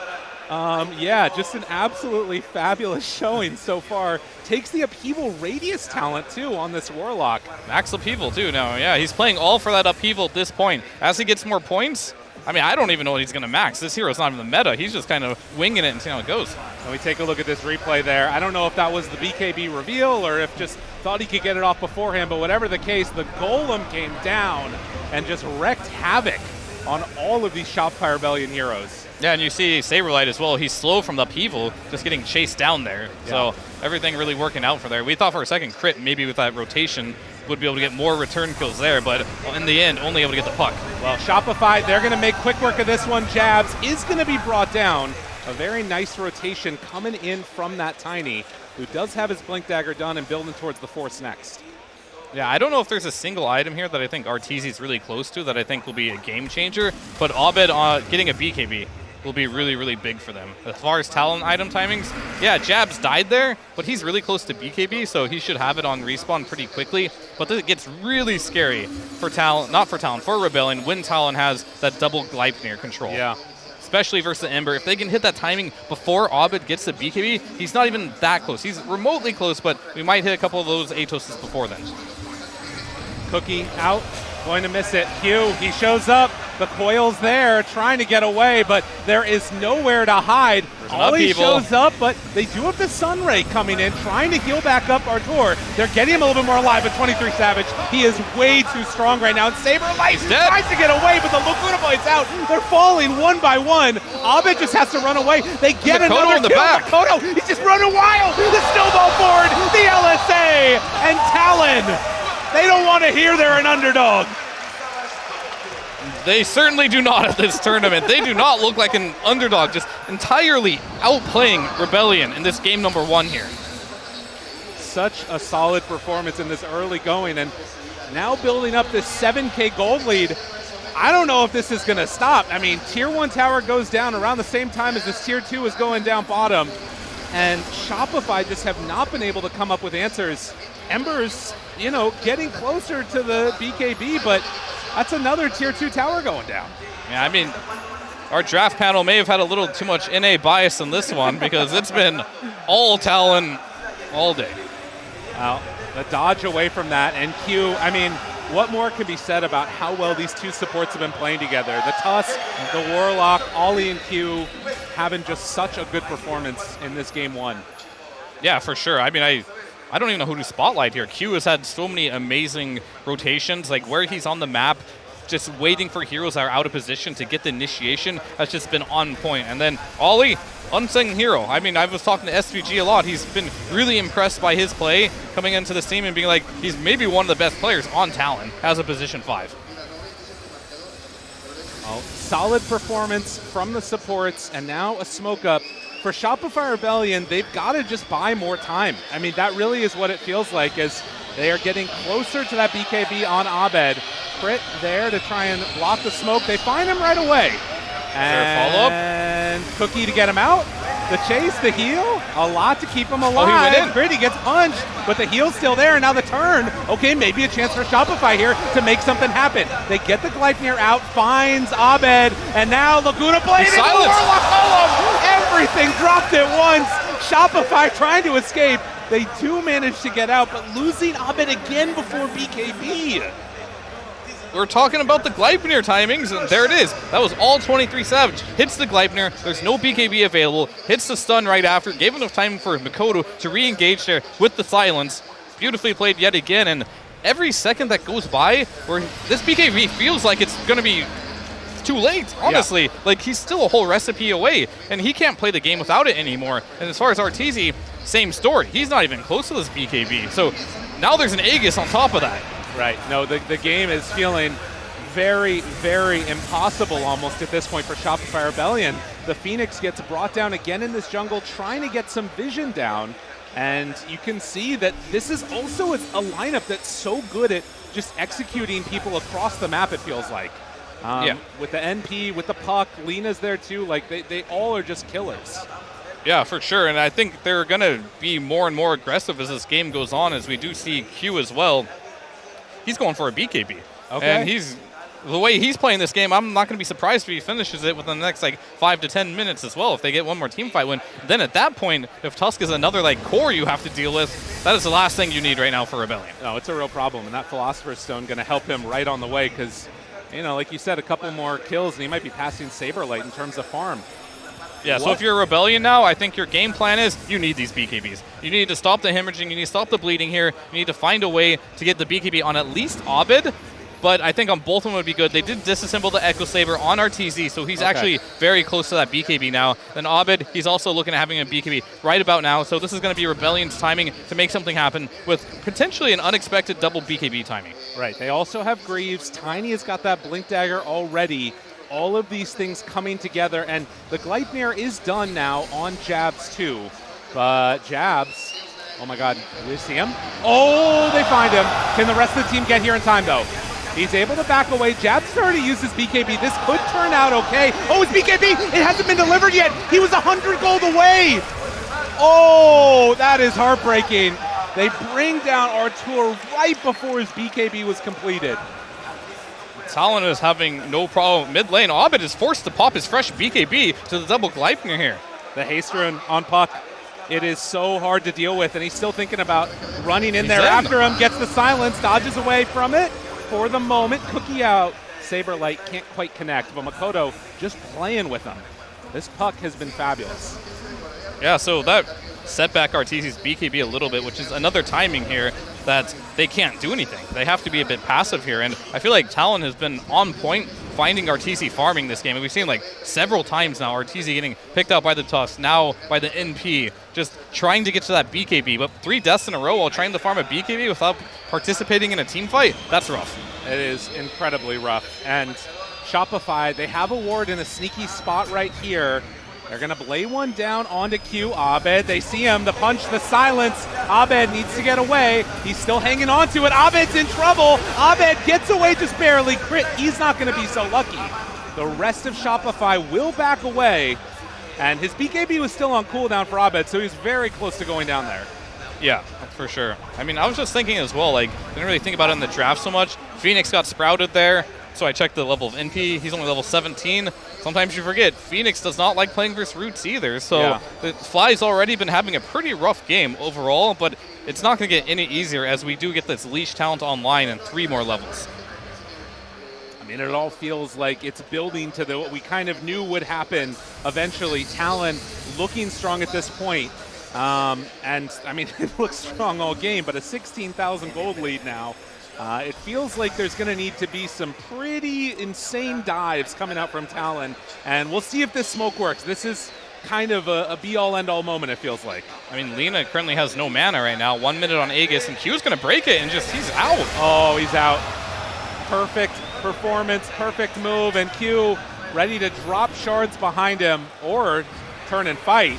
Snowball, punch. They're going to get 1 kill out of this, or they're not. Okay, Makoto shows up. They pop the BKB. The upheaval is pretty good. And now Jab turning onto that egg. They find him. It's gone.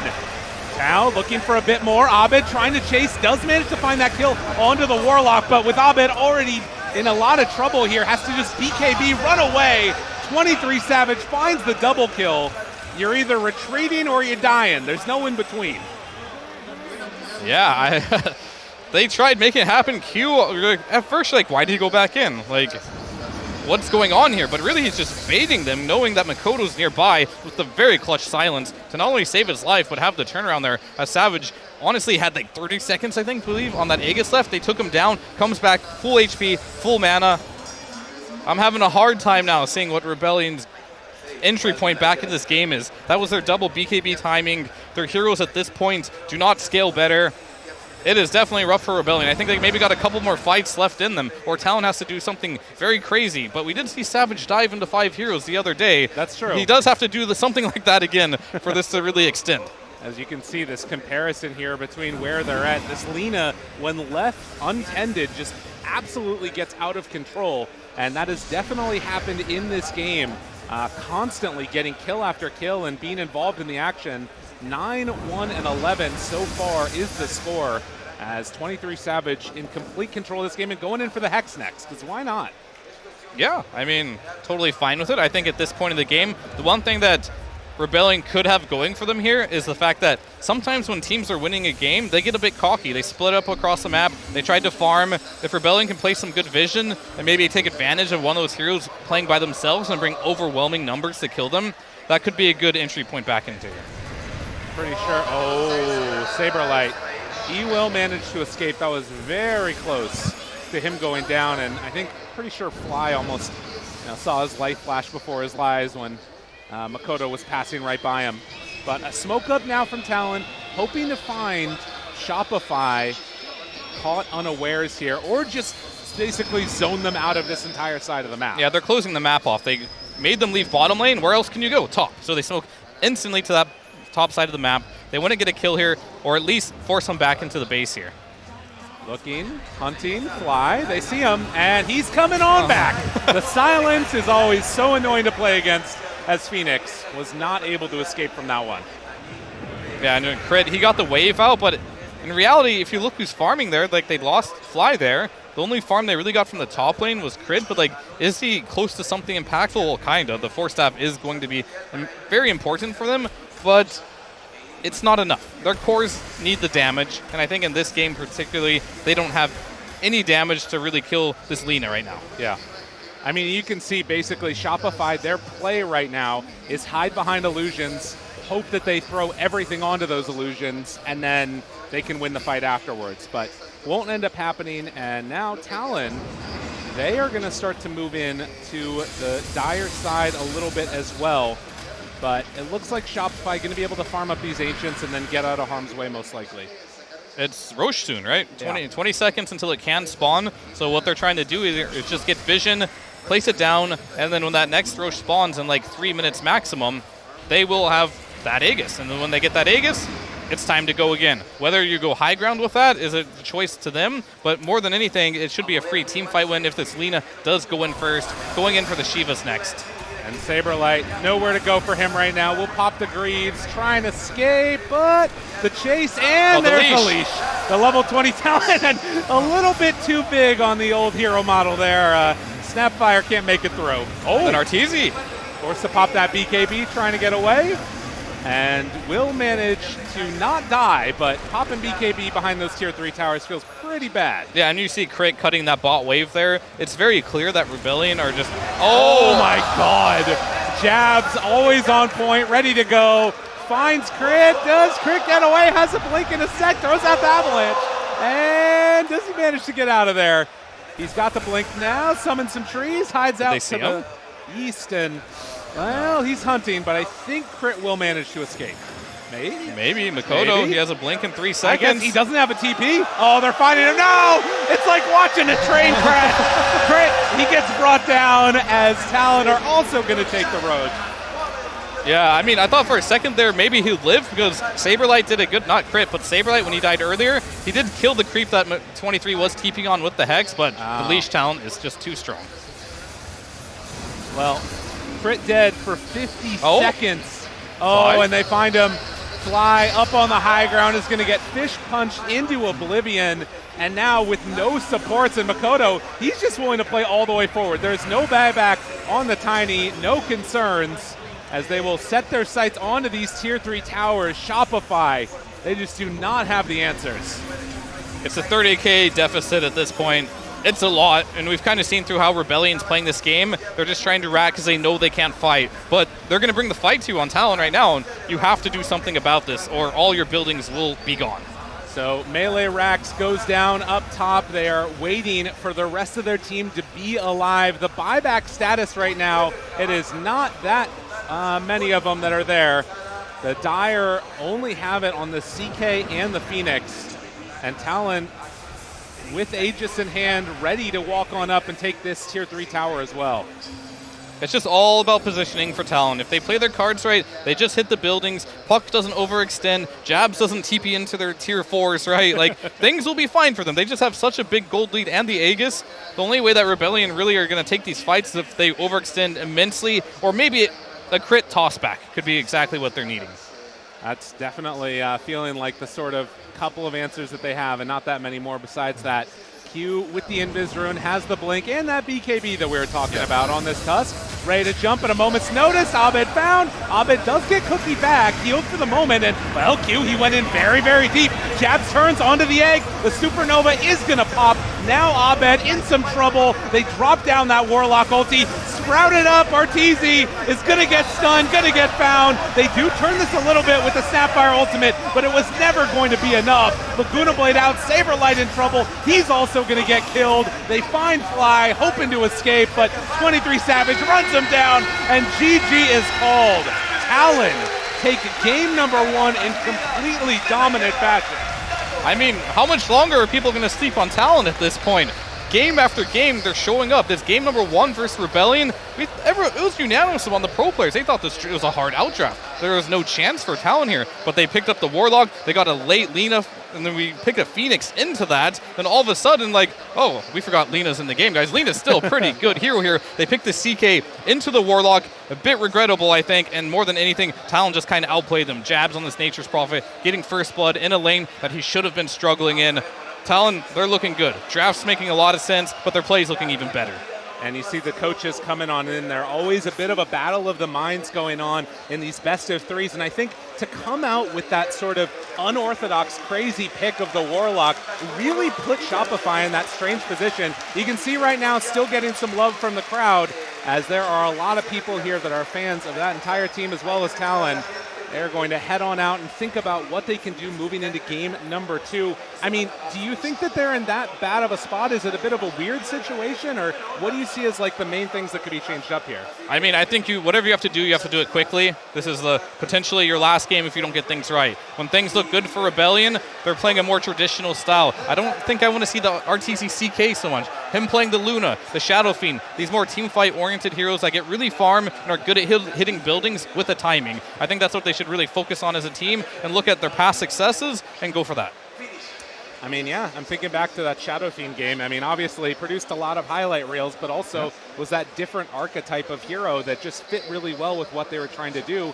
And then on the other side, I mean, I don't know if you need to like ban out the Warlock. Do you think that that's like, is that something that needs to be addressed, or is it just like that it was really good in this particular game, you think? I think they made the Warlock game better than it should have been. Okay. Like I mentioned, I think Warlock as a hero kind of gets exploited a lot by mobility.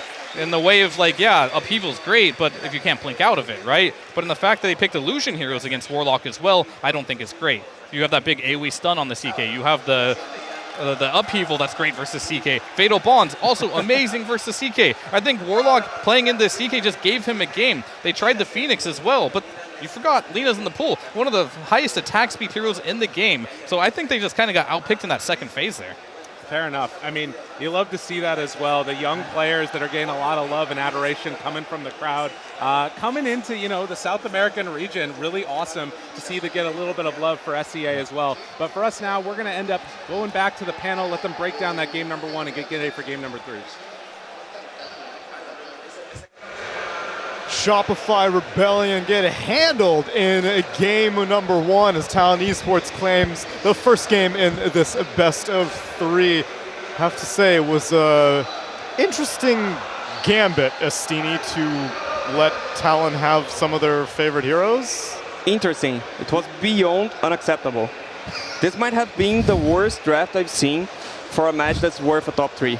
And definitely the most disrespectful draft I've seen.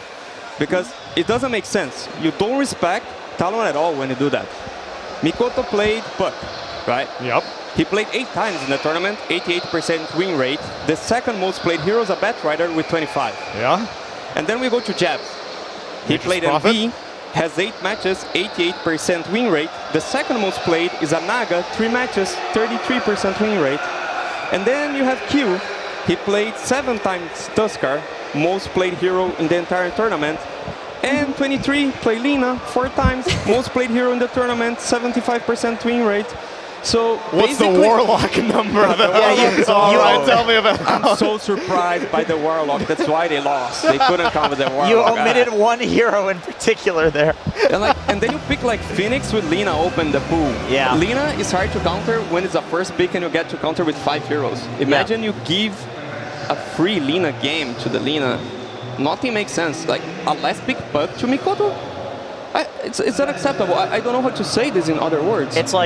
It's kind of out of character for them too, I feel, because this team was good at countering Lina. Like, we've seen it recently that they 5-man countered and respected the Lina. So I get why you're alluding to, like, this looks disrespectful. Whatever they were doing here, I don't know if it actually was disrespect, but it looks that way because they did it before with the 5-man counter. It's like, so is it not worth it this game? Or did they think they don't need to do it this game because maybe they overcommitted before and they're just more confident against it? You know what I mean? Yeah, but it wasn't just the Lina. That's what Estina named 4 heroes. And especially like as a drafter, I hate when they say to me, oh, it's so easy, Estina, just ban Lina. Like, you have 2 bans, you need to focus them at the first phase, and overall you have 7 bans. They had 7 bans, and the 4 most played heroes went through. Yeah. Just use at least like 2 of the bans. Use like a ban for Puck, maybe a ban for MP, maybe one for Tusk, but you leave everything, literally everything. So they banned Bat and Tree, and I guess the question is like, is Bat really as scary as the Lina for this team? I mean, Tree for sure. I feel like teams are getting a lot more confident playing against Tree. Like, the Death Prophet has looked really good against it. Nature's Prophet looks really good against it if you can get that. Because you push the early towers, you can't do the thing where you defend 2 tier 1s for like way longer than you're supposed to. But I don't know, the Lina and the Nature's Prophet for this team in particular have not looked easy to beat for any team. The thing about Lina is most teams like have a solution for it within the first phase, right? But they thought that Talon were just ignoring this hero, but there's absolutely no way that you don't ban out Lina versus Talon in the second phase. That is right? So true. That is true. Especially if you're eyeballing the Phoenix for Fly, picking Phoenix into Lina. I mean, they didn't pick it into Lina, but playing Phoenix into Lina is one of the most difficult things to do. You know the Lina's going to come if you pick the Phoenix. It's one of the most difficult things to do in the entire world. In my opinion, this is like the entire world. That was actually a very dramatic way of like phrasing that. There is nothing you need to do more than that. No, it's just I play a lot of Phoenix, so I feel very passionately about this. Sure. But it's the hardest hero to play against as the Phoenix, and you know that 23 plays that all the time. So I do feel as though not addressing it within the first phase is completely fine. Both teams had their openers and they got them, the ones that they wanted. But the second phase, something went horribly wrong, honestly. And I mean, hopefully they can correct it looking forward. I think Talon are kind of hard to draft against in the first phase because they have so many different openers, and they're not like they still prioritize Tusk in the first phase. They're the only team to do that right now in this entire tournament. Nobody else does that. It's like they have a lot of openers and specialty heroes you need to worry about. It's like, do we ban Naga? Do we ban Puck? it's weird. It's weird. It means these other heroes get through, but to the second phase, that's a little crazy. Okay, You have fine. 3 bans. How about the final phase? They let Makoto get his hands on Puck. They banned out the Pango and the DK. What is the motivation here, Estini? I can't explain because it doesn't make sense in my mind. And also, when you look at the drafts and the play styles, Talon is playing the Southeast Asia style that they pick 3 heroes they want to scale at, and they protect their jungle. Yep. So they go super greedy. Against the super greedy lineups, either you outscale them and you farm even more, or you have some way to do Roche and some way to push towers really fast. Did they have any of this? I don't think so. Your 3 cores, CK, Ember, Snapfire, you're like tickling the towers. You can't take towers. And then, even the game was good. The map was split like 65, 35 to them. They could just farm, keep scaling. But then they did the thing that's like, I'm getting 65% of resources. I want more. I want 100%. Let me run to this triangle. I want to run the triangle. Right. So draft aside, which we've already talked about being like less than ideal, a lot of things happened outside of the draft that kind of contributed to their downfall. Oh, yeah. Right? Because initially it looked pretty good for Shopify. It felt like Talon were just throwing so many heroes at this bot lane to just kill Saberlight over and over and just make his game difficult that the rest of Shopify got a good net worth lead on their other 2 cores. And it felt like maybe they could have just chilled out and just enjoyed that, they right? could have, yeah. But then they failed a smoke into the triangle where their attempt to kill Lina did not work out. And then afterwards, they just kind of kept making bad move after bad move. They were getting caught out in side lanes. They weren't farming. Right, and that was kind of like an uncharacteristic mistake for Abed in this tournament because I think a lot of people have been really hyping him up as the standout player on this team. He had a double damage rune on Ember. He could have connected. I mean, maybe it's one of these weird smokes where it like insecuring the rune, the other 2 heroes were like way far away from him, and so they were just like, oh, you know, we'll maybe connect later or whatever, like some miscommunication, whatever. But it did happen. He had a DD. They tried to kill the Lina. She barely survived, and I think they could have had a 5k gold lead after that fight if Abed did show up to that. And that blunder led to like 3 more after that, where Shopify was getting caught out on their heroes and kind of like chain feeding in. It looked like they kind of lost it, like mentally after that, for whatever reason. Because the map got too hard to play after that point, right? Because you're playing against the Nature's Prophet who's incredibly farmed. When he has his Gleipnir and his AC, he can pretty much kill everybody, especially when he gets that level 20 talent. So anyone who showed on the side lane would just get TP'd on, right? You also had the BOT Lina to join in if necessary, and you had this Puck who kind of felt like he was everywhere if he needed to be. He didn't have that kind of like global mobility, but he was taking advantage of what his teammates were doing and just farming up or pressuring whoever was showing. So they actually had no counterplay on any lane. And if you're playing Dota and you can't play side lanes and you can't play the mid lane, you're confined to only playing within your jungle and within your triangle, and that just makes it so easy for you to get nothing. So let's say that in game number 2, Bulba decides to show a semblance of respect to Talon. We saw them get all of their favorites. Well, 4 out of 5 of their favorites. Pre-game, you mentioned that Nature's Prophet was public enemy number 1 for you on Talon. Jabs definitely showed it because behind us I can see on the screen that Jabs was the MVP on the Spanish stream, and I think you'd be hard-pressed to disagree because after these failed movements from Shopify, Jabs was just able to constantly TP around, Gleipnir everyone. Is that still your number 1 ban, Estini, or deny pick? Yeah, MP first phase, Puck second phase, you should be fine. Okay. Shopify is still the best team, I believe, 2-1. Let's do it. And then assuming that Talon Esports actually have to try a little bit harder this time, who do you think that they're targeting? Or maybe even in game number 1, targeting one player in particular brought them success, or? Yeah, not letting Arteezy have SF or Luna is really good. Okay. But if they are not picking, maybe you don't need to ban. Yeah, but draft aside from targeting, within the game, it felt like they targeted Saberlight. Yeah. It felt like they shut down that Snapfire. And the thing about Snapfire is, if she has a bad lane, her impact in the game is very low, right? Her impact then depends on, if her lane goes badly, on getting kills with her initial Mortimer's Kisses. And her first Mortimer's Kisses smoke that she did with her team failed. They tried to kill Lina, it didn't work out. And initially, it looked kind of bad, right? That they were just throwing so many heroes at this Snapfire. Yeah. But as the game progressed, it was actually kind of ingenious, because they had no playmaker in this game to bring it back. Yeah, could have been Abed though. I mean, that one rotation. But that's not enough, right? It could have. I mean, you have 2 free farm cores in your other lanes. Snapfire's not doing very well. I totally agree that she falls off pretty hard if her lane goes bad. And she's a strong laner, so a lot of the time she does have a good lane. But usually, when that happens to one of your cores, they piggyback off of one of the other cores, right? And we just didn't see that happen. The throws kind of came out. I think also Talon, they really felt the momentum in that game too. I don't think it's just on Shopify throwing. I think also Talon, like within the fights, there was a lot of like really high skill plays going on. Even Ollie on Warlock, you know, we joke, Warlock kind of doesn't do anything. It's a very easy hero to play. He was timing his things correctly, stunning the CK illusions. They were hitting the coils. Even 23 Savage, like, he was hitting his stuns as well. I don't think we saw a single missed Lina stun in that game when he was actually using it in a team fight. And he was catching heroes out, like he was catching Abed, he was catching Arteezy, heroes that otherwise are like, you can CK ulti dodge the Lina stun, right? It didn't happen once. Ember Spirit as well, he can dodge the Lina stun. It rarely happened in that game. I agree with you that they play really well, just to make clear, because I was showing the Shopify side of things, but I agree, Talon, they played really well this match. You're totally right. And I think they felt the momentum too. Like, they had the emotions, like, dude, these guys are throwing. Like, they're choking, they're losing it. Like, let's keep killing them, let's keep fighting them. Like, you can tell that, because in a Dota game, you feel that. You feel when the enemy team is tilted, even if it's subconscious. Like, I'm not saying these players are flaming each other or something in the game. Obviously not, right? But it's like, it's a subconscious tilt that's happening. You're kind of like, oh no, we're losing, we had a good lead, we're throwing, let's do something to take it back, and then all of a sudden you're overcommitting to these like TV rotations when it's not a good fight to begin with. Like that, the big throw top where Fly died first on the Phoenix, they could have just left him.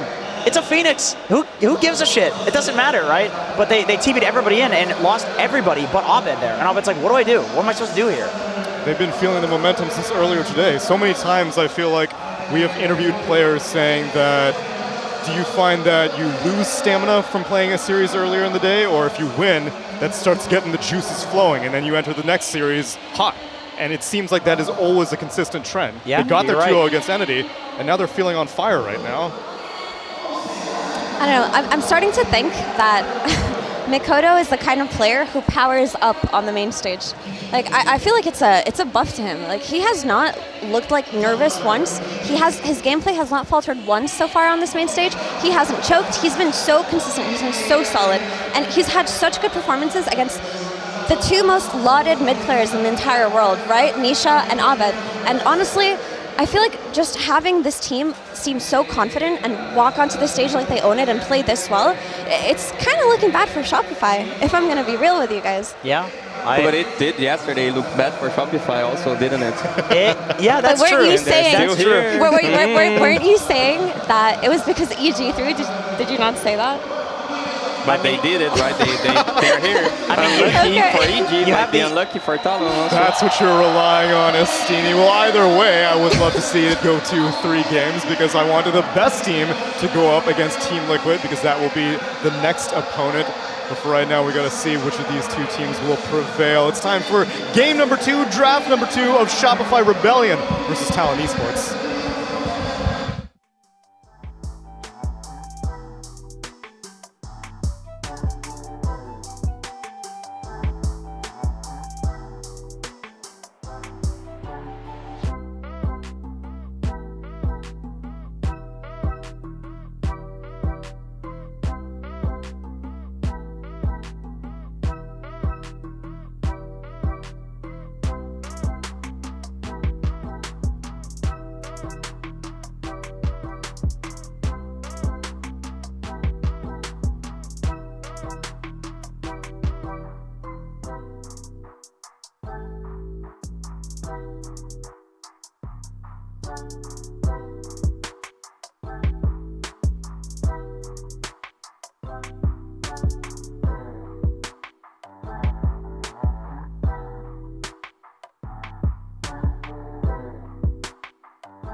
Hello guys and welcome to draft number 2 between Talon and Shopify Rebellion. We have the same panel once again. Ari from TSM, their 4, and Moonmeander, their coach, which we'll see now in a second. There we go. Moon, lots of words were thrown around last draft panel. Outdrafted, Dota Plus Hero Challenge. What would you like to say about those words? I mean, I just want to say for Saberlight, when you cast Mortimer's Kisses, you need to right-click the ground where you think they're going to go, not where they're currently at. Just a free tip, you know? That's a good tip. Yeah. He was missing Mortimer's Kisses. Like, no tomorrow. I think his first 3 Mortimer's kisses went to Timbuktu. He did not hit any Talon heroes, that's for sure. Deflection, that's a good tactic. I like it. Ari, what is your defense here? I think Shopify missed some important moves in the early game, and if you miss a couple moves against a team that farms as fast and as much as Talon, then you're going to really struggle. So Talon held on long enough, and then their superior scaling really showed. Okay. Talk about holding on. Talon holds on to the Lina pick, this time much quicker. And they get a tiny with it, so now it's Lina plus a 4. A melee 4, which you liked, right? That was the one part of the draft that you guys approved of. Solutions? Yeah. I'm really hoping Shopify take a really aggressive melee hero here to punish the Lina. Either something like a Tusk for crit or something more aggressive for Arved. I'm not a big fan of this pick. It's the Arved Zeus with Nature's Prophet. I think they just want to do the global strategy, because if they don't take Zeus here, it's going to be gone. I guess without the Tusk, it's still Rubik that can be good against both Tiny and Lina. Maybe it might be a Nature's Prophet safe lane, and they might do the Rubik Magnus or the Rubik Lycan against Lina. That's something that they used to do against us as well. It didn't work out too well for them because we had Trim Protector, but you can see they banned the Trim the first phase. We did see something like this that Spirit played. They played Spectre plus Zeus, and there was a SF on the other team, and you just press your 2 global spells, and the SF is already dead pressing BKB. This could be their idea against the Lina. They just have this global threat. They just nuke her down with global spells, no commitment, and the Lina's really struggling. This could be the plan here. Okay. Yeah, it's a little bit scary though, because this Saberlight guy, I know this guy because he played to me like quite some time, and this guy is a sussy laner. And last game, his answer to Lina Warlock was Snap Tiny. I think they should have whomped that lane, but somehow he lost that lane. So now this guy doing 3 Savage is Lina again, and now they didn't even like take the. I'm really scared that this guy's just gonna first 2 Lina and win his lane, because if Lina wins his lane and she's being first 2, this hero actually just pops off like last game. How's the usual matchup between MP offlane and Lina? Usually you need like some Tuska or Tiny to swing the matchup, especially Tusk, but boom, Tuska banned, so it's gonna be rough to kill this Lina. Yep. I feel like they should just put the Furion safe lane at this point, and then start banning like off lanes that deal with Furion. Yeah, this time I'm worried for Shopify. The Tusk and the Tiny are gone, and you really need one of these melee 4s to punish the Lina in lane to kill her. And they've also taken Zeus, which is presumably mid, so I think this Lina's going to free farm, and she's going to carry the game. I'm pretty scared for Shopify now. Yeah, they picked the Zeus, and they're banning all the jump. They banned the Mikoto Ember, they banned the Mikoto Puck, but then they banned the Mikoto Templar. But Mikoto chose Mikoto Pangolier, and the Mikoto Void Spirit, Mikoto Tusk. I don't think they can ban this guy out. I think this guy is like the best player in Talon. So I am really worried for Shopify because now they don't even have the Furion Tusk answer against Lina, and the Zeus might get really, really punished. I'd quite like to see a Spectre here on Shopify. It's a bit out there, but this global threat could be really scary for the Lina, and it's a good matchup for her. Okay. Would you need to see a couple other picks to make sure the Spectre is safe here, or you just like would you pick it on like what the first pick? So 16, 17? Yeah, I mean, it's a bit concerning. It is. It's a possibility. If there's a week 15 from Talon, maybe like a week 5, like a Warlock. I don't know, something like this. He did go up P1 first, so that thing you were totally right about, Ari. So, you know, some credit to your pumps there. Come on, Warlock round 2. Let's see this hero. Come on, I dare you. Oh, that's a Talon special. Ollie has been playing this hero the whole tournament. Yep. They're the one team that does love the Elder Titan. Is this as good as the Undying Trim Protector with the Lina? I would say it is as strong, but it's really comfortable for him, as well as like I definitely like this more than a Warlock, because now last game was Warlock Lina and it's still one lane. This game is ET Lina.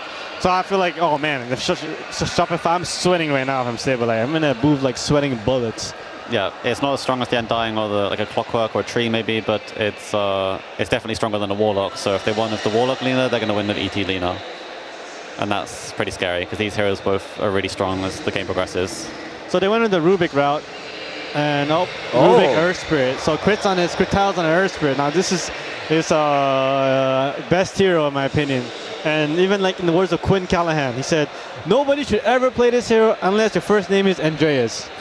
Yes, and it looks like somebody Earth Spirit Furion offlane, but the Earth Spirit versus ET is kind of rough because ET can just kind of smack you with his briefcase. You can't really do much about it.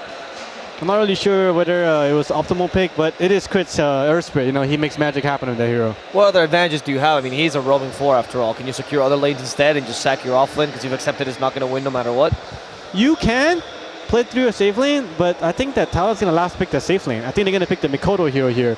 So if you have 3 losing lanes, it's going to be rough for Earth Spirit. But he does have to damage with Nature's Prophet and Zeus at least to back him rolling in. Okay. Yeah.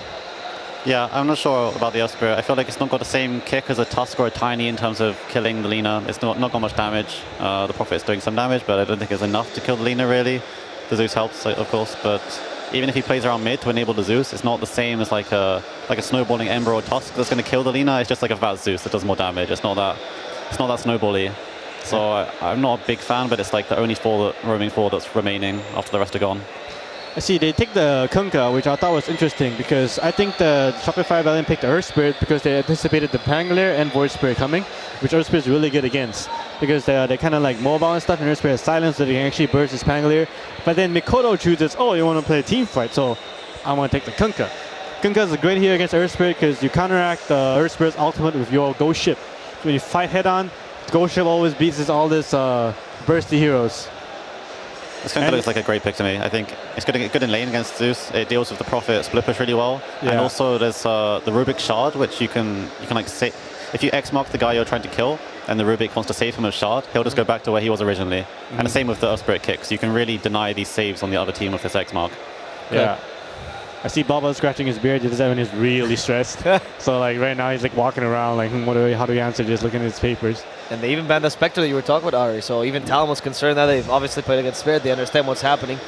What other heroes could Shopify run as their carry that would fix a lot of the issues in their draft? They need some frontline, I would say. Something melee, something tanky. They've got a lot of damage already. They just need someone to tank some spells and go in. What would RTZ play here? Back against the wall, RTZ is going to default back to Terrorblade. But it's not a great Terrorblade game because it's another Titan. Not sure it's a good Terrorblade game. Something like a CK perhaps, but they have quite a lot of AoE already. Yeah, CK against ET and Kunkka is a rough one, right? Yeah. It's hard to find the right hero. It's not easy, especially if you're already getting counterpicked. They banned Visage. I wonder what they're going to go here. Maybe a Lifestealer.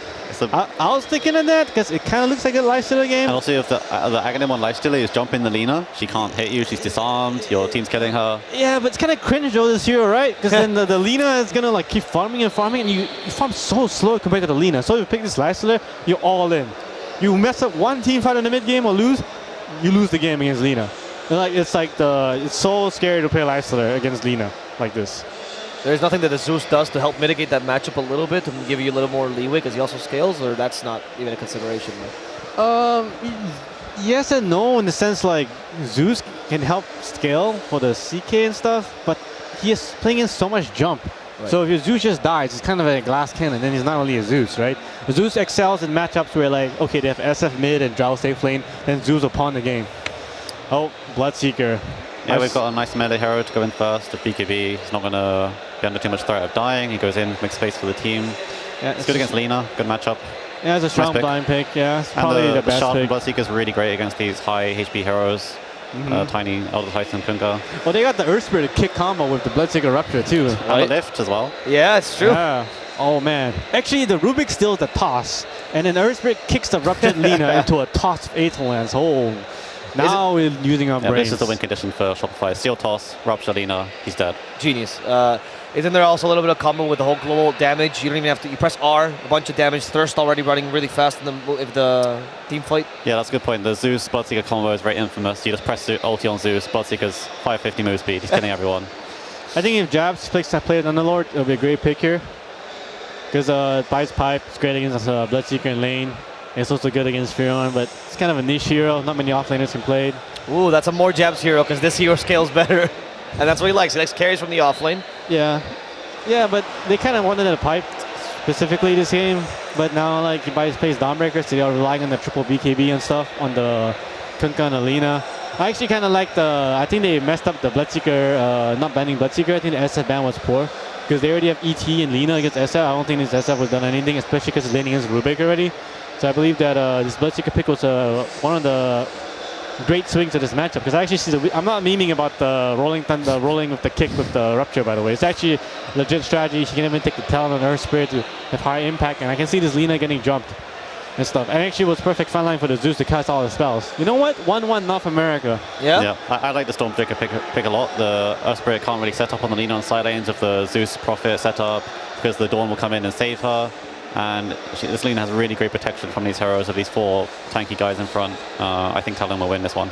Oh, you think Talon will win this? Okay, Yep. so this North American panel is divided. We'll see if our casters are equally as divided as we get into game number 2 between Talon and Shopify Rebellion.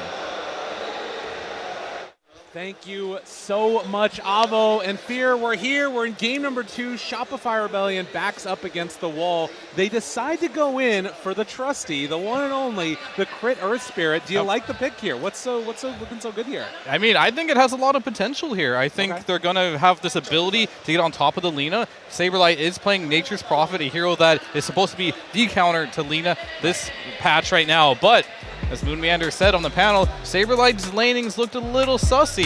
It can't look sussy in this game. This NP is directly picked to counter the Lina. This Earth Spirit's going to be able to roll into. They have to start by shutting down Savage this game.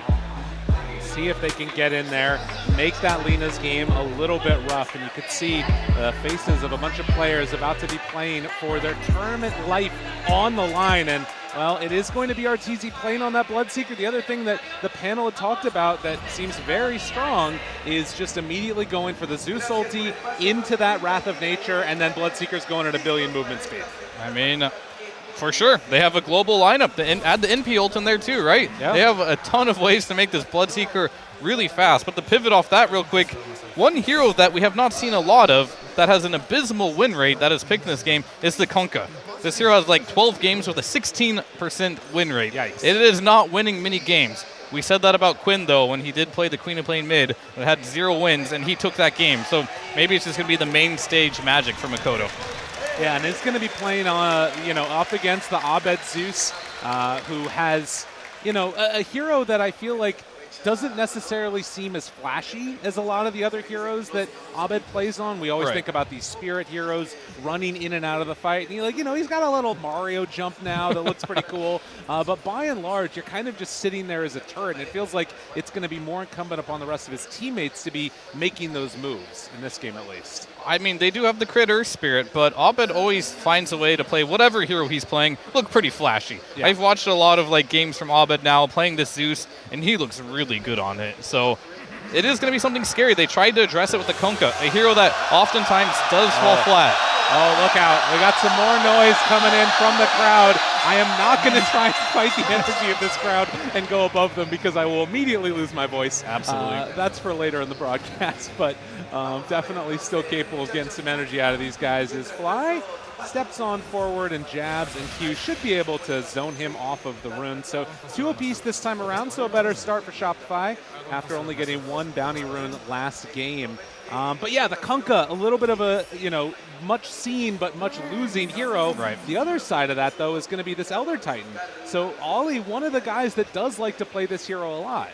Yeah, I mean, he has a great win rate. He's very comfortable on it. He is playing it versus NP, which is one of the matchups you really want to play ET into. You get that extra bonus damage and move speed armor from all the treants being spawned here. He's just going to keep running at Saberlight, and I think we'll see if that can pay off. And what can Crit do to help alleviate that pressure, as Earth Spirit is a hero that we don't see very frequently in this meta right now because of how weak his laning is right now. Yeah, it is definitely one of the most abysmal. I mean, granted, you're a hero with a good amount of HP. You've got, some decent armor at the start. But when you have this ET just running at you, it becomes really difficult to play Dota, particularly if he gets a bunch of the stacks there from that Astral. Oh, Q. Already very low. And you can see because of how low everybody is across the map, RTZ able to play some punish game down bottom here. And he went for the Thirst level 1, too. Oftentimes you don't see that, but went for all stats, getting his sustain through his Thirst here, and getting the last hit war. He's winning it quite heavily. Yeah, that'll be something to watch for if, Talon can keep themselves topped up on HP, or if they're going to keep running into some issues here. The other matchup, we talked about it in mid, 6-3 so far versus the 6-1. How do you see this one working out? Is there any kill potential in this one at all? Yeah, I mean, there's definitely kill potential, but maybe not in the early stages. They did pick the Kunkka to counter the Zeus, so this is a lane matchup where Kunkka should thrive, and that's normally when we see it being picked. So if you can't even win the lane with the Kunkka, you're in a bad spot. Avalanche to try and keep Jabs alive. Fly gets the lift back, and finding that kill saves it for his carry. They get the first blood on it. Jabs, and now in more trouble. They find themselves another 23 Savage going down. Saberlight able to make the escape happen. And he does have no points in TP, so he is actually stuck here for a second until he gets level 3. Yeah, I mean, I think this is exactly what they needed. They needed to have a stronger laning stage. More importantly, just they needed to have this NP do well against the Lina in the lane with the Earth Spirit. Saberlight cannot have another game where he's not a threat in the laning stage with this particular draft. So off to a great start, and like we didn't talk too much about how this Talon bottom lane is supposed to function, because it's kind of a strange lane, to be honest with you. You have the Dawnbreaker, which I see in this game will be good for the global later on, being able to deal with the NP split push, but also be able to get right into the team fights as well later on. But he is laning with a Tiny in a double melee lane against a Bloodseeker, and it's not the easiest lane, as Q is going to trade a bit here. Is there a lift available for Fly? He chooses not to use it. Does still have the chance to run him down here for a second. Artur chasing that Dawnbreaker around, and then Q does actually lose one of the creeps on the pull through. So you can see how much bullying is going on down bottom, chasing Jabs all the way to what feels like the ends of the earth, even with the creep wave after him. And yeah, it's getting a little spicy in this laning down here. Yeah, it's starting to get out of control here. I think this Bloodseeker has no pressure whatsoever on him. I don't think they're going to find an opportunity to pressure him either, but maybe they can get a kill on Fly. Stepping forward, Q trying to get in range, and they do manage to find him with that Avalanche to lift away. Fly in trouble, throws out that Fade Bolt, but it is going to be enough. Meanwhile, they actually find the kill on Makoto. Crit with the rotation mid, finds Abed, gets the kill, and now Saberlight also trying to run out of there. And will he manage to escape? Ooh, that wand keeping him alive. He has no TP though.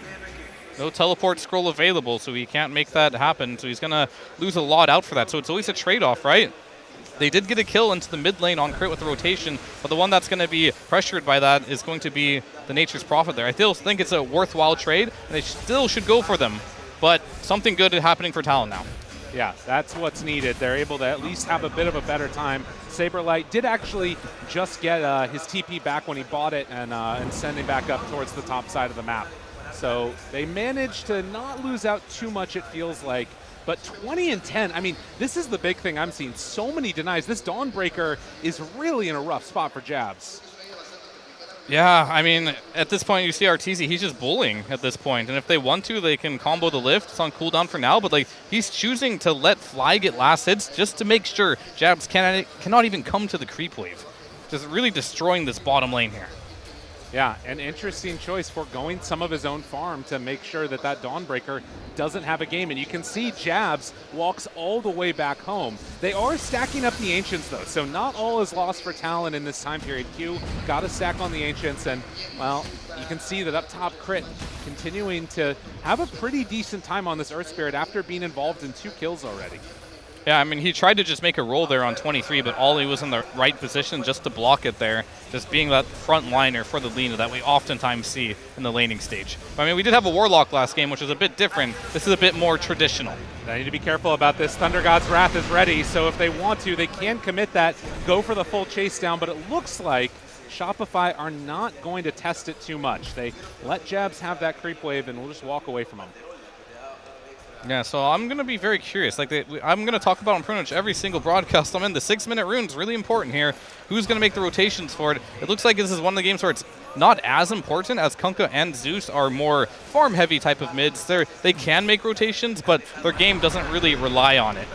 Well, this would be a nice one if they can move on in and find a free kill onto Fly. They got him there. Throw out the boat, and we'll be able to lift for the stun. Oh! He didn't pull him back in time. The timing was not perfect, so Fly gets out of harm's way. He's still going to be run down. No boots. What can you do? But, you know, makes him work for it a little more. At the same time, Lina died top. Yeah, that's big. I mean, Savage really needed to be slowed down this game. Like, Saberlight had to have a good game. Crit had to find rotations on it. And the game game plan for Rebellion is working out beautiful as he TP's back in. And that was the respawn. He kicks him, though, the wrong direction. A rare miss there from Crit.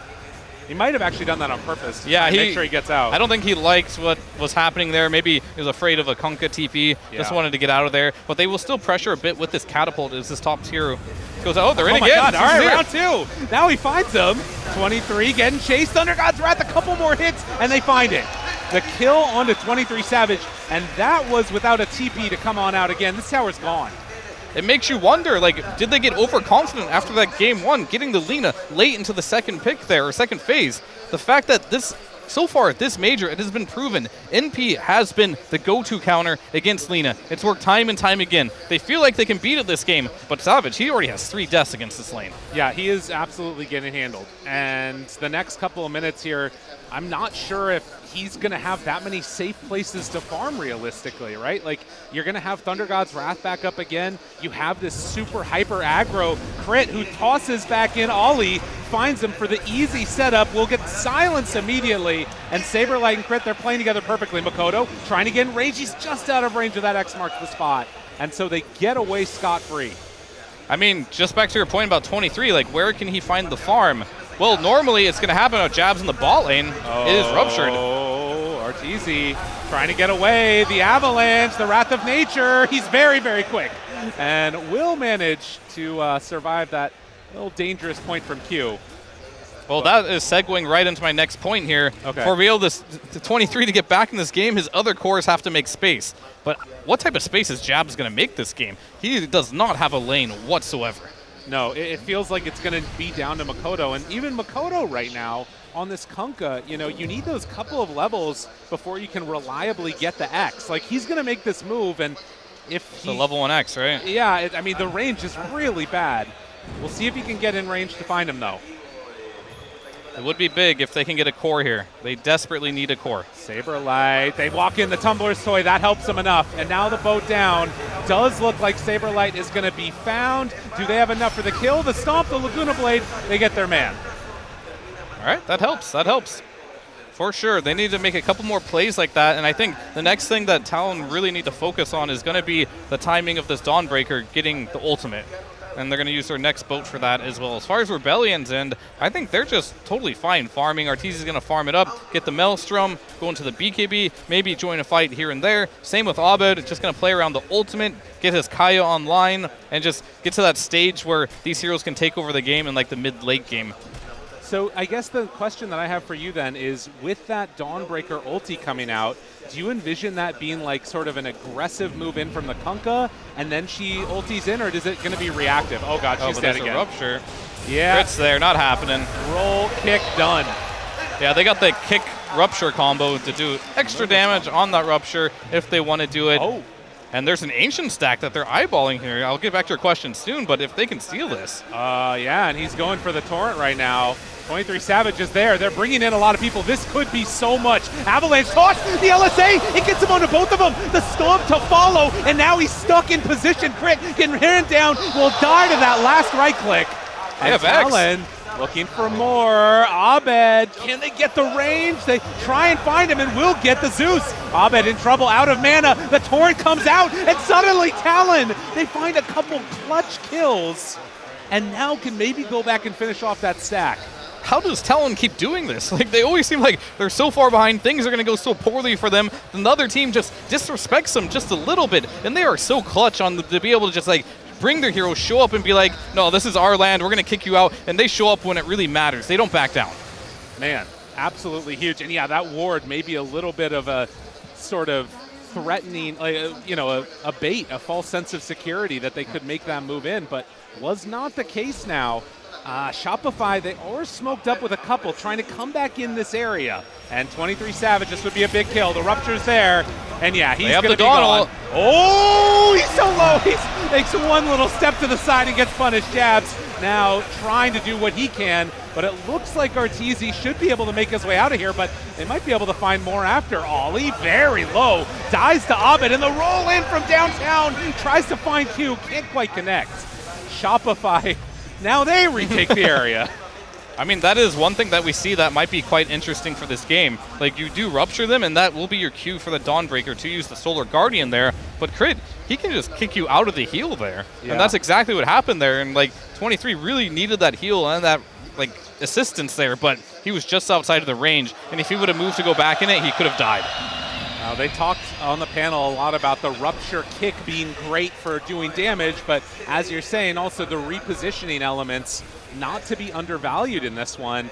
Yeah, the last couple of minutes, I mean, obviously Talon had that one good fight, but the question is, are Shopify just going to keep up the aggression? You said that you felt comfortable with them sitting back and farming a little bit. Yeah. Is there any timing where they really need to group up and make stuff happen on Shopify? I think it's really going to come down to BKB timings for Rebellion, because you are playing versus Kunkka, and one of the inherent flaws of this hero and this current patch is that, like, once you have BKB, this hero no longer is a stun. Right. As we'll see, maybe a kill here onto Ollie. Yeah, he does not really have a way out of this one. Just a freebie.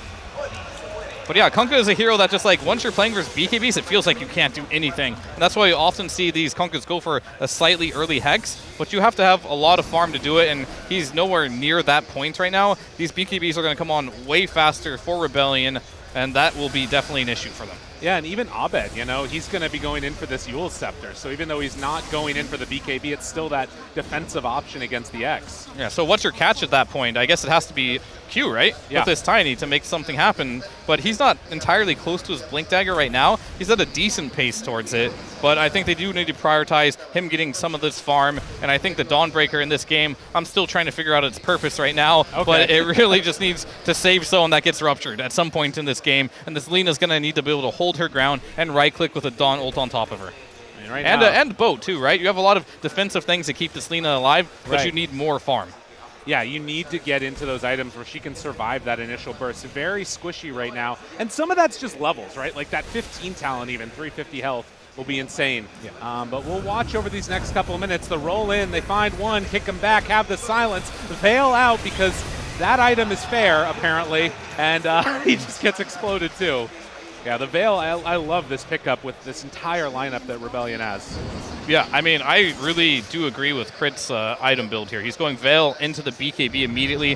One of the issues Earth Spirit has, honestly, one is damage now. So, like, the Veil will help a lot. You have a Zeus on your team. You have lots of ways to add extra damage here. Makes you a little more tanky. And then on top of it, the second thing is you die a lot when you roll in. So if you can get to that BKB, I've seen this Crit Earth Spirit time and time again, get to that stage, and then it's the Crit show. So if he continues at this pace, can get to the BKB, that's going to be incredibly scary. Everything's going pretty well for Rebellion here, but Talon, they are a team that if you overstep even once, they will punish you for it. Right, they love playing in those late game scenarios. There is also almost a BKB on Kunkka.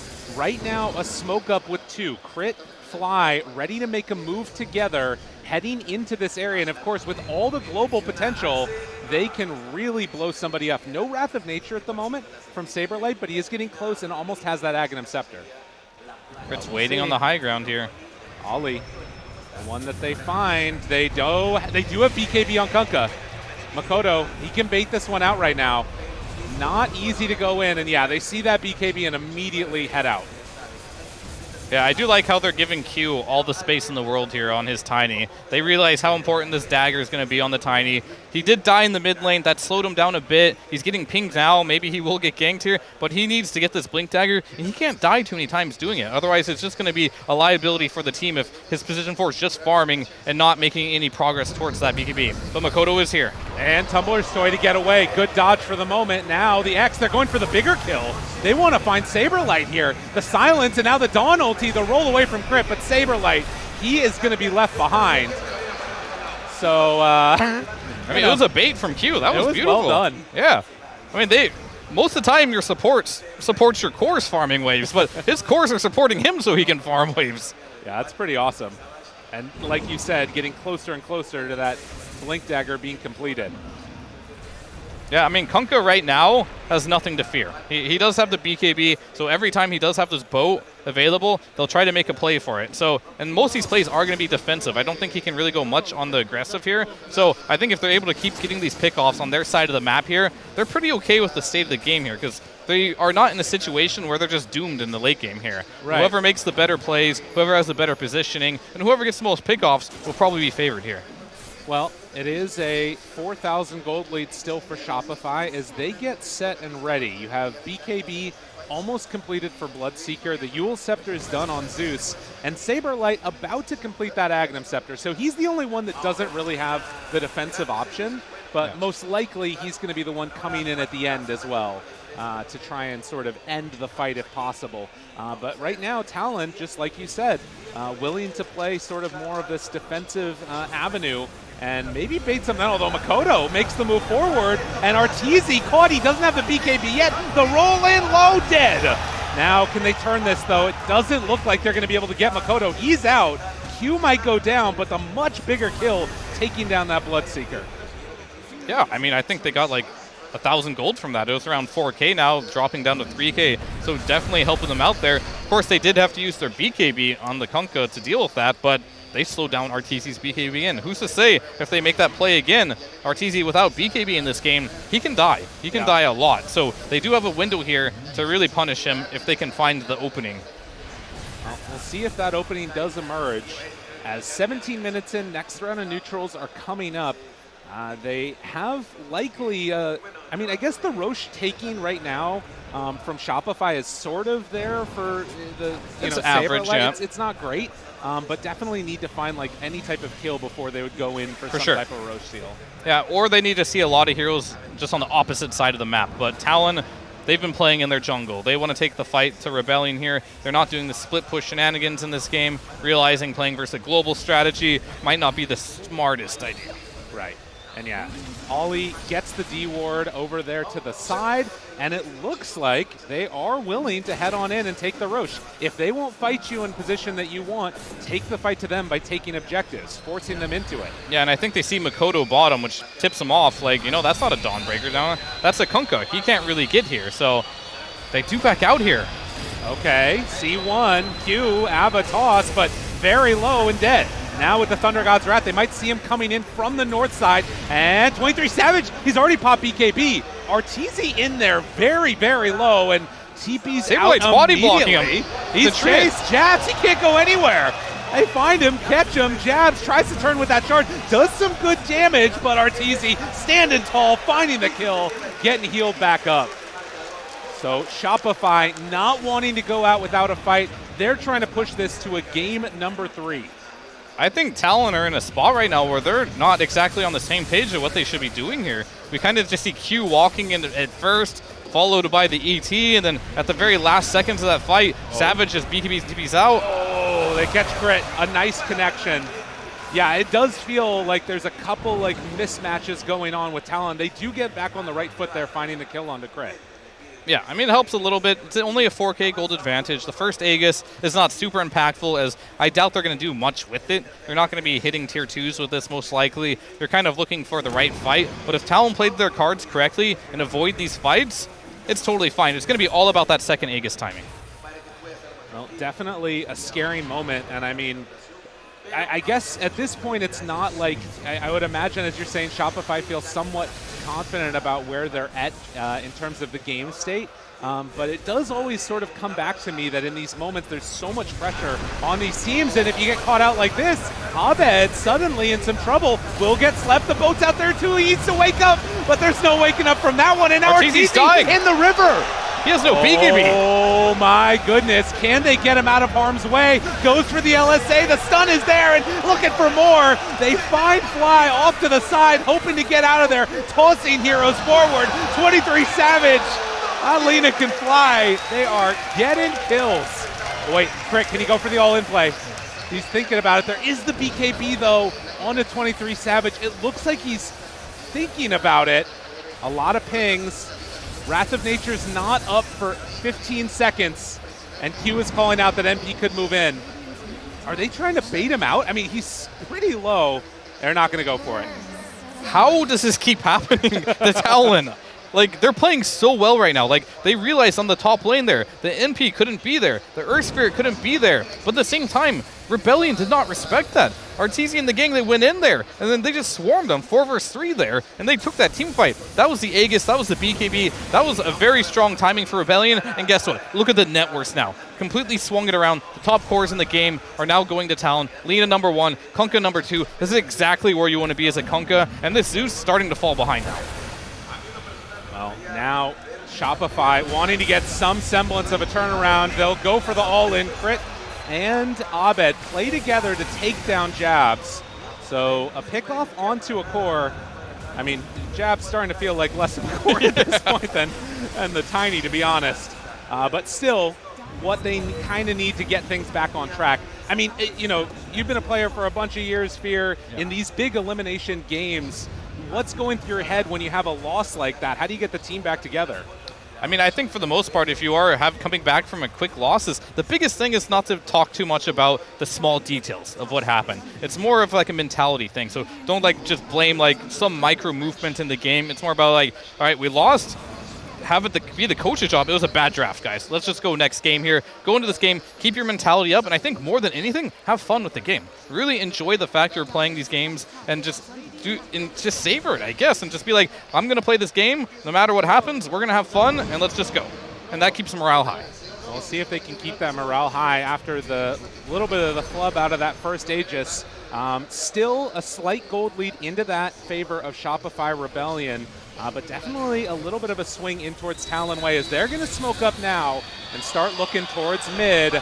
Torrent thrown out, the Avalanche with the BKB reaction. He's ready, and they get him there with the Rupture. Makoto standing his ground. Crit standing in place as the X is going to come out. They do manage to connect, and with the big ulti coming in from Dawnbreaker, they make sure that none of the rest of their heroes are going down. It was a buyback from the Tiny, and both BKBs used. Yeah, maybe a little bit of a premature buyback there, but it's fine. We're starting to see a little bit what Jabs' purpose in this game is. He's been dying a lot in the silence, had a terrible laning stage. His net worth is pretty much, there's 5 cores in this game, not 6. Right. Let's be real here. So his job is just to try and heal his other cores as much as possible, and it's just going to put a lot of weight on 23. You just got to be that ultra hard carry this game, bro, because Jabs, he's not scaling. Yeah, and I mean, in a lot of ways, Kunkka's very rarely that super scaling hero either. He's got an AC right now, which is awesome. AC, BKB, Makoto's going to really enable a lot of that damage, but it feels like so much of it is going to come down to 23 Savage. We'll see if he has what it takes in this one, or if Shopify are going to be able to start to hurt him pretty badly here. Yeah, I mean, luckily, he is playing a hero that is very good in these situations of being able to do all the damage by himself, as Lina is very powerful for that. Whoa. Crit is in. Whoa, Crit. Whoa, buddy. It went a bit too far right there. And 23 Savage able to find the punish. Right now, doing everything that his team needs him and a bit more, but still, you can sort of sense that Shopify, they want to find these kills if they can. It's just a little bit rough every now and then as they're going to take down that ward now. Stepping a bit too far forward. Yeah, I'm just really trying to put myself in Jabs' shoes. How can I make myself as useful as possible this game, realizing there's pretty much no comeback potential to being that strong core in the game. He's going for a Blink Dagger queued up, but part of me wants to see maybe an Aghanim Scepter, right? Okay. Something that just allows him, because Crit can kind of kick him out of the Solar Guardian, but now if you get the Ags, you can move it. It gives you some evasion, it gives you more duration, play more around the heals. Maybe a Pipe against the Zeus could be good as well. The Blink Dagger, maybe. I think it's a little high risk, high reward there. He wants to blink on top of the Zeus and maybe with the Starbreaker, but I don't know if that one's going to work out there. So we'll have to see if it does, but it's really Jabs up to this point to find a way to make the most out of his net worth, because he's not going to get a lot of it this game. Right, now he'll have a lot of time to think about what the right item's going to be, because it's going to be a while before he finishes that Blink Dagger. Ain't no joke about that. Smoke up right now. Crit trying to get down wards, see if they can find anybody across the map, but it looks like that smoke will not bear fruit, and Talon just showing themselves again in this mid lane on Makoto, on 23 Savage. Probably going to be waiting for that next Roche timing. You're a minute away before it's capable of respawning. I mean, I think this is the point where Lina is almost at critical mass here, because with the Satanic online here, she doesn't mind that much if she gets ruptured here. You have the Solar Guardian, you have the Rum buff. I don't think Arteezy's in a position this game where he feels comfortable manning up on this Lina, as, there's just way too much damage. Doesn't even go for the Gleipnir this game, just realizes, as we discussed at the beginning of the draft, they need to be more survival. This Lina needs to be able to just sit there and be a turret and not be able to die from the burst. opting for that early Satanic, I think it was a good call. Yeah. Get as big as possible, survive that burst. We have seen moments where, you know, you get brought down to about half HP with the Thunder God's Wrath, with the Wrath of Nature, and maybe if they can find the control after that, but there's not that much that's there. And immediately, Saberlight under fire, Makoto right there with them. They're also ganking jabs at the same time. So if he can manage to escape from this, Saberlight immediately TPs out the torrent, and Makoto breaks it. Still playing around in that area. I'm not sure. I guess he didn't think he could kill him. Yeah, I mean, they mass TP'd up there. What happened there is they canceled the Solar Guardian on the other side of the map. So they weren't able to follow up, and that saved Saberlight's life, and just another death there for Jabs there, dealing with the split push. He's always dying in the spot because he knows his job in this game is to take the hard farm. He's like getting the scraps, the dangerous farm. And they ended up catching him out there as he wasn't playing safe enough. Well, that is certainly a scary moment and almost an instant Roche respawn. Very interesting. So the smoke comes now from Shopify. The two heroes with a ton of global potential are not in it, and they can TP in at a moment's notice. Are Talon going to become aware of this? You can see already from their positioning that it feels like they're anticipating something. The waves are relatively pushed out. Ollie. It's a good smoke rotation. The Treants, they see him. The vision was there in the kickback. They got him, but Crit, he's in very far, and he's going to pay the price. So far, a one-for-one exchange. They ruptured Lina, but have to back out. Not easy to go on him. So Rupture used, still BKBs online, and they do buy back on Crit. I think that's a little scary there. You do kill the ET, you get the Rupture, but you're also not confident enough to fully commit to that. Yeah. So, like, this Lina is getting to a point that is definitely a huge problem. And I think when Makoto does finish the Scythe of Vice up, you're going to have instantly another problem. Yeah, that item coming online, as we're going to see the replay of that cancel down bottom. Perfect placement right there by Crit. What a catch. Should just stayed in the trees, right? I mean, that's a hell of a silence. That was pretty nice. I mean, that's how it goes. It's what we come to expect from this guy. Nonetheless, it is, like you said, a scary proposition letting Lina get this farmed, and she does have ways just to Satanic Pock back up. They're going to need to get maybe some Scotties online, potentially some Shiva's guards, try and mitigate that healing potential. That might be an option for Shopify. I don't know if there's anyone on the team that wants to buy those items, so it's going to be the real question. Not really a natural transition for either of these heroes. Maybe the Bloodseeker can do it, but he's not really farmed enough to go for that, whereas I think he might go for more of the Bissell later out as 23. Silence, catch him. Ollie in Satanic. trouble, going down, and he's starting to drop the bash. It's there. Can they kill him off in time? The damage coming out. You can't get the stun. He's going to fall. The damage dealer is gone, and Shopify, they're looking for more. The BKB is out from Makoto. That gets him away, and Q wanting to play a little bit of intercept there. That leaves open Roche. That was absolutely perfect. Like, 23 used his Satanic to dispel the NP ultimate with the Rue. So he did not have the Satanic. Maybe the last second of it was able to use to trade with that fight with Arteezy. So this Saberlight Ags on the Nature's Prophet, winning him that team fight there. At this point, you would be like, yo, we need a Lotus Orb or something on our team, so that way I don't have to use my Satanic when I'm full HP. Yeah, that always feels so rough, and it does matter a lot. Now getting that Aghanim Shard onto the Bloodseeker, you know, often we think about these big tanky strength heroes, that one being a really good item, but against Melina, it's also great. Yeah. I mean, I think the itemization here, if RTC can get the bashes off, going into the Lincolns now, which will be good later against the Hex, for sure. So some options here, but you do have to keep in mind, Rebellion, they are running this agility carry. You're playing versus an ET, so it's always going to be about positioning here. If he drops that armor, we did see when he lost Aegis there and died twice, the ET was just sitting on top of him. But that was only the level 2 aura. That thing's level 4 now. So you're going to lose all that armor immediately. So I think that was a bit of a mistake from 23, a bit of a mistake from Talon to like be that aggressive there in that situation, but the game is still winnable. Yeah, I think that's going to be an interesting one to watch for sure. Like you said, this gold lead very much has swung into the favor of Shopify, but they have these late game answers, particularly that ET, if he can manage to stay alive, because I think in both of the last two pivotal fights, he's been brought down first. Granted, one of them, they just sort of reset afterwards, but then dying again, Ollie really needs to be alive to help mitigate that armor for the Bloodseeker. Yeah, and Jabs is actually going in for a BKB now.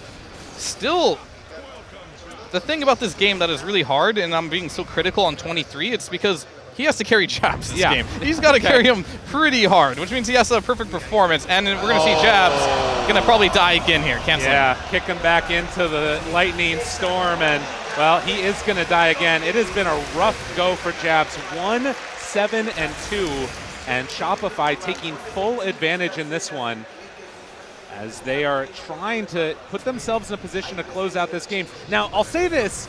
I've watched a lot of these Shopify games, and sometimes it feels like they're being willing to sort of default to spread out the map and farm. Yeah. Do you think that that's sort of the pathway that they need to go? Do they need to try and take advantage of these moments when Jab is dead to take down these other towers, maybe even try and push for high ground, or is that too scary? Depends on the situation of the map. I think right now, seeing that Talon has all 4 heroes just sitting on a high ground, buyback is available for Jabs too. That's a bit too scary for them. So I think the situation of, you see Saberlight in the bottom lane here, just farming it up. I think that's the right choice here. Just farm the whole map, get an advantage. Don't really force high ground, because Bloodseeker's not a hero that likes to hit buildings. And Saberlight is playing more of that off-lane style by going to Aghanims. He's not going to be your building damage either. So I think they just want to kind of bleed him out here. Well, bleed him out. That's what Bloodseeker does for sure. And going into that Lincoln Sphere, the AC is completed now on the NP, so they have one to match the tempo of Talon playing with that Kunkka, who is getting closer and closer to the Hex of his own. We have seen some of these tossback plays be absolutely fabulous in these games, but that requires Shopify to be in a position where they can get taken advantage of from that, which hasn't happened yet. So trying to farm out this side of the map, seeing what little bits of scraps they can get on Talon as Arteezy backs away from that mid-tier 2 tower. And I just want to see Arteezy, he's had a couple too many deaths this tournament with the Aegis, losing it twice in a row here. I want to see him just be a little more patient with it, use it as a team, but they do end up finding, guess who? Yeah, yet again, they find their man, and you can understand why he wants to get to the BKB, but they are not giving him an option of getting there. Jabs going down. At this point, these deaths probably don't even hurt anymore. I think what really is going to be important is the Scythe of Ice on the Kunkka here. If they can make a move pretty soon near the smoke as they're respawning, you could make a move with this Hex. If not, I would understand that too, because there is 1 minute left on the Aegis. You don't want to find Arteezy with 30 seconds left on the Aegis and be in a very uncomfortable situation. So I think maybe just let it time out and then make your play. Wait for that Aegis to go down. Is very close with that Lincoln Sphere now completed. Does have a DD that is ready to go up top. That one's going to be bottled up, and so can drop that pretty soon as that gold lead continues to grow. 14,000 now. They'll smoke up with Fly and start heading across map, trying to shut down this farm. They might run right into Talon because there are a lot of trees. They see everything. All that vision in the world. Who can they find? Still scouting Hugh. Arteezy, he walks forward. Thunder God's Wrath, they can't quite catch him there. But MP ult. the MP ult, that's pretty good. So they'll take down that Tiny. The rest of Talon able to escape. That's actually pretty nasty. It's just a global route now, this Zeus holds. How do you escape from that if you are playing some of these supports on Talon? I mean, particularly when you've got that Earth Spirit that's there to follow up too, so he can always kick you back into a bad position. Oh no, Jabs. Oh no, we've seen this story before. Jabs needs to get out of here and lifted from range. He stole it. Stolen Solar Guardian. Uh-oh. That is not what you want to see if you're a Talon fan. Man, rough game for Jabs. I mean, this is what happens with these Stormbreakers, I feel like sometimes. If your lane goes poorly, it just hurts.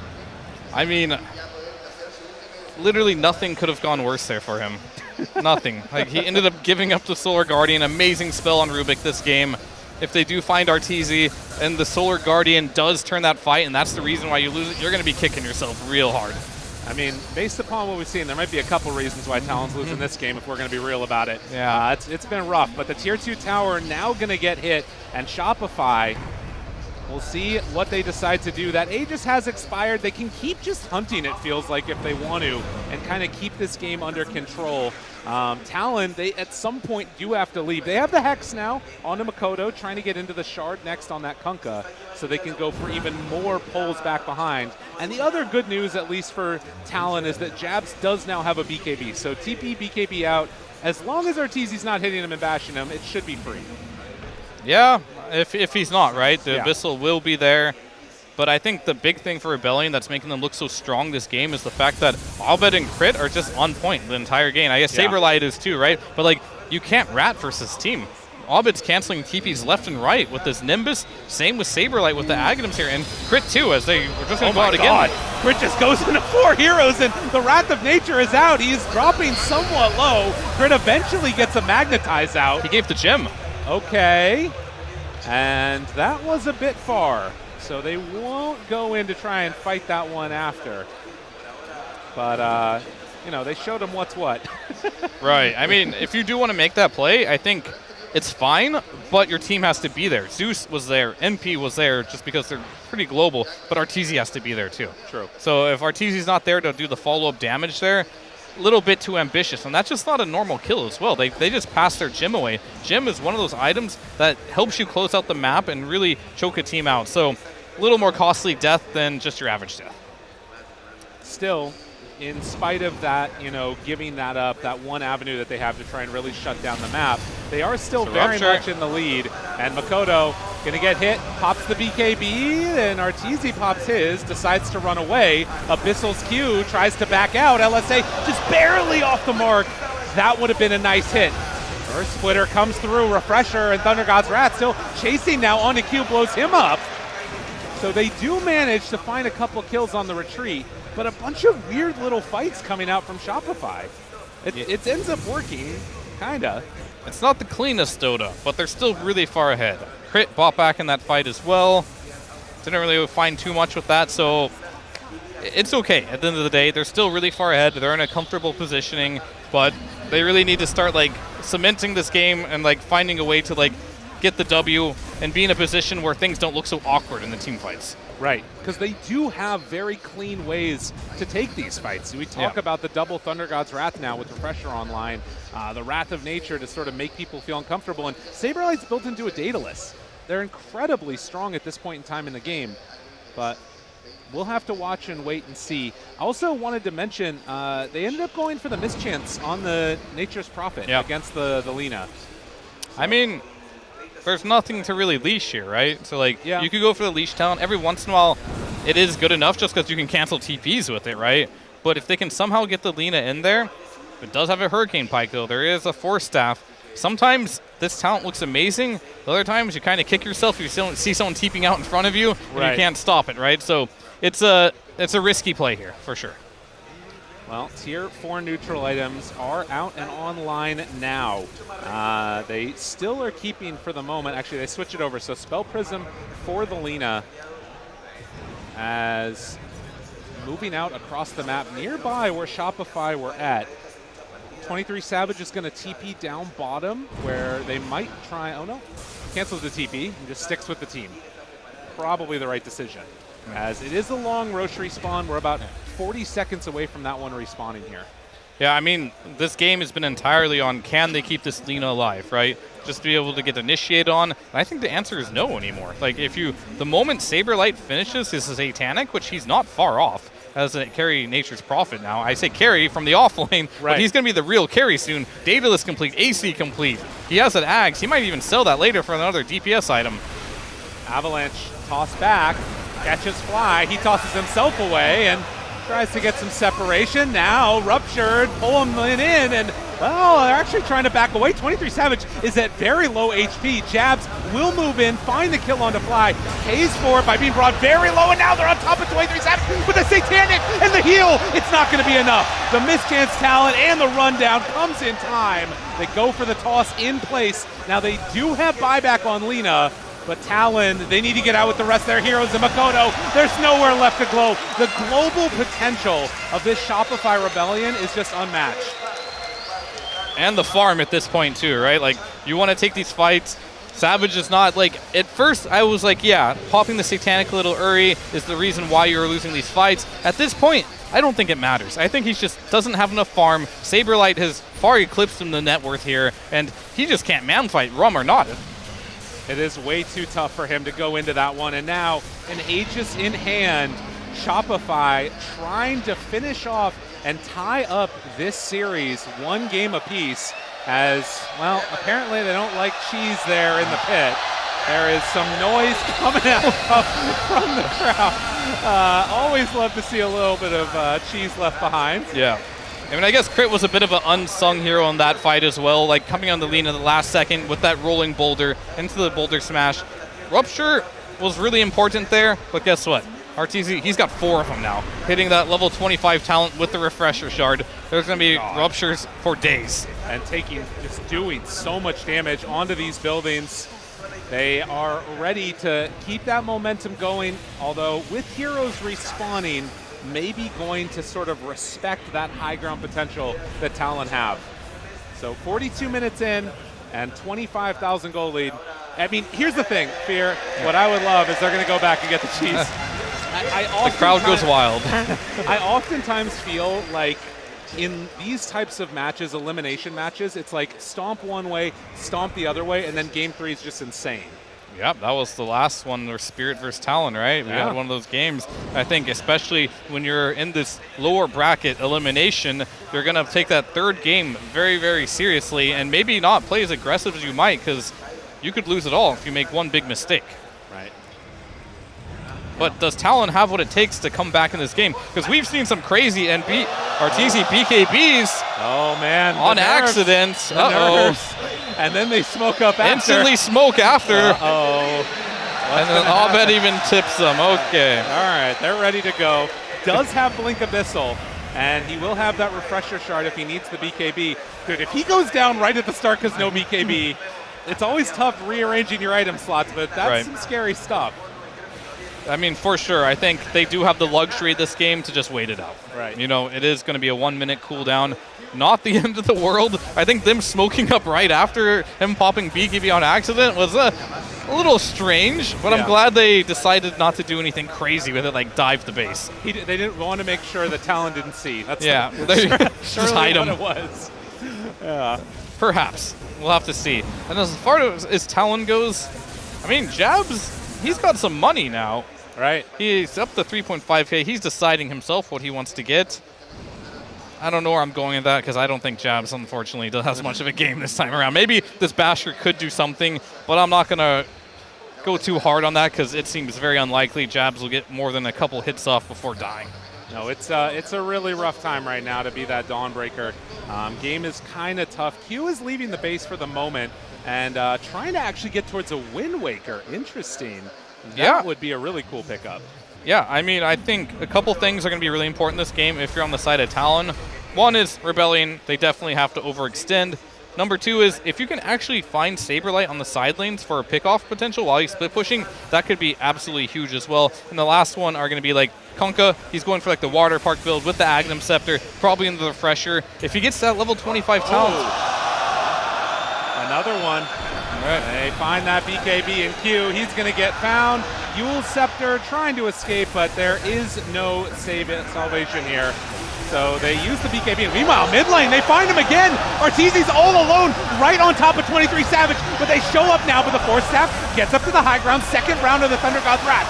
Turning, bullying him up. Makoto in trouble. Makoto gone. They find Jabs too and ready to run for more. Shopify with the crowd on their side doing some structural damage. I mean, you can try and run if you want, if you're lean, and no buyback here, but this man has 4 ruptures for you, and we have a refresher orb on Zeus. He has got 900 gold away from buyback, and with 4 heroes, they don't have the one that matters, but the toss is there. Water Park, but BKB is a pretty good answer to that one. Arteezy still chasing in further and further. Q is going to go down. Artur manages to back away and get lifted into safety. Shopify trying to take a second set of racks now. They need 45 seconds before Lina's back up again. The sleep is there, the Tauren is out, and he still has Aegis. Roll, But for kick, 23 seconds. finds him, lift, punch, jabs, gone again. He just can't catch a break. It has been a rough game for him, a rough game for Talon overall, and Shopify couldn't be happier about it as they are looking to close out this game number 2, push it to a game number 3. And I don't think there's much that can stop him here. RTZ will get full healed eventually with this Aegis timing out. They still have the cheese available. Saberlight, I don't even know who the real carry is at this point because all 3 of the cores on Rebellion are absolutely devastating. So looks like this will just be mega creeps. The real question is, will they stay and go for the throne here, or will they respect them and back out? Now, like you said, they are obviously in a comfortable position, but will hold on for now, not wanting to go for the all-in play. Now, there is still no Dawnbreaker for 50 seconds. This feels like a good timing, unless you're waiting for that next Roche. But a 46,000 gold lead at this point, surely they can close it out, and nothing would go crazy right now, right? Right. I mean, there is a Tiny in the game, and there's still a Fountain in the game, so you never know. You just got to be a little bit careful here. Q ready with him. Makoto wants to go for the tidal wave. BKB is back online for a couple different heroes, I think for all of them. So can make a move if the feeling or moment strikes, but still willing to show the respect to Talon that this team deserves. Not willing to go high ground against this yet. I think they're waiting for a smoke, and when they do get the smoke, their play is going to be to smoke in with one of the waves pushing in, kill whoever's farming it, try to seal out the game. Or RTZ is going to blink in and D-ward real quick. Yeah, no fear. Why not? Yeah. He's got a swift blink at this point. But, of course, ready to unload 2 with a double Thunder God's Wrath. The refresher coming off cooldown just about now. And we'll get the courier snipe for Makoto. Oh, that one hurts. He was so close to getting that Aghanim Scepter. Yeah, and speaking of Aghanim Scepter, NP has ate his Aghanim Scepter, so he has another item slot opening up, going in for the Hex there. Going to be truly 7 slotted here. Jumps in, Arteezy finds one, Yule Scepter tries to back away, 23 Savage goes with the punches, BKB out, the mischance, it's pretty good, but will it be enough? The MKB, it's doing all the work, Saberlight low, they get the Fort Staff away, the Hex is out, now the control with the E-Blades there, and nothing to stop that one, they explode, 23 Savage, buys back immediately, but everybody else dying, only 3 left alive.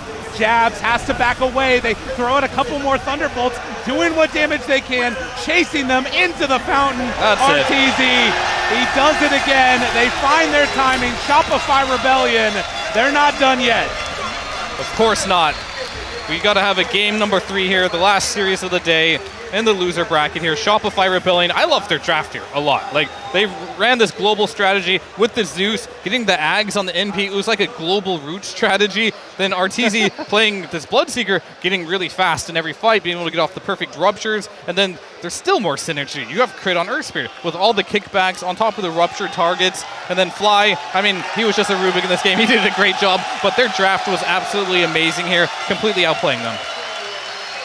Well, you can hear there the fans appreciating what they're seeing. A game number 3 is going to come online again. It's what this series deserves.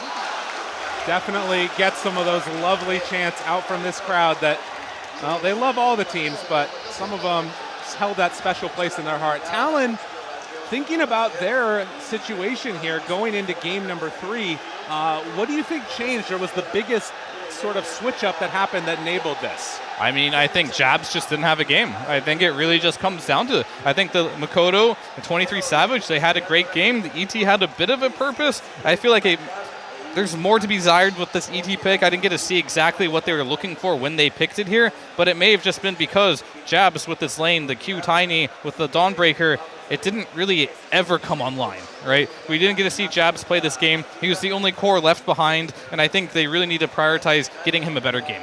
Yeah, Jabs definitely hurting this one. The NP also, to me, being given up, and then the Lina being what they went for. Yeah. I mean, I feel like we've talked a lot about NP and versus Lina, but apparently maybe we can talk about it a little bit more as we head on back to the panel getting ready for game number 3. SHOPIFY shows some RESPECT in this game number 2, and it looks like they make the adjustments necessary to push us to a 3-game series. They do indeed take the Nature's Prophet, Astini. You have been harping on it for even before this series even. And now it seems like Shopify Rebellion learned a valuable lesson in that game number 1, which is the beauty of a 3-game series. You can experiment a little bit, then you get slapped in the face and you're like, on second thought, that was a terrible idea. Yeah, and they banned Puck. Of course, Talon will get away with some comfort, but not all of them. That's how Dota should be. You should do this thing that you force them to last pick Dollbreaker. It was ugly. When your last pick is the worst net worth in the game from the course, means you got outdrafted. That can resume how the game went. Yeah, that done was the opposite of comfort. Effie Jabs looks completely out of his element. Yeah, that was unpleasant. It felt like the Dawnbreaker had absolutely zero impact in this game. Every time it tried to push a side lane, it got cut out. There were actually no significantly good Dawnbreaker ultis in this game. I don't feel like there were any clutch saves. I don't feel like there were any clutch kills. It felt like Crit just hunted Jabs throughout the entire game. Like he could not, he could not escape this Earth Spear. The Earth Spear is just like stalking the trees, waiting for this Dawnbreaker. But it's really unfortunate, right? Because you miss your Greaves timing, you miss your BKB timing, you miss your Shard timing. Like Dawnbreaker is a timing-based hero. If you're going to play it as a core, it's been nerfed so many times. It doesn't necessarily have a place in the meta unless it hits that Greaves timing really early, right? And it just didn't, because its game went so poorly. It just could not provide the impact that its team needed. I also feel like for Talon as a team, if you were to tell me they're going to pick Dawnbreaker, and it's like, oh yeah, Jabs is going to play offlane Dawnbreaker, he's going to go phase boots Deso, right? Like, that's what I would expect from Jabs, because when he's playing these other heroes, he goes for carry builds, offlane Naga Manta style, right? That's extremely untraditional, and he still forces it to be a carry. He's not playing this Naga and then going, you know, Greaves and trying to make the Naga work because of like the OP offlane items. Oh, they're so good, you can play anything in the offlane and make it work. And so seeing him go Greaves is a little weird, but I also understand it because his lane was so bad that he needed to go for like support items. Yeah. And they last picked it, right? They last picked it knowing that you're going to lane against a Bloodseeker, and he got destroyed. So to me, if I'm Sunby after that game, I'm going to have a talk with him and be like, okay, maybe this is not the hero. But even no matter what he says, he's not going to get Dawnbreaker again. Not with how much Talon relies on Jabs being a carry in all of their wins. Yeah, they're probably picking his hero early on the draft, maybe leaving the last pick to Mikoto. They realized there wasn't so many heroes in the pool, because when you pick Dawnbreaker into Bloodseeker, you must know the mistake you're already doing. And I feel like he actually played well by the way that the lane went. Like, you lose the lane so bad, the only choice had was this Aura bot hero. If you go Desolator, this game is over in 20 minutes and he couldn't do it. I'm actually surprised by how well Talon played being so behind. They look like a really good team in this match, in my opinion. Like, they were so outdrafted and they still managed to do a good showing. Mikoto is so great in this Kunkka hero. Also, Lina played really well into a matchup that she's supposed to lose the lane. Of course, ES is kind of useless in lane. Let's be honest with the hero. I'm sorry, Mira. I know you love the hero, but ES, not a good laner. But NP, great lane against Lina. They pick Lina into NP, a bit weird, but they did a good mid game with this draft. Yeah, I think that's the thing. Is like, you can, if you're confident that like, okay, Nature's Prophet's going to do fine, whatever. Like, he really did carry on the Earth Spear. Crit, I mean, I'm glad that they picked it in an elimination game, elimination series. He looked so comfortable.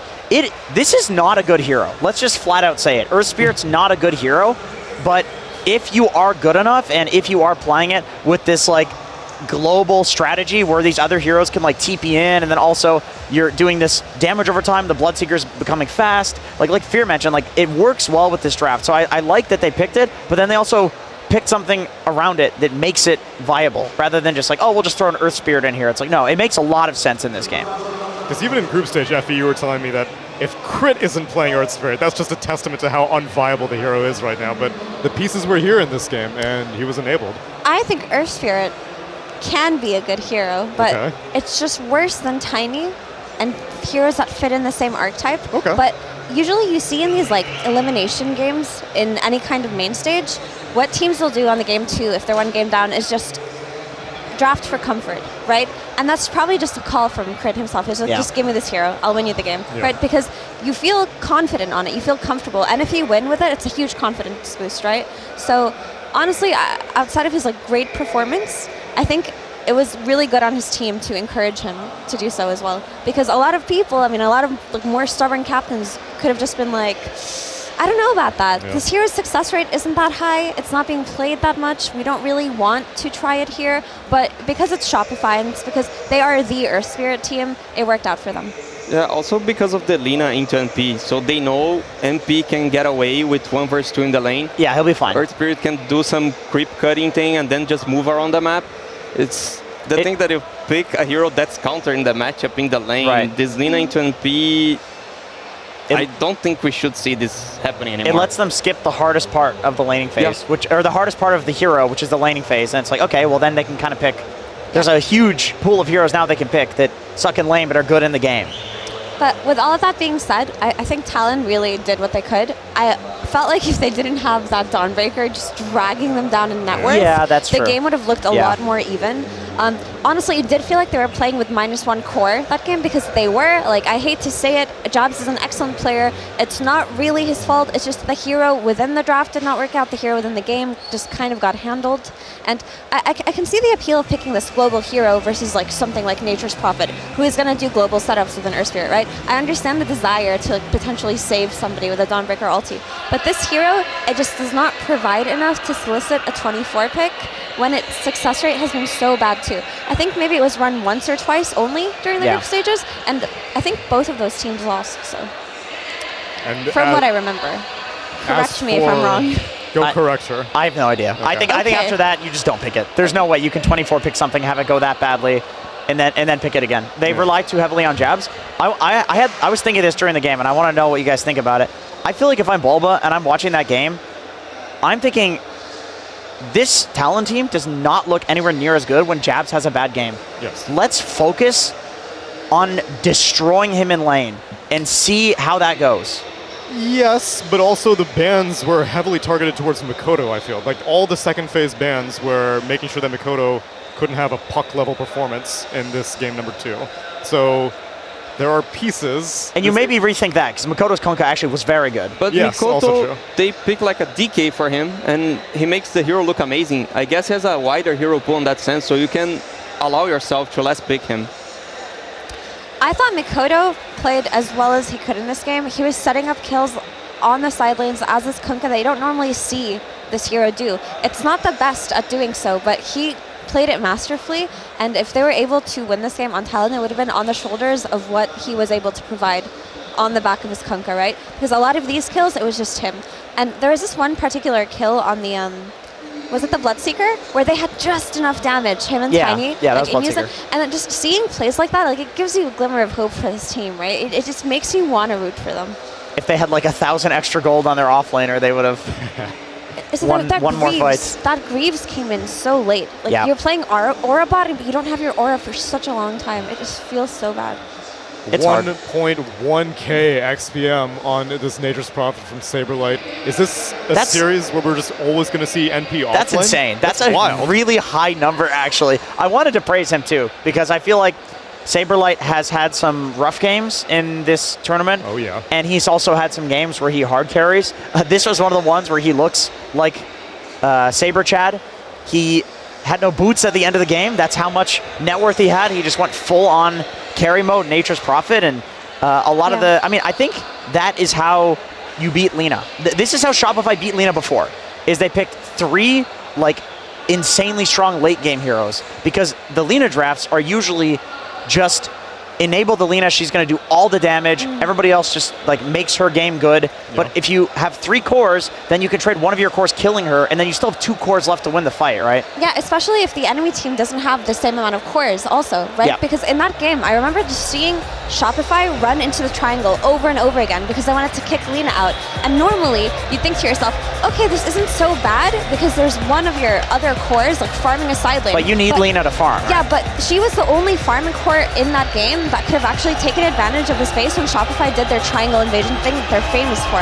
So in that situation, if you can just shut down this Lina and there are no other cores on your team, the game is honestly yours. Yeah. Just don't pick Lina against the NP. Just pick like Primal. Even the Dollbreaker, if it goes on the NP lane, is amazing. Don't pick Lina into NP. Don't pick a losing matchup. That's simple. I like the Zeus too, by the way, from Shopify. Oh yeah. I feel like that is a really solid answer to the NP, or to the Lina. Just never really like fully engaging. You nuke her twice. She's at 50% HP. It makes it a lot easier for your core, who's much more pathetic than the Lina because she's Lina and then your core's not. If it's a 50% HP Lina, then it's a different story. They can like Artesia could actually go in and man fight her, and then Lina's never like gonna connect with the Zeus, right? She's never gonna get on top of a Zeus. And not just that, right? Like when you have a high range initiation type of hero on your team like Earth Spirit, it benefits so greatly from having something like a Zeus ulti to give vision of the targets that it can go on. Yeah, and then the NP ulti too was benefiting from that. So you just have this vision game and you have this hero that can just initiate from so far away, and you have this NP who can follow up on that. So it just worked out perfectly. And by the way, they banned Spectre, but they didn't ban Bloodseeker. I don't know what happened in Talon Draft. Like, the both heroes work the same way. They're super global with the NP Zeus. They would be a free win for Shopify. They let the Bloodseeker through. That was some oversight from the Talon side, in my opinion. I could see the, like, I know people are pretty, like, polarized on Spectre right now, where some people think, like, oh yeah, it's a very good Lina counter. In fact, it's good against, like, all the range carries right now, like Drow, Nature's Prophet. Like, this is an incredibly high win rate hero against all of these heroes. However, Spectre is just a bad hero to a lot of people as well. It's like, it's really difficult to get through the early game with Spectre. We've talked about like maybe the Blade Mail build in certain drafts, like against Batrider, it looks really good. Lina maybe not so much. So yeah, this team just clearly is one of the teams that thinks Spectre is good, and I know about 50% of them think that's just a bad hero. It's like, go ahead, pick it. Lina has like more items than Spectre. So I agree, the Bloodseeker, the Spectre ban could have been a Bloodseeker ban in retrospect. I think they should ban both, because both work the same way. And yeah, Seeker does the best on this sense. The common thread, though, in all these heroes is people being able to quickly jump on the Lina, and as much as we were commenting that Shopify take pages out of Liquid's book, we saw it early on in the group stage, Effie, that Crit was running Spirit Breaker, which is very much in the same thread. I want to get on top of this ranged carry. That's true. And now he's maybe in this opportunity, he's like, it's okay, give me back my true comfort, give me back the Earth Spirit. Yeah, I mean, it fits the archetype of this like tanky melee four that can just tunnel vision somebody and charge at them. And honestly, I think Earth Spirit is better than Spirit Breaker. Maybe I'm biased, but I think that hero just has so much more to its utility. The thing about Spirit Breaker, though, is the vision that it provides is so valuable versus something like a Nature's Prophet, right? If you're playing against Furion and you can charge this hero with Spirit Breaker, it's gonna tell you where it goes, and the rest of your team can connect on it. So there are games for each hero, but I think of the three heroes we're talking about, the Tiny, the Spirit Breaker, and the Earth Spirit, Tiny is the most valuable Tiny's number one, by for far sure. in this meta. So I do believe that that's still what Shopify are going to gun for if they're looking at a crit hero. Tiny's like the flexible one too, right? Yeah. You can run Abed mid on Tiny as well. Do you guys mind if I talk about what I like about Saberlight as a player? Because we mentioned him earlier. If you can do it in 20 seconds. Okay, we can just bounce back to it if they win. That's fine. He's really got to earn the praise. He's got to get there all the way to the lower bracket finals. He's got a fantastic smile. He does. I just think that he's the type of person to never get discouraged. Okay. And I wanted to elaborate on that, but we'll just do it later if they win. If not, I will take it back. Let's go. If they lose, he's easily discouraged. Look at him. He's on the brink of encouragement. He can't make a decision. Which way is it going to go? Which way is this game of 3 going to go? Well, let's find out with the draft. It's time to find out who will be the winner of this lower bracket semifinal right now.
And we're here, Shopify Rebellion versus Talon.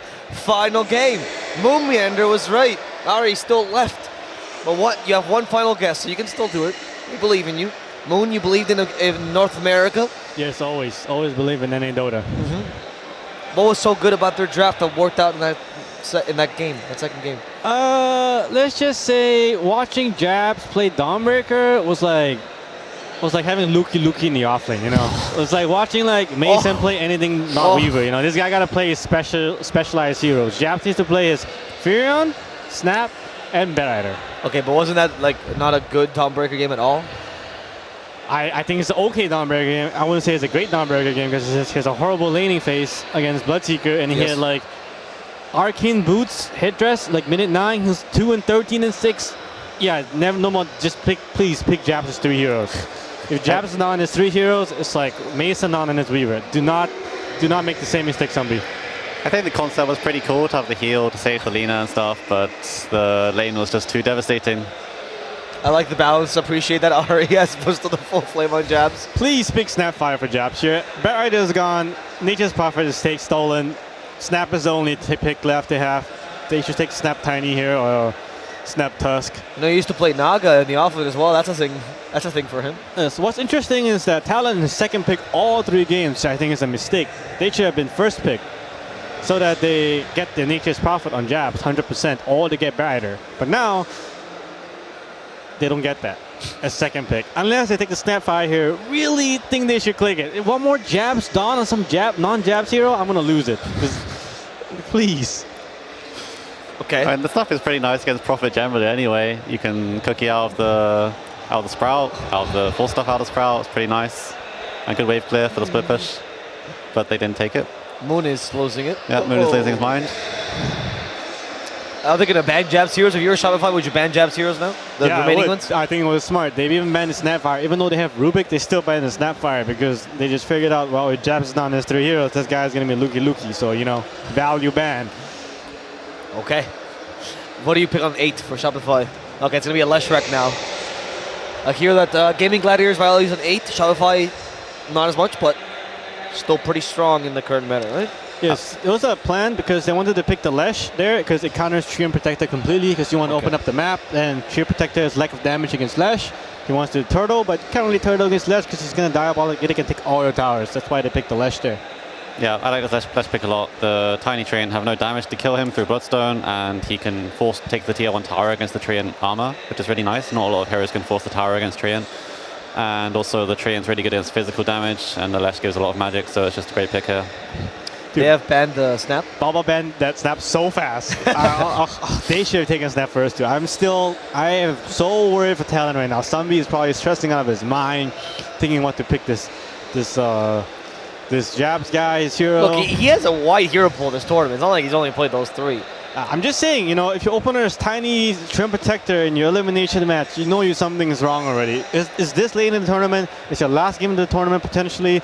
And you should definitely open up with one of the cores. You're one of your comfort cores at this point. Even a second pick? Even a second pick, yeah. Like Nature's Prophet +1, Bat +1, Timber +1, Snap +1. They didn't take it. Now they got these heroes. I think that Shopify is way ahead in the draft right now. Okay. Shopify are also denying the famous Jabs +3 Naga with this Leshrac pick. It's for a genius Leshrac pick. Oh, actually, that's a good call, yeah. They're even countering the heroes that haven't even been picked yet. And they get rid of the Earth Spirit themselves. They don't want to play against that again from Crit. Interesting. Yeah. The fact that you force him to ban Earth Spirit of all heroes. Now they even ban the Mikoto puck because they realize like, yo, guys, if someone managed to put Mikoto on Kunkka, this game is freebie. Even though Mikoto was on Kunkka, this 16% hero win rate, he was still giga chatting. He killed Zeus twice. He defended the stacks. He got BKB super fast, AC super fast. This guy did so much for his team with such a bad hero. Now imagine he is on puck. So that's why they banned the puck Ember. I think those are fantastic bans against Mikoto. This guy is the giga chat of that team, for sure. Yeah, it looks like Mikoto's kind of single-handedly dictating the early game pace, and he's doing really well. So if they can shut this guy down, I think Shopify will have a really good chance to win the game. So you get rid of his comfort, but I mean, it's impossible to completely ban Mikoto. I mean, he's even one with DK, has an incredible performance with DK as well. But what options do you still have left against the Leshrac that actually give you a good lane here? Pangleer. I think they should ban Bloodseeker and take Pangleer here. Mikoto Pangleer can carry the game still. It's not super good against Furion because he has a level 20 Sprout Talon, which leeches, which stops the Pango roll. but I do think they need this kind of stuff against the Leshrac. But once again, if they pick the Pangolier, they don't only have damage with the Tiny and Treant Protector. Once again, going back to, they really needed a Snapfire.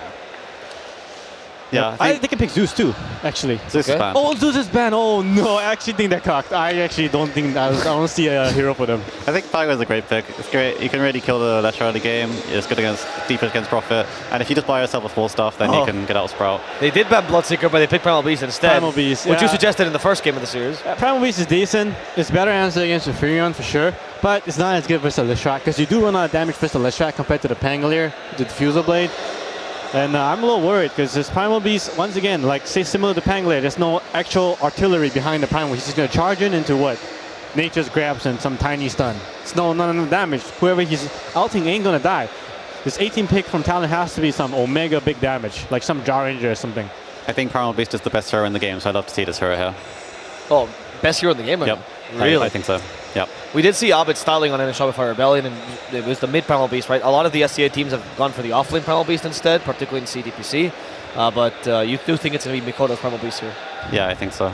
I mean, Wisp has a unique take on it with the Vanguard, Arcane Boots, Rock Throw kind of style, but I think a carry Primal Beast is great here. But you do need some follow-up range damage here to kill this Leshrac. Primal Beast does half the job, but you need someone else to carry the weight here as well. Yeah, and now they get the Rubik, which steals the tiny stun, and also can lift the Lash out of any sticky situations. Now they just need to click this crit task or click Earthshaker. I mean, really, Earthshaker. Talon tried this before and they lost. I'm not sure about this Earthshaker pick. I think Flock might be even better against Primal Beast as well, but I can see that they just feel like they're so far ahead in the draft that Talon has no damage and no, so all they need to do is just fisher the Primal Beast and there's no follow-up, nobody can die. Okay. So I can definitely see the Earthshaker pick working out. It's a defensive pick. It's usually good in cases where enemy has to jump and kill you. Okay, they pick Spectre, another no damage hero. This Spectre pick, oh boy, I guess it's decent against the Furion once again. However, no damage for this Leshrac. I just see Abed running rampant on this game. This is any Dota Leshrac. Any Dota Leshrac is the best Leshrac in the world. We got Quinn Callahan, we got Brown, we got Abed. You guys can stop them. And I'm telling you, Spectre ain't stopping this Lesh. This Lesh is going to go ham. Yeah, I'm a bit concerned for Talon here. They have 0 damage. They're not enabling each other with their heroes. Like Tiny wants some damage, the Primal Beast wants damage, but then they're not enabling each other. Their draft doesn't make much sense to me. And the Rubik and Earthshaker are really good saves against Primal Beast. He can't press his ulti, so I just don't see how Talon are going to withstand the pressure that Prophet and Leshrac will be offering. Yeah, Spectre used to be a good pick against Earthshaker because you cancel the blink. That was like 5-6 years ago. But nowadays, Earthshaker, they're kind of strong now. They're tanky. They get shard minute 15 instead of the blink. So you're going to haunt on the shard Earthshaker. You're just going to enchant totem. They realize you don't care. So I don't really think that the Spectre pick was that value. I will say, though, that this was a similar idea to what Team Spirit ran against them. Remember, when they themselves picked Earthshaker and Shadow Fiend to deal with the Primal Beast, and they ran a Spectre, and they absolutely destroyed the Earthshaker. But, of course, they were not up against a Leshrac. They were up against a Treant Predator as well, not a Rubik.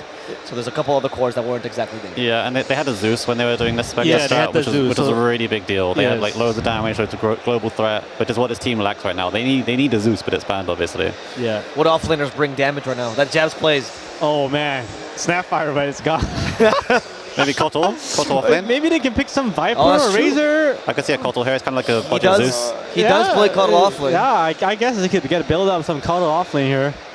I think Jabs is going to play the Primal Beast, though. I think they're going to have to put all the eggs in Mikoto basket now. If I was Talon, I would like all in Mikoto. Last pick Mikoto. Give him some damage mid, the best Mikoto game. And I think that Shopify Rebellion actually has a great read. They're even banning the Pangolier, which I think should have been the 15 pick. Do you agree on that, Ari? Do you think it's going to be offlane Primal Beast?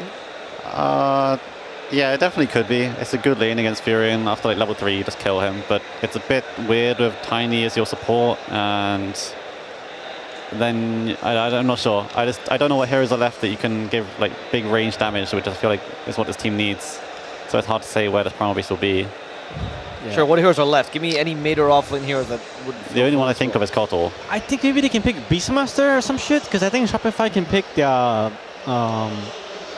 they can pick the Luna here, they can pick the Drow, they can pick the Lifestealer, and the only hero I can see like kind of choosing that is like some beast alike in last pick.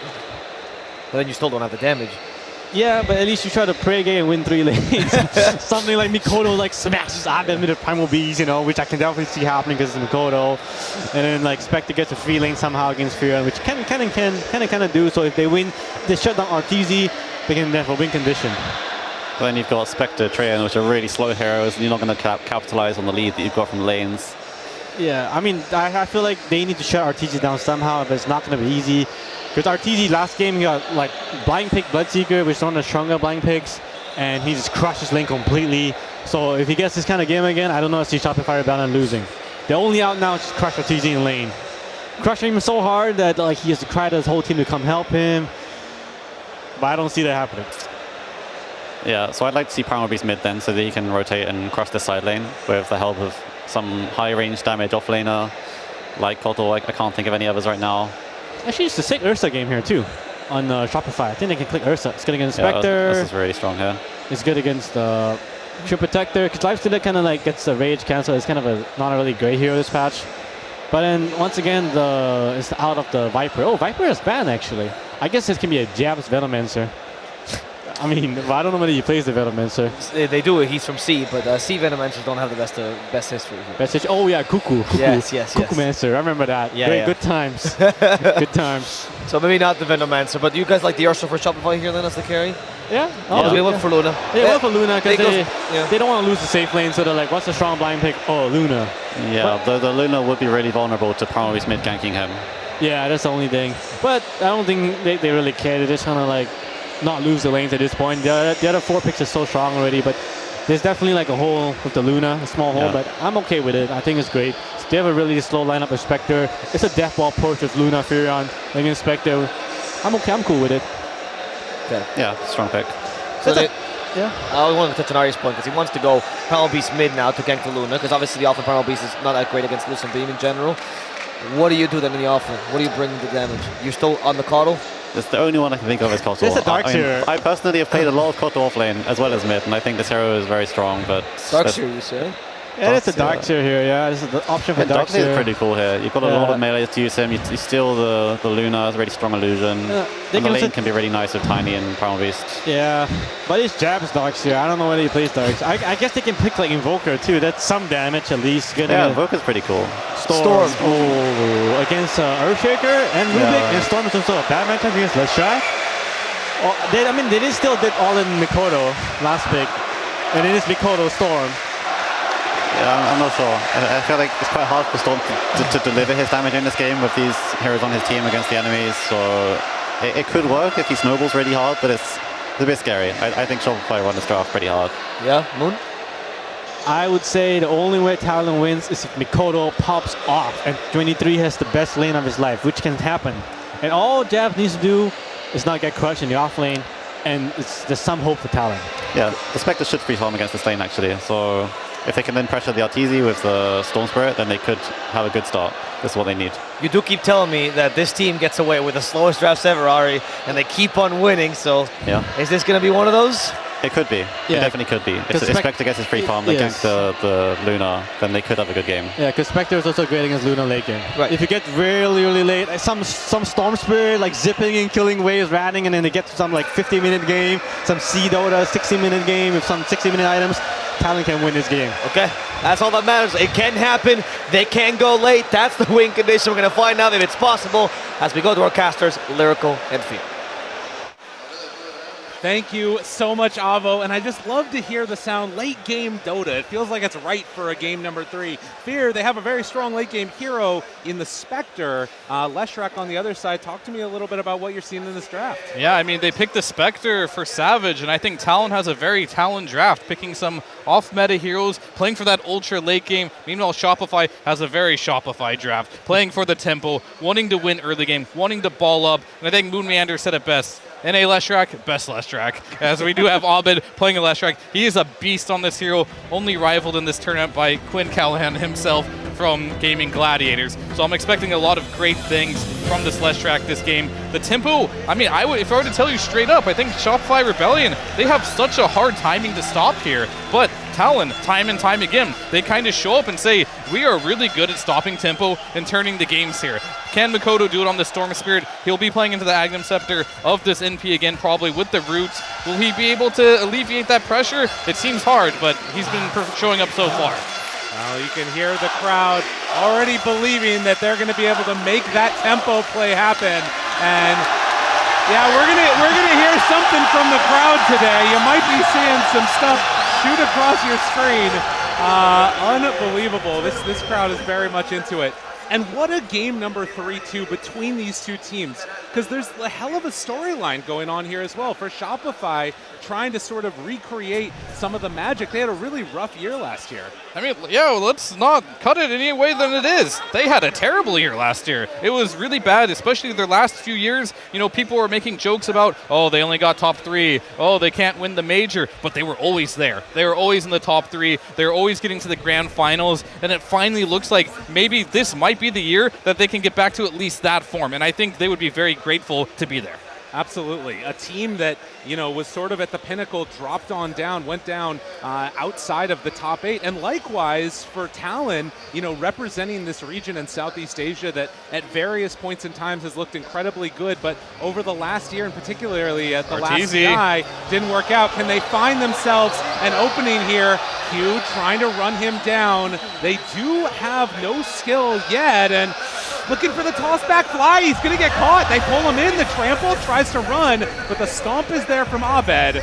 And now, even willing to sort of square up against them, Shopify, they will be pushed back. So in terms of the runes, it does look like it's going to be a 2-apiece trade-off there. But you had sort of been like honking the horn for Talon for a while. Yeah, I mean, back in Division 2 there, I mean, will Fly actually die here with just the 2 supports here? Lychee was used. Punch, tries to walk away, a couple more hits. He's going to get out. I mean, he did bait 2 heroes there, but yeah, to answer your question there, if they give us a second as Arteezy's getting run down here, I don't know if we're going to have any time for him, any fill here, as like, this is a very active early game. Right, no, it's crazy. They are constantly going at each other out of the get-go. And we talked about like how much more, if you make one mistake in these games, things could suddenly swing around and start looking kind of rough. I feel like that's definitely true, like you're talking about with the Shopify team and wanting to like play this fast tempo lineup. You throw away a couple of advantages out of the laning stage, it could look rough. But how do you see the lanes working out? What's sort of going to be the pivot point for these teams? I think this Arteezy Luna has looked amazing time and time again. He gets it, and then he's going to do pretty well as Jabs yet again is choosing to lane a melee hero with the Tiny, and in most cases has not been super successful. And we saw last game when he was playing that Dawnbreaker, really struggled in that regard, trying to get a laning stage here. So hopefully he does slightly better than he did last game to have more impact in the laning stage. As far as the mid lane matchup goes, I think for the most part, Leshrek's not sad playing versus Storm Spirit. So Abed will get his farm, but I think Makoto will as well. And as far as the last lane goes, this is definitely going to be a Spectre favored lane. You're going to be able to get on the NP. You're going to get farm. You can't pressure super hard like we saw last game. The Lina really struggled in this matchup here. And I think the ban that Talon did on Crit's Earth Spirit was huge, because now he's going to play Shaker, a hero that's going to be much slower. Yeah, still can make some of those highlight plays as we've seen from Earthshakers in the past, but it is very much a question of can he get out of the laning stage okay? He is going to make some of these rotations over, and in fact, Makoto will get hit with a fissure just to try and disrupt a bit of that farming, it looks like. I mean, they secured both water runes at 2 minutes, right? So yeah, he will not be able to refill that bottle, but I don't think he's that sad about it because he has a full bottle with full HP and pretty close to full mana. So they did take away the water runes, but I think he's totally fine like resource-wise. Right, and of course this also means that 23 Savage is left completely alone. 17-2, top CS in the game right now, getting some trance along with the rest of the other natural neutral creeps. 23 Savage, as you mentioned, is going to have a great time up top. And I think I have a little time now. Like following CDPC last tour, they looked really good, and I favor Talon is to be the team that from Southeast Asia to do the best at TI. Unfortunately, they flopped out a little bit there, made a couple roster changes, and then they've looked a lot better, and they're looking like the team I was expecting to see at TI, and I'm really excited for that. right? And of course, there's that natural connection as well. During that time period, when Fly was sort of off of the old Evil Geniuses, he went over and played with them as well. Did not go as they would want it to, and well, now he's going to get ran on down. It looks like Fly dropping low and is going to be that first blood. So Jabs off to a better start already. I mean, just like his time in Southeast Asia, that is not how he wanted it to go. And Makoto, he's going to be the one that bears the brunt. They TP in multiple heroes and find a return kill. So you'll take that trade. Yeah, every day. He's killing a mid laner, especially the Storm Spirit. I feel like this is a hero that is very feast or famine. We either see this hero pop off and completely carry the game, or he's just kind of in the game, really struggling throughout the duration. Crit throws out a fissure, and this is going to ensure that Abed gets another water rune for himself. So a nice little move there, and Q gonna have to head away, but that does, of course, mean that Jabs is alone down bottom.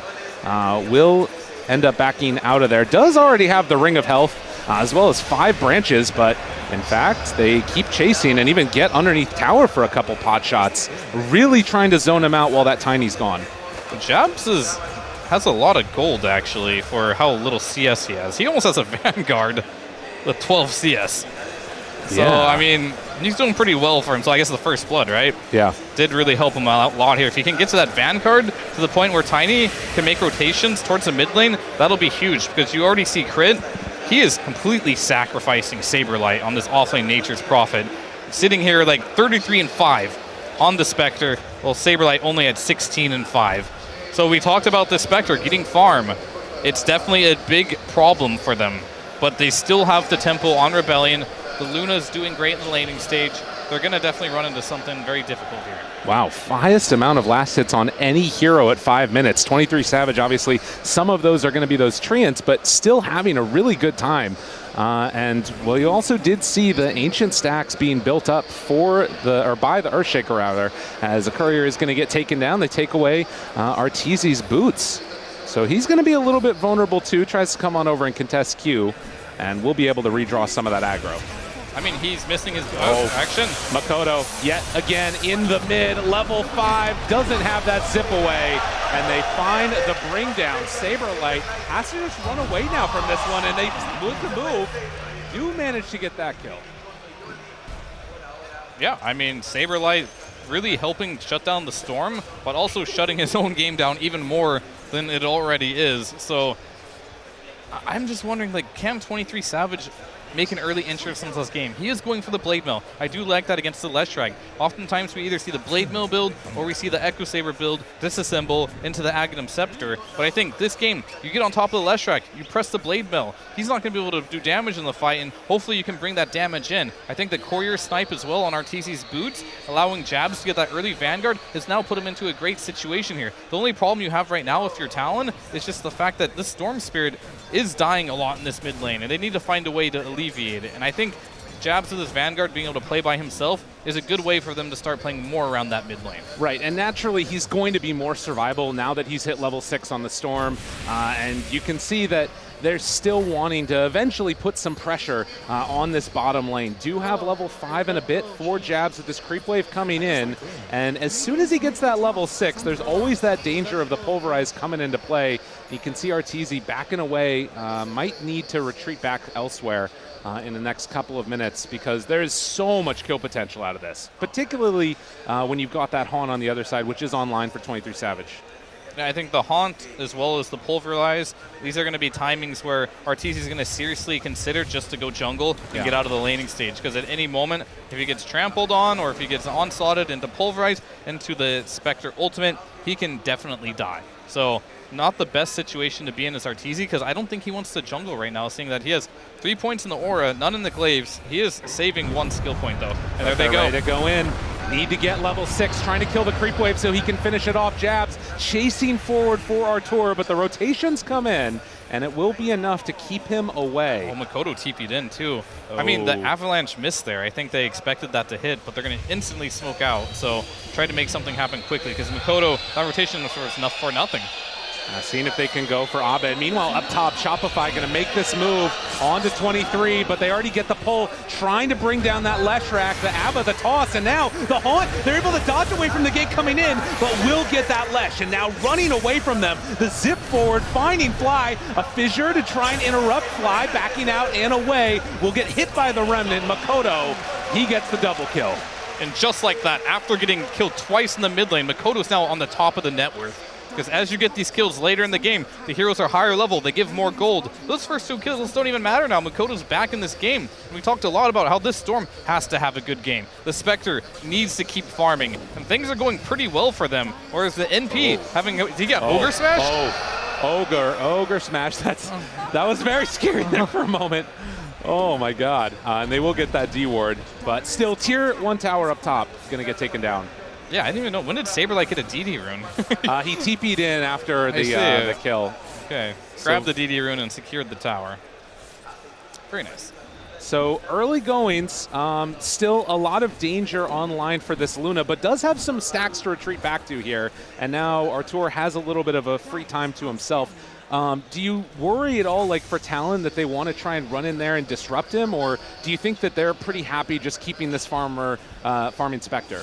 I mean, we know Talon at this point. They're totally fine farming whenever possible. Okay. They're not a team that really wants to make any big plays. They want to punish you when you make a play, and they want to have the better scale. And this is exactly why they drafted the way they did here. Whereas Rebellion, they're like the polar opposite. They're the team that wants to pressure you and make things happen. So I imagine Rebellion will be the one at some point to make something happen, because they picked the Luna and the Spectre. Notoriously bad carry matchup for the Luna in the late game here. But there is a timing that you do have with the NP, the Leshrac, and the Luna, where your 5-man is intended to end this game fairly early. Well, trying to get into that timing and group up as soon as possible, but the Blade Mail is done. So 23 Savage queuing up the Aghanim Scepter afterwards, wants to be able to be in those fights when that timing comes around. And you can see that just sort of the momentum that they're trying to play with here. Abed just wants to keep farming until he can finish off that Bloodstone first, which he's, getting in towards. Yeah, I mean, but this is a different Leshrac game from a lot of the ones where we see Leshrac really pop off. That's annoying. Yeah. 4 HP, he's like, I'm just done. I don't want to go for it. Yeah. Most of the Leshracs where we see are super successful. They have like a tree on their team with the armor to let them keep going. Gaming Gladiators, they love their IO with it to keep the hero just running in. Yeah, they have that natural steroid effect that you get from a Wisp, which is not there in this one. Crit, able to dodge that gank. It was a TP, or rather a smoke move coming from Makoto along with that Tiny. So Q not able to connect in, and Makoto, he is going to be happy farming up this stack too. Arteezy dropping somewhat low, farming his own Ancient stack right here, and might even have to head all the way back to base. Let's see. He's just going to farm it from the low ground, but yeah, this is going to take a little while here. Oh, he did the shovel, hoping for the healing salve. Got the mango instead. It's some region, I guess. But it looks like the Siege going on to the bottom lane here. They might be able to secure this tier 1 finally for free, as Jabs is just going to onslaught into the tree line, making sure nobody is there. And still trying to get into those items. Closer and closer to Bloodstone they will get on the Lesh, but for the Primal Beast, after going for the Vanguard, has the Arcanes, might just turn into the Aura bot, depending upon which way he wants to play it. And of course, the Witchblade coming out for the Storm Spirit. They're just going to keep on healing up these towers, though, with the Living Armor, most likely. Yeah, I mean, if you do want to kill this mid tower, you're going to have to bring a lot of heroes for it. Arteezy, he has 3 points in the aura here. We'll see if he wants to commit that last point, but unlikely. I don't think this is one of those games where they last ran the Luna. It was with the Saberlight Visage that can be affected by the aura on the birds. Doesn't work on Treants, so it's going to be a less cheesy version of a Luna strategy here, but they still need to use this aura at some point to get some advantage. And it's actually Abed that farms it up. It gets so low. There is a casual haunt, 23 Savage. Can you imagine? Right. Won't end up going for it as Abed runs all the way back to base. So he took that Ancient stack because the Luna didn't quite have what you needed to get it done yet. And now going into that 3rd point in Glaives, and he will be going into just farming as much as possible, trying to get into that Dragonlance. And it feels like Arteezy's kind of self-sacrificing this game, realizing he might not be the one that needs the farm now, letting the NP, letting the Leshrac get the farm, as he is now the least farmed core on the map right now, just kind of given the scraps for now, but I think their plan is to pay that back later with this Bloodstone early rotation, with the Aghanim Scepter reveal as well on the Nature's Prophet. Ollie, Jabs still playing together, getting a little bit more out of this side of the map. And you can see that on the other side, it's kind of Fly that's been left alone to get his farm up top and might leave this camp for the Lesh when eventually Abed makes that move up here too. But yeah, very much the passive last couple of minutes. And if there is ever a moment, it feels like it's going to come off the back of like a tiny jump with a Spectre follow-up. But Q, I mean, he's also farming, getting towards a Blink Dagger. He's a little ways away.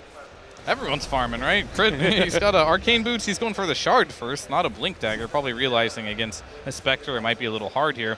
But they do have a timing now. Dota's a game all about hitting your timings and making something happen before the enemy is ready to make any type of response to it. So they're kind of just sitting here in the mid lane, maybe baiting Crit here, wanting Storm Sphere to jump in into a lift into a stun. Now Makoto is there, and he's going to play around this rune. Fissure out, lift into the stun, control, but Makoto! Oh, he's just barely getting away! A couple more hits and he's escaped!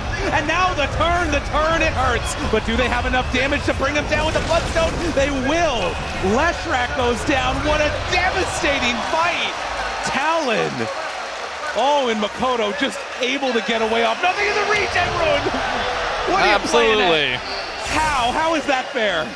I mean, if you're a Talon fan, you're pretty happy with this. We were talking time and time again, this Rebellion draft is not meant to go into the late game. If this Spectre does end up getting to that Aghanims, into that Scotty later on with the Manta style, their heroes are going to struggle immensely. They want the gold lead. They want to be in control of this game. This Leshrac wants to be able to go in and feel unkillable. And I talked about it before. Like this Leshrac, maybe if he had a tree armor, maybe if there's an IO there that gave him that little bit of extra survivability, that fight could have changed. But it wasn't there. And that's sometimes why we see this Leshrac not picked up without that battery. And you even think about little things like, you know, maybe it was nighttime and Luna, the aura, could have brought the kill onto Makoto first. They wouldn't have had to all-in him as intensely, but it was not meant to be right there. And we'll see if they can recover. But a 2,000 gold lead, that one hurts a lot. They did also just finish off the Aghanim Scepter now for Saberlight, so they hit the timing on the Lesh a little bit behind on that other one, and getting it quickly, they need to make something happen on the side of Shopify. And I think this is more than anything, this is like a mental hit that's very, very hard. You're playing this loser bracket here, game number 3. You are now set in a position where you have to make the moves to win this game. Where Talon, all they have to feel like is they just have to respond to those moves. So there's a lot more mental pressure here on Shopify Rebellion in this game to do stuff. Brett running out of mid, does not have all that much left in the tank, and they find an easy kill.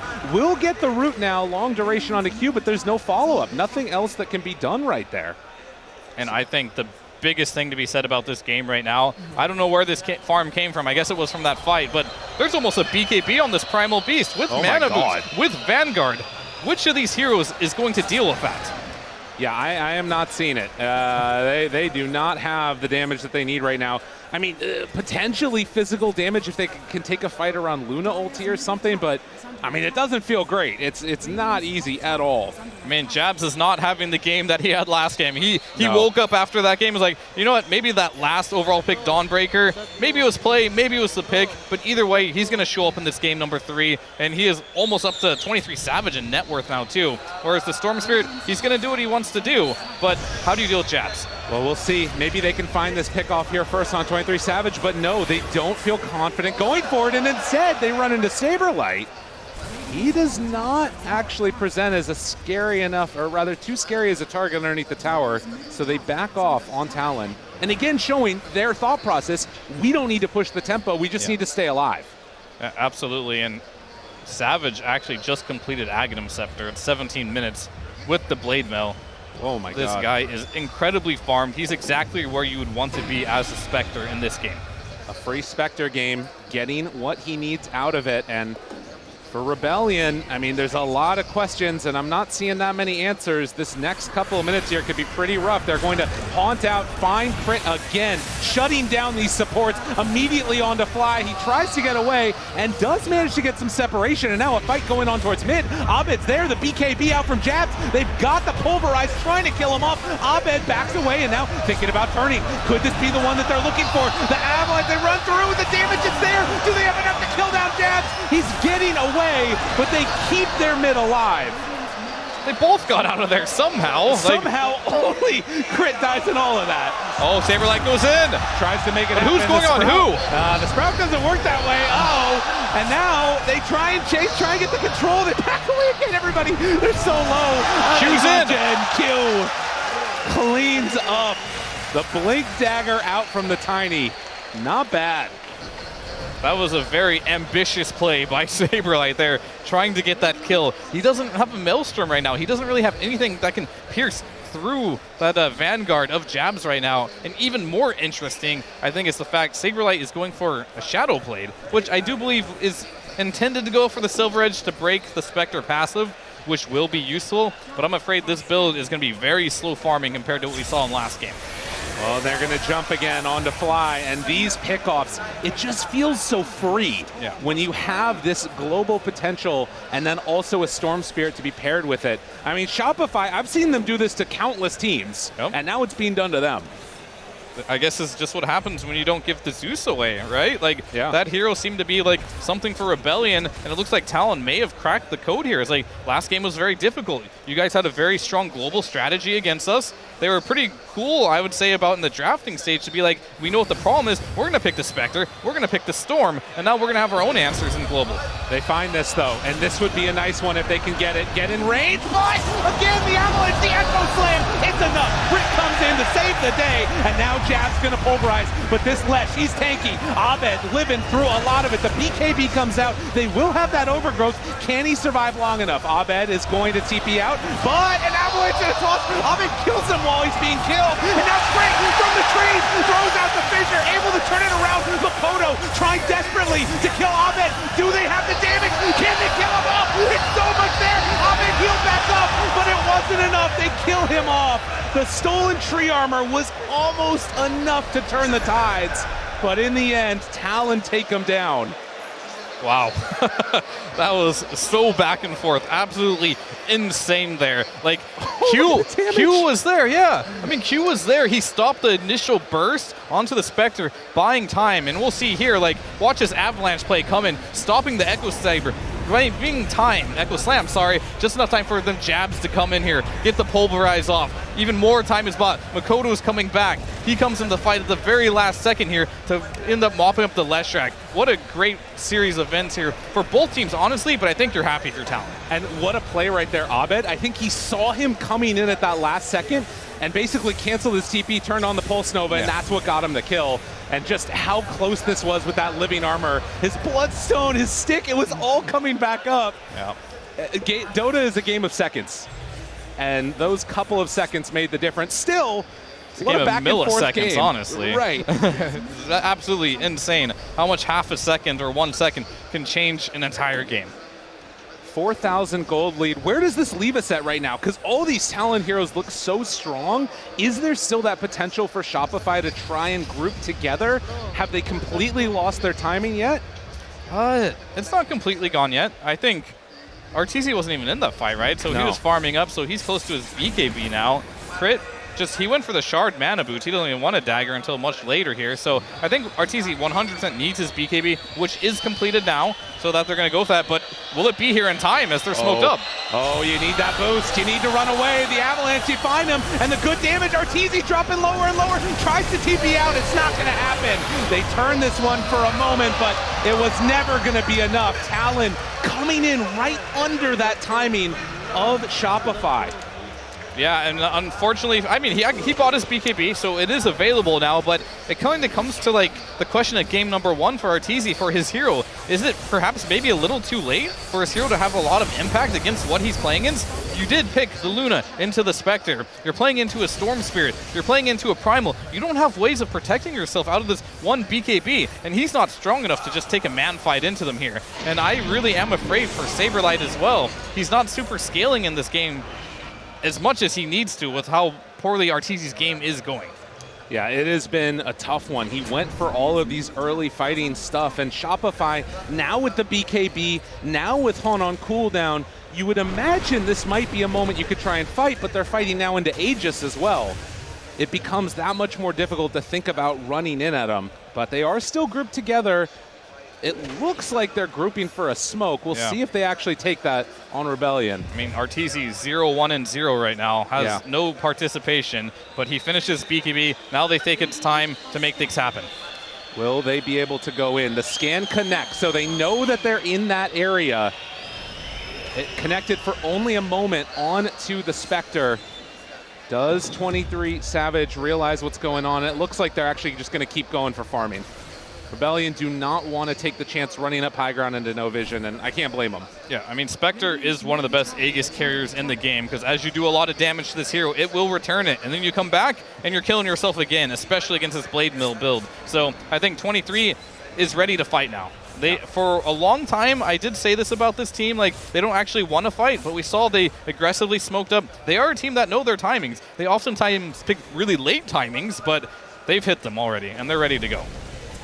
Makoto will spot out Saberlight there mid for just a moment. Jabs waiting up on the high ground. It's a regen rune for that Storm. Zips in, zips out, not putting anything at risk. And the other thing that's so scary about this Rebellion is that, like, even trying to split push against this team, we've talked about how much pickoff there is from Talon. Yeah. If you try and split push, you're probably going to die too. Yeah, I mean, you're playing versus the Ags on Spectre. Like, one of the additions when they did add this Agnum Scepter is made this hero play a bit faster. You're not completely reliant on this Haunt to get across the map here. And when you're playing heroes like Nature's Prophet, even Arteezy on this Luna might want to go into a Manta style just so he can use his illusions to split push without showing his hero. Because if he shows his hero, he might be in trouble. And I don't think they want to go on. Saberlight. Okay. They're going in. Now the rest of the team is moving down this direction too. Saberlight will get clipped by that dagger, but Abed moving forward with the rest of the team. They see the Primal Beast. Bursting him feels unlikely at best, but you can tell that they want to take this battle. Although if 23 Savage walks up this hill, he's impossible. He's got tree armor, he's got an Aegis, he's got Blade Mill. That is the last target they want to go on right now. So they will avoid Savage at any cost. Jabs, he's pretty tanky, but if they chain stun him, he could probably die. But it's got to be a good chain stun, because if he gets that BKB off, then there's no going on. Well, Saberlight, he's going to be found up on the top side of the map, and with Makoto there, the root tries to walk away, ain't going to happen. Shadow Step, it's too good. And they're in on Fly. Oh my god, he just explodes. Tried to D-ward, no such luck. So that was Haunt and Shadow Step used. And Talon continuing to just abuse this mechanic. It's really starting to feel like it's getting out of control here. And they move in on towards mid. Arteezy, he pops his BKB, but they can't do anything. Jabs is just going to TP out over there. Oh, and they almost got it. His BKB wore off right when he got back to base. Yeah, I mean, in this situation here, you couldn't be happier as Talon. Like, once you get to the Scotty timing, that Luna walking away in that last fight, that's not happening anymore. Luna is a ranged hero, gets affected more by the Scotty slow. There will be chase downs. Basher will come shortly after that too. You need to make something happen here if you are Shopify Rebellion, because this game is slipping out of your reach, and it's slipping out quickly. Yeah, they do have the Wrath of Nature again up. Shopify smoked up on mid. Q he's going to blink at everybody, and that's going to be a gift to Rebellion. Much Saberlight though. Oh, he gets ganked down bottom. They just go on him at the same time. Shows on lane, gets taken down. And Rebellion, I mean, they have to take these towers. They have to try and make these moves. Earthshaker is nearby with Blink Echo level 2. If somebody steps a bit too far forward, and they don't have that Haunt ready this time. Runs into him. Makoto there. BKB out. Trying to take down and seeing if they can kill Arteezy. He's very, very low on HP. The lift, the walk away, the miss up build. He's getting out of there, but he is going to go down. Makoto pays with his life, and now Abed tries to back away. Crit just escaping from jabs. They keep that pressure on to Abed, and 23 going to leave him to the side. Crit also able to get the blink out. So they did manage to bring down Makoto at the very least. Yeah, I mean, that was decent, I do suppose. I think getting a kill there, but this is not what they need if they want to make big strides in winning this game. Right. Because, like, if you're looking at this Luna's farm right now, it's just, Luna's not going to carry this game. It's just not going to happen. Saberlight, he's also not in position to carry this game. So at this point, you're not really looking for an individual performance to win this game. If you are rebelling, it's going to be all about finding that initiation. It's going to be at some point where Crit, he has a very difficult job for him of getting that initiation in this game with this dagger. He's playing versus Spectre. He's playing versus a Storm. Everything has to be perfect for them. And for Talon, it's everything so free.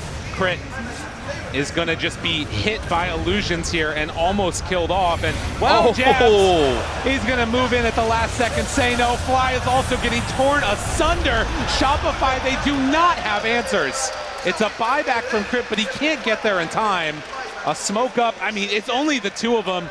Crit and Arteezy looking for something to do. But if they get found again, I mean, they also will die. All it takes is a moment, and Ollie looking, hunting. Can't get sight on him yet. Crit will back away. But this tier 1 tower, it's next to go down. I mean, it's all Talon for a long, long time now. We talked about the timing that Rebellion had. It feels like just one small mistake in the early game is what tipped the scales of this entire game. Just one small team fight where 4 heroes died from Rebellion at that early tier 1 fight. And now, ever since then, they feel like they found no footing in this game. I mean, yeah, going in to try and contest a rune, and then you lose 4 heroes. Makoto gets out on like 1 HP and finds a regen rune. I mean, not just mentally it's difficult to recover from actually in the game of Dota, it's very difficult to recover from that. Yeah, I mean, and this is Talon Dota right now. This is how they love to play. They want to feel comfortable on the ultra late game. They'll always pick for the late game carries, making it happen. It's more of a fact, can they get there? Can they stop the bleeding? In this game, it's looked too damn easy. Yeah, they've gotten everything that they wanted and a bit more. Abed showing in the mid lane. Makoto ready to jump. They have Scotty now. At 29 minutes in, Ollie nearby does have overgrowth at the ready also. And Shopify, they are just trying to hold on right now. In towards mid, setting up for a fight. Haunt 25 seconds away. And Rebellion, you can see, I mean, with good reason, they are just so scared. But they will get a haste on Abed. They're going to smoke out now on the opposite side on Talon here, trying to go into him. And this is the Scotty timing of 23. Smoke on smoke. Got to imagine that both teams very aware of this. Where are they going to run into each other at, though? Rebellion have good high ground positioning, though. I don't think you want to go into that if you are Talon, as they wisely just sweep their jungle instead. Yeah, and Roche capable of respawning in 5 seconds. Let's see what that timer ends up looking like here. As Makoto going for that bit of a wraparound. It is going to be a long one, 2 minutes and 45 seconds. Yeah. And I was going to say there for a moment, Savage on the... Okay. Baiting down bottom. Saberlight showed, but Fly and Arteezy were right by him. Okay, they're not going to go for it. I mean, look at his HP, though. Yeah. He literally did nothing but press one button on him, and he lost half of his health. Fair enough. And that was, you know, like a 40-second cooldown, so... kind of showing you where Saberlight is right now as far as the tankiness department, queuing up that BKB, trying to get anything he can here. But I really do think a lot of this game is going to come down to, can they find a hero isolated on the map? Forget 5 vs 5 if you're Rebellion. That's just not going to happen. Can you find some Savage farming by himself and then overwhelm him? Right, need to find a way to make that happen. Crit, he's going to get jumped on first, and they are going to move into this one. Makoto already popped his BKB. The stun is there. The Haunt moving around every which way, and it actually was a stolen zip from Fly to keep him alive. But now they find the Luna. Easy. In trouble, BKB out and just gets obliterated. Jabs in. The Lesh is strong, but is he going to be strong enough to deal with all of Scotty this? on him. I don't know about that one. Scotty chased down. The root is there. The kill is there. Mass buybacks coming out from Rebellion, but they have to do it to just run away. Fly trying to get away from him. Still has the zip if he needs it. But Talon, they are just way too strong. And, well, Makoto, they try and walk away. He's walking in blade mailed. 23 Savage not afraid. They jump in, look for the pulverized jab. BKB control. They got him. And stolen pulverized, but I don't know if that's going to matter. Talon, they tend to take it late, but right now they're trying to end it early. What a devastating performance, and coming out with the refresher orb at 30 minutes on this Primal Beast. What a game. I mean, you take your eyes off of him for one moment, and then Jabs just has a refresher orb in his inventory, making Arteezy die back there. He bought back in that fight, trying to help Abed come back into this game, but he couldn't. Like, they're just way too strong right now, and I hate to say it, but if you're Rebellion right now, what can you do? Yeah, I am struggling to find anything that's even advantageous at all in this game, as Talon, they drafted for the late game and they are playing and winning in the mid game. And for Shopify Rebellion, it does definitely feel like the most uphill of battles. 16,000 gold lead. Lyrical, the late game wasn't supposed to come at 15 minutes. That's all I gotta say. This late game came all too soon for Rebellion, and it is gonna be more than an uphill battle if they give this Roshan away. So maybe their chance here is to take a Hail Mary play at this Roshan fight. If it doesn't work, I'm not sure where you go next. That's fair enough. Well, some Talon chants coming out from the crowd, and again, the man that needed to make it happen, Jabs right there on your screen. He came in, got that very early Vanguard, and then immediately into the BKB, started making havoc around the map. There was a couple of really solid plays from Makoto, able to dodge those ganks, and for Rebellion now, they find him off to the side. Saberlight just getting ran at by these illusions, has to TP out. Yeah, but meanwhile, they're smoked up here. Haunt is available. Jabs leading the way with the Aether Lens available now. Long range initiation. Will they jump? Makoto thinking about it. Crit there, spotted, jumps into the midst of all of them. Haunt out. Abed tries to get away, doing what damage he can, but Crit is already gone. And Arteezy, he is going to die again. This Lesh not nearly strong enough. Fly does steal the Pulverize. Makoto down somewhat low, but with the TP in, they don't have nearly enough damage to deal with this. And, well, Talon, they are way, way too strong. Takedown 5. There is just no battling this monstrosity of a Talon draft. Yeah, I mean, at this point, they were trying their best. This was ideal scenario for Rebellion. They were sitting 5 heroes on their ward, waiting for Talon to come in. But Storm Spirit, he didn't care. He just goes in with the BKB, zips in, gets full vision for his team. Ollie will drop the ward. Maybe it was Q. One of the supports dropped the ward for the fight, dewarded in the fight, and just cleaned this fight up. Because Spectre cannot be touched at this point in the game. In fact, I don't even know if Jabs can be touched, as he didn't even need to use his refresher orb in that fight. Yeah, that's a whole nother kettle of fish you need to deal with, and there is enough problems they're already dealing with at this point in time in the game. A tip now on to Saberlight, as he has been really struggling in this one, 0-9-6, but it also is sort of a testament to, the lane that he was pushed into. We said from the beginning this was going to be a free game for the Spectre, and it definitely was. You want to add another problem for Rebellion? What's that? Storm Spirit Ags is almost complete. Wait, what? Yeah, Storm Spirit is very close to an Agnum Scepter, so another thing that if he makes that initiation again, gets multiple people with Electric Vortex, very big problem. And incredibly difficult game, but these supports on Talon keep on being that first one to make the move. How many times did Q come in at the last second on this Tiny and just salvage a fight that looked like it was going to turn bad? And so many times that's been Crit playing on this Tiny. This time had to be forced to be in the position of playing this Earthshaker, who's just so vulnerable to these ganks, gets jumped on every time at the start of the fights. Yeah, I mean, I've lost count of how many times Q has made initiations in this playoff. Making initiations. They jump, BKB, Pulverize, doesn't get to get anything That's a carry. off there. That wasn't a carry. I don't know what you were saying, but it is going to be Crit going down next. They move from hero to hero, and Shopify Rebellion, no answers. Level 25 on Spectre. All right, if they get a kill, the amount of experience they're going to get is going to be insane, but we're really reaching at this point because they might not die again. I mean, I think what they really need is they need some help from the Fountain in this game. Oh, yeah. So, like, all right. Is he going to go in? No, doesn't decide to do it. Saberlight gets back home. Everybody, the Fountain is the only place that's safe right now for side of Shopify Rebellion. Yeah, I mean, if you're Spectre right now, you have Aegis, you have the level 25 Talon with, he went illusion damage actually this game instead of the dispersion, probably just feeling like he can't die anyway, so might as well do a little bit extra damage here. Interesting choice, but it definitely makes his illusions way stronger now, and he could have got whatever talent. He could have just not skilled a talent if he really wanted to. He's just that far ahead. Yeah, why not? Well, they will take down the first set of racks. Crit, again, looking for an angle, hoping that they can bait them into some type of a bad engagement or something. But with 2.5 minutes left on this Aegis, we're going to get a little bit of love from the crowd here. See if they can either spur on Talon to new greatness or maybe revitalize Shopify Rebellion. But it is looking like a dominant performance here from Talon in this game 3.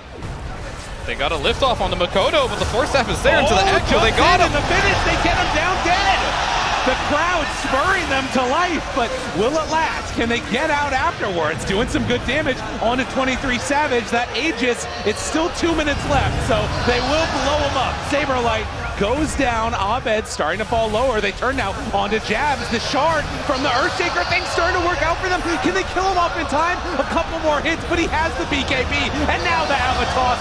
Q turns it, gets the kill onto Artur. It is too much damage, and Abed trying to TP out, but the root is there from Ollie. They find the Lesh, kill him too. Crit lives, but the rest of his team is gone. I mean, that's what they needed from their supports to make something happen. The lift into the fissure, into the blow up on the storm. It was great and all, but they're just so far behind that you can't win the team fight off that, even though everything went according to plan and probably dream scenario almost. No, absolutely.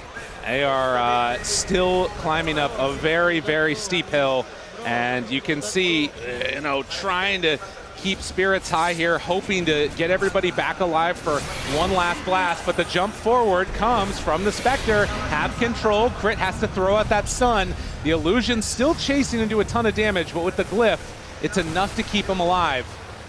Root comes out. They did finish Greaves actually on Fly somehow, so he at least has one survivability option. Yeah, sure. I mean, I've been really impressed by 23 and how he's been playing the Spectre. He's doing a really good job of jumping in and jumping out, dodging the stuns, being hard to find in the early game. They found the gank on him. He went back. Then Abed went for a stun. He went back to the top lane, then he came back in again. You can tell he's very experienced and very comfortable on this Spectre, and he's playing it flawlessly, I will say. Right.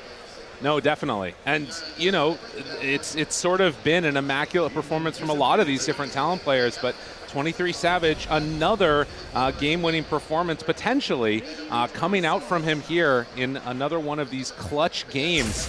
Now, you do have one of the best heroes in the game to be stuck in your base with, and that's the Nature's Prophet. Saberlight trying to get his team a couple of these neutral items. The tier 4s just finishing off now with that ninja gear. Did already get the Timeless Relic for the Lesh, which is pretty huge. Yeah, I mean, that's a big item for sure.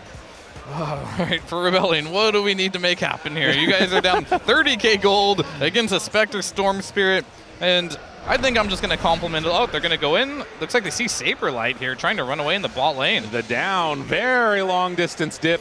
No detection? Coming from Makoto. Hide away, get out of there, buddy. And he does manage to escape, it looks like.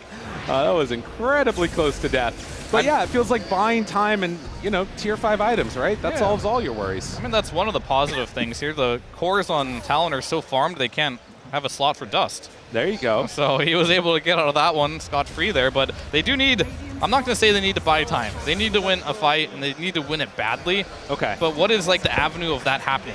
It really does have to be a situation where Spectre ends up on one side of the map, really far away from his team, and you 5-man kill that hero. Okay. You have to kill all 5. You have to get that streak.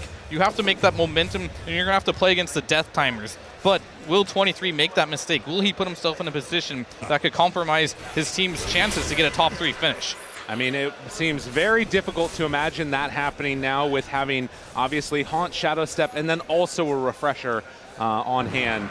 So the game, even more difficult than it was before. They do get a BKB on the NP, so he has a way to try and sort of stay alive from these jumps. But a smoke up now coming out from Talon. They're running right into the area where a lot of Rebellion are, and obviously nobody's showing on lanes. Rebellion will TP out, manage to dodge that one. RTZ trying to go with Fresh Orb, so he has the double BKB. It's not with an Aghanim Scepter, so he won't have that to play with. A little far behind the net worth to do that, but I feel like if this were a DPC match, Rebellion may have already called this one, but this is the game 3 for them. Like, their hopes and dreams of winning a major, getting back to the old form, kind of rely a lot on this match here, and they're not going to give up.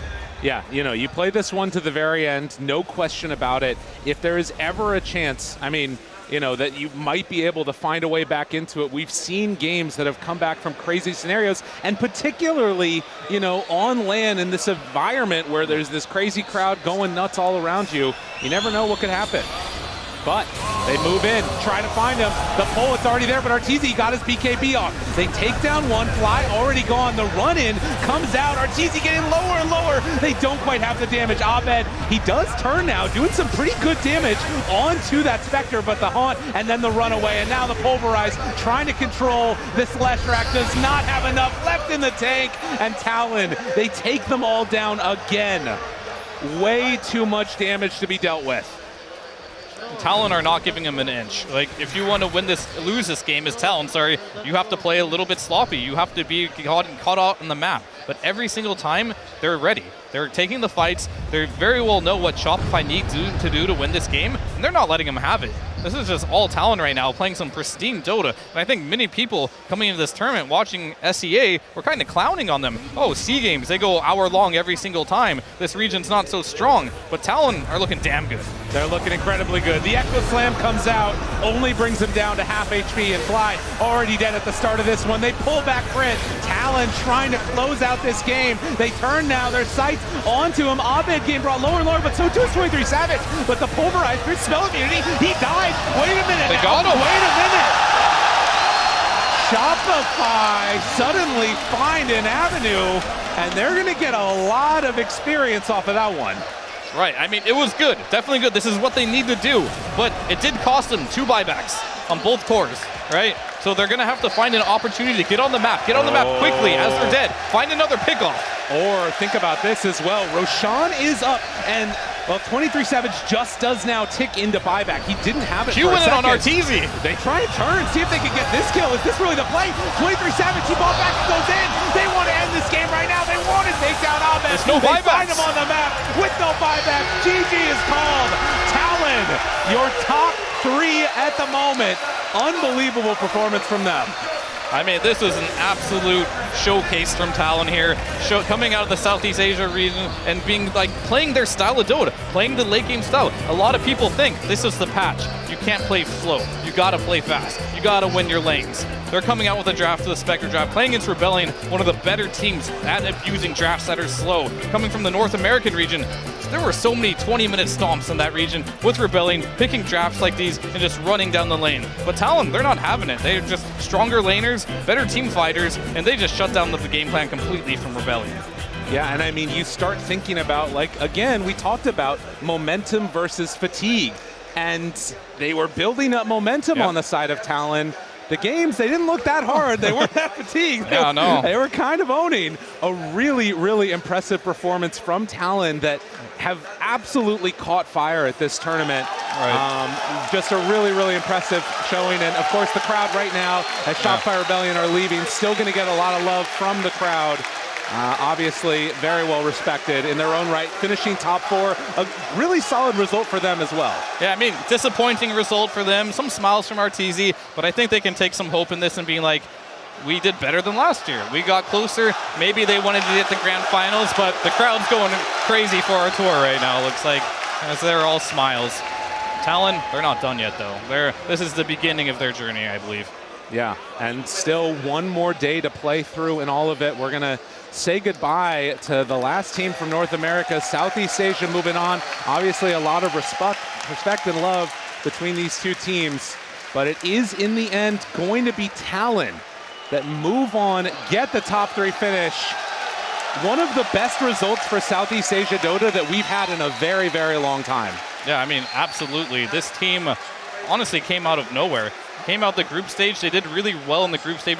really surprising everyone. And then like, okay, that's probably going to be the end of their run, right? They're going to go into the playoffs. Things are going to go so well. But they beat team after team after team, getting into the top 3 here. I've been super impressed by Jabs. He had one bad game, albeit a really bad game. But other than that, he's been just dominating. Yeah, a really impressive showing. And, you know, I think that the other thing to keep in mind, you're talking about that group stage. They were doing all sorts of crazy stuff. They were doing the Naga Siren position 3, Jabs just farming up, going crazy. And now it feels like they've found a couple of different formulas, a couple of different sort of ideas of drafts that they've been pulling from. Some from Liquid, some here from Shopify as well, going for some of this global stuff. A really, really solid showing.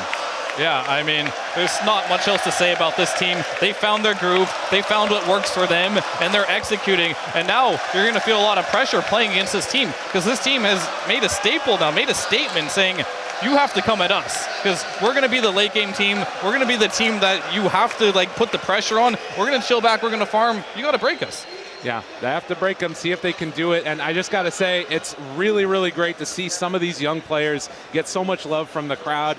I mean, you know, you're an old man at this point, but I'm sure you can remember what it was like when you were getting that type of love as well. But we're going to head on back to the panel now. Let them break down that great series. Things are electric here, regardless of who the winner is. Everyone just wanted to see some quality Dota, and it was received, but ever just so slightly more quality from Talon Esports. You heard it from Lyrical. It has been quite a while since Southeast Asia has gotten a top 3 finish at the major. The last time it happened, it was with 23 Savage. It was with T1 at the Animajor. And the reason why they got top 3 instead of top 2 is because they lost to Evil Geniuses. This time, they get the revenge against Shopify Rebellion, and Southeast Asia is cruising quite well because they will be facing off against Team Liquid after celebrating after this victory. That's right, Tsunami. Thank you. And this is a team that got second in Div 2. That still blows my mind how much they've improved. You can talk about pretty much any of these players and why you can make an argument for why they're the best at their role. Like Makoto is straight up looking like the best mid in the world currently. He just dethroned Abed. All right, wait. Quinn Callahan's still sitting in grand finals. I get it. Need I remind you what's on your shirt right here? You know, Quinn is scared of Makoto. This is one of the only guys that he'll give the mid lane to. Yes, sir. Take mid, sir. You know, and then Jabs. I don't know. I have no idea. and then Jabs on the off lane. It's like this guy's playing off lane Naga Siren. Like I totally agree with what Fear said during the group stage. We looked at this and it's like, oh, how quaint, how silly. Like this team is, you know, they get out of groups, they do pretty well. Like everybody expected them to not bottom out, but do okay, and then drop out eventually from the lower bracket because they've got this weird drafting style, this weird play style. Carry from the offlane is not really a thing, but they're doing it. They're redefining the meta in front of us. Yeah, I mean, to me it feels like the story of this game was just side lanes winning absolutely hard. You never want to give that first blood to Primal Beast because then he'll have boots and then he's just going to run at your poor little Luna. That was just so unpleasant, but that was such a redemption game by Jabs, right? We talked about how bad that Dawn looked in game 2, but he made up for it and then some in this game. He was the player on his team who made most of the moves in the early game happen.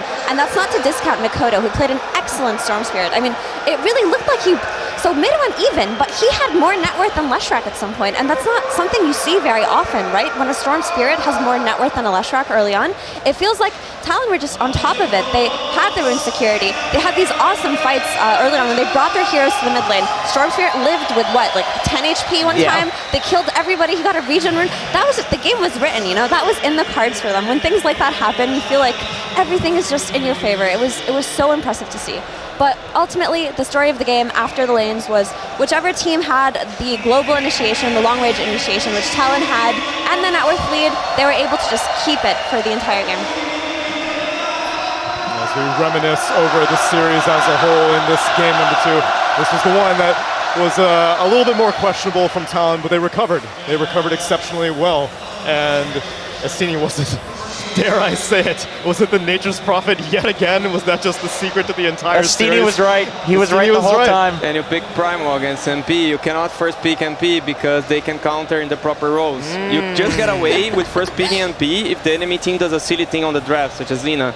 Otherwise, you counter him in 2 lanes. So they counter with Primal in 1 lane, with Spectre in the other lane, and the hero feels really bad. That's the secret. And the Storm Spirit as well, right? The thing about Nature's Prophet is he's always been susceptible to getting jumped on and dying, right? Any kind of turret type hero that stands its ground and hits or wants to hide or not reveal itself too early, if it gets jumped on, that's not in your favor. And because the lanes went so well, you had all of these jump heroes in Storm, in the Spectre Haunt, in the Primal Beast, whatever it's called, the charge thing. Onslaught, the Onslaught from the Primal, the Tiny who gets the Blink Dagger, the Trained who eventually gets the Blink Dagger, right? It just felt like there were so many tools on the side of Talon to make sure that Shopify never got their space back. But I want to talk about a certain fight that happened in the bot lane. That felt like it went on forever. Do you know what I'm talking? The one that happened early where Abed gets a triple kill after getting his TP cancelled. And Luna is not there? Luna was not there. Yeah. That fight went on for so long. Where was Luna? They did not bring enough heroes to the key moments in the game where it could have turned. And then after that, it was just complete domination. I remember looking at his net worth at that point and being like, oh, he's probably getting big stacks. And he was 6th on the net worth or something like that. That felt really bad. Like he needed to show up to fights to recover. I do want to mention Q here though for a second. This is this guy's first major, and he's looking like such a stable player. He went 10-4 in 23 in this game. Dude. I feel like every game, he just does exactly what is needed of him in the 4 position. And I mean, I guess it helps that they usually win their lane, and Jabs is usually huge. But even in the previous game with Dawnbreaker, he still had a pretty decent game. So this guy's like, he's looking like a really solid up-and-comer. Yeah, and he's good at the heroes that you want him to be good at, right? Particularly the Tinies. Yeah. Those things are so important. Like, if you can just prioritize that in your draft and have a player that you're confident will not mess it up, will get those tossbacks, will set the pace for you, then it just makes it all the easier. And the coolest thing about Talon is it feels like they learn something with every series that they play, right? We did not see the Naga after Liquid handled them. It did not show up. So this Dawnbreaker, potentially, that's also on the bench for a while. But they take valuable lessons away from them with each win, and I feel like today was also really good for them. And I learned something. I could be right about the Primal, but I was completely wrong by telling Shopify was the best team. You look at this game tree, that like both drafts were playable. Talon just looked absolutely the best team. It's not only about draft. Talon was definitely the best team today, and maybe is definitely the best team if it was today, and we are talking now, they're the best team. Yeah, and 8 hours ago when they were able to 2-0 Entity as well, they have been the best team all day long, it seems. And I'll give some love to the last member who usually, I mean, he's a major winner, but Oli. Oh, he's a major winner. He's Tree and Warlock every game, Undying. That's not glamorous. I know. I want to shout him out. I mean, he's stable. He's very stable. He is always in the right place at the right time. And as a 5 position in this patch, that's kind of all you can do. I remember looking at that game, it's like, man, Talon is dominating. You look at Ollie's inventory. He's got Aghanim Shard Brown boots. He's just there in every fight, supporting his team, doing his thing. He's getting the good overgrowths, right? He's on the BKBs. He's doing what he needs to do. He has his moments too, right? Like, I remember they drafted him some Omni Knight that they paired with a Wraith King, and it looked really cool. He is one of the only players in this tournament who really likes Elder Titan, if not the only one left who would actually ask for that hero. So they pick it for him sometimes. And I feel like he does have his moments to shine. But if your 5 position is securing your carries for him, that's more than you could ask of them. They're doing their job. Yeah, we'll see if he gets it in the winners bracket finals against Team Liquid. But as I alluded to, the last time that Southeast Asia did this well, it was T1, it was 23 Savage, and he was being coached by March. This time he's being coached by a different player from Korean descent, and we've got an interview with Sunbi. Thank you, Tsunami. We are indeed here with Sunbi. Congratulations on that wild victory. Thank you. You guys are making the real lower bracket run at this rate. Yeah, we played a lot of games. A lot of games. Maximum amount of games in a tournament. That's going to be your record if you manage to make it to the grand finals. Let's see if that's possible. But I actually want to go a little bit back because I myself, we watched you in CTPC for a while. I think there's a lot of C fans that might be awake at this time. But I think a lot of people are getting to know your team for the first time in this major. Could you tell us a little bit about how the conception of this current iteration of Talon goes and how you come to join the team as well? I got super duper kicked from Fnatic, but I really wanted to work with Jabs, and Jabs was going to Talon, so I begged to join the team. Right. They let me in. You know, thank God. Yep, that's it. That's pretty cool. Yeah. Why'd you want to work with Jabs so much? I think I've known Jabs for a while, since the early days of Fnatic, and I think as a player he's made an incredible growth. I really enjoy working with him, and hopefully he enjoys working with me too. So I think we have a great chemistry, and I think the captain-coach relationship is one of the most important things to do my job well, and we already had that established, so I really enjoyed that. Most of the Jabs teammates also told me that you guys are the ones that usually have the team talks, that there's a lot of a good relationship between the two of you. I'm interested in the fact that you have an offlaner as captain, right? Some people, they're very used to the idea of position 5 as captains, but in SCA, particularly in your team, right, the offlane captain has been a pivotal role to you guys. Is there an advantage to this, or is it just Jabs being a really fantastic captain? I think Core's being captain is definitely very difficult. I think 3 is the cutoff. Okay. I think like 2 and 1, I don't think they can lead. There's way too much stuff going on that they need to pay attention to. I think 3 is a cutoff. I think him being a captain was forced upon him at a time of need when Fnatic was in a really difficult time. And I think since then he's made incredible growth, and I don't know, it's just been a really pleasure. Okay. I'd like to know as well from your team, since you do the prep of the team and everything, without any specifics, could you walk us a little bit through the process of how you guys prepare for the next match of the day? I think Jabs actually does a lot. I think we ping pong ideas, but he has very detailed ideas of what. I think I have the broad strokes, and I got the macro and he got the micro, because obviously he's definitely higher skill than me.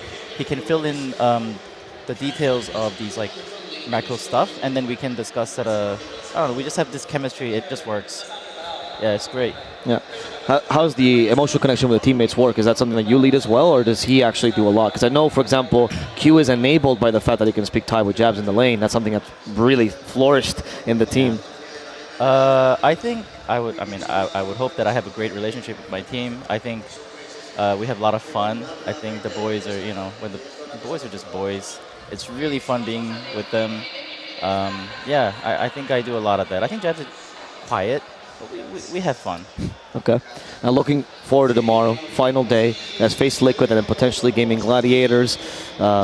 What's that look like? Were you expecting to be facing Liquid right now in the lower bracket?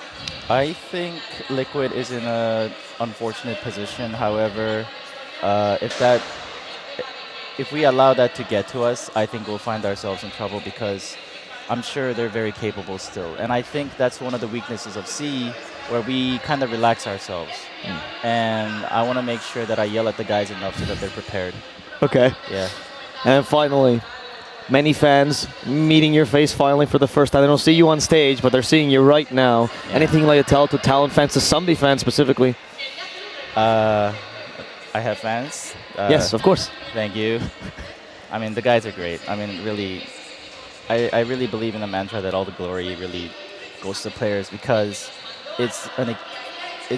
I've been a player before, and I know the amount of pressure to go inside the booth and go against the monsters of the scene. It's really hard, and all the glory and salutation to them. Really, they're really amazing, the players. Thank you so much, and I cannot wait to see your team perform tomorrow. It's going to be a really exciting final day. Thank you very much. Now we're going to go back to the panel. Okay.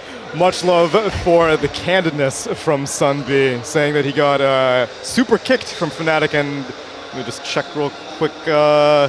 Fnatic doesn't exist anymore. They got so Div 2'd, they disbanded, so looks like Sunby ended up making the right decision following his boy Jabs, ride or die, and they are riding high right now, Effie. This is an amazing result. That was actually really interesting to learn that Jabs didn't want to be a captain. It kind of just got forced upon him when Fnatic needed one, and he's really blossomed into that role, because when you look at these Talon drafts, when you look at the way that they play, it has Jabs written all over it from start to finish. It's so interesting. Like, if you took away the logos from each side, I could tell you every time which one is the Talon draft. Oh, this is the Naga. I think I know which team has the Naga. But even then, I don't know. It's just very, very cool to see. And I'm glad he's been able to step into himself and kind of just become better and better, because around this time last year, people were playing the Tricore meta, right? OG kind of popularized it, and it was the thing. But with this new patch, people gave up on it. It wasn't what TI was won with. It wasn't what was played after in that Tour 1. But Talon, they brought back the Tricore meta and they made it work for themselves, and it just makes things so difficult, right? It's hard to address this team when each of their core players can win the game individually. Like, I don't know, it's just very cool to see this happen, because a lot of people thought this tournament patch would be stale, but Talon are making it look cool. Definitely. And also encouraging that they have no ideas of complacency on the mind. You heard from him that That's good. Team Liquid is their next opponent. They're in an unfortunate situation, as he said, but they played 2 series today. They may play 2 series tomorrow, Jenkins. This is, I mean, Sunby kind of looked gassed. I'm not going to lie. Yeah, he looked did. a little tired, but I like that he said that he's going to yell at all of his players, because I do think that I think on average, like, most of them probably will still respect Liquid going into playing tomorrow. But even if one of them doesn't, and they're like, oh, free win, or like, oh, this is going to be easier, or the draft is going to be easier, if they don't treat them with the utmost respect, you can still lose to this team. This is still a bunch of world-class players. Jabs, the other Jabs, is very high MMR as well, solid player. So it's like, but you need to yell at your team. Like, they need to all be on the same page. You know what I mean? One guy being off that page throws everything off. And I also found that really interesting that he said, like, the 1 and 2 position can't be captain, and he thinks it scales like towards the 5 position. That is super interesting. Where it's like 3, it's passable, but still really hard to do. And what's crazy to me is that not only is Jabs able to captain from the 3 position, he's not just going Greaves every single game, right? Sitting there waiting to heal. He's building carry things. Yeah, exactly. It's like if he was going Greaves every game and just Aurabot and just like kind of standing behind his team, it's like, okay, he's captaining. He's basically playing 5 from 3. But he's not doing that. He's like carrying at the same time on a weird hero and captaining. That's mind-blowing. Yeah, and of course, condolences to Shopify Rebellion as North America's final representative is eliminated. Top 4 finish, hell of a result regardless, but we know that these guys, they have championships on the mind, Astini, and do you think that they're satisfied with this result, knowing that it's a new roster, it's your first time playing these guys on LAN together, or was it all or nothing? They didn't look satisfied when you look at their faces. It's a team that's going to always aim for the first place, but they should be happy with it. It's a good result for a first LAN with the entire team. And Talon, they're playing so well, and if you compare to the other teams like GG, Liquid, they're doing so well in the tournament that when you're behind them, you should not feel bad at all. Talon was momentum, though. That's what I'm seeing with this team. Is like they did not look this good in groups. They looked fine. They looked okay, like decent. But that's why everybody expected them to, like, you know, first or second match, like maybe drop out, right? It's like, oh, C's not that strong, whatever. It's like every single game, I agree with Evie, they're getting way stronger. And so it's like, I don't know, man. I'm worried for Liquid. I'm worried for Gaimin. This looks like a Spirit level run. Like, this is what it's feeling like to me. I think Gaimin has momentum too, though. Okay. I think Liquid have lost their momentum for obvious reasons, but it's going to be an unstoppable force meets an immovable object. And we can see... is what I'm vibing with here. That's what I'm feeling, a Talon versus Gladiators finals. Okay. We can see all these objects being put together, because let's take a look at the bracket, because we only have 3 teams remaining. We started with 18, and we've already acquired now the top 3. 2 Western European teams and 1 Southeast Asian team. I can't believe I'm saying that. A whole week ago, I would have thought it was preposterous. I covered the SCA DPC. I thought for sure this region was going to get exposed, and to be fair, 2/3 of it kind of did, but you only need the 1. This was the third place team. That's insane. Through tiebreakers. They keep doing it. They just keep doing this. To be fair, I feel like the seeding of a region does not tell the story of the region, because towards the end of the SCA DPC, I feel like it was without a doubt obvious that Talon was the best team there. And SMG, another team that did not qualify, towards the end, they started to look really good. It felt like their ideas were clicking together, and they had a better approach to the patch. Yeah. So I feel like the seeding can never honestly tell the true story. Like, we see this with Shopify and TSM as well. So never take things at face value, I would say. Spirit, Bet Boom as well. Like, pretty much every region, right? Like, the statistics say you'd rather get second place than first place. Because even in the tiebreakers, it was an easy 2-0 stomp for Talon when they had to go up against Blacklist. So sometimes it takes a while for things to click, but when they do, it's a really nice honeymoon period, and I think that's where they are right now. And if you're Liquid or Gaming Gladiators, Estini, and you now know your potential upcoming opponent for Gaming and definite upcoming opponent for Liquid, what are you looking at? What are you trying to make sure that they can't get their hands on? What strategies do you think might succeed against them, if anything? Yeah, the MP and Puck get away and try to play normal Dota. Liquid definitely stand a chance, and if GG plays Talon, they will need to do something that I'll hate to say. They'll need to ban ET. And I hate the hero. I think it's one of the worst heroes in Dota 2. But against IO, this hero is amazing. So I don't want to have to talk good about ET, so just ban it. I like that theory. It is definitely an Oli signature. And let's take a look at the matches that we will have tomorrow. It's fairly straightforward. It's not going to be anything too interesting, aside from the fact that we will have a best of 5 at the end of the day. First match of the day, Team Liquid versus Talon. And if you do not catch today and maybe missed the news and are confused what we're referring to, Boxy unfortunately had a medical issue and was shipped back home, hopefully safely. I can't imagine having to fly all the way back to Sweden while you're feeling ill here in Peru, but all is well with him, hopefully, and please send all of Team Liquid your love. Unless if you're a Talon fan, in which case just try to be indifferent, don't be mean. Yeah. But that will be our first series of the day. And the second series of the day, as we determined, Gaming Gladiators beat Team Liquid, and now they are sitting there waiting for their next opponent in a best of 5. Very exciting stuff. Gaming Gladiators, I don't think was on many people's top 3s, Jenkins, unless you have a hot take that you thought that you potentially saw it coming. Did I see it coming? A top 3 for Gaming. I don't remember what my prediction was, but I have been saying for like 2 years that Quinn is the best player in North America, and everybody thinks that I'm memeing because I normally do that, but that's something that I'm actually not memeing about, and I never was. So by extension, if Quinn is the best player in North America, that means he's the best player in the world, right? That's right. Okay. Yeah. That's absolutely right. You guys get 100%. No, I think the guy, he fits into the team so nicely, and I love the way that they play around him. I think like the Leshrac has looked absolutely incredible, and you know, being able to have like a Wisp player that's very competent, very comfortable, already wants to play the Wisp. If a Lesh player is like, please let me play IO Lesh, the Wisp is like, oh, thank God I have a useless hero with or useful hero with me this time. So yeah, I love this team, how they fit in with Quinn. I think this is much better than just grabbing some like random European mid laner. Like they needed the spice that is Quinn on this team for sure. They did, and they are bringing it to success, as that will be our final match from tomorrow, and our final day is tomorrow. It's been a hell of a journey here at the Lima Major. I hope you guys have been enjoying the show, and only one day remains. You gotta tune in. You gotta see who's gonna be winning the Lima Major.